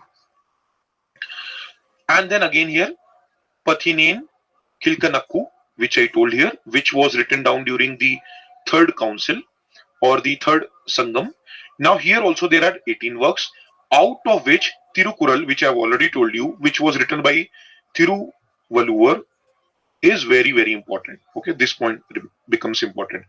Isi third Sangam, in this third Sangam, there are 2 epics, Silapathikaram and Mani Meglai. These 2 are important. This one is written by Ilango. Mani Meglai is written by Sittalai. Okay. This also tells about their society and polity. Now there are some other sources also through which we come to know about this Sangam age. What are these sources? Now the Greek authors like Megasthenes, Strabo, Pliny, Ptolemy, isme this P is silent. One student has suggested me to work on the vocabulary and pronunciation. So dear, I'm trying my level best. Okay, so in they have also mentioned that there was commercial trade contacts between West and South India. Okay, now even in the Ashokan inscription also it is mentioned that to the south of the Mauryan Empire they ruled Cheras, Cholas and Pandyas. Okay, आपको इन तीनों के बारे में मैंने अभी बताया था. Okay, and even in Kalinga, in Hathigumpa inscription of Karavela, there is mention about these Tamil kingdoms. Before I start teaching you about Chera, Chola and Pandyas individually, अगली स्लाइड से मैं इनके बारे में आपको अलग अलग करके थोड़ा थोड़ा समझाऊंगा. प्लीज रिमेंबर जो संगम एज है उसके जो मुख्य रूप से लिटरेरी सोर्सेज हैं, that is jotted down or written down by Tamil poets. The main literary or literature sources of the Sangam age is written down by Tamil poets, and obviously they will rarely write anything against the king. It was done under the patronage of the Pandya king, so they will rarely write something against the king. So if I have to tell you something about the political life, I have to tell you something about the economy, I have to tell you something about the social life, so you should not take these things in absolute terms. यानी कि इस समय में जो भी political, economic और social life के बारे में हम पढ़ेंगे वो सब कुछ सच नहीं होगी. पॉलिटिकल लाइफ के बारे में ज्यादा पता नहीं चलता है हमको इनके लिटरेचर से, मगर इकोनॉमिकल और सोशल लाइफ के बारे में हमको पता चलता है. Again I am repeating this is very very important. These literary sources do not emphasize much on the political life, though we come to know about the political life from various resources, but it emphasizes more on the economy and the social life. I hope this point is clear. Okay, now one by one let us have a look at these 3 kingdoms. So first let's have a look at the Cheras. So this bow and arrow, this was their symbol. These are some of the coins in which you can find this bow and arrow. Okay. Now this was ruled in the modern day Kerala. Vanji was the capital of Cheras, and Musiri and Tondi were the important seaports of this period. Emblem of Chera is bow and arrow. This we have already seen. Now the 1st century inscription. I hope you all know what is inscription. I have already explained this in the previous videos. Pugalur inscription जो 1st century में थे, it refers to the 3 generations of the Chera kings. Now, if I have to talk about the most important Chera king, अगर मुझे चेरा king के सबसे महत्वपूर्ण राजा के बारे में बात करनी है, always remember this is very very important. Sengoku I of 2nd century this common era CE was the most prominent ruler of the Chera dynasty. Remember this. Now, the military achievements of Sengoku I, it is also recorded in an epic Silapatthikaram, which we have just seen in the previous slides, जिसमें ये बताया गया है how he had vanished or defeated many rulers from northern India and had done expeditions in the Himalayan region. इस किताब में, इस epic में इनके मिलिट्री अचीवमेंट्स के बारे में भी लिखा है और ये भी बताया है इन्होंने कैसे अनेक नॉर्थ यानी कि उत्तरी राजाओं को हराया और हिमालय में इन्होंने कई एक्सपीडिशंस भी किए, है ना, कई यात्राएं भी करवाई. Sengoku I, now this is very very important. Sengoku I, he introduced the worship of Kanangi as the idol wife. He was the first to send an ambassador to China from South India. South India से चीन में ambassador भेजने वाले ये पहले इंसान थे. Now, what is this worship of Kanangi? Okay, don't worry. In the later slide, we will come to know about this and I will explain you what is the story behind this. तो इन्होंने इनको एक देवी का दर्जा दिया कनंगी को और इनकी पूजा शुरू करवाई. किसने? सेनगुप्तु ने. ये बात आपको याद रखनी है. Okay, so now let us study about the Cholas. Now this tiger, this is the symbol of the Cholas. Now if we talk about the Cholas, अगर हम Cholas के बारे में बात करें, they are in the southern Andhra Pradesh. All right, so in the southern Andhra Pradesh to the north of the Tamil Nadu, and initially the capital of Cholas was Urayur. Later on it was shifted to Puhar, जिसको आज हम पूम पुहार भी कहते हैं. Now this is very very important. King Karikala जो थे, इनके बहुत prominent king थे चोला डायनेस्टी के. इनका सिंबल टाइगर था, insignia, this I have already told you. अगर हम पतिनापलाई की बात करें, ये जो लिखी गई थी कदियालूर के द्वारा, इसमें इनके जीवन के बारे में और इनके मिलिट्री अचीवमेंट्स के बारे में भी लिखा हुआ है. One very important mention in the Sangam poet is about the battle of Venni. ये जो बैटल ऑफ वेनी था, इसमें इन्होंने अकेले पूरे के पूरे अलायंस यानी पूरे के पूरे लोग अलग हो गए, चेरास, पांड्यास और 11 छोटे छोटे चीफ्टेरियंस, इन सभी को अकेले हराया था. So this is a very big achievement and this becomes important for us to remember also. Now, वहाई परंदलाई, ये एक important battle था जो इन्होंने करिकला ने लड़ा था. ट्रेड एंड कॉमर्स इनके समय में बहुत अच्छा था और कावेरी नदी के पास इन्होंने इरिगेशन टैंक्स भी बनवाए थे ताकि जो है पानी जो है वो कलेक्ट किया जा सके. ऑलराइट, जो भी फार्मिंग वगैरह होती थी वहां पर उस एग्रीकल्चर के लिए किसी भी प्रकार से water should not be in scarcity and hence he had helped in the construction of the irrigation tanks. I hope this is clear to all of you. Now let us talk about the Pandyas. As you can see here, their symbol is fish. Now, if I have told that their symbol is fish, but it is written over here that their emblem was carp. Yes, because carp is a variety of fish. Okay, it's a type of fish. Now this Pandyas region, this is present in the modern day Tamil Nadu and Madurai was the capital of Pandyas. Now if you remember, अगर हम वो संगम as की जो पूरे हम इस पूरे संगम as की बात कर रहे हैं, इसकी फर्स्ट संगम और third Sangam, both of these first Sangam and third Sangam were held at Madurai and this was the capital of Pandyas and under Pandyas was these three sangams organized under the Pandya kings. I hope this is clear to all of you. Now King Nedunchelian, he is a very important king of this time and he was also known by this name. All right, Aryappadai. Now according to mythology what happened was, now comes the story of Kanagi, जो मैंने आपको बोला था कि मैं आगे बताऊंगा. जो कोवलन थे ये anklet बेचते थे. He used to sell anklet, okay, which ladies wear on their ankles. Okay, now what happened? Now he was assumed to be a thief. उनको चोर समझा गया था और राजा ने उनका सर अलग करवा दिया था.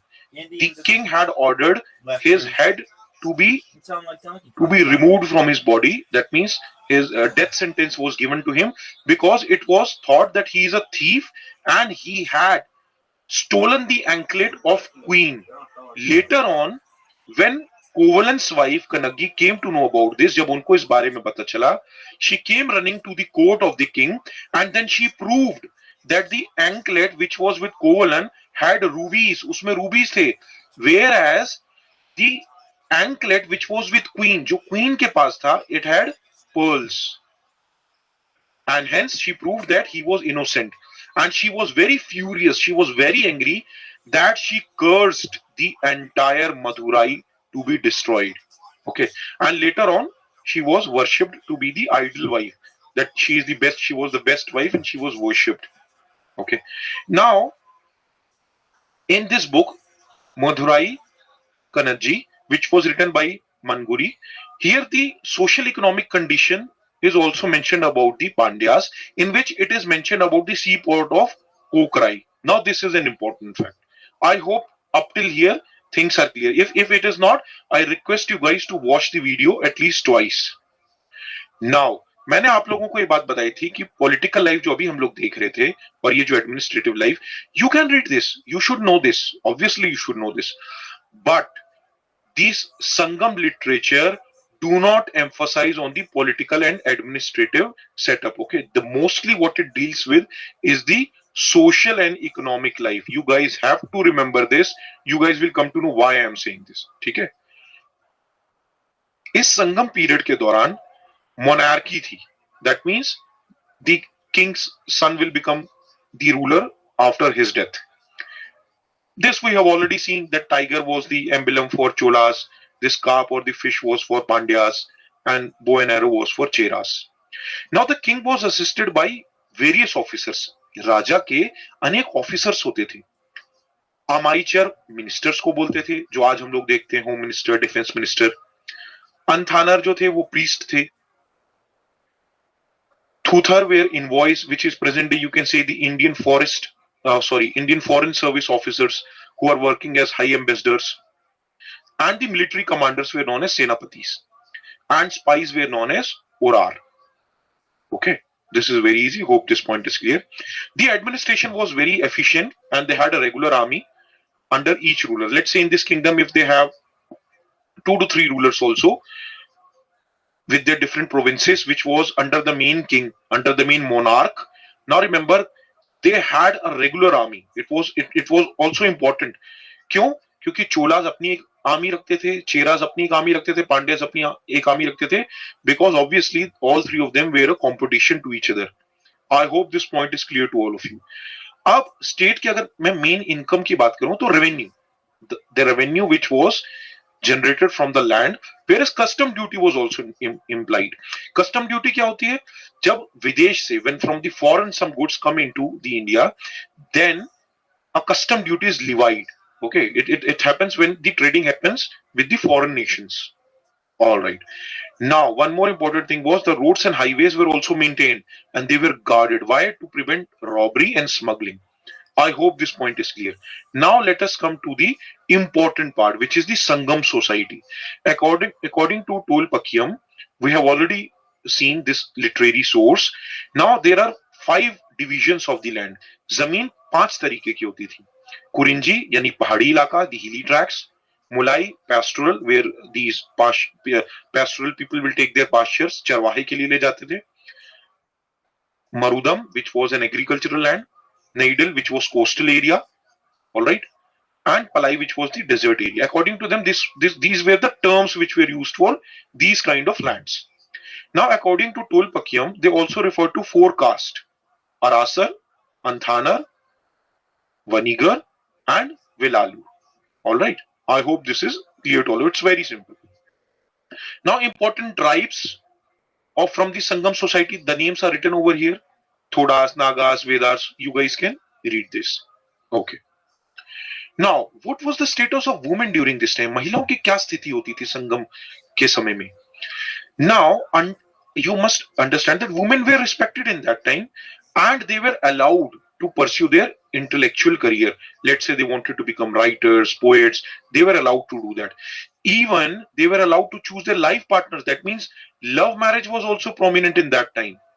Okay, but the life of widows was miserable. Let's say if a lady loses her husband, okay, अगर उनके husband की death हो जाती थी तब उनकी life miserable हो जाती है. These are some of the examples of women poets also written over here. Avayar, Nachechelier, Kakai, Pandinier, all right, which have contributed a lot to the Tamil literature. Now there is also mentioned about sati, but this was relevant in the higher strata of society. मतलब जो अमीर लोग थे या high society के लोग थे, उसमें sati system was prevalent. This also implies that the high society people, they had the feeling of insecurity. They do not wanted their wife to go and marry somebody else after their death, and that is why sati was prevalent in their sections of the society. I hope this point is clear. Let us talk about the religion also.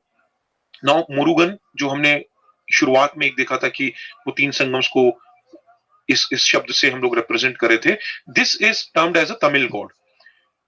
Now this has origin in ancient time. मतलब इनकी जो पूजा थी वो काफी समय से चल रही थी और इनसे रिलेटेड कई फेस्टिवल्स भी मनाए जाते हैं जिसके बारे में संगम लिटरेचर में दिया हुआ है. In the Sangam literature it is mentioned about the festivals associated with Murugan.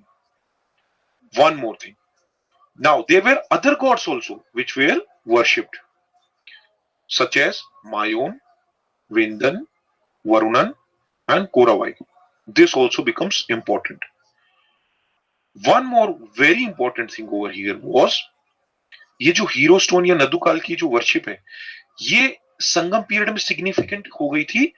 और ये जो वर्शिप है हीरो स्टोन या नदुकल, ये इस बात को भी सिंप्लीफाई करता है, ये उन योद्धाओं को भी याद कराने की कोशिश करता है जो जिन्होंने वीरता के साथ युद्ध लड़े थे. That means in those times those people who have showed immense bravery, who have fought furiously and bravely in the battle, this hero stone and Nadukal worship, this also signifies. That means they have paid patronage to those also who were very courageous fighting for the war. उनको भी उनकी भी पूजा करके उनको भगवान का दर्जा दिया गया. All right, hope this point is clear. If I talk about the economy of the Sangam age, remember Sangam age is 300 BC to 300 AD. अगर हम इस समय की बात कर रहे हैं, this time agriculture was the chief occupation in which rice was the most common crop. Handicrafts such as weaving, metalwork, carpentry, these were also important works. All right. Now, internal as well as external trade was prominent and it was at its peak during the Sangam period in the South India. Now, spinning and weaving of cotton and silk clothes, this was also done. It is because there was a lot of demand for these cotton clothes which were made at Urayur, which were woven at Urayur in the Western world. All right. So you guys have to remember this important point. अभी जो port city पुहार था जो हमने ये पहले भी देखा था, ये एक इंपॉर्टेंट पोर्ट था फॉरेन ट्रेड के लिए, क्योंकि ये नेचुरली एक ऐसा पोर्ट था जहां पे बड़े बड़े शिप्स बहुत इजीली एंटर हो जाते थे. And from here the trade was prosperous. There were other ports also through which commercial activities were taking place, such as Tondi, Musiri, Korkai, Arikmedu, Markanam. All right. और Roman emperors जो Augustus थे, नेहरू, ये जो थे, इनके gold और silver के coins जो है तमिलनाडु के आपको हर पार्ट्स में मिलेंगे. यानी कि फॉरेन ये रोमन के साथ ट्रेड बहुत अच्छा चल रहा था. Now apart from these cotton exports there were other things also which were exported. और ये जो एक्सपोर्ट है ये हमको ब्रिटिश टाइम तक भी देखने के लिए मिलता है. पेपर, कैर्डमोम, सिनामोम. कैर्डमोम ये इलायची है ना, ये सब मसाले, turmeric, along with the ivory products. You all know that in Kerala, all right, we have a biosphere reserve. There are various elephant places very prominent over there. Various ivory products, pearls which were collected, precious stones from the coastal areas were also exported. अब कई चीजें import भी की जाती थी, जैसे horses, gold, sweet wines. These were the things which were imported. I hope this is clear to all of you. अब ये जो संगम पीरियड था धीरे धीरे 3rd सेंचुरी एडी के बाद ये डिक्लाइन होने लगा. हाउ, कैसे? काल भरस जो था वो धीरे धीरे पोस्ट संगम पीरियड के बाद उसने यहाँ पर अटैक करना शुरू कर दिया in the South India, and hence slowly this Sangam age declined.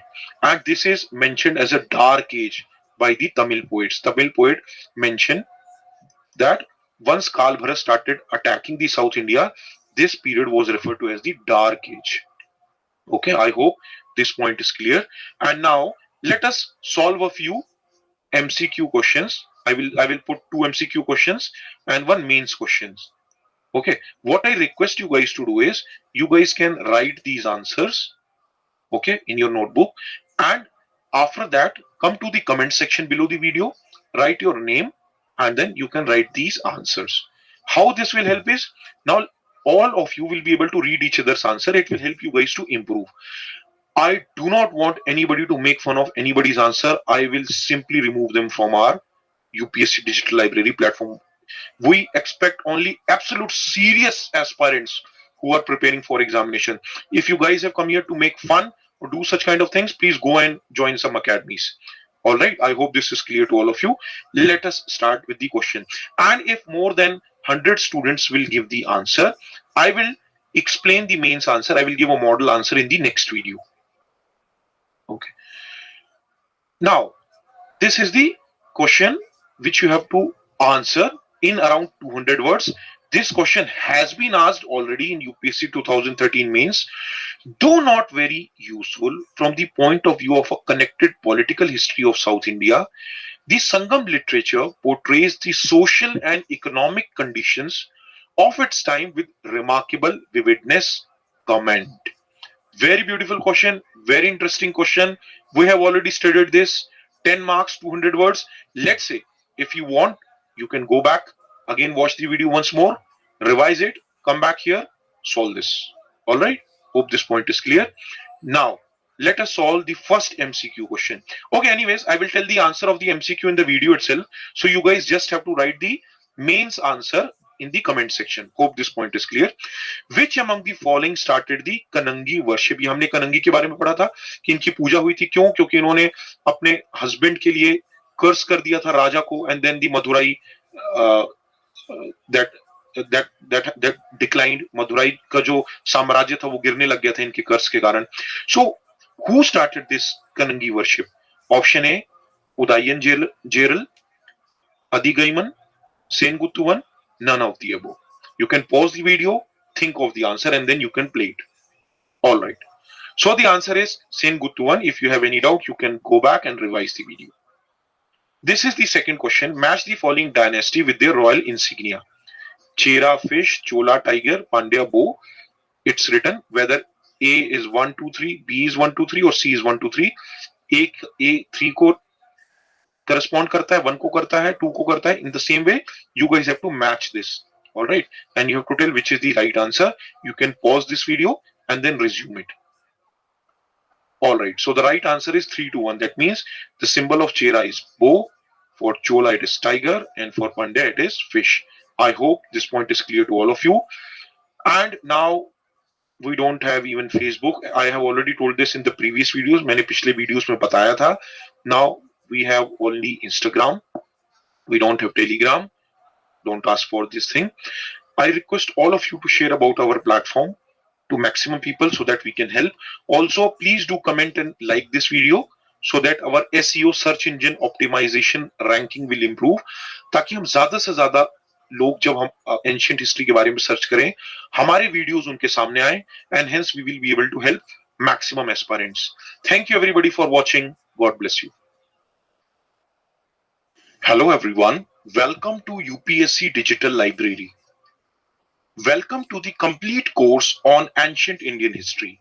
Ancient Indian History के complete course में आप सभी का स्वागत है. So far we have studied up to chapter 8. पिछले चैप्टर में हम लोगों ने संगम एज के बारे में पढ़ा था. In this chapter we are going to study about the Gupta Empire. This is a very interesting and very important chapter from the exams point of view. So without wasting much time, let's get started. One very important thing. Now in the previous video, I have requested that please write your mains answer in the comment section. Now I know many of you might have not watched the video yet, or maybe there might be a few students who might have been little scared or skeptical about writing the answer. That is absolutely fine. So by the time I'm making this video, this is the list of students in the serial order who have written down their answers. So I would like to congratulate all of them. I really appreciate the hard work that you guys are putting. Sneha was the first lady to write down the answer in the morning. So for approximately from 9 a.m. up to let's say 8:55 p.m. or let's say 9 p.m. I have read the answers jotted down by you guys, and this is the list made. So Sneha, Shravan, Anshuman, Pavitra, Seema, Jamal, Sohail, Akhila, Srinivas, Harshvardhan, Pratish, Anju, Shubhangi, Parvati, Ashwini, Shivam, Krishnalal, Swapna, Nancy, Rebecca Murthy, Gopika, Mansa. Very well done. I really appreciate. And this is what I expect. So don't worry about the answer to the question that was asked in the previous video. Once more than 100 students will write down their answers, what I will do, I will come back to this video in the comment section. The topmost comment you guys can find out with my model answer. One more very important thing is that you guys, I will anyways be making a separate video on how to write answers. मैं एक अलग video बनाऊंगा जिसमें मैं ये explain करूंगा कि answers कैसे लिखने हैं. But you guys must understand that the question was to comment. There was a statement written and then you were supposed to comment on it. There's a difference between comment. There's a difference between comment and discuss. There's a difference when I say analyze. All right. So all these terms, what you see, analyze, critically analyze, elucidate, discuss, comment, all these different terminologies expect us to write an answer in a different way. मतलब जब ये अलग-अलग terms आती हैं, then the demand of the question becomes different. मतलब हर एक question में, in a specific question, if comment gets added, or let's say if discussion gets added, or let's say critically analyze gets added, then the context of the question completely changes. So don't worry, when I will explain that how to write answers, I will explain this one by one. But very well done. Keep writing the answers. In this video also, I'm going to ask a question related to mains and I'm going to put 2 questions related to preliminary examination. So let's get started. Now, I have already told you guys that whenever we are studying history, don't try to mug it up. Obviously, you have to remember a few facts, but then you have to try to remember the entire this history as a chronology and story. Now, if you guys remember, I told you that 2 times in the history of India, हमारे भारतवर्ष में 2 बार ऐसा होगा, 2 times, that we will attain a sort of political unity. All right. Once it happened during the Mauryan time, and I told you that for the second time it will happen during the Gupta period.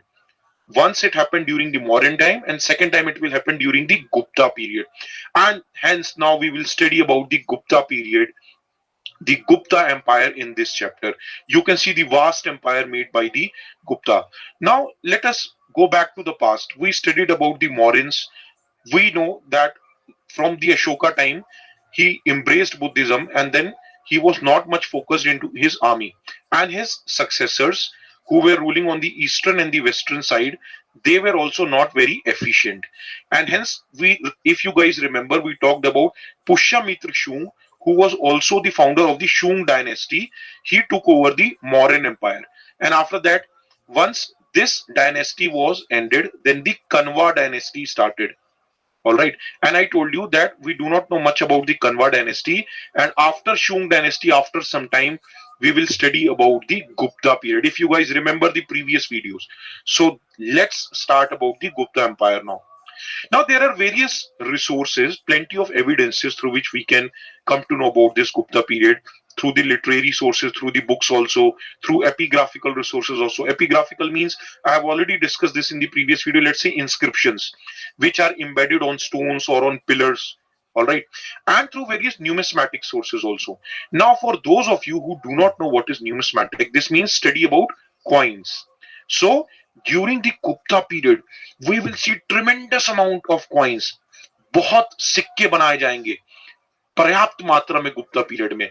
And from that also we will come to know about the history of the Gupta period.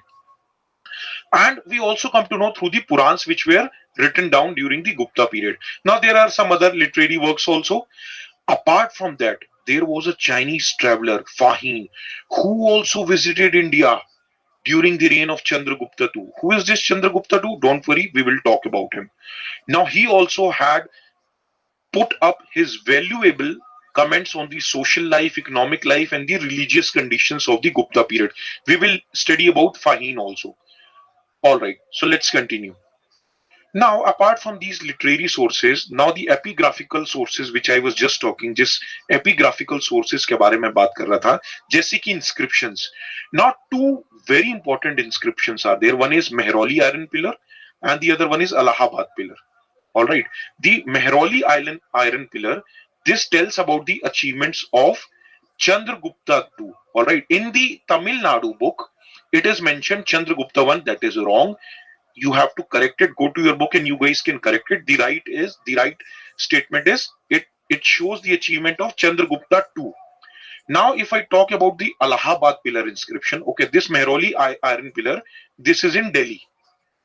And this is about Allahabad pillar inscription. I have already shown you this pillar when we were talking about the Ashoka region.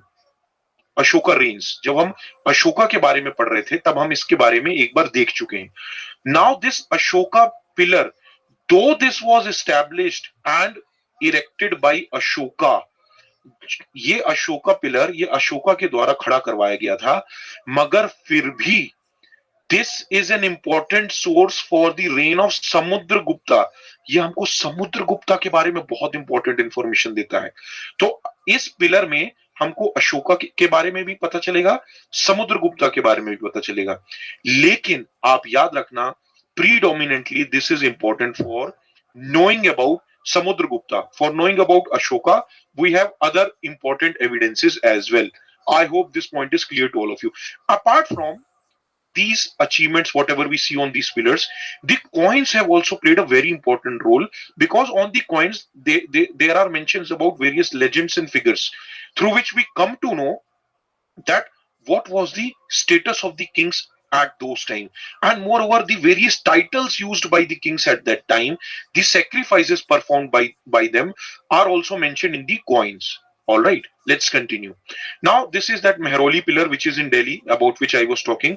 The best part about this pillar is that though this has survived for thousands of years, the best part is this has not rusted even in the presence of sun and the rain.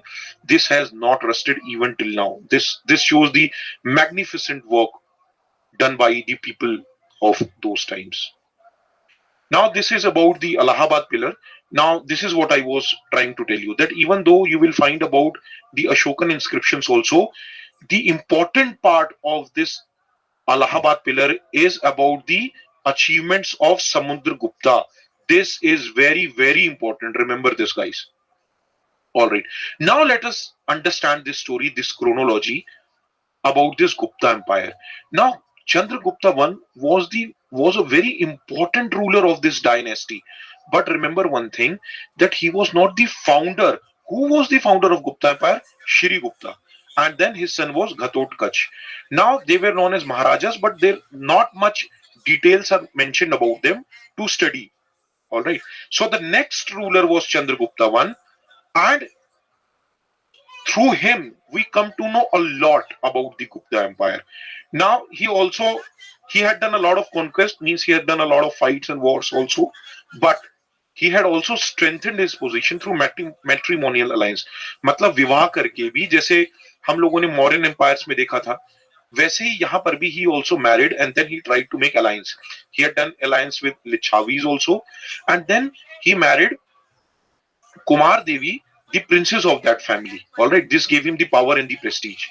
And about his conquest, it is also mentioned in the Mehrauli Iron Pillar. So let's say if I talk about Mehrauli Iron Pillar, and if I talk about, let's say, Allahabad Pillar.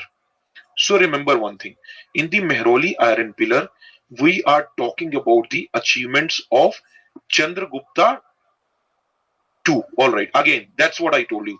Now, before I have corrected that, Mehrauli Iron Pillar is related to Chandragupta II. So whatever it's written over here, this is wrong. All right. So this context I have taken from Tamil Nadu book. So there's some error in this book. No worries. As long as I am teaching, I will keep on correcting those things. So nothing to be worried about.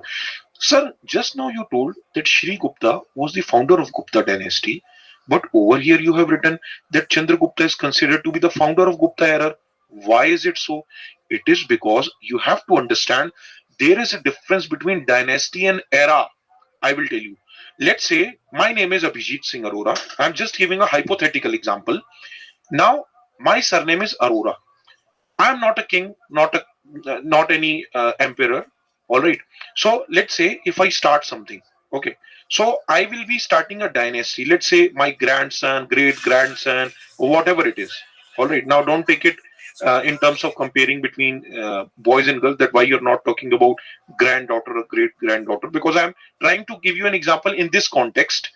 So if I talk about my grandson or somebody, if somebody over here becomes a ruler, so they will start an era, but they will be a part of my dynasty. All right. But this is an hypothetical example. Don't take it in literal meaning. That is why Chandragupta I is considered to be the founder of era, because he was the first known great ruler about whom we know. Now, these people, Shri Gupta and Ghatotkacha, we do not know much about them, but still he is the founder of the dynasty. I hope this point is clear to all of you. Now, after that, he's Samudragupta. He is also regarded as the greatest ruler.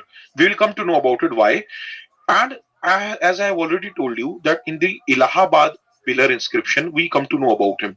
I have already showed you this in the previous slides. Now, if I talk about the stages of his military campaigns. Now, for those of you who do not know what a campaign is, campaign means you have a goal in which you fight and try to conquer some territory. All right. Campaign could be social campaigns also, related to different things in which you have a goal and you have a target. You try to achieve that. Okay. Now, about Samudragupta, he fought against some of the North Indian rulers, some of the South Indian rulers, and again with the leftover of the North Indian rulers. Let us have a look at it one by one.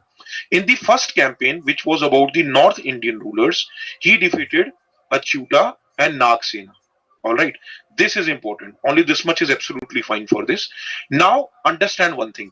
These Gupta rulers, initially they were in the Gangetic Valley. So this Achyuta and Nagsena, what you see, they were in the upper Gangetic Valley. So let's say Samudragupta is here. This is in the Gangetic Valley. So he fought against Achyuta and Nagsena who were in the upper Gangetic Valley. All right. He defeated them and he annexed their states. Now this is very important. Why? क्योंकि जब वो north Indian rulers के against लड़ेंगे, he will annex those territories, he will capture those territories. But when he will fight against South Indian rulers, he will fight against them, but he will give them back their kingdoms, but under his own supervision. I hope this important difference is clear to all of you. Here over here, let's talk about the South Indian kingdoms whom he fought with. Now, it's also mentioned in the Allahabad pillar also that he had defeated 12 rulers in the South India. And these are the names mentioned, not important to remember. You can just read it once. Now, as I have already told you, his policy in the South India was different. He did not destroy and annex those kingdoms. No, he defeated them, but gave them back their kingdoms. But he told that they have to acknowledge his suzerainty. Suzerainty means they have to accept him as their master or the supreme ruler. I hope this point is clear.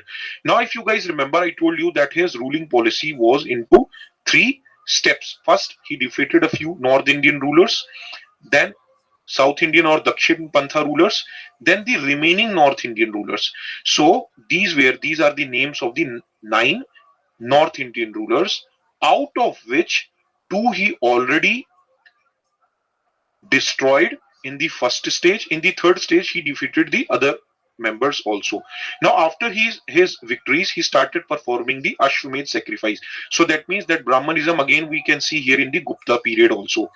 And the Buddhism and Jainism, the impact of them was further declined, because here we see a lot of worship related to Vishnu, which we also say as Vaishnavism.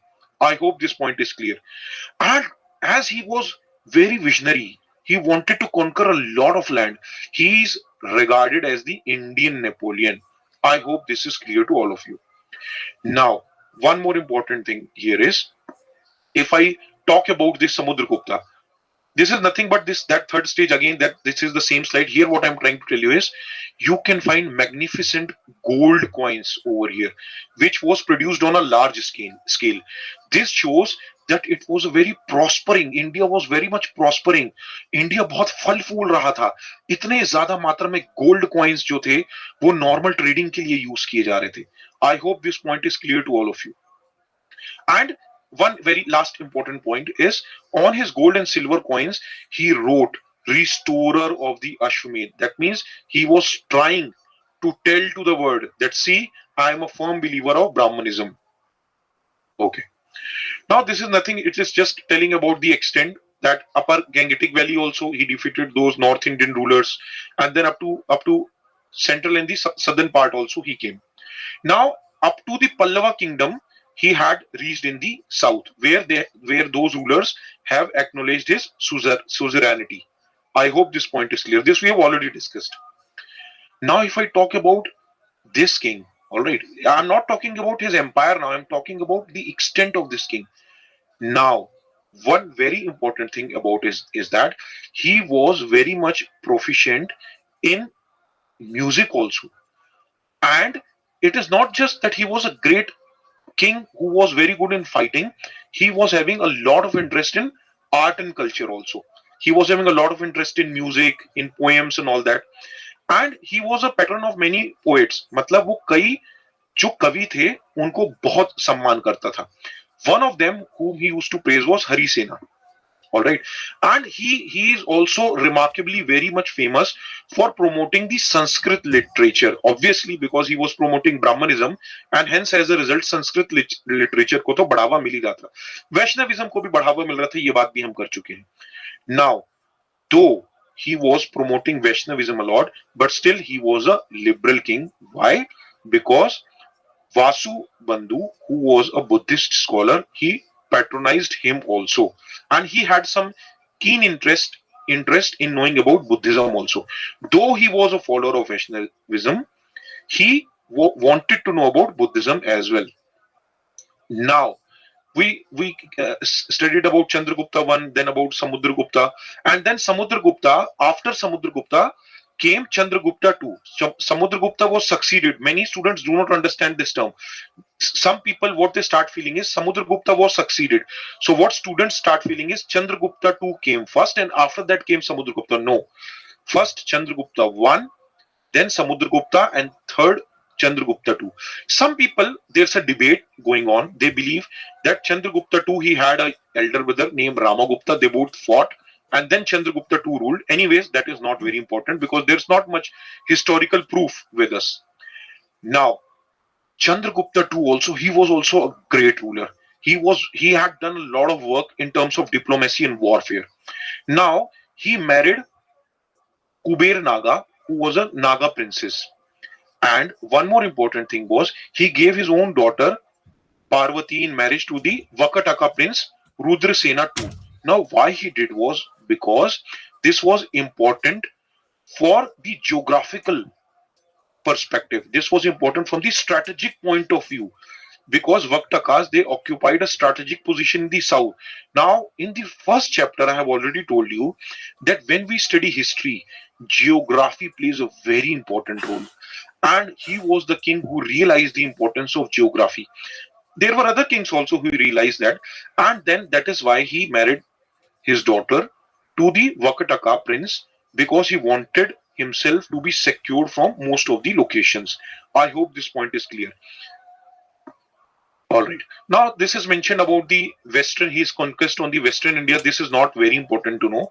But then, what important thing you want to understand from here is that he started calling himself as Vikramaditya. So let's say if in the question anywhere it asks you about that, write a brief paragraph about Vikramaditya, and then in preliminary examination if something comes, then you have to mention that Vikramaditya was none other than Chandragupta II.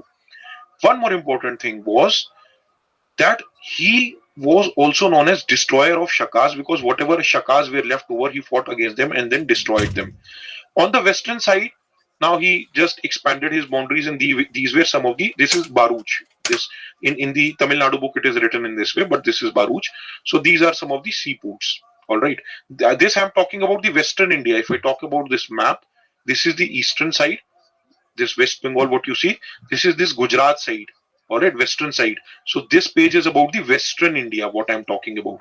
And if I talk about the northwestern side also, over here also, he had tried to protect the boundaries. And during his time, the Gupta period reached its zenith, and you will find various kinds of gold coins under this Chandragupta too. All right. Now, one more thing.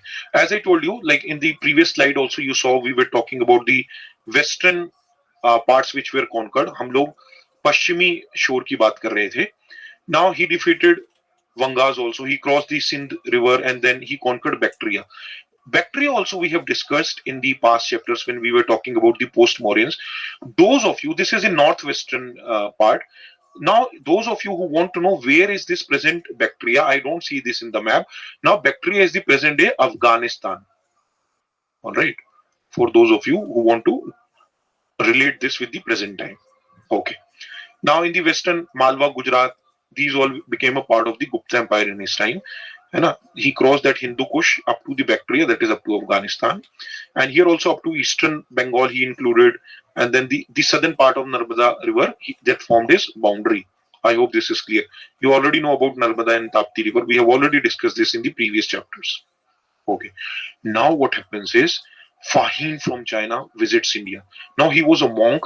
He wanted to study about Buddhism. Let's see how much he can know about, because Chandragupta II and whatever rulers we are knowing about, they were following Vaishnavism. That means they were following Brahmanism. Then will they allow him to stay in India and study? Yes.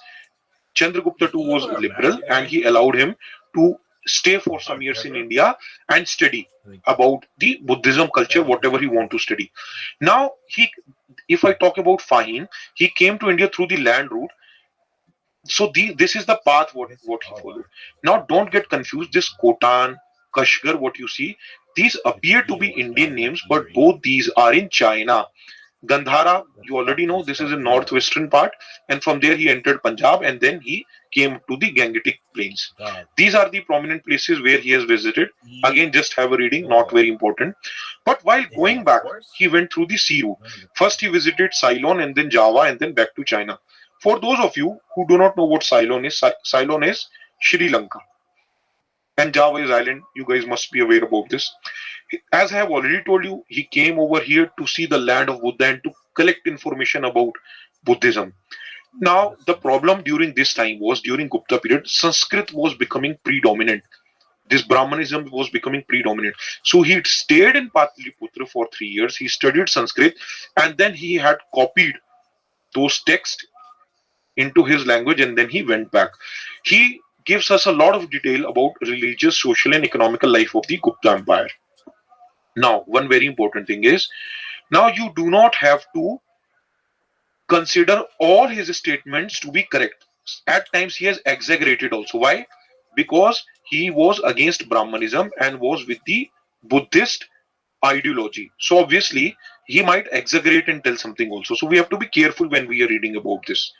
But at the same time, what we must know is, he has never ever mentioned about Chandragupta II in his accounts. Whatever he has jotted down, he has tried to avoid Chandragupta II. Why? Because he was not interested in political affairs. I hope this point is clear. Now, this is again a kind of taunt, you can say. He used to refer to the Gangetic Valley as land of Brahmanism because obviously over here, the Gupta emperors, they used to promote Brahmanism. Okay. Now, in some part of northwestern India, you will find that Buddhism was still fine. Why? Because we have already seen that Gandhara art and Mathura art. This we have previously read in the previous chapters. Mathura art, over here you will find Jainism might be fine, but in the northwestern Gandhara, there you will see that Mahayana Buddhism that was becoming prominent. This we have already studied. All right. Let's try to look at the things from the different perspective now. अब ये जो Chandragupta II थे, now as I have already told you this, that he was also known by the name Vikramaditya. Now he also was very very important in promoting culture, art, architecture. Why? Various great literary figures such as Kalidas were present in his court. All right, and it is during his time that the Gupta Empire is regarded as the golden age. All right, it is regarded as the golden age. Why golden age? Because again there's a revival, there's a punarjanam, एक पुनर्जन्म होता है of literature and art and culture. I hope this point is clear to all of you. Again, there's a high level of cultural progress in this time, and that is why it is referred to as the golden age. Now, if I talk about the successors of Chandragupta II, अगर मैं इनके आने वाले successors की बात करूं, तो कुमार गुप्ता थे इनके जो बेटे थे, and again you will find a lot of points about him. And why Kumar Gupta is important is for the foundation of Nalanda University. This is important. Now, don't get confused here. Avelji tribe Pushyamitra. Don't get confused with Pushyamitra Shung. That was different, and this is a different tribe. Okay, don't get confused. Now, it is during his time. All right. It was during his time that a branch of Han, who were from Central Asia, started attacking India. But his successor, Skand Gupta, had really faced the Han invasion. मतलब कुमार गुप्ता के समय में Han invasion शुरू हो गया था, लेकिन उनके successor, उनके बाद जो आए थे स्कंद गुप्ता, उनके समय में Han invasion बहुत ज्यादा बढ़ गया था, and this led to the decline of the Gupta Empire. I hope this point is clear. So the Gupta Empire declined due to the foreign invasions by the Huns, which were native to Central Asia. अब ये जो Chandragupta II थे, द्वितीय थे, इनके बाद के ये जो राजा थे Kumar Gupta and Skanda Gupta, now they were not very prominent, they were not very prosperous, unlike their preceded kings. अपने पूर्वजों की तरह वो उतने important नहीं थे. During Kumar Gupta, now silver coins became more important. Earlier gold coins were very important in Chandragupta II and in the previous kings. During Kumar Gupta, silver coins became important. And then when Skand Gupta came, ये लोगों को दिखाना चाहते थे. He wanted to show to the people that no, I will give you back gold coins. But then it is being said that the gold coins under Skand Gupta were not very pure, and it has a lot of mixing being done. All right, I hope this point is clear. So this is about what I was telling you guys. Don't forget about after Chandragupta II came Kumar Gupta, and his successor was Skand Gupta. All right. So as I already told you about Kumar Gupta, he started issuing silver coins. Now, ऐसा नहीं कि silver coins पहले नहीं थे. Previously also there were silver coins, but silver coins became prominent here. And during Skand Gupta, again he tried to start golden coins, but then it had impurities. I hope this point is clear to all of you. Now, overall, as far as the Gupta period is concerned, the Gupta Empire is concerned, let us try to have a quick look at the administration. जो गुप्ता समय के जो राजा थे, the Gupta kings, they used to have very big names like Maharaja Dhiraj, Parmeshwar. Parmeshwar means God. Samrat, Chakravartin. Chakravartin means who had been victorious in all the directions. All right. Now, like all the kings, who is assisted by a council of administration ministers, here also the same thing happened. Now, here also the Gupta kings used to have a chief minister, Senapati. We already know about Senapati, and other important officials. Sandhi Vigrah. Now he was most probably a foreign affairs minister who was taking care of the foreign trade. One more important thing over here was Kumar Amatyas or Ayukt. These were the provincial officers who were taking care of the administrations. All right, provincial officers. Remember this. Provincial governors who were the provincial governors? Bhuktis. And they were also known as Uparikas. All right. Now, generally, they were the princes. Let's say among the entire nation, there will be various small provinces, and over there, who will be the prominent small rulers who have accepted Gupta rule as their as their prominent ruler, मतलब जिन लोगों ने Gupta rule को accept कर लिया था अपने राज में, generally those princes were asked to be the provincial governors. Now under this also you guys can see here this bhuktis, that is the province. This was divided into vishyas, which is also known as district. This is important. Now vishyapatis were administering the districts, and nagar shreshtis were taking care of the city administration. Remember this. Vishyapatis was governing the district, whereas the executive part, this is related to law making, legislature. The executive part of the city administration was with Nagar Shreshtis. And in the district, obviously, there will be many villages under a district. So those villages were under the control of Gramikas. I hope this is clear to all of you. If I talk about the social life, now the Varn system, caste system became rigid. Obviously, when Brahmanism will come over here, again the caste system will become rigid, and Gupta Empire was also a part of it. जहां पर caste system rigid हो गया. Brahmins occupied the top of the ladder. It's obviously natural. Untouchability also started beginning in the Gupta Empire. All right, Faheen has also mentioned about this, but then that is fine.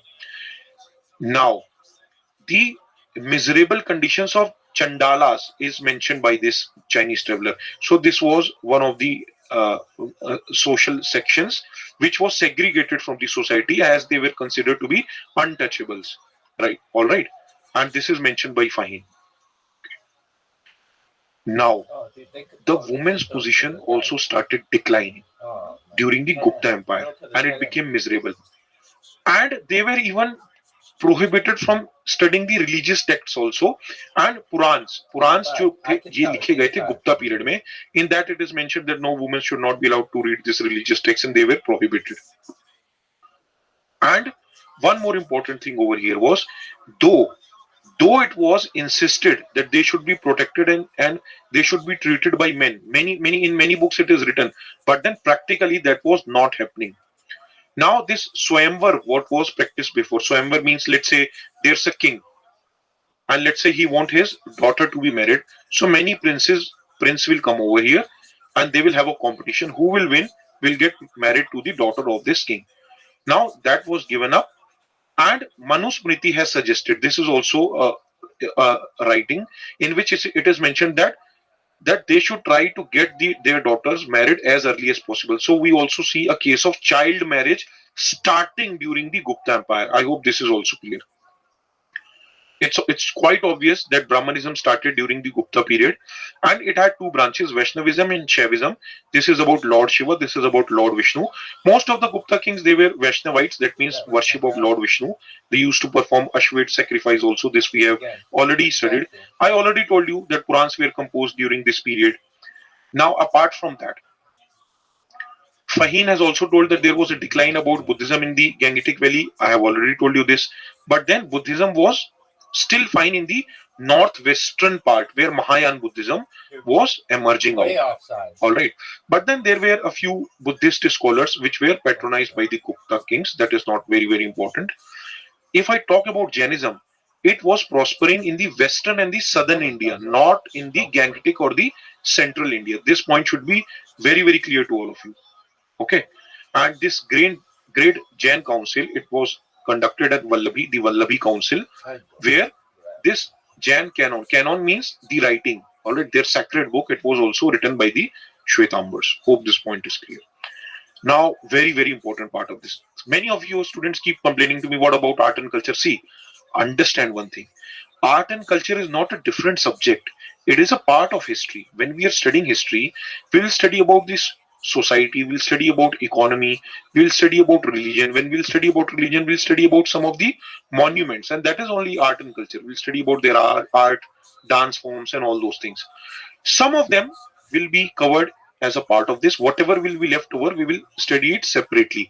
But understand, art and culture is not a separate subject.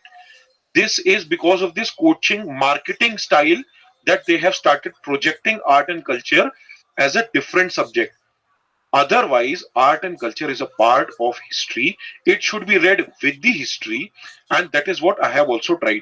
In the previous chapters also, you have seen I have also already mentioned about Gandhara art, Mathura art. So wherever it is important, I have already included that. Okay. I already told you that during the Gupta period, it is known as the golden age because there's a lot of progress that has happened in terms of art and culture, science, literature. All right. And few scholars call this period as Renaissance also. Renaissance matlab Punarjanam. All right. New birth. I hope this is clear. Okay. Now, this is wrong. This statement is written in Tamil Nadu book. It is mentioned here that it should be remembered that there is no dark period. But I don't agree to this. If you guys remember, after Mauryans came Shung, after Shung came Kanwa, and after Kanwa came the Gupta Empire. And during Kanwa dynasty, we do not know much about them. And this is considered to be a dark age. And hence, this statement is wrong. But still, I have mentioned this here so that you guys can cut it down in your Tamil Nadu book. All right. So let's now try to understand about the art and architecture. Now, when we will talk about art and architecture, you will find various kinds of temple architecture also. You might have heard about Nagara. You might have heard about Dravidian. All right. So let us try to understand. Most of them have been in when the Huns invaded and when the Gupta Empire declined. So they have destroyed many architecture, but still some of them have been preserved or kuch bach gaye the. So let us first try to understand what is this Nagara, Dravidian. Easiest way, you will not find the easiest explanation anywhere else. It's a challenge to you. Basic thing. Nagara is an example of North Indian temples. Very simple. Dravida is an example of South Indian temples. Sir, what about Visara? Visara is a mixture in which both the styles are being mixed. Hope this point is clear. One more important thing is, if you look at the North Indian temples, they have a dome shape. They have circles. All right. And this biggest one, what you see over here, this is known as Shikhar. Okay. If you look at the South Indian Dravidian style architecture, they do not have dome shaped. Instead, they are in the shape of pyramid. See, look, this is in the shape of pyramid. If you see here. And this biggest structure, what you see, it is not called Shikhar. In the North India, it is called Shikhar. In South India, it is called Vimana. All right, this is very, very important. Another important thing is in North India, first a height or base is made. Over here, you can see this is the height of the base above the plinth on which the temple is made. In the South India, this is not prominent. Just immediately above the plinth, you will see the temple. I hope this point is clear. Okay. For your information, I have made a small table. You guys can read this. Okay. For those of you who do not know what this Gopuram means an entrance room. All right, in North India, directly you will enter. In South India, there is a room which is just specifically for entrance, and there will be water tank also present. In North India, water tank is absent. So you can read this. It's very simple. This is North Indian. This is South Indian. You guys can read that. Okay. So now, if I talk about this Gupta Empire, there was not much influence of the Gandhara style. Gandhara style, as it was on the northwestern frontier, it was having a lot of impact on from the Central Asian Greeks people. All right, so that is not seen over here. Only this much is important. And this is one thing written that Vithari monolithic pillar of Skand Gupta is also remarkable. For those of you who do not know what is monolithic is, anything that is made from a carved out from a single stone. All right. जो भी चीज सिर्फ एक पत्थर, मान लीजिए एक बड़ा सा पत्थर है, इसी को तोड़ तोड़कर अगर हम जो भी बनाएंगे, that will be called as a monolithic. Mono means single, lithic means stone. That is carved out of a single stone. Hope this point is clear to all of you. Okay. Apart from, if I talk about this temple architecture, even metallurgy was very important. And obviously, if I talk about the coins also over here, that also shows us a lot of great detailing which has been done. Another thing is, obviously, this Mehroli iron pillar, Delhi iron pillar, this is rust free. This we have already discussed. So this is a completely magnificent architecture what we see over here. All right. Now this is one example of a painting which is inside the Bach caves. All right. Bach caves also we have already seen. For those of you, you can try to find out in the previous videos. Okay. One more important thing over here was, now various kinds of gold coins were minted during Gupta period. Gupta period में ही सबसे ज़्यादा gold coins mint किए गए थे. And if you look at the sharpness with which these gold coins were designed, you will be very much happy and surprised to see the beauty. All right, जितने skill उसमें use किए गए थे, the greatness you will find in this numismatic art. Numismatic means study about the coins. All right, so how beautifully the kings have been drawn over here. All right, how they have been inscribed in the coins, how paintings have been inscribed in the coins. It shows how much remarkable this coin were in the Gupta Empire. Hope this point is also clear. If I talk about literature, obviously Sanskrit was becoming very, very prominent because Brahmanism was at its peak. If I talk about Samudragupta, as I've already told you, he himself was a great poet. And obviously, he used to patronize a lot of scholars, and Harisena was one of them. Now, if I talk about Chandragupta Dviti, Chandragupta II, he had Navaratnas in his court. All right, and that is why during his time we say was the golden age. Okay, Kalidas was very important among them, and his Sanskrit Dama Shakuntala. This is very, very important masterpiece. This is considered as one of the best books among the 100 in the world. All right, this is about the other two plays that he had written, and very important thing here is this is the name about the other two epics. The Ritu Samha and Meghduta were his lyrics. These are very important. All right, this is about the literary sources. Some other important thing was Vishakha Datta was also celebrated author of this period. Two Sanskrit dramas, Mudrakshasa and Devi Chandraguptam, was written by him. This is also very, very important. It has been asked at times in the examination. The Panchtantra stories, alright, if you go to railway stations and those places, you might have heard about these names. Panchtantra Bachon Ki Kahaniyan stories. These were composed by Vishnu Sarma and it was done during the Gupta period. That is why golden period. Remember this, guys. This was the golden age. Alright. And Buddhist author Amar Sima, he compiled a lexicon. For those of you who do not know what a lexicon is, this is a word book. Amar Kosh. Kosh means dictionary. Obviously, if there will be a lot of words compilations, it should be called as a dictionary. Hope this point is clear. Purans in their present form were composed in this period. There were total 18 Purans. These are the names of the important Purans. Bhagavata, Vishnu, Vayu, Matsya Puran. Alright. Mahabharata and Ramayana. Now, most of you might be knowing that though it were written, but then later on it were rewritten and many chapters were added. So the present form, whatever we know about Ramayana and Mahabharata, the final touch was given during the Gupta Empire. Hope this point is clear to all of you. If I talk about science, brilliant things happened in terms of science also. Nobody, I think so, would be here, sitting over here and watching this video who might not have heard about Aryabhatta. He was a great mathematician, great astronomer. His book Aryabhatiya, he wrote in 499 AD. Now, one more important thing, he had scientifically explained about the solar and lunar eclipse. All right. And he declared that the earth is spherical in shape. But then that was not accepted at his time. Okay. But later on, we should be very proud that, see, so long, many years back, this genius, he had already told that the sun is not flat, it is spherical. You remember Alexander the Great, he came to India. Why he came to India? Because he thought that India is the eastern boundary, and he thought that if he will conquer India, he would have conquered the entire world. Though he failed because he died. Now see, Aryabhatta, he told that Earth was a sphere. Very important. All right. In the field of medicine, there were three great medical people. All right, Chakra, Susruta. These two were before the Gupta age.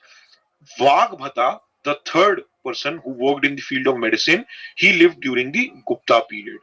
All right, this is what he had written, which has the summary of the 8 branches of medicine. So this is an important question for all of you. I request all of you to write down the answer in the comment section. If more than 100 students will write the answer, after a few days I will come here to the comment section, write down the model answer. Don't worry if you write the right answer or wrong answer. There's nothing to worry about it. Why? Because see, we will learn from our mistakes. And if anybody will make fun, I'm going to remove those people from our UPSC Digital Library platform. One more very important thing over here is that understand the question. Okay, read the question carefully, then answer. Okay, I have seen 2 students, they have copied the answer from somewhere on the internet and they have pasted. It is clearly visible to me. 2 students, it might appear to be a good answer. but I can make out that it has been copied from the internet. Please don't do that. I will not tolerate that. Okay. So the question is discuss. Last question was comment. This is discuss. Discuss the provincial and district administrative units of the Gupta Empire with the designations and functions of the officer. 2014, 15 marks, 250 words. जो Gupta empire के समय में जो भी provincial और district administration होता था उनकी डेजिग्नेशन और उनके फंक्शन के साथ उसको आप डिस्कस कीजिए. 2014 में आ चुका 15 मार्क्स का 250 वर्ड्स में. Hope this point is clear. Now let us have two questions for our prelims practice. Alright, which of the following shows the characteristics of the Dravida style of architecture? You remember we have studied about Dravida and Nagsena kind of temples. It is characterized by a beehive-shaped curvilinear tower called shikhar made up of layers upon layer of architecture. It has pyramid-shaped, both A and B. Only A. You can pause the video and write your answer, then you can resume. Alright. So the right answer is it has pyramidal shape. I'm talking about Dravidian style. This is in South India. I have already told you in South India, it has pyramid shape. This shikhar, this curvilinear, this dome shape, this is in North India. So this is not the answer. This has to be the answer. Obviously, if A is in the option, it will get eliminated. Only A, it will get eliminated. Answer will be B. Next question. Allahabad pillar inscription is associated with which of the following? UPSC prelims 2006 question. Mahapadmananda, Chandragupta Maurya, Ashoka, Samudragupta. You can pause and write the answer. All right. So the right answer is Samudragupta. What? Sir, Allahabad pillar inscription, it was erected by Ashoka and you are saying it is not associated with Ashoka. See guys, this is how UPSC will test your knowledge. I have told you this when I was explaining this. Though it will have information about Ashoka and Samudragupta both, we are not emphasizing on Ashoka. It is associated with Samudragupta. We are referring to that inscription to know about Samudragupta. There are various other resources through which we will come to know about Ashoka, and hence D is the right answer. Please listen here once again carefully. Don't ask about Telegram. Don't ask about Facebook. Please connect with us on Instagram. And if you guys want to share about our platform to maximum of your friends so that everybody can prepare for free, please do so, because this is what my aim is, to help maximum aspirants who cannot afford coaching fees. Thank you everybody for watching. God bless you. Hello everyone. Welcome to UPSC Digital Library. Welcome to the complete course on ancient Indian history. And in this lesson, we are going to talk about chapter 10, that is Harshvardhana. This chapter is also very, very important, and many a times questions have been asked from this chapter. And as far as I am concerned, I personally like this chapter very much because of the way how Harshvardhana had done a few conquests, which we will see in this lesson very soon. So without wasting much time, let's start this lesson. Now, this is the image of Harshvardhana. Now, most of you might be thinking, generally, why do I put the images of kings and of their inscriptions or their coins? It is because I want you guys to visualize. मैं चाहता हूं कि आप जिस lesson को भी पढ़ें, उसको visualize करें. It is not about mugging up history. You have to understand the chronology, how it is being happening, and you have to understand it like a story. As far as facts are concerned, once you guys will revise this chapter for 2 to 3 times, the facts will get retained in your mind. I hope this point is clear. This was the time during which Harshvardhana have ruled in the northern part of India from 606 to 647 AD. Now, in the previous chapter, पिछले chapter में, we studied about the decline of Gupta Empire. हमने देखा था कि Gupta Empire का decline हो जाता है और उसके बाद Hans invasion हो जाता है. We saw in the previous chapter that the Gupta Empire declined and then the Hans invasion happened and there was a political disunity happening.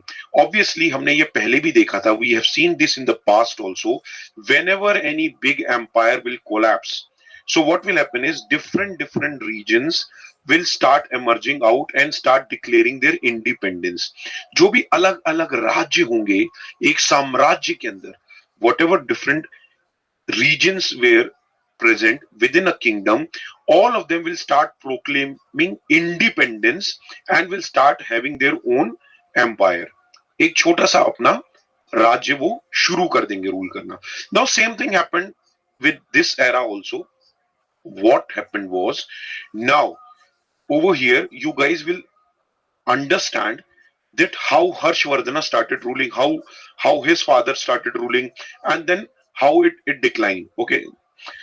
Now, important thing what we have to understand here is they were a feudatory of the Gupta Empire. मतलब ये जो हर्षवर्धना के जो पूर्वज थे, इनके जो पिता थे, they were having a small rule under the Gupta Empire itself. And once the Gupta Empire declined, they proclaimed independence and the sovereignty of their own kingdom. I hope this point is clear. Okay.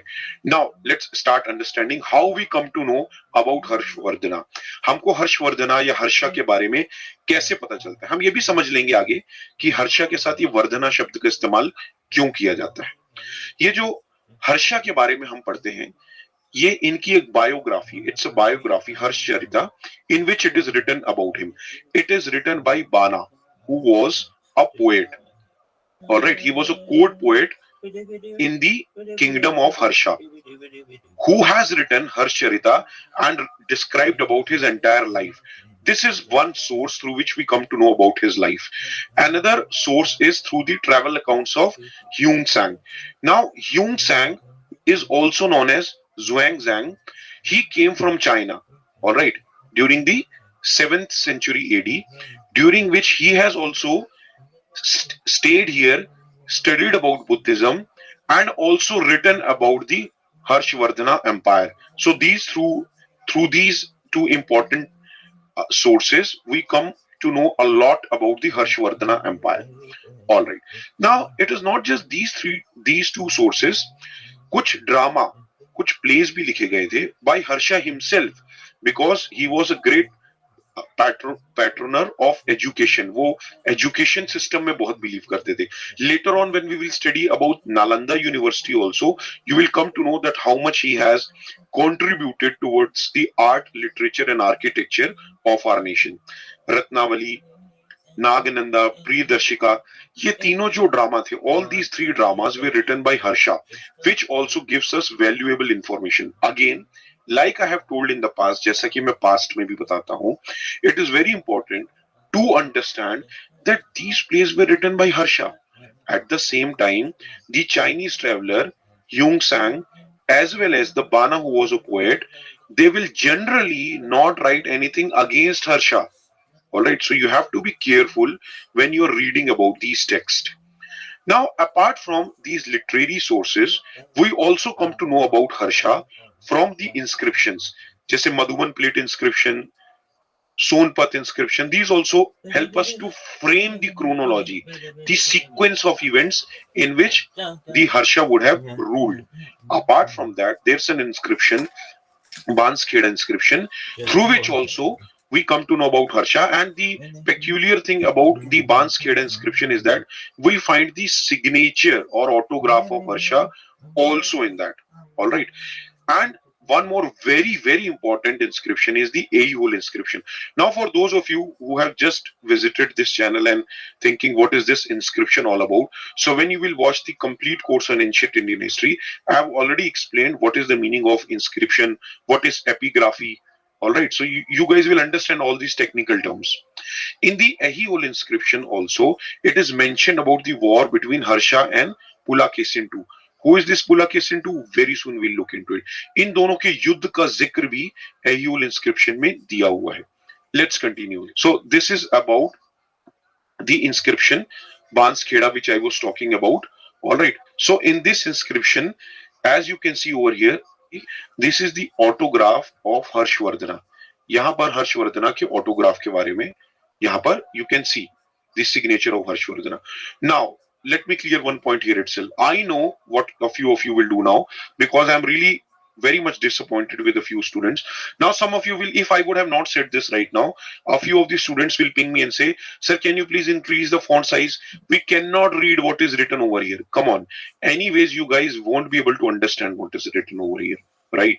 Why I have told this point is because every day I get thousands of questions which are irrelevant. if you guys will watch all the videos that I have uploaded, if you guys will also watch most common mistakes about my failures, if you guys will watch about daily timetable, if you guys will watch our updated yearly strategy for 2021, most of your questions will already get cleared.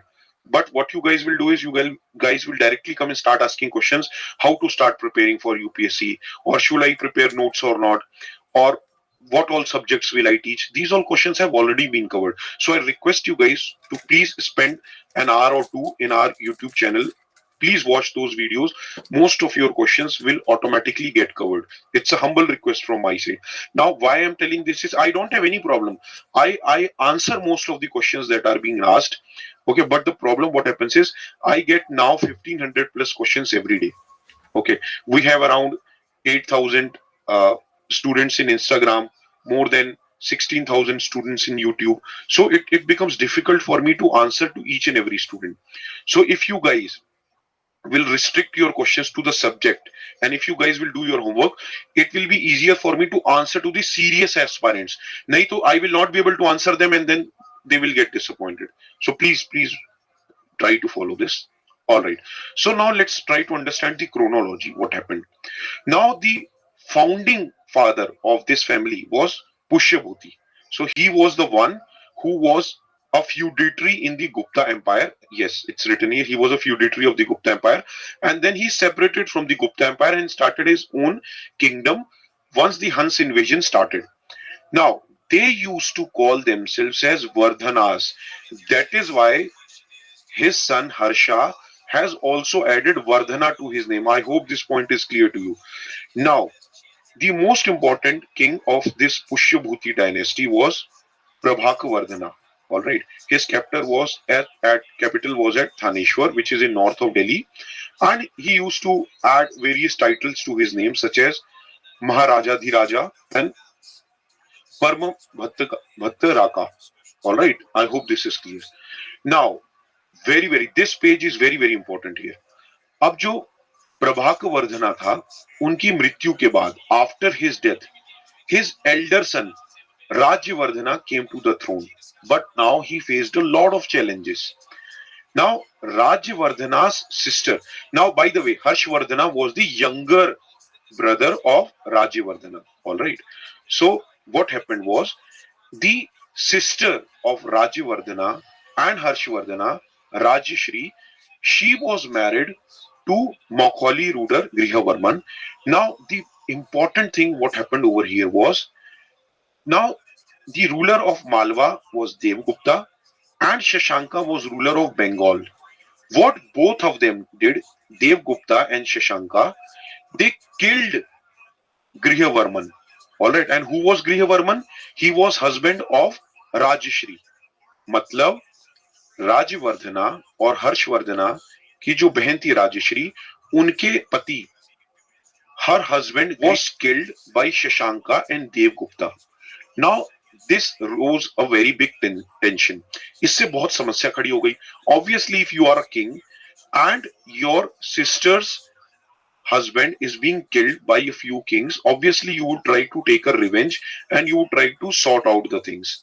Similarly, same thing happened. Rajyavardhana, he marched against the kings of Malwa and he routed his army. But then what happened before he could come back?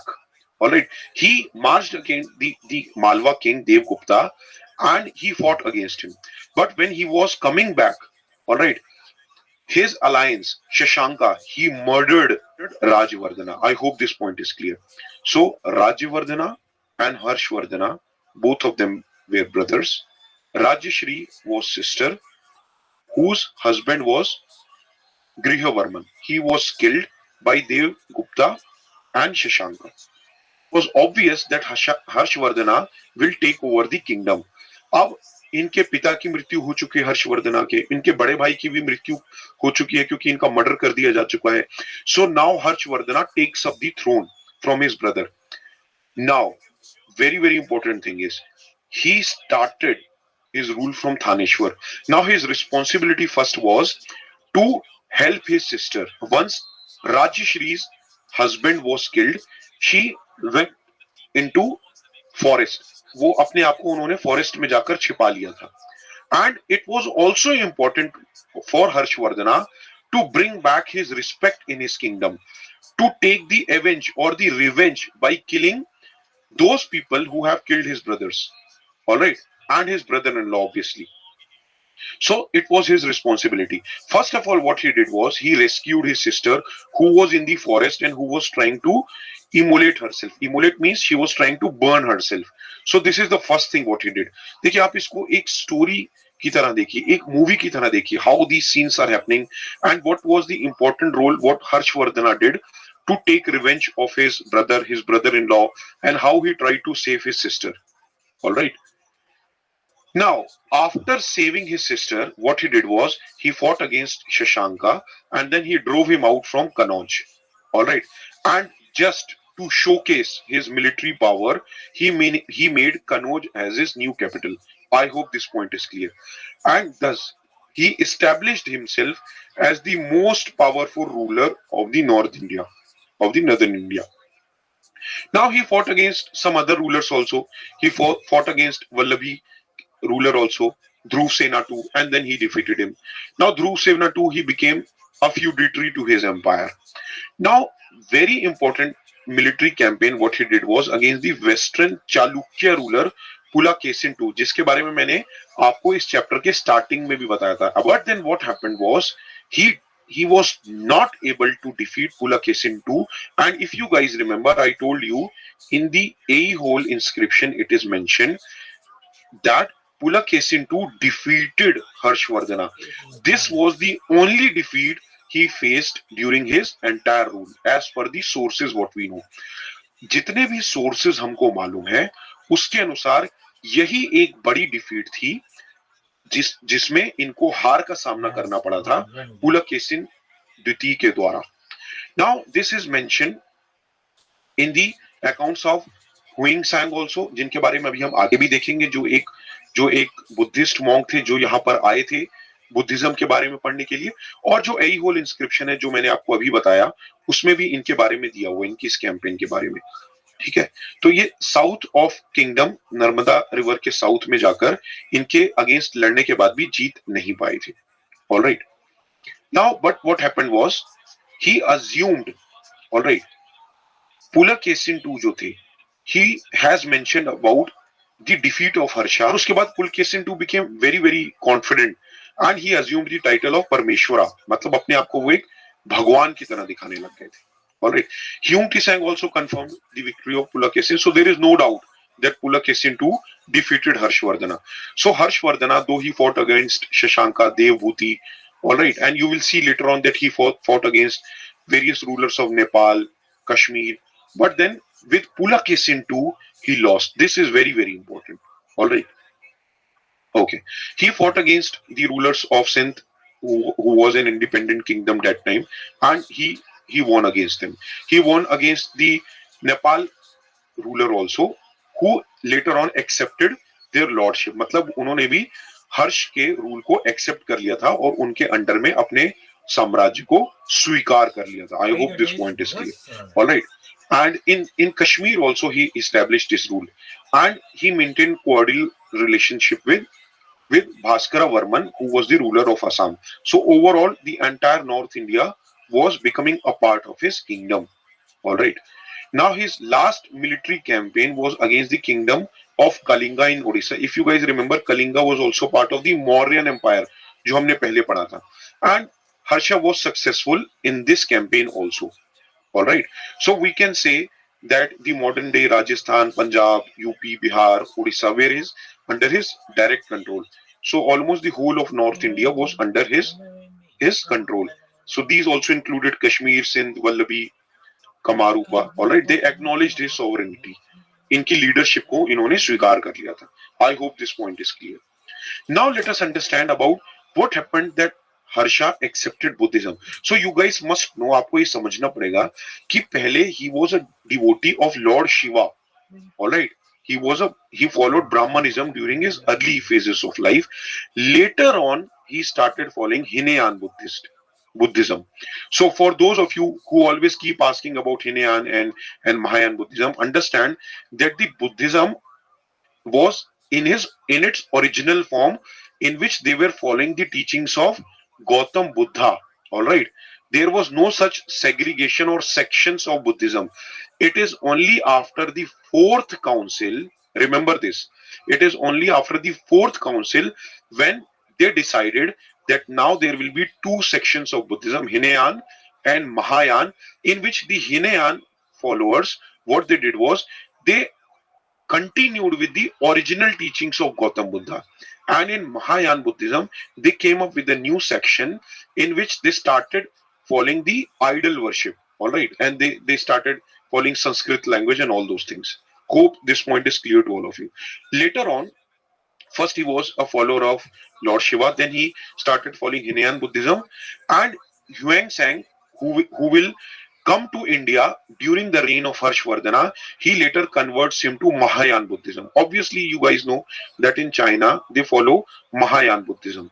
All right. So the impact of all this Buddhism what that Harsha prohibited the use of animal food in his kingdom.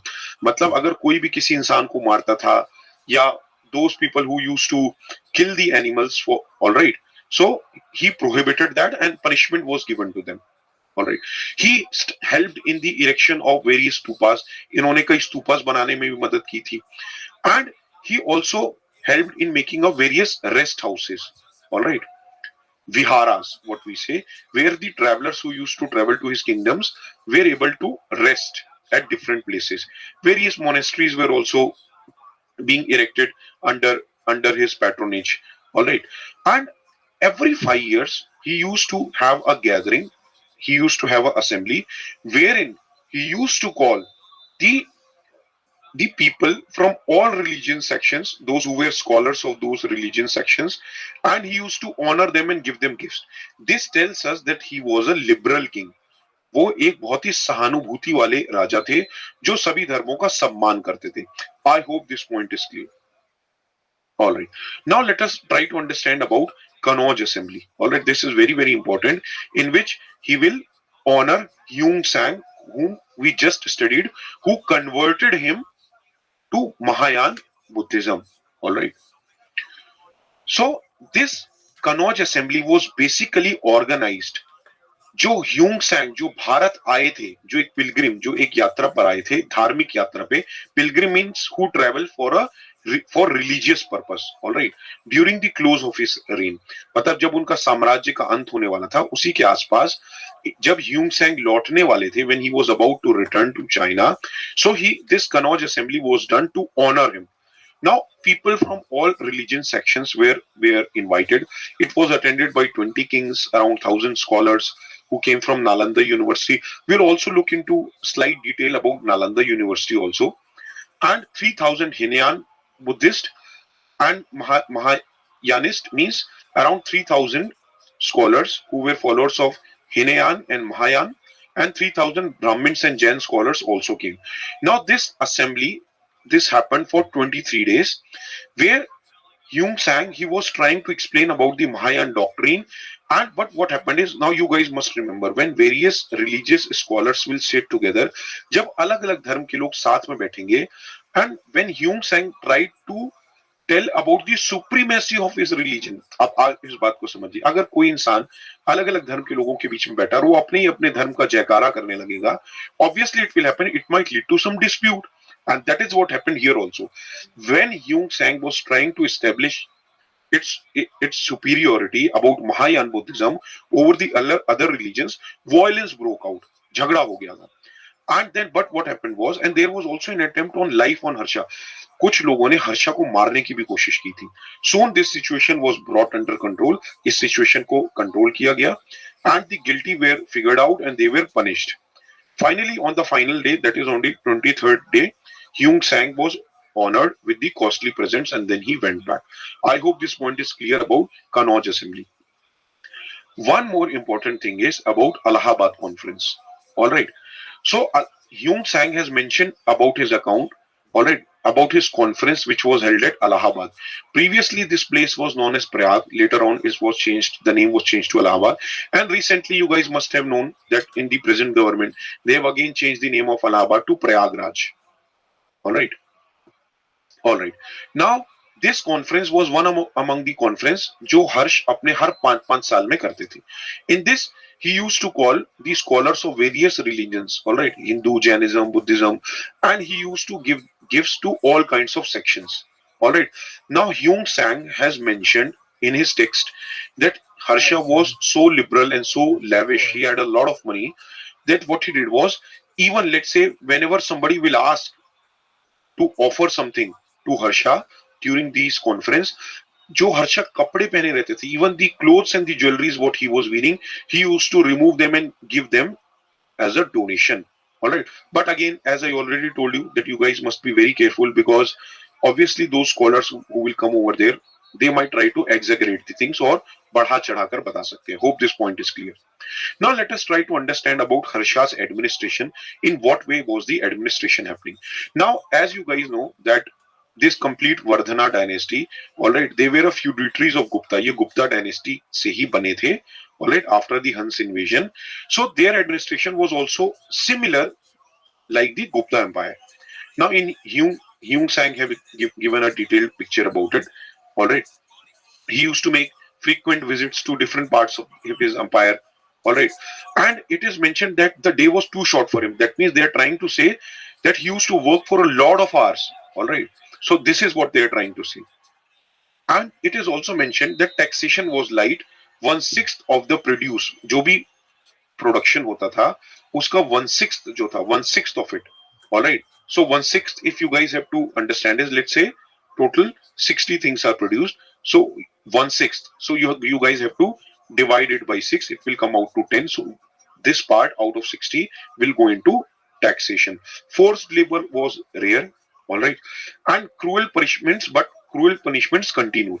If you guys remember, in the modern period, the punishments were cruel, but it was reduced during the Ashokan Empire, all right, after he started patronizing Buddhism, all right. So same thing happened over here also. Hyung Sang, all right, he didn't appreciate it much. जो भी इतने superstitious और इतने खतरनाक तरीके से जो trials होते थे, जिनको भी गिल्टी पाया जाता था, so he didn't appreciated that. Now in the Harsha's army also, there were the same kind of divisions what we find in the Gupta. We have already studied it: foot soldiers, horse, chariots, and elephants. All right. So it is said that जो हर्षा की army थी वो Mauryan army से भी बड़ी थी, और उसमें 1 लाख कैवलरी थे, और and more than 60,000 were the elephants in the army of the Harshas. All right. Now one more big thing is that, now if you will guys will look at Harsha's administration from Hyung Sang, now both good and bad things are mentioned. Like Hyung Sang have mentioned that he didn't like the way how the criminals were tried. All right, though forced labor was not there, but still it was present. So it's a mixed kind of administration what is mentioned by Hyung Sang. All right, hope this point is clear. Now if we talk about the society and economy under Harshvardhana's rule, all right, so the division was prevalent. मतलब ये जो division था society का, Brahmins, Kshatriyas, Vaishya, Shudra, ये बहुत prominent था. Brahmins were considered as privileged, this is obvious, and then राजा जो थे उनको lands और other gifts बहुत ही उनको देते रहते थे. Kshatriyas were the ruling class, so you can say that Harshvardhana belonged to Kshatriya class. Vaishya जो थे mainly they were traders, and शूद्र जो थे वो जनरली एग्रीकल्चर प्रैक्टिस करते थे, और उनमें कई सब कास्टेस भी थी. Again we don't have to go into much detail. Women की पोजीशन सेटिस्फैक्टरी नहीं थी, वुमेन को उतनी रिस्पेक्ट नहीं दी जाती थी. पहले के समय में क्या होता था, राजा एक स्वयंवर करवाता था जिसमें अलग अलग राजकुमार, different princes used to come, and whosoever used to win, then it was up to the princess. If she liked, she will marry that prince. All right, but this choice of deciding the husband, all right, this Swayamvar, this declined during the Harshvardhana period. Moreover, in the higher classes predominantly, the remarriage of widow was not permitted. All right, this shows that there was a feeling of insecurity among the higher strata, and they do not wanted their wives to get remarried to somebody else after their death. Moreover, sati was also prevalent. This we saw in the Gupta period also. All right, and here the disposal of the death is also mentioned. मतलब जब किसी की मृत्यु हो जाए तो किस तरीके से उस डेड बॉडी का अंतिम संस्कार किया जाता था. All right, the last rites of the dead. it is mentioned that cremation was also over there. Water burials were also there. That means the bodies might be either flown down into the rivers, all right, or let's say they were exposed into the woods. This again is a form of cremation in which it will be cremated, or the burials in the land, that was also there, all right. So these were the kinds of deposals of the dead bodies. Now, important thing, though the administration was like the Gupta period की तरह ही administration था, but the trade declined. All right, there were less number of coins. The activities were reduced. All right, the merchant guilds are the associations of Vash or the merchants. This also declined. Trade centers come हो गए थे. Handicrafts, agriculture, this reduced. So what happened was the village economy became self-sufficient. So generally, what will happen is in the village, the agriculture people they will grow the crops and then they will distribute in the village itself. So the big scale trade this reduced. I hope this point is clear. Now let us talk about the cultural progress. Now those of you who might be thinking why this happened, understand.